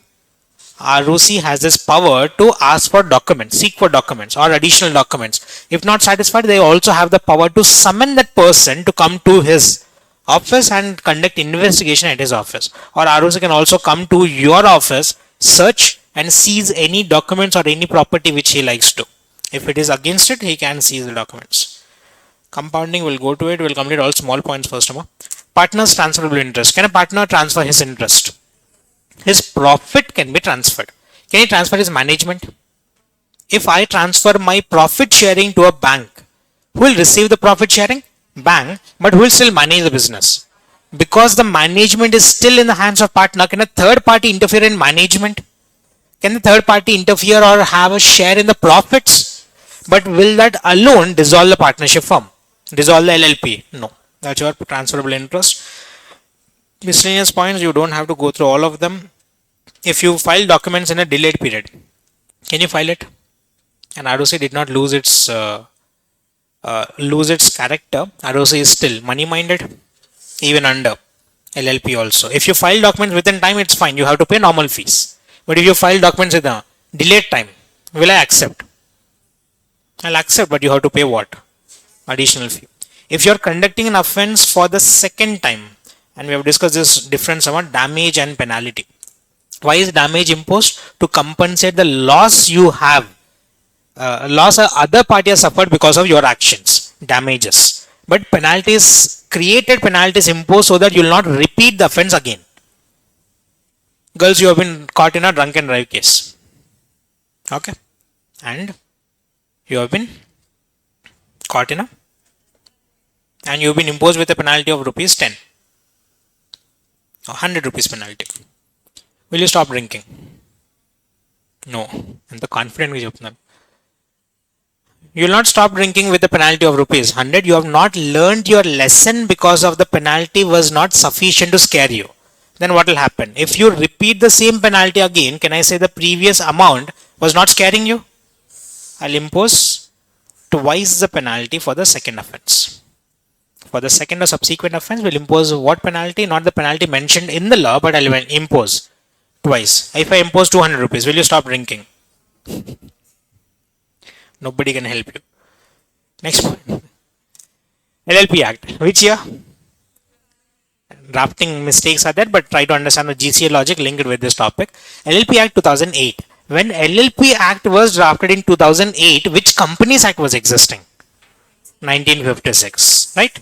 So they have made a reference stating that if the definition is missing, if the concept is missing from LLP Act, you can borrow the concept from Companies Act 1956. But 1956 got repealed and reenacted as 2013. Any references made to the repealed act will now be read and interpreted as a references made to the reenacted act. Are you getting the words clear? It was a reference made to which act? 1956. Now we'll read it as if it is a reference made to the reenacted 2013 Act. Stated that there are certain provisions of the Companies Act which will be automatically exactly applied to the LLP, such as rectification of name. Exactly applied. We did not make any modifications. Or that there are certain provisions of the Companies Act which will apply to LLP but with certain modifications. Remember reservation of name? We didn't have 20 days, 60 days. We gave them directly how many? 3 months. It was applied but applied with certain modifications. So there are certain provisions of the Companies Act which will directly apply to LLP, or there are certain provisions of Companies Act which I'll apply but with certain modifications. But to create that new law, I have to get it passed in the parliament. I have to put it in the parliament for a period of 30 days. Let everybody, the members of parliament, check it, verify it. If they have a problem, raise their objection. If I've kept it in the parliament and nobody raised their objections, I'll assume after 30 days that it was accepted. Then I'll impose it. But if in this 30 days, if they have raised their objections, they have given their disapproval, can I implement it? I can implement only when they have received approval. If I have received disapproval or I have received approval with modifications, can I implement it? I can implement only when such modifications have been adjusted. If I have made such modification, can I implement it? Yes. If they have disapproved, can I implement? If I have approved, if they have approved, can I implement? If they have approved with modification, can I implement? Implement only with such modifications. Is it clear? But again, always remember, Companies Act is applicable to LLP, but what is not applicable? Partnership Act is never applicable to LLP. They have clearly expressly stated Partnership Act is not applicable to us. The last two topics we are left with: compromise arrangement, amalgamation, and compounding of offences. In the next 2-3 attempts, there will be questions on both of them.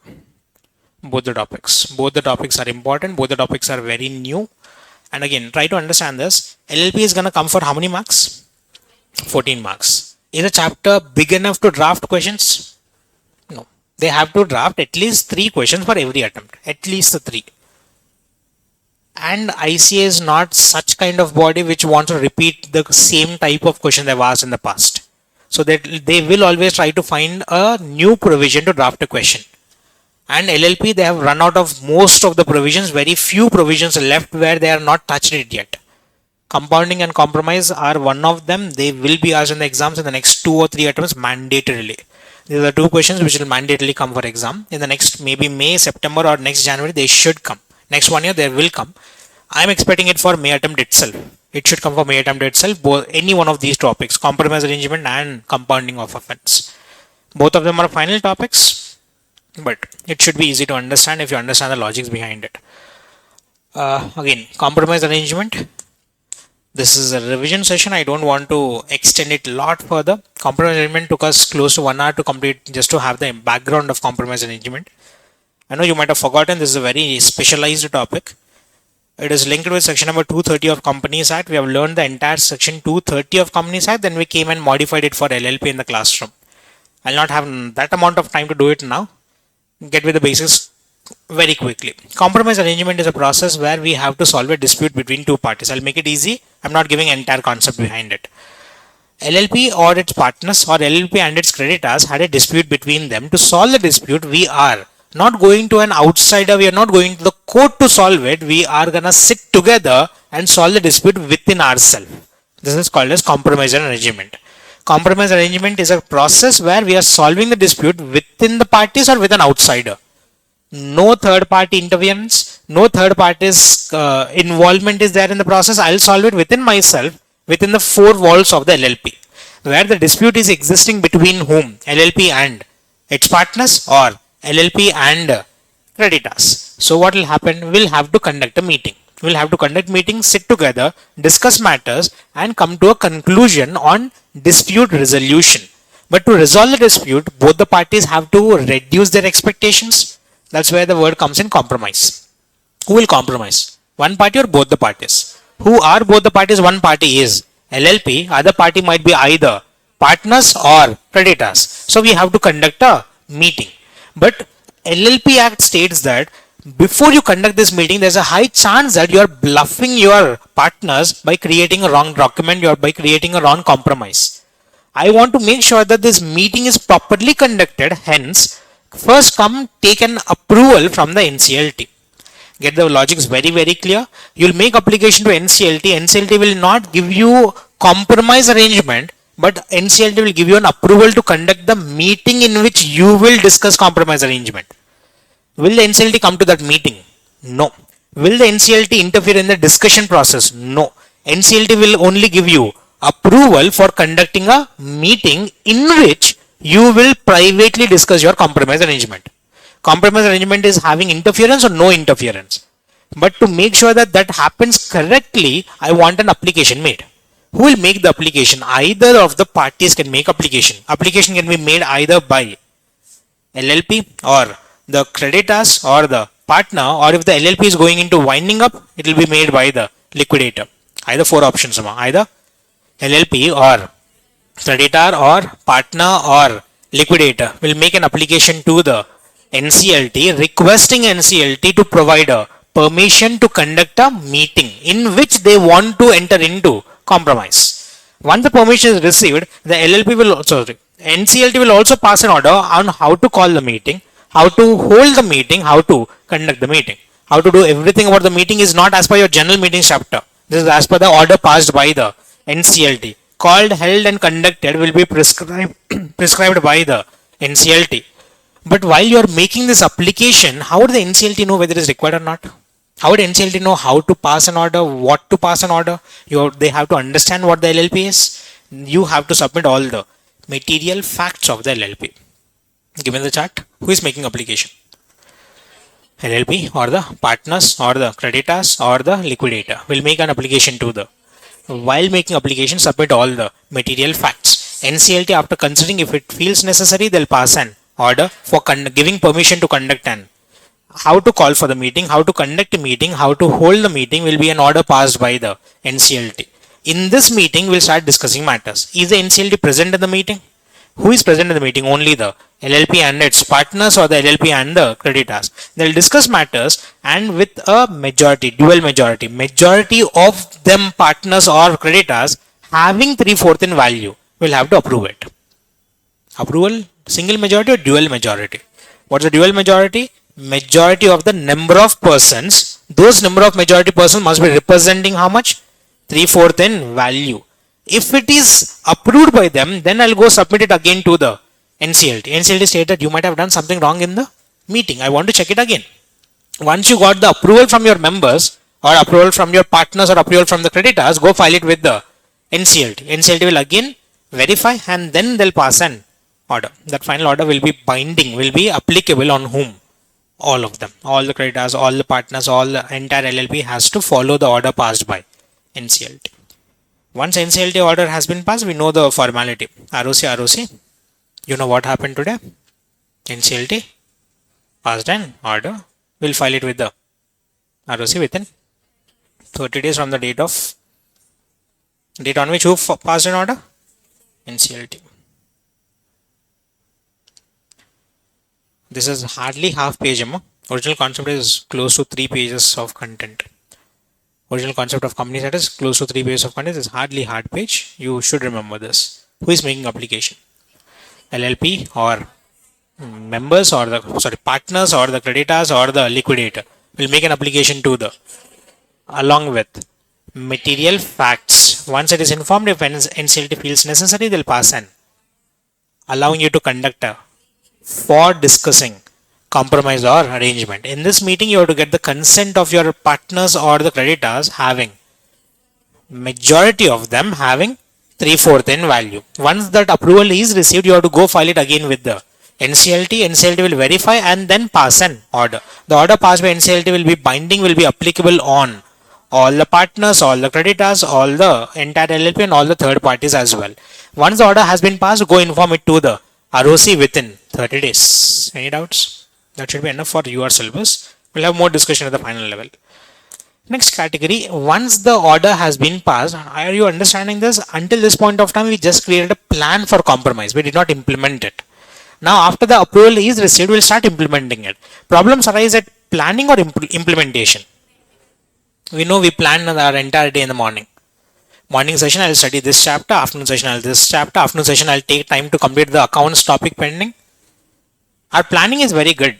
But once a plan has been sanctioned and approved, where do we fail? We absolutely, completely fail in implementation. While implementation, I want to make sure that implementation is correctly done. NCLT states that I'll interfere while it is being implemented. Are you getting the point? I did not interfere in your compromise. Whatever plan you have drafted, at least implement that plan correctly. I'll check whether the plan is correctly implemented or not. I'll come and supervise. Am I making modifications? No, I'm supervising. While supervising, if I feel that your plan is not able to be properly implemented, then I'll interfere and modify. First, I will only supervise.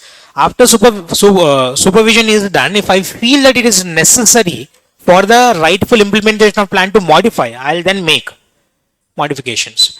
But by the time I come and supervise, if it is beyond my hand already, it cannot be modified. You are beyond repair. I will pass an order for winding up. Second option, by the time I came and supervised, there's a possibility for to revival. I'll make modifications. After modifications also, it was not correctly been implemented. Do we have any other option? Go for winding up. They'll pass an order for winding up. I want 3 words. First I will, then I'll make, if after with or without modification I feel that it is not possible to be correctly implemented, I'll pass an order for. Can I say this paragraph, this concept we have here is a continuation of the previous logic? This arises only when the NCLT passes an order for the compromise arrangement. If that order has been sanctioned, then comes the topic of supervision. Then we have merger amalgamation. Can a partnership firm merge with LLP? Yes or no? They're different structure. How can they merge with each other? Not possible. Can a LLP merge with a company?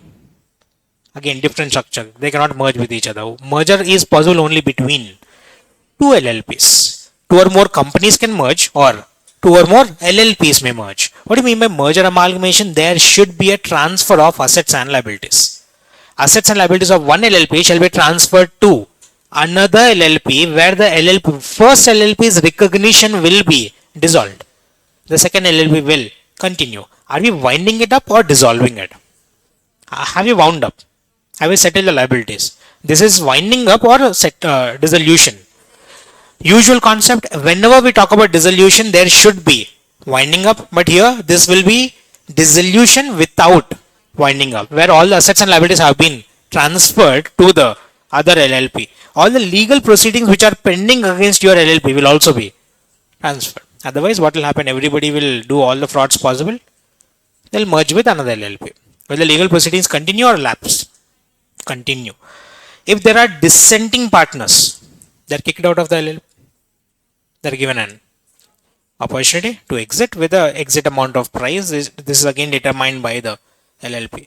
All the documents end of the day have to be filed within 30 days. That's an entire process. Compounding. Again, if you want, I'll make a detailed video on compromise arrangement and compounding. If you want it, I'll make a detailed video, a little more slow if you want it, after the revision session is done. Compounding is again something which is a little new for us. We don't have the topic of offenses itself, but they've given the topic of compounding of offense. Chalo, listen, last 5 minutes, I'll close it off on compounding. What's happening here? Whenever a particular suit has been filed, the court has no favorism, or court has no emotions in the court of law. We only work on facts. We only work on evidences. Come prove it in the court of law, will pass an order, will impose penalties. But every case filed in the court of law will not mean that it is in a negative format. If I have filed a case on Karthik stating that he has done a fraud, until proven, it is still considered as innocent. It is proved by the court of law only after all the evidences are collected, all the facts are interpreted, all the parties have been given an opportunity of being heard. This is a huge procedure we have to follow, especially because the population we have, the number of courts are always less in nature. The number of cases pending in the court of law are very huge in number. The cases will take number of years for some times to complete it. Because the fact that number of cases are so much pending, and there is a chance that a suit is filed just for wasting the time of a person, we have given this logic called as will compromise on the suit. Court states that if you have committed an offense, if you have been filed a suit with, a third party has filed a suit upon you, and you don't want to go through all this procedure of the court, you don't want to run around the court for a number of years, you don't want to follow the procedures or have the burden of court procedures, come to the court, we'll compromise, we'll cancel the suit. We'll cancel the suit if at all the offense you have alleged to be conducted is punishable with fine only.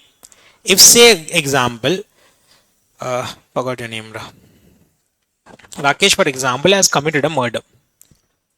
Okay, he has committed a murder, and there was a case filed upon him for alleged murder, alleged execution. It is not proved yet, it is still an allegation. Can he come to the court and state that I'll compromise this time, we'll see next? I cannot compromise on that kind of offense. Those kind of offenses which are punishable with imprisonment cannot be compounded, cannot be compromised. What can be compromised? Only those offenses which are punishable with fine only can be compromised if the regional director is satisfied with it. So what will be the procedure here? So what is compounding basically? Compromising without going to the tedious process of court. I'll compromise the case outside the court without any suit to be continued, which will save my time, my efforts, mental pressure, and money. Forget about my money, my time. Whose time is also saved? Court's time is saved. Court is also happy to compound offences, but will compound only such offences which are punishable with what? Fine only. If they are punishable only with fine, I will compromise it. But who will compromise it? Regional director. Who will do the compounding? Regional director or any person who is not below the rank of regional director authorized by central government.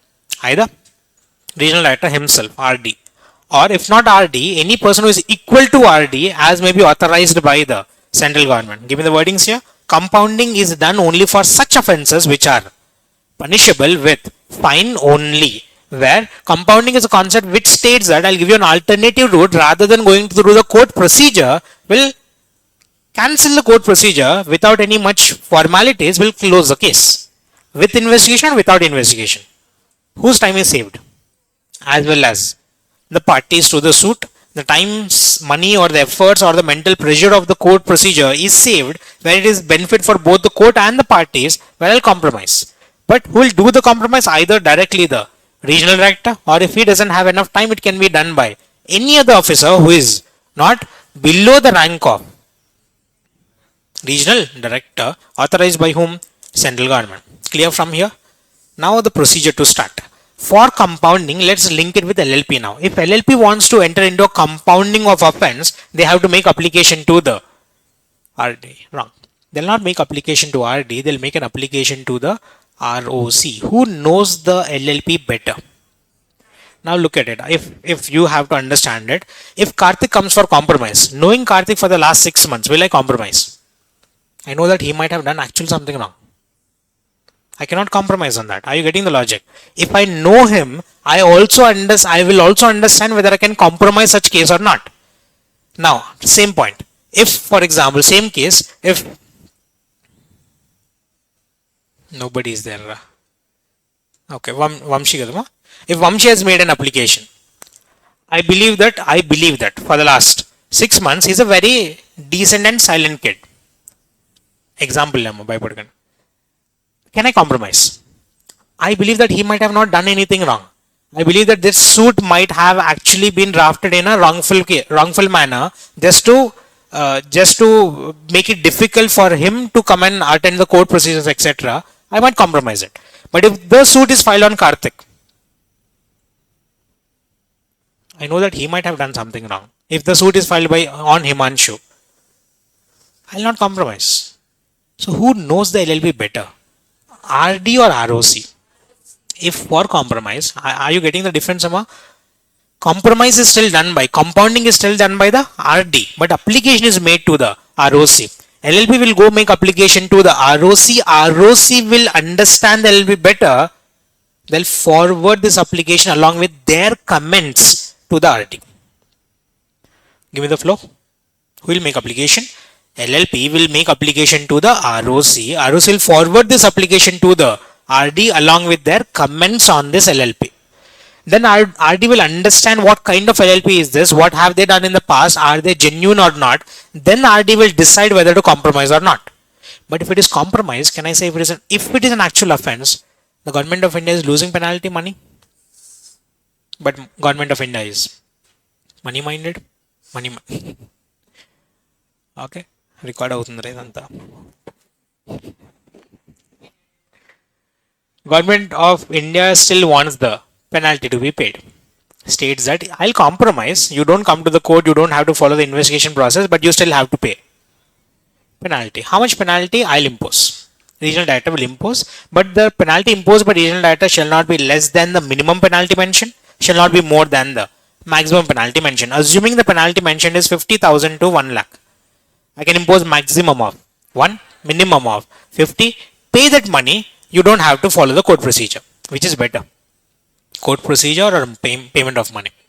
Payment of money is still a lot better than completing the court procedure. So a lot of people still take this route. So try to understand the procedure has been completed. Now the formalities. After the procedure, what happens? Once the regional director have compromised your case, they'll inform it to whom? You are never connected with the RD. You made application to ROC. ROC gave it to the RD. RD will inform it to the RD will inform it to the LLP. LLP will go inform it to the ROC. Now, once it is informed to the ROC, try to understand it. There are two situations here. Either you have applied for compounding of offense even before your case has started. If the compounding is already accepted, will your case start or will close off? It will not be initiated at all. Second scenario, where your case started, you thought that you will fight it out. When the suit was filed, you were so angry about the suit being filed upon you, you thought that you will not compromise, you will actually fight. 1 year later, the fire inside you got completely exhausted. It's been 1 year, but the case has not come to any closure to end. I'll now apply for compounding. Compounding can be applied at what point of time? Either before institution of the case or even after the case has been instituted, after the case has started. Now, after 1 year, I made an application and RD agreed for my compounding. RD passed an order. Now, this order will be given to the ROC. ROC will go file it with the court, asking the court, stating that the RD has approved for compromise. You don't have to initiate or continue. Continue the case. If it is not initiated, don't even initiate. If it is already initiated, don't continue. Who will inform? ROC will inform it. To whom? Court. But we have to inform it to the within 7 days, not 30 days, 7 days. Who is informing here? LLP is informing it to whom? ROC. Within 7. That's your entire process. Any doubts until here? Couple of note points. If you have done the offense now, say assuming, put your innocent faces. You made an application to the ROC. Application was forwarded to the. Looking at your innocent faces, I thought you were innocent and I have compromised it. I have entered into compromise. I gave you compounding of offense. Compromised. 3 months later, another suit was filed upon you for the same reason again. There's a chance that you might have actually done something wrong. If the case was same kind of offense, was repeated again and suit was filed again for the second time, in a immediate timeline, there's a chance that you might have actually done something wrong. Can I compromise for the second time? I'll not compromise for the next 3 years. Once a particular offense has been compromised, I'll not compromise it for the second time for the next 3 years. If the same suit is filed after 3 years, I'll assume it to be a new case. After how many years? 3 years. For this 3 years, I'll assume it to be a continuation of the previous case. If it is filed for the same offense again, there won't be any compromise within the 3 years period. Any doubts? Clear? Last point, last one, logic on penalty. I'll close it off. Once you have made an application to the ROC, while making application, you'll inform about yourself. You'll make the situation being explained. While submitting, if you have submitted false information, you are bluffing whom? ROC and the RD. Will they impose penalty? They'll impose normal penalty or increased penalties. They'll impose twice the amount of penalty if you have submitted any false information during the process. If you, for the compounding, has submitted false information, you will be punished twice the amount of provision mentioned in the law. Concept, compounding of offenses. Again, differences are also important. You have to go through them. If you are comfortable with the logic, you should be able to write at least 5 to 10 of them. At least remember 10 of each category.